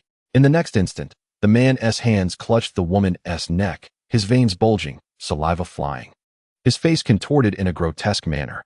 The exquisite woman flailed her legs in a desperate struggle, her once porcelain complexion turning ashen, her eyes bloodshot. The whimpers escaping her lips grew fainter until, with a final tilt of her head, she succumbed completely to death. In a heartbeat, the door of the private room creaked open. The VIP, now calmly fastening his shirt buttons, had transformed into a picture of tranquility, even exuding a hint of refinement. Today's service was commendable, he remarked, casting a glance at the attendant named Jiao Shinsan. You there, attend to the aftermath. Qin Yiguan furrowed his brow slightly. Although he understood that the woman inside was merely a sequence of data, witnessing the scene firsthand left him feeling unsettled. He introspected, was I ever like this? No. It was different. I sought to solve cases, while this man is simply a perverse individual. Jing Yimanan stared at the lifeless form on the bed, clicking his tongue. To steal a peach is one thing, but to fell the tree afterward is despicable. Observing the VIP nonchalantly saunter away, the young attendant murmured, such customers are all too common. They transcend the limits of human imagination, embodying not only the cosmos and technology, but also the darkest facets of humanity. With that, the young attendant entered the private room, arranging the woman's limbs with care, taming her disheveled hair, and finally closing her unblinking eyes. He retrieved a pristine sheet and draped it over her body, then bowed his head as if in prayer for her soul. At that moment, Qin Yiguan noticed a series of black numbers, RFE 265789, imprinted on the sole of the woman's right foot. The young man understood that there had to be a distinction between digital beings and humans, and that number served precisely that purpose. Once the attendant completed his prayer, he slowly activated the device on the wall. The woman's form began to dissolve into code, vanishing into thin air, while the sheet that had covered her gently fell onto the bed. The young man's eyes flickered. She was merely code. As soon as the device was turned off, she would cease to exist. The attendant, Jiao Shinsan, had no real necessity to perform all that he had just done. Perhaps, in his eyes, digital beings resembled true life. The heart of this young man is profoundly benevolent. Bang, bang, bang. Before tranquility could settle for 5 minutes, a deafening explosion erupted from another private room. The head waiter, Jiao Shinsan, rushed over immediately, embodying his role as the area supervisor. Upon opening the door, he wore a look of trepidation but managed to assert, esteemed guest, we have regulations prohibiting firearms on the premises, and you will be liable to compensate for the damage to these decorations. Compensation? I have more than enough money. And you, a wretched server, who the hell permitted you to enter my room without knocking? Bang. Not far away. Qin Yiguan's pupils constricted as he witnessed the head waiter Jiao Shinsan's skull explode into a crimson mist, his body collapsing backward lifelessly. Chapter 60. May you rest in peace. In an instant, Qin Yiguan surged forward to the door of the private room. By this time, Jiao Shinsan's head was utterly shattered, leaving no chance of survival. He peered inside, where in the corner lay a female corpse, her limbs and torso obliterated by gunfire. A sight too horrific to behold. Before the young man stood a corpulent middle-aged man, his arms adorned with tattoos of a black dragon, brandishing a beam weapon. The muzzle of the weapon still emitted wisps of smoke. With his head slightly bowed, the young man's eyes flared with anger as he questioned, why did you kill the waiter? The waiter? That refuse of society is hardly worth considering human. The man boasted, I am the third largest mobster of Echo Hill, the vice leader of the Tomorrow Silkworm. I am a level 5 VIP here, and the owner of this establishment treats me as family. What consequence is there in killing a mere waiter? Then, the hefty man raised his beam pistol, pressing it firmly against Qin Yiguan's forehead, asserting, and you, brat, who do you think you are to come here and point fingers at me? The young man remained silent, scanning the room with calm resolve. He deftly sidestepped the gun's barrel, approached the bedside, and grasped a sharp candlestick. Then, he moved to the doorway and thrust the candlestick into the hand of a handsome man named Jing Yi. Jing Yi, bewildered, held the candlestick and asked, what are you doing? The hefty man, equally perplexed, thought to himself, what the hell is this fool doing? The young man slowly raised his head, and in his vision, 2 lines of red text flickered. Brain Supernormal Zone B05 Shadow Syndrome Judo Maniac, and brain supernormal zone B05 shadow syndrome Muay Thai fighter. In that instant, the young man unleashed a kick, striking the hefty man's calf at a point where there was minimal fat, one of the most sensitive areas for pain. The hefty man let out a wail and hunched forward, clutching his leg. At the same moment, the young man leaped high. His right arm bent in the standard elbow strike of Muay Thai, descending upon the man's skull. In a heartbeat, under the force of both attacks, the hefty man collapsed completely. Thud! His jaw slammed against the candlestick held by Jing Yi, the sharp spike piercing his chin, penetrating into his mouth and brain. Jing Yimenon's calves quivered, nearly bringing him to his knees. Yet he persevered, his expression frozen in sheer astonishment. Before him stood the hefty figure, his firearm slipping from his grasp, collapsing in a heap, blood frothing at his lips, his eyes bulging while he knelt, emitting gurgling sounds from his throat. Qin Yiguan slightly bent forward, leaning toward the ear of the corpulent man, his face devoid of emotion as he remarked, "Is the vice leader of the third largest gang truly formidable? I too am part of a gang, the 67th, the 157th faction, the leader." The fat man still clung to life, his eyes wide with disbelief as he tilted his head in confusion. Qin Yiguan continued, "To be precise, you have met your demise at the hands of Jing Yimenon. You are merely a trashy level 5 VIP, while he is an esteemed level 47 VIP. The fat man's eyes widened further, his head drooping in shock as he breathed his last. It was unclear whether he was more astonished by Jing Yimenon's rank or by the bewildering words of the youth. In any case, the fat man departed this world with eyes unclosed. Jing Yimenon observed this scene, his legs beginning to tremble. "Qin, what are you doing? Have you lost your mind?" The youth remained calm. "I am not insane. Dealing with such individuals does not even warrant a hint of conscience." He discarded the fat man's corpse aside and, in a flurry, exclaimed, "Qin, you truly are my leader. You've led me into a pit. We must flee.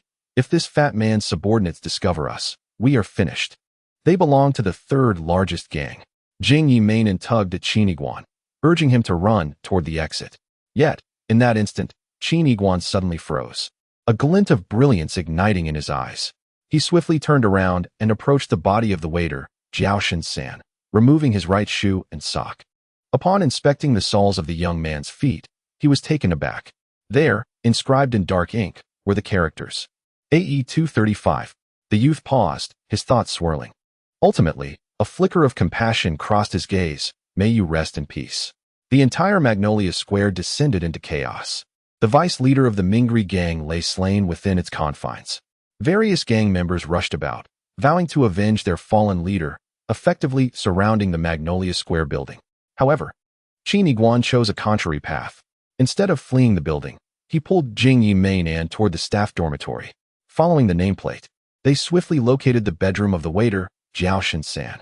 An orphan, he had no family. In this era, printed books had become an antiquated relic, akin to encountering bamboo scrolls in 2022.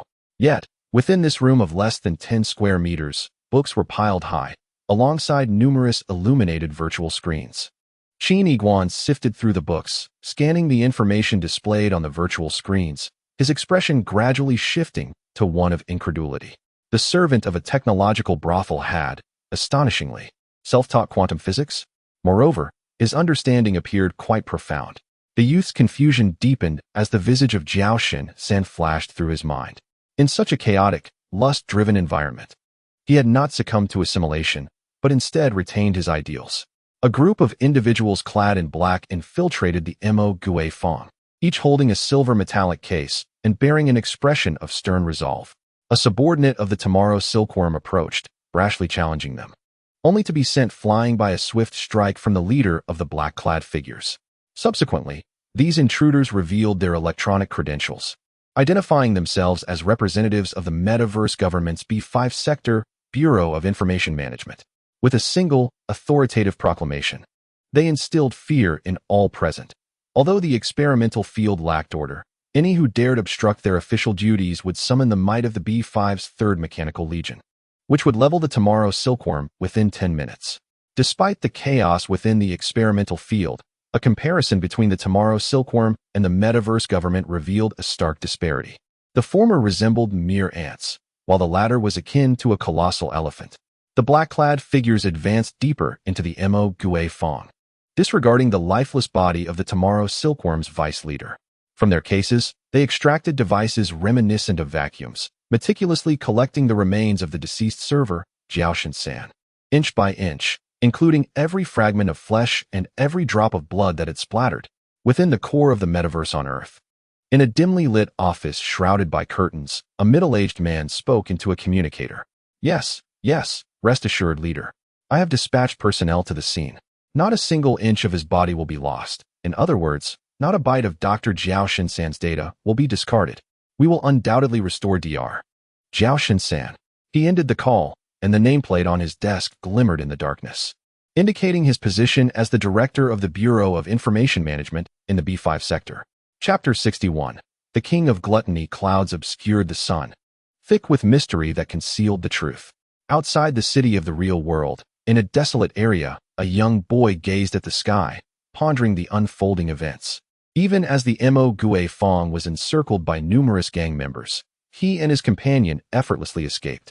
The exquisite beauty, Jingyi, accompanied by Qin Yiguan, exited the city of the real world through a clandestine passage known only to them. How did Jingyi know of such a hidden route? The boy surmised that the other SVIP level 48 was likely a result of exploiting the system. After enjoying the benefits, he simply vanished. Jingyi, in that moment, cleared his throat and remarked, Qin, though you have not explained, I suspect you are investigating a matter concerning the chief researcher, Dr. Jiao Shinsan. He has died, come back to life, and then alas, he has died again.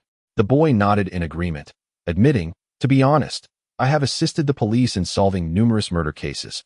Yet I have never encountered something so bizarre and intriguing. Jingyi sighed. You are part of a gang. This is hardly your calling. The boy, however, was absorbed in the information tablet he held. All events share a commonality. The reason for the obscured truth is simple. There is insufficient information. Let us proceed, Jing. To the next coordinates, the boy declared as he turned towards the San Jiao Mao. Jingyi grinned, finding his leader's peculiar nature intriguing. In crucial moments, he seemed to transform into someone else, unleashing formidable abilities, achieving whatever he desired, and eliminating anyone he wished. Although he harbored grievances, he dared not voice them. After the San Jiao Mao ascended and vanished, the order squad of youth finally arrived, albeit belatedly.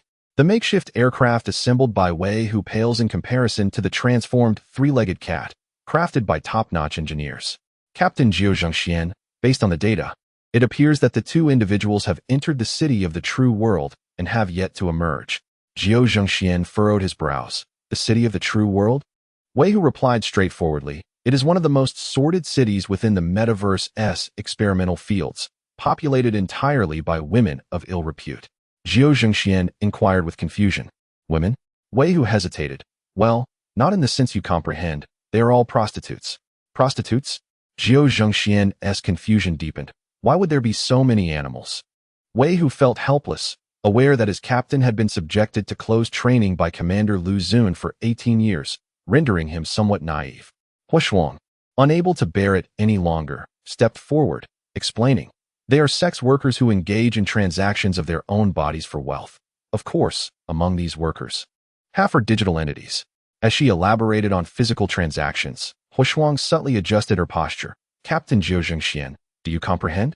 Jiao Zhengxian's expression shifted slightly. Qin Yiguan, is he truly so despicable? Huashuang continued. Those who become ensnared in the city of the true world are often completely lost, devoid of ambition, drifting aimlessly through each day, incapable of achieving any significant feats, let alone possessing the audacity to commit murder. Furthermore, the cultural literacy of the city's inhabitants is alarmingly low, with many unable to recognize even a single character. Their minds are consumed with mere techniques. Jiao Zhengxian tilted his head in confusion. Techniques? Wei Hu was equally astonished. Huashuang, how do you know so much? Huashuang gritted her teeth slightly, seemingly harboring untold burdens. In any case, Captain Jiao Zhengxian, your classmate appears to be a person resigned to degradation. Based on the results from the Integrated Verification Department, I believe there is no necessity for further investigation into him. The city of gluttony. Qin Yiguan and the handsome Jing Yi emerged from the aircraft. Before them lay a colossal city, suffused with delectable aromas. Even the architecture was designed in the likeness of various culinary delights. Was that skyscraper a hamburger? Was that a child's slide? The facade resembled a bowl of overturned fried sauce noodles, and the flying vehicle above resembled a whole roasted lamb. The youth's eyes widened in wonder. This was indeed a vast city themed around gastronomy. As they entered the urban area, the youth was about to verify the second coordinate from the information chip when he caught a whiff of sweet pomelo tea wafting through the air. He then beheld a milk tea-shaped aircraft gliding overhead, beneath which cascaded electronic screens like waterfalls, reminiscent of banners from a bygone era. The message proclaimed that the gluttony king, Zhao Shin-san, would be dining at the northern square. Qin Yiguan momentarily froze. Beside him, Jing Yi, with a resigned gesture, remarked, "Well, he's alive again." The youth scratched his head. This time, the clues were indeed much easier to locate. It was a direct aerial announcement. With a resounding crash, the countless inhabitants surrounding them, upon seeing the message on the banner, abandoned whatever they were holding and rushed towards the north, their eyes ablaze with fervor. A sea of humanity surged forth. A sea of humanity surged forth. A sea of humanity surged forth. A matter of utmost importance reiterated thrice. The youth stood at the periphery of the crowd alongside the handsome man, unable to even breach the confines of the northern square, where the core figure, the gluttonous King Zhao Shin-san, was typically elusive. However, this occasion was anything but ordinary. Before them loomed a towering alloy platform, soaring to a height of nearly 100 meters, with a summit spanning 100 square meters. Just by tilting their heads, they could catch a distant glimpse of it. Upon that elevated stage sat a figure, though it was difficult to ascertain it as a person, weighing no less than 1,000 jin. Layers of fat and sagging skin cascaded like blankets across the platform. His pudgy arms were a meter in diameter, and his legs were entirely obscured by the fat of his belly, rendering them invisible. The youth attempted to catch sight of his right foot, but found it impossible. His visage was equally enveloped in fat, with his eyes squished into mere slits. It was evident that this bald man had indulged excessively in hex tech and other vices. Most alarming was his gaping maw. If fully opened, it would likely span a meter in length. Without uttering a word, the gluttonous Zhao Shin-san huffed and puffed, then opened his cavernous mouth. A swarm of small flying devices emerged. Suspended beneath them were various foods. This act could hardly be deemed eating. It resembled pouring offerings into a volcano. 100 cream cakes at once, 3 roasted suckling pigs in a single bite, entire baskets of fruit, baskets included. Witnessing this spectacle made Qin Yiguan's eyelid twitch. He scanned the onlookers, only to find that their expressions were not those of mere spectators or curious onlookers. Instead, they radiated a manic fervor, with many unable to suppress their inner urges, their eyes bloodshot. They seemed poised to ascend the platform if not for the restraining hands of others. The youth was perplexed. While the gluttonous display was indeed exaggerated and novel, was the audience's rationality truly so severely compromised? Beside him, the handsome man had pierced through the facade. Qin Yiguan, he began, since entering the metaverse, technological advancements have surged exponentially. Consequently, the chasm between the affluent and the impoverished has widened beyond previous measures. In simpler terms, today's wealthy enjoy pleasures 100-fold greater than those of the bygone era. In the metaverse, the rich have ascended to new heights, while the poor have descended further into degradation. Qin Yiguan struggled to comprehend this notion. Yet, ever since entering the experimental field, he had begun to grasp the true essence of the metaverse.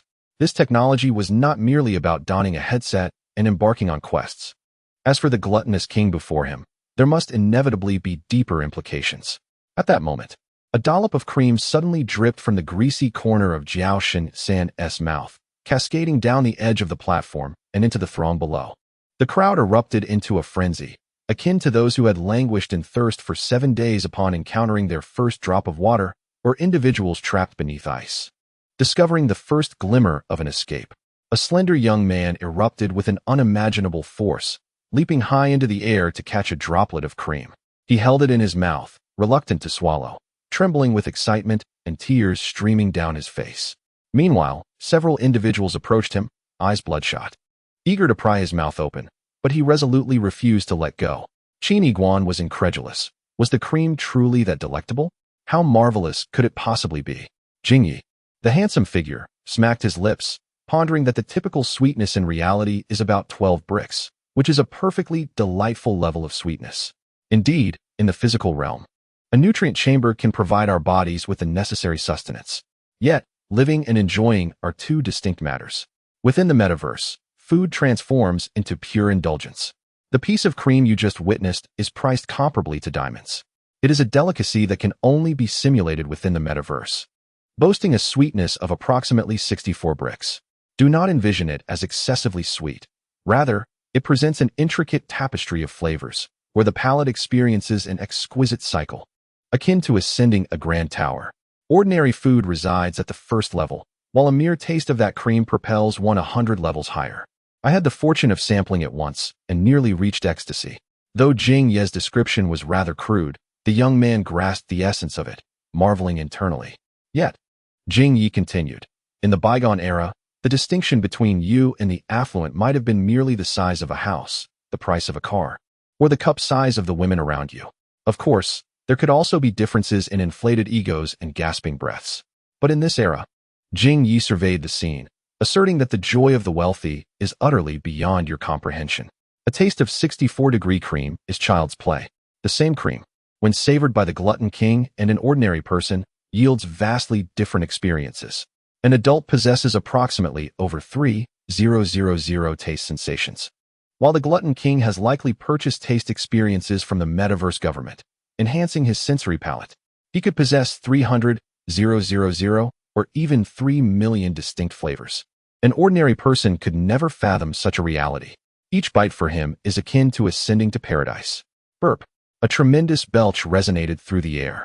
Yet, the glutton king found himself in dire straits, his corpulent hands clutching his throat, his body quaking with fat, his complexion turning a ghastly shade of purple. In the next moment, the glutton king plummeted headfirst from the high platform. Bang! The earth trembled. A gasp erupted from the crowd. He is dead. The young man stared in astonishment at Jing Yi.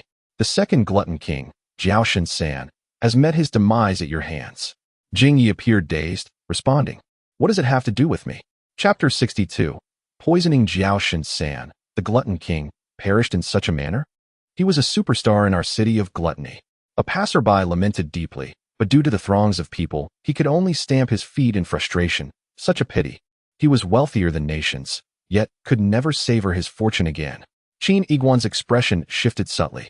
Stepping forward, he grasped the arm of a passerby and inquired, "Why is the gluttonous King Jiao San so wealthy?" Logically speaking, a person of such considerable weight as Jiao San is nearly indistinguishable from a helpless being. To maintain such a mass, it is likely that he must be consuming food incessantly. Yet, those victuals are exorbitantly priced, and he possesses ample funds to indulge his palate. Consuming wealth like a golden shilin without any labor, where could he possibly acquire such riches? Are you not aware? The passerby paused. For although the gluttonous king's appearance defied description, he was simultaneously a prodigious genius. He excelled in neurobiology, periodically unveiling a scientific breakthrough, profiting handsomely from its sale. The youth was taken aback. Neurobiology? In this present age of rapid technological advancement, humanity has reached unprecedented heights in numerous fields. To produce a research outcome of substantial value is exceedingly challenging. The youth could not help but recall the server Jiao San, who, despite being ensnared in a city of carnal desires, could self-study quantum physics. Meanwhile, this gluttonous Jiao San, who indulged in excessive feasting, managed to produce neurobiological results worth a fortune? After pondering for a moment, the youth suddenly exclaimed, "Handsome man." The man in the floral shirt was momentarily taken aback. "What?" The youth continued, "What is your maximum range of resonance with the opposite sex?" The handsome man, Jing Yi, contemplated, "Once, when I visited a bar, I discovered that every server, bartender, and companion within was exceptionally attractive, with not a single unattractive individual. Consequently, I maximized my resonance with the opposite sex and captivated the entire bar that night." The youth surveyed the throng of people ahead, seemingly calculating something, murmuring, "The women in the entire bar are still insufficient." Then, he questioned again, "Handsome man, have you ever tried whether resonance with the opposite sex is effective for men?" The smile on Jing Yi's face gradually faded, an ominous premonition washing over him. "Qin Kongzi, what exactly are you planning?" The youth pointed at the distant spot where gluttonous Jiao San had fallen, now surrounded by a multitude of spectators, tightly packed. "I wish to examine the body, but various individuals obstruct my path. I believe that if you set the target of your resonance to encompass everyone, It is utterly impossible. At this moment, Jing Yi bore an expression of exasperation, exclaiming in anger, "You actually want me to employ resonance to entice everyone, regardless of beauty or gender? Qin Yiguan, I assure you, that is out of the question." Coughing, 5 minutes later, Jing Yi climbed atop a 3-story building, holding a loudspeaker, facing tens of thousands of spectators. His complexion flushed. "Ladies and gentlemen, please lend me your ears," he began, glancing furtively at the ground. His companion, Qin Kongzi, had just crushed a brick into powder with a single squeeze, subsequently casting an encouraging smile. Jing Yi sighed in despair. "Ladies and gentlemen," he rapped on the loudspeaker, the sound resonating throughout the crowd, "my companion is of frail constitution. Could I kindly request your assistance?" Thousands were stirred by his voice and turned in unison. Among them was a middle-aged man in his 40s, clad in a crop top, sporting a mustache, and adorned with red lipstick, who fixated on the handsome visage of Jing Yi Mei Nan, his eyes gleaming with admiration.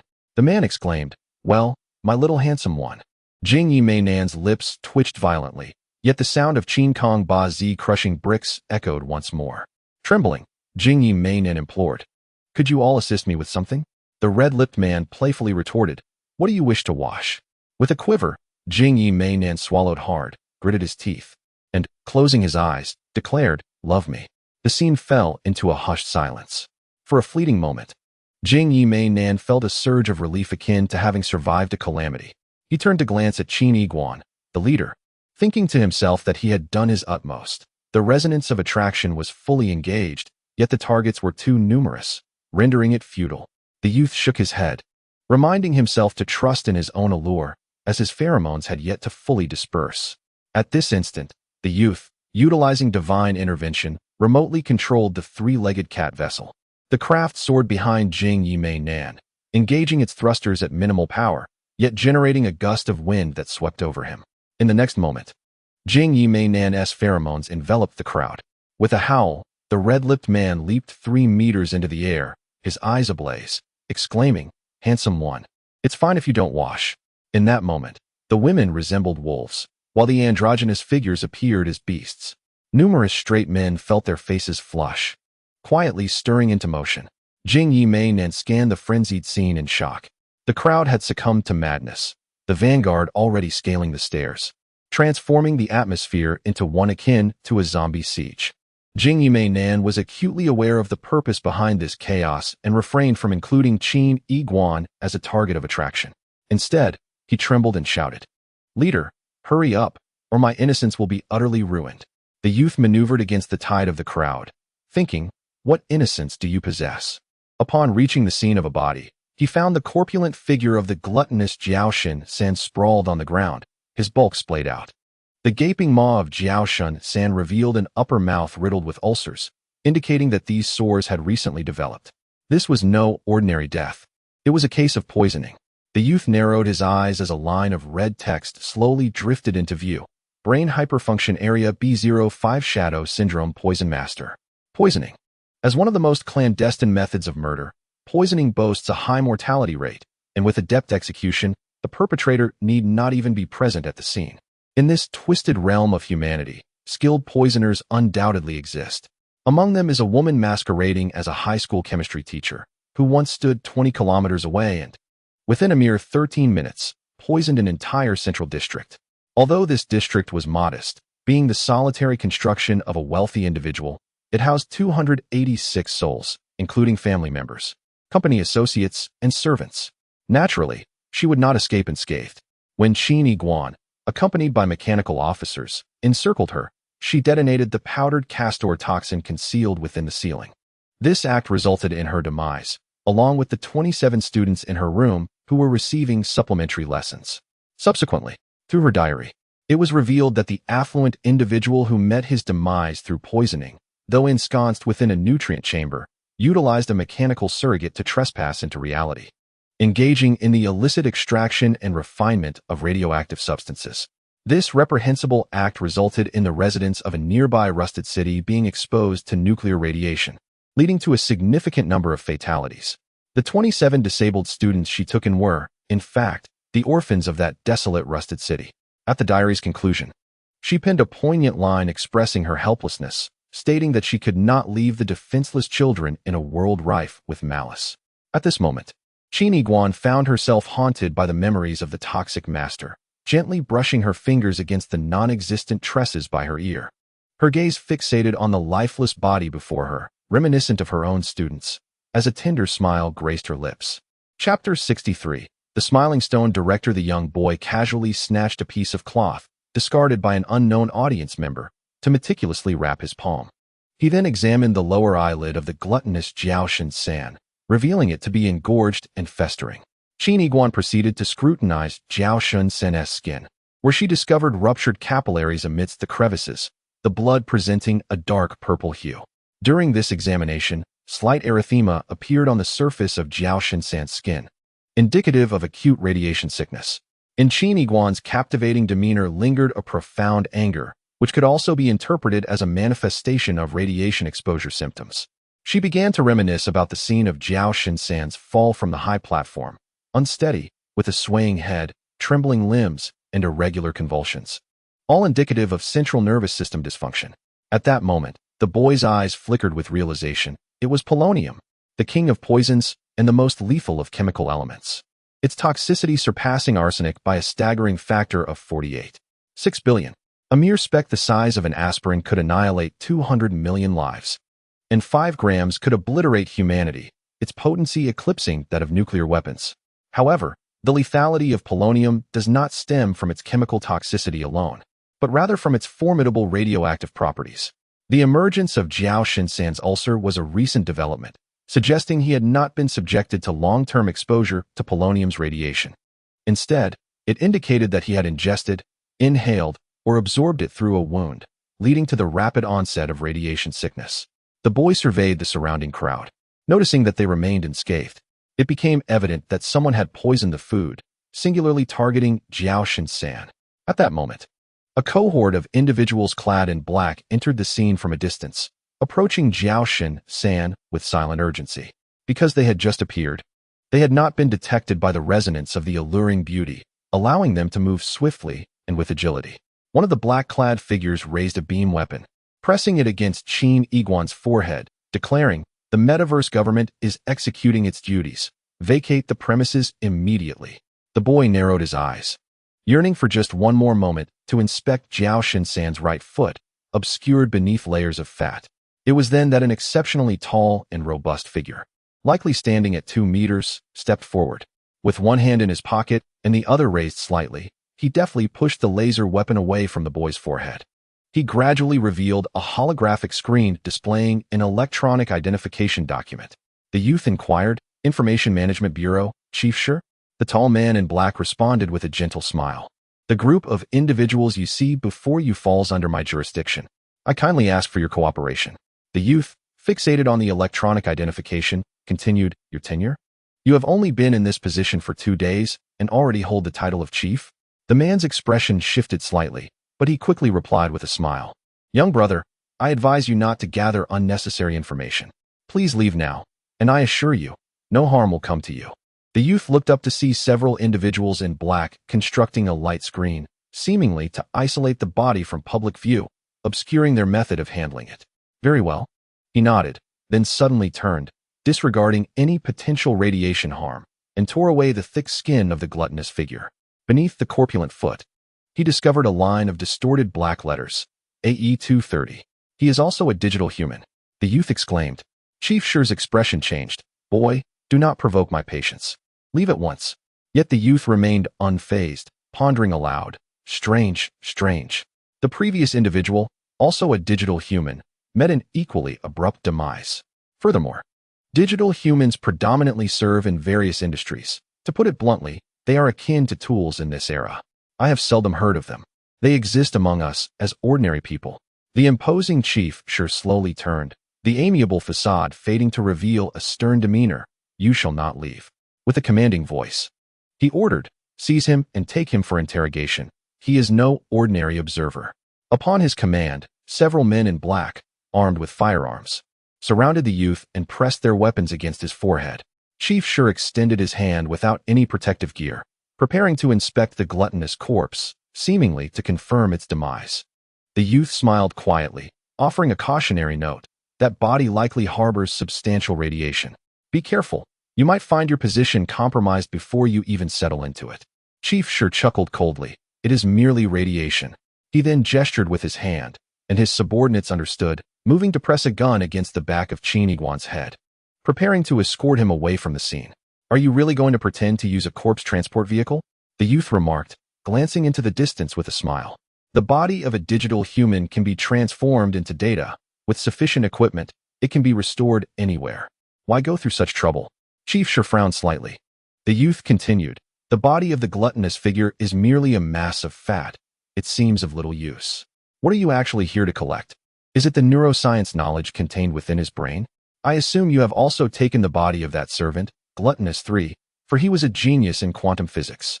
The youth fixed his gaze intently on Chief Shi, who suddenly displayed an innocuous smile that, while bright, was somewhat unsettling. Yet, he offered no response or rebuttal. Qin Yiguan furrowed his brow in thought. His incessant chatter was indeed deliberate. After all, the surroundings of the abyss were shrouded in dense mist, and the emergence of such a powerful faction could not be squandered. The most prudent course of action was to seek intelligence. Thus, Qin Yiguan laid bare his conjectures, attempting to provoke a response. Unexpectedly, the other party merely displayed an enigmatic smile. With a resounding clang, the alloy door sealed shut, locking the youth inside a spacecraft, typically employed for the transportation of prisoners, impenetrably sturdy, rendering escape impossible. Chapter 64. Information Management Bureau. During this period, they were expected to retrieve the data from the gluttonous abyss. After a 10-minute wait, the pivotal moment arrived. The youth slightly parted his lips, wondering about the handsome man. Suddenly, the hatch ahead was violently torn open, brilliant light flooding in.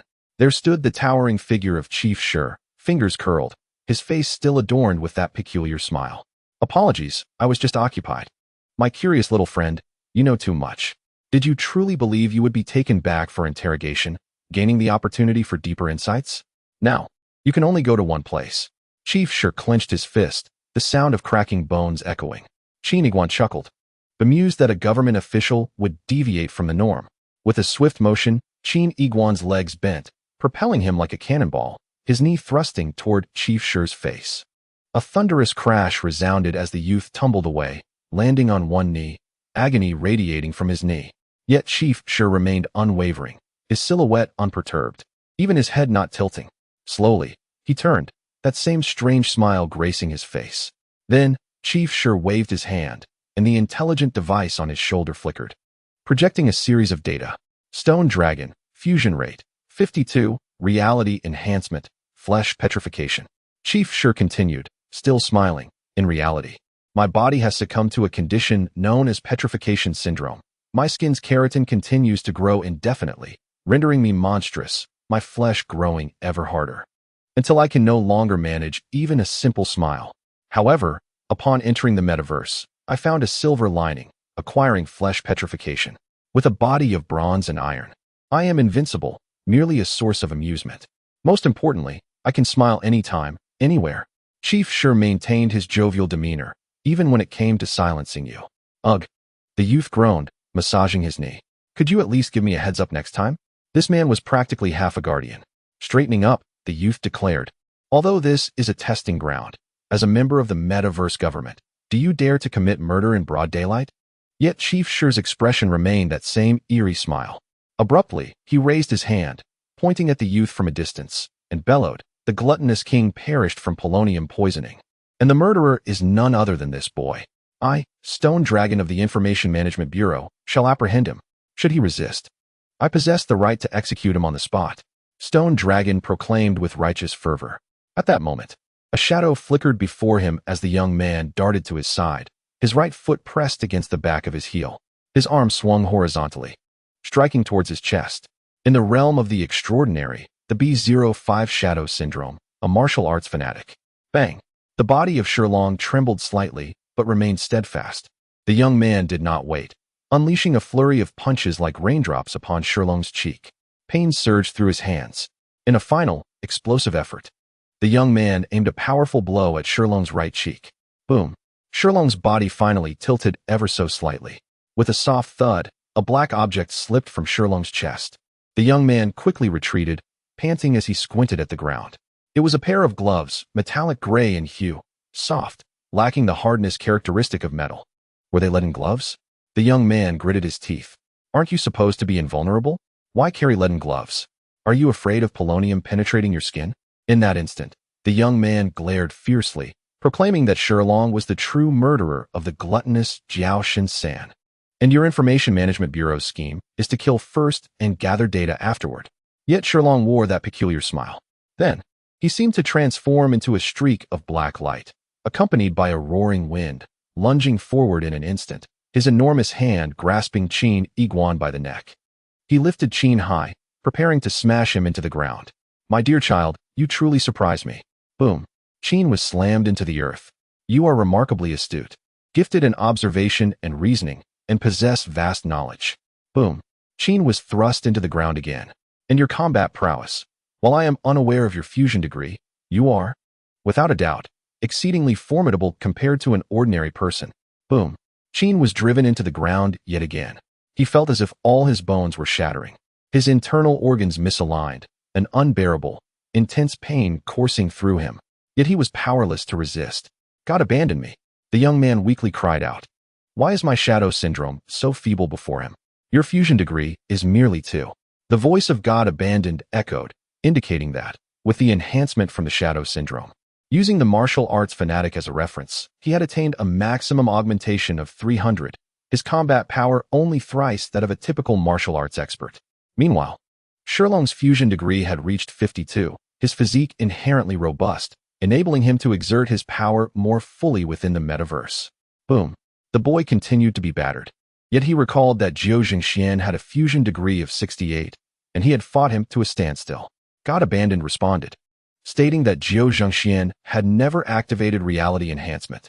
Damn it, how could I be so weak? I always believed myself invincible. The young man's consciousness began to blur as he muttered, Guardian, where are you? With a swift motion, the bloodied young man was hurled away by Sherlong, akin to a kite severed from its string, crashing into the distant platform where Jiao Shin-sen feasted. The platform collapsed with a thunderous crash, burying the young man beneath a cascade of steel reinforcements. Sherlong approached slowly, a chilling smile upon his lips, his steps echoing like the harbingers of death. This boy, wise as he may be, regrettably possesses pitiful combat strength. What good are clues in your possession?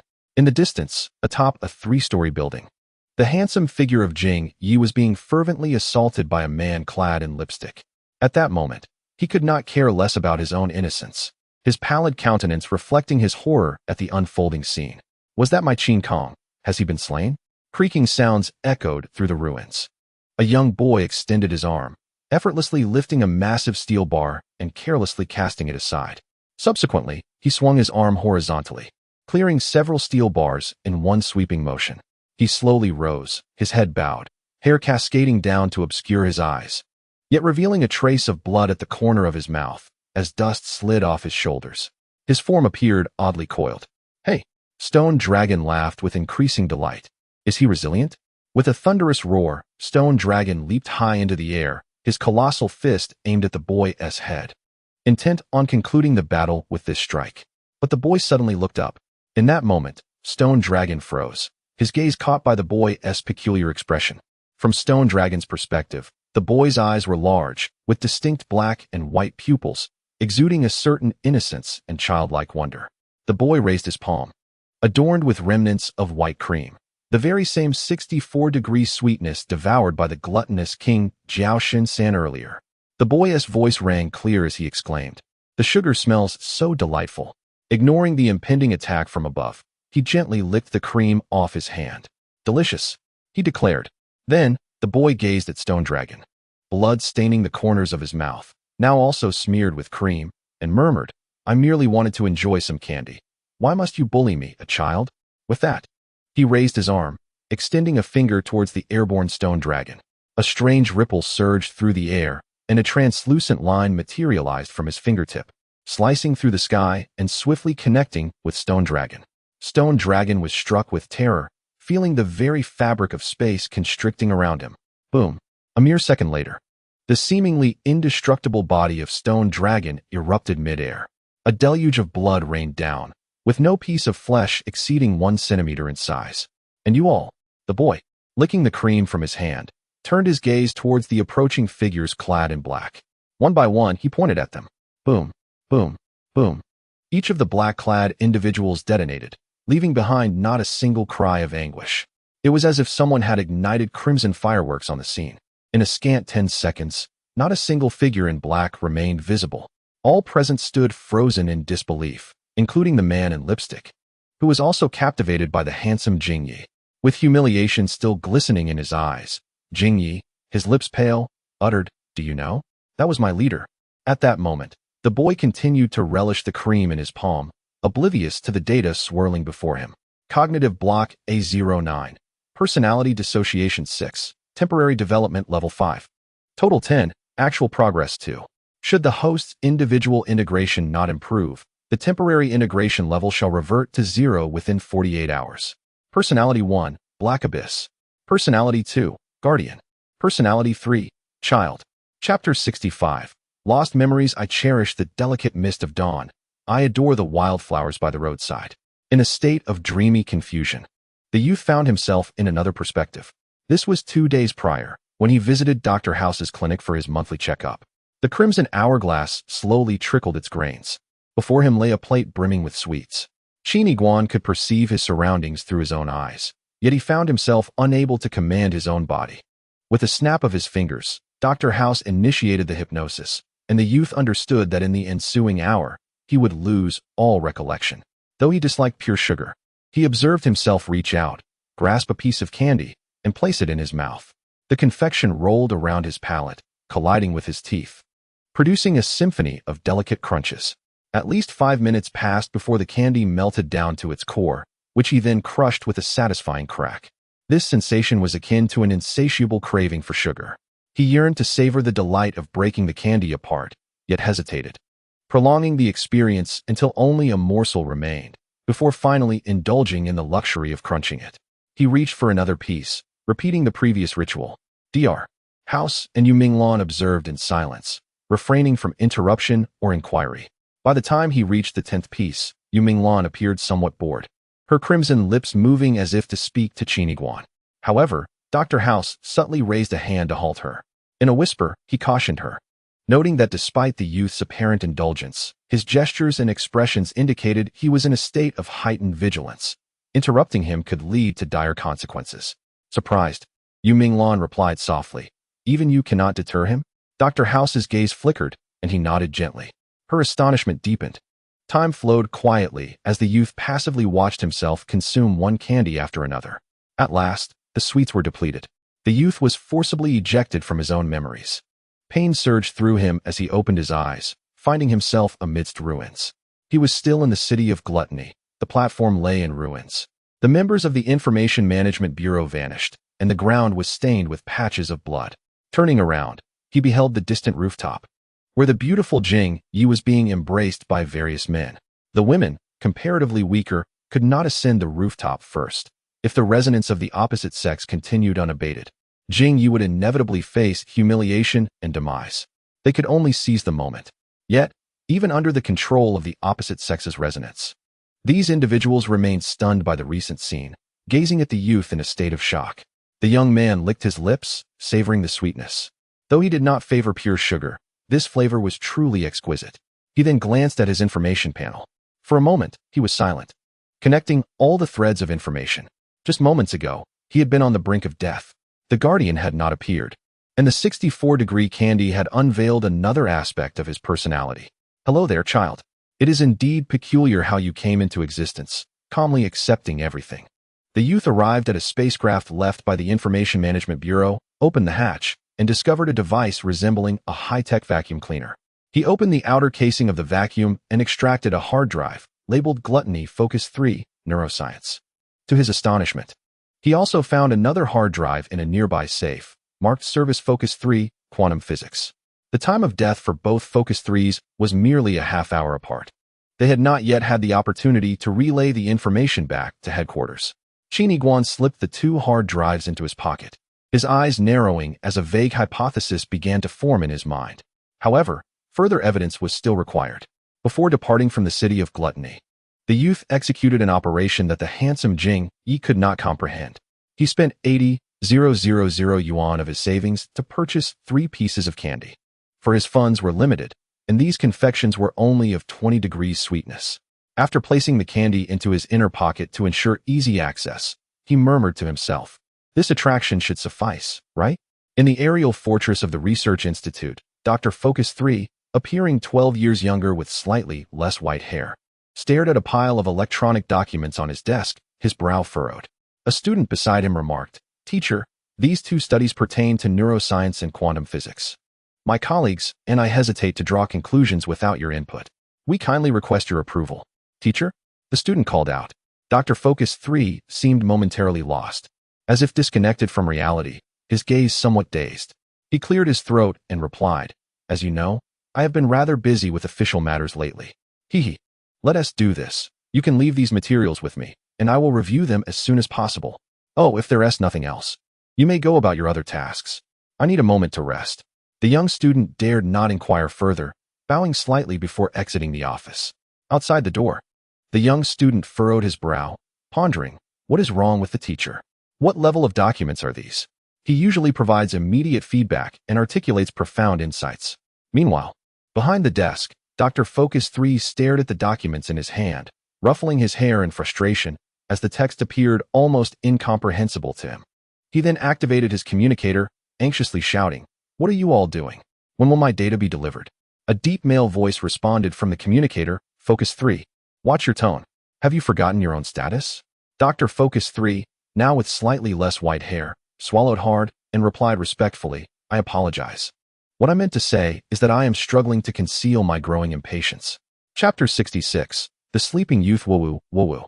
Within the 3-legged cat spacecraft, the sounds of weeping echoed in Qin Yiguan's ears and through the communicator. One was Chun Mudu, and the other was Qin Yi, the handsome youth, disheveled and with a shoulder exposed, crying like a rain-soaked pear blossom.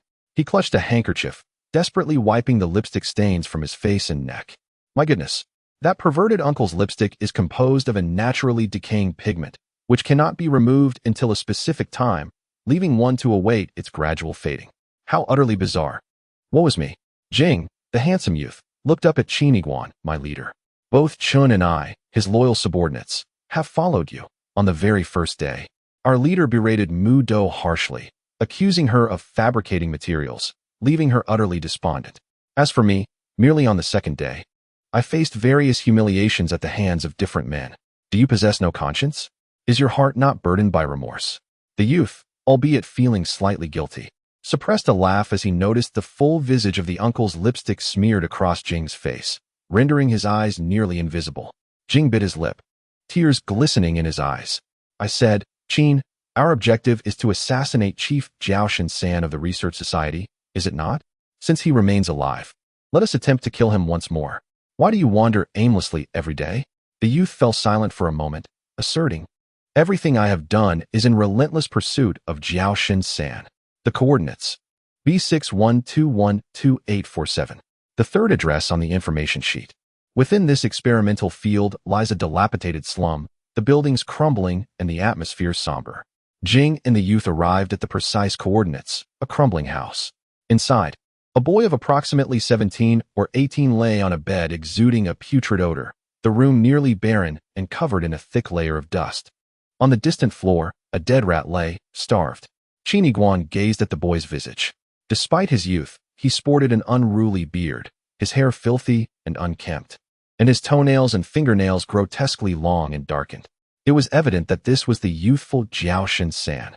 Furthermore, on the sole of his right foot, a sequence of characters, AE 233, was blatantly visible. This youth had not perished. Rather, he wore a neural helmet, deep in slumber. Qin Yiguan, intrigued, pondered how he could already be within the metaverse while still donning the helmet. Moreover, it appeared he had not awakened in years. Qin, with a slight smirk, remarked that this was quite ordinary. It was merely a metaverse within a metaverse, a game for half the populace. Users often simulate unattainable worlds, such as one ruling over all. Suddenly, Qin chuckled mischievously, his eyes darting around. Typically, in the external world, we can unlock his perspective and observe what he is engaging in within the metaverse. Oh, how I enjoy a good peek. I found it, Jing exclaimed, promptly activating the device at the head of the bed, resembling the main unit of a virtual helmet. A void screen slowly materialized. Jing leered, "Let us see what this lad is up to in his secretive endeavors." The scene began to unfold on the screen. In a clean, orderly room, a soft large bed was positioned at the center. A youth, adorned with a helmet, lay on the bed, seemingly having not awakened for quite some time. Jing stared in astonishment. What a talent! Entering the metaverse, yet still lying down? The youth squinted, still donning his helmet in this second layer of the metaverse. Can we take a look? Indeed. Qin Yiguan manipulated the void panel, and in a moment, another ethereal screen illuminated. Astonishing. In the third layer of the metaverse, he remained reclined. The youth calmly instructed, "Continue to unveil." 15 minutes later, Qin Yiguan's worldview was utterly upended. Unbelievable. Over 300 layers of the metaverse, and he was still lying down? This lad must be extraordinarily indolent. The youth's eyes shimmered with lust, gluttony, and sloth. Then he continued, "Keep opening. If I surmise correctly, there must be some remarkable scientific breakthrough within a certain layer of the metaverse." Subsequently, Qin Yiguan's fingers danced like phantoms, his actions surpassing all limits of speed. APM, a term from the bygone era of esports, denoting the effective clicks per minute of a mouse. The youth inquired, "How are your fingers so nimble?" Qin Yiguan revealed a lewd smile. "What do you think?" The 30,000 layers of the metaverse were unveiled. Within, the scenes were invariably the same. The youth, Jiao Shen-san, donned his helmet, lying motionless on the bed. Finally, upon reaching the 30,001st layer, a change in scenery emerged. Though Jiao Shen-san still slumbered, a stack of materials lay upon the table and beside the headboard. As the perspective zoomed in, it became evident that these were highly specialized mechanical design blueprints. Qin Yiguan's eyes sparkled here, deep within the 30,000 layers of the metaverse. Yet suddenly, a bizarre scene unfolded. The window in the room of Jiao Shen-san's 30,001st layer was flung open from the outside. It appeared to be night, with moonlight pouring in. A shadow leaped through the window. The youth narrowed his eyes, scrutinizing the shadow intently. However, within Jiao Shen-san's 30,001st layer of the metaverse, although it existed in reality, Qin Yiguan could not enter, only observing from a third-person perspective. The shadow retrieved a gleaming dagger from its cloak, slowly advancing toward the bed. At last, the dim bedside lamp illuminated the shadow's face. It was a figure of Jiao Shen-san, around 30 years of age.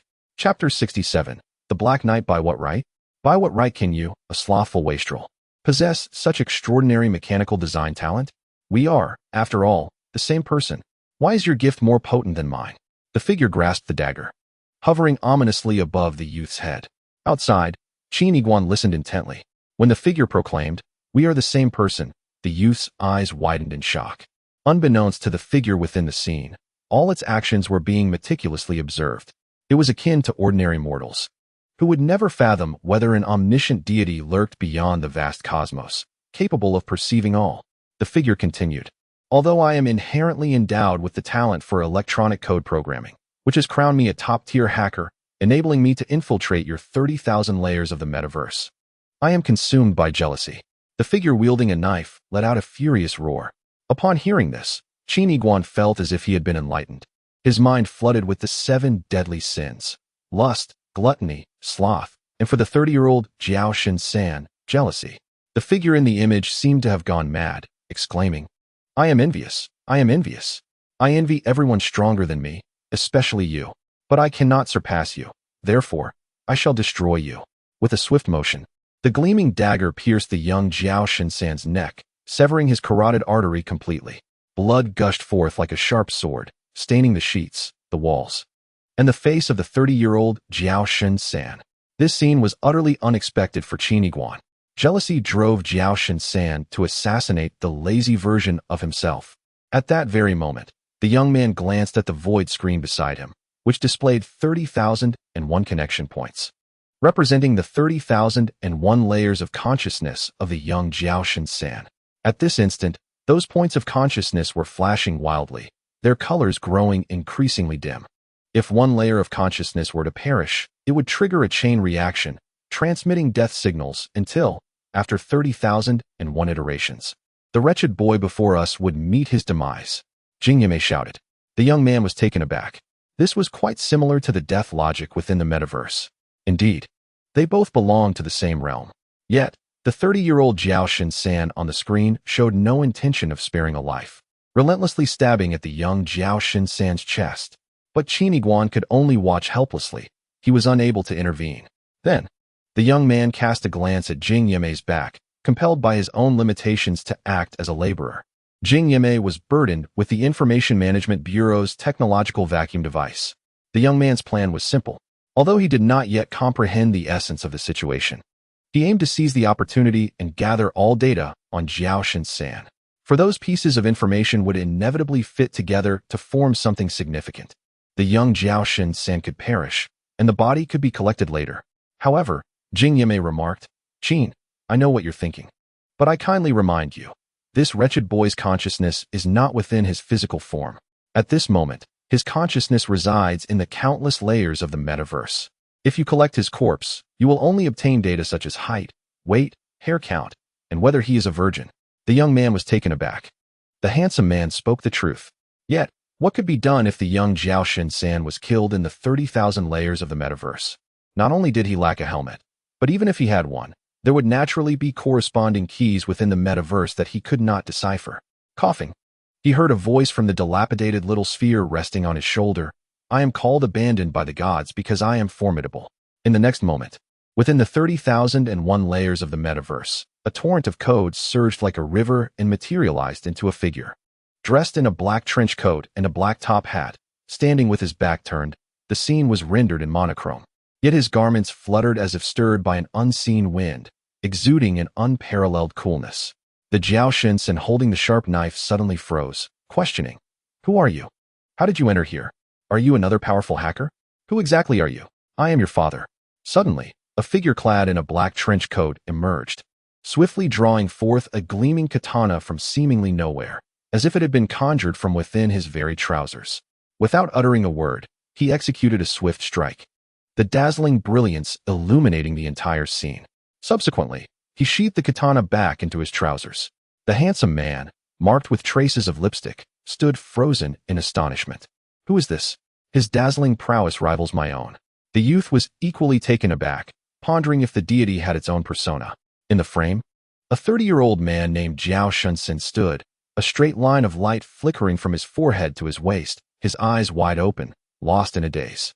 Suddenly, with a thunderous roar, half of the house depicted in the scene disintegrated into fine ash, revealing the desolate, barren land beyond, devoid of life. Another resounding crash echoed as half of the external landscape turned to dust. The perspective widened, and with another rumble, it became evident that half of this Earth-like planet had succumbed to ash. As the view continued to expand, it was revealed that even the universe housing this planet had lost half of its substance to oblivion. At this moment, Qin Yiguan's lips twitched, addressing the deity, "Enough already. It's merely code. I concede your hacking skills are impressive, but there's no need to continue this facade." The figure in the black trench coat slowly turned, revealing a rugged yet slightly comical face adorned with stubble. Chewing on a toothpick, he remarked, "Don't be hasty. There are multiverses yet to explore. Come back to me promptly." As this transpired, the 30-year-old Jiao Shin-san abruptly split in two, collapsing to the ground, now two lifeless corpses. The deity waved his hand, and the two corpses, along with all the mechanical design data in the room and the bloodied corpse on the bed, transformed into fragments of code, flying into the deity's grasp. Following this, a small orb perched on the youth's shoulder flickered to life, revealing a set of data. Data Packet 1, 18-year-old Jiao Shin-san, mechanical design knowledge. Data Packet 2, 30-year-old Jiao Shin-san, coding knowledge.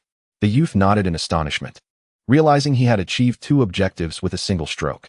"Deity, your companionship is indeed my fortune. I cannot deny your prowess." Chapter 68. The silhouette Sherlong was dead. Or rather, it was astonishing that a mere human could slay Sherlong. Within a towering edifice of hundreds of stories, a formidable silhouette stood before a floor-to-ceiling window. The sun's glaring rays rendered his back somewhat indistinct, allowing only the contours to be discerned. Faintly, it could be seen that he bore insignia akin to epaulets on his shoulders, glimmering in the sunlight.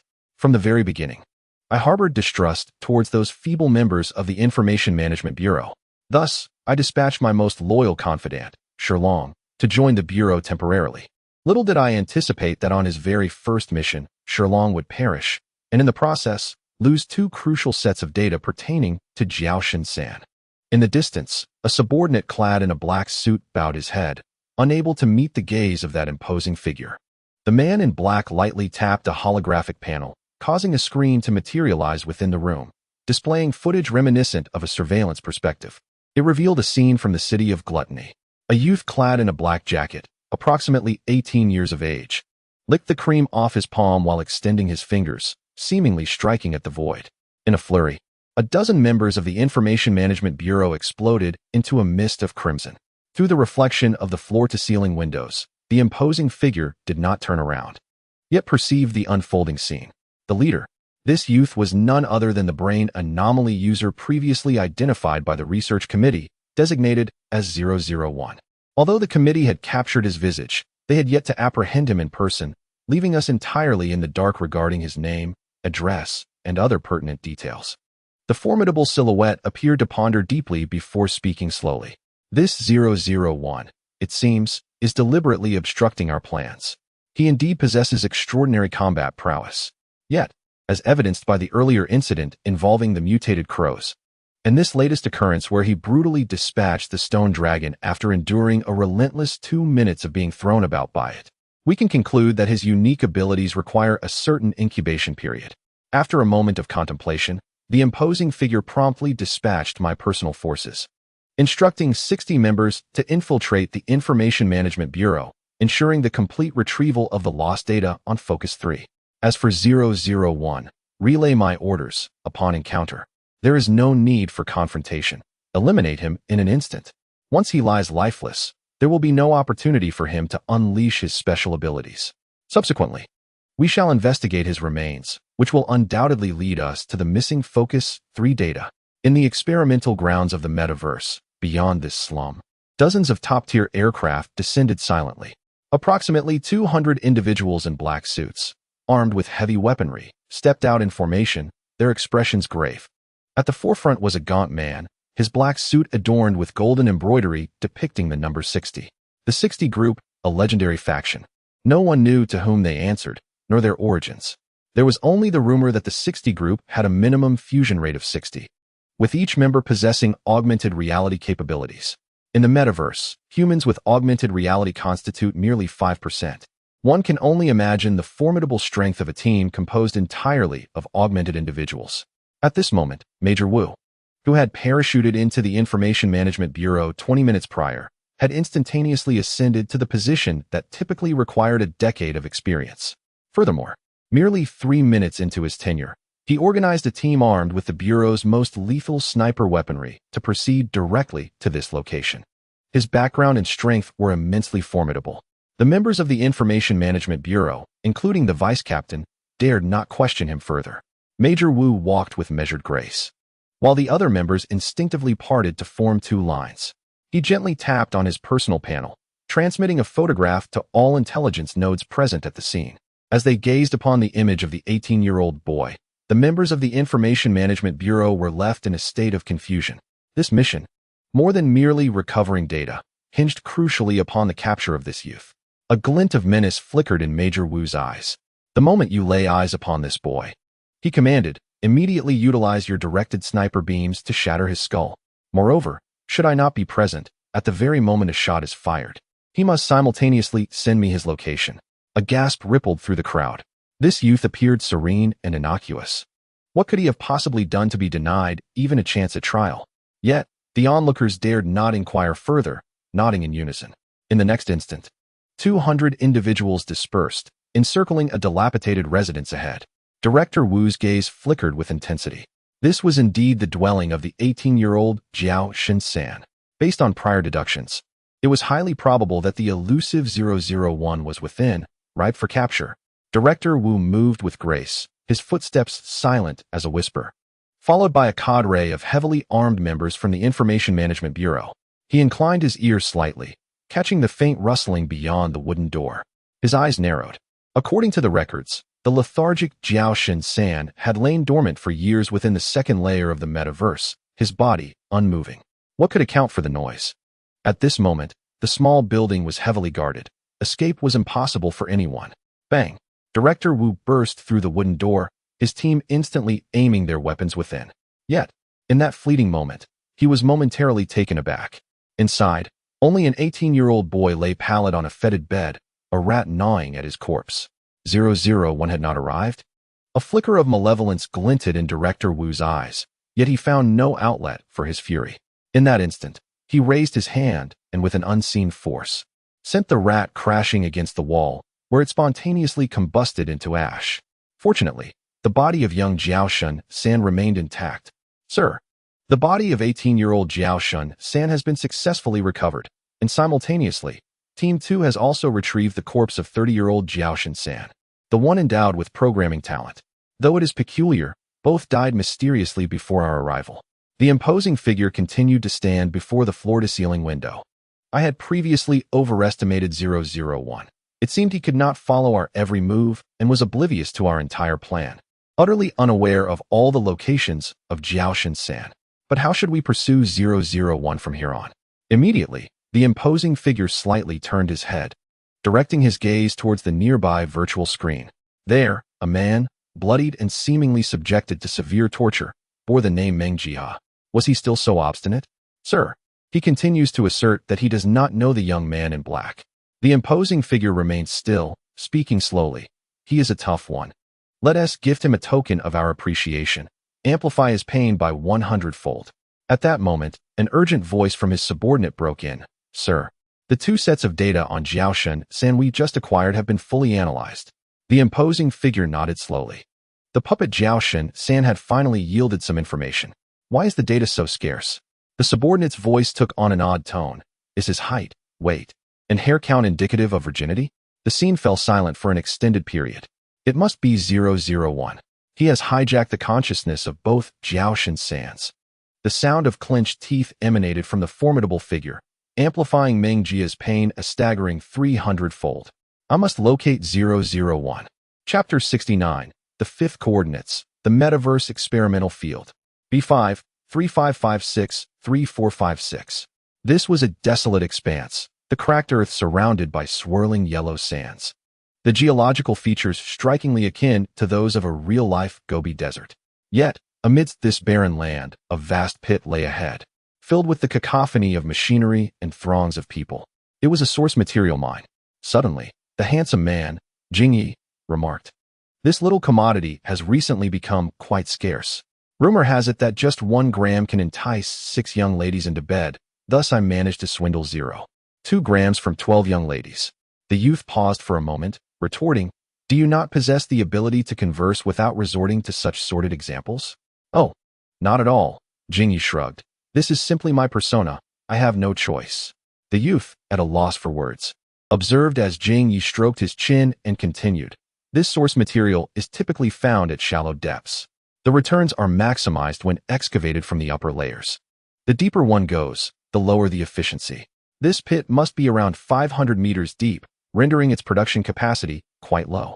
Digging for a fortnight might yield only a fraction of a gram of source material." Jingyi clicked his tongue, lamenting.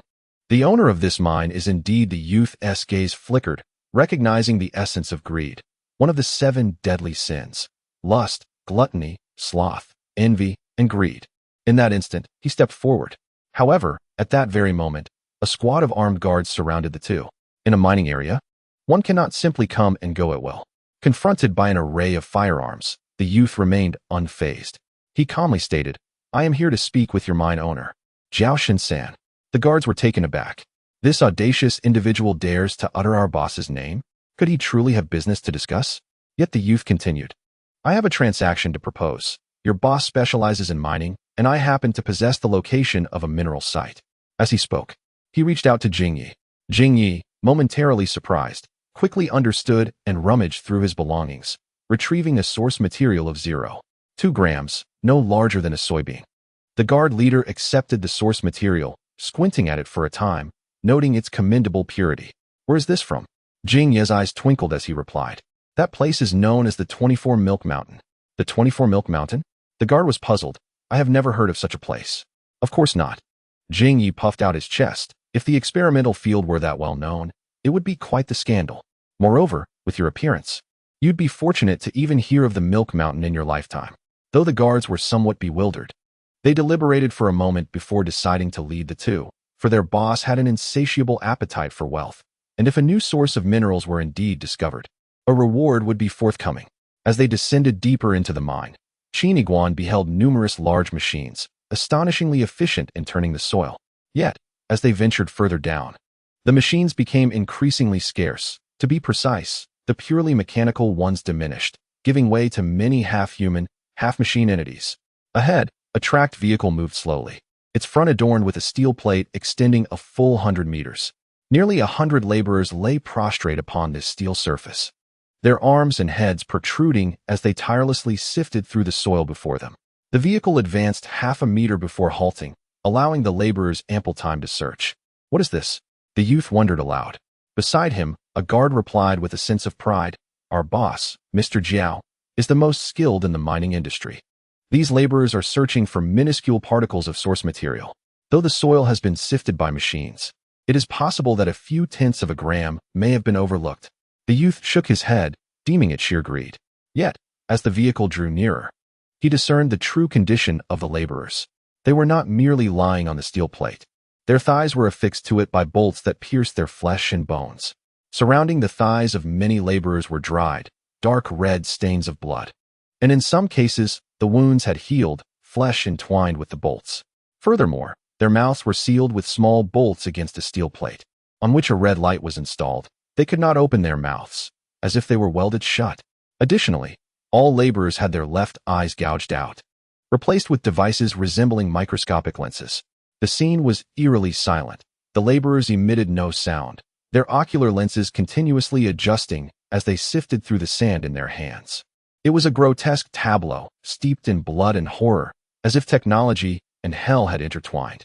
Suddenly, the red light on the steel plate before one laborer illuminated. He raised his arm high, clutching a nearly invisible grain of sand. His expression was a mix of excitement and distortion. In the next moment, a drone descended, retrieving the minuscule grain. The guard beside the youth chuckled, "See? We found a bit of overlooked source material." The youth stood in stunned disbelief, unable to grasp the spectacle before him.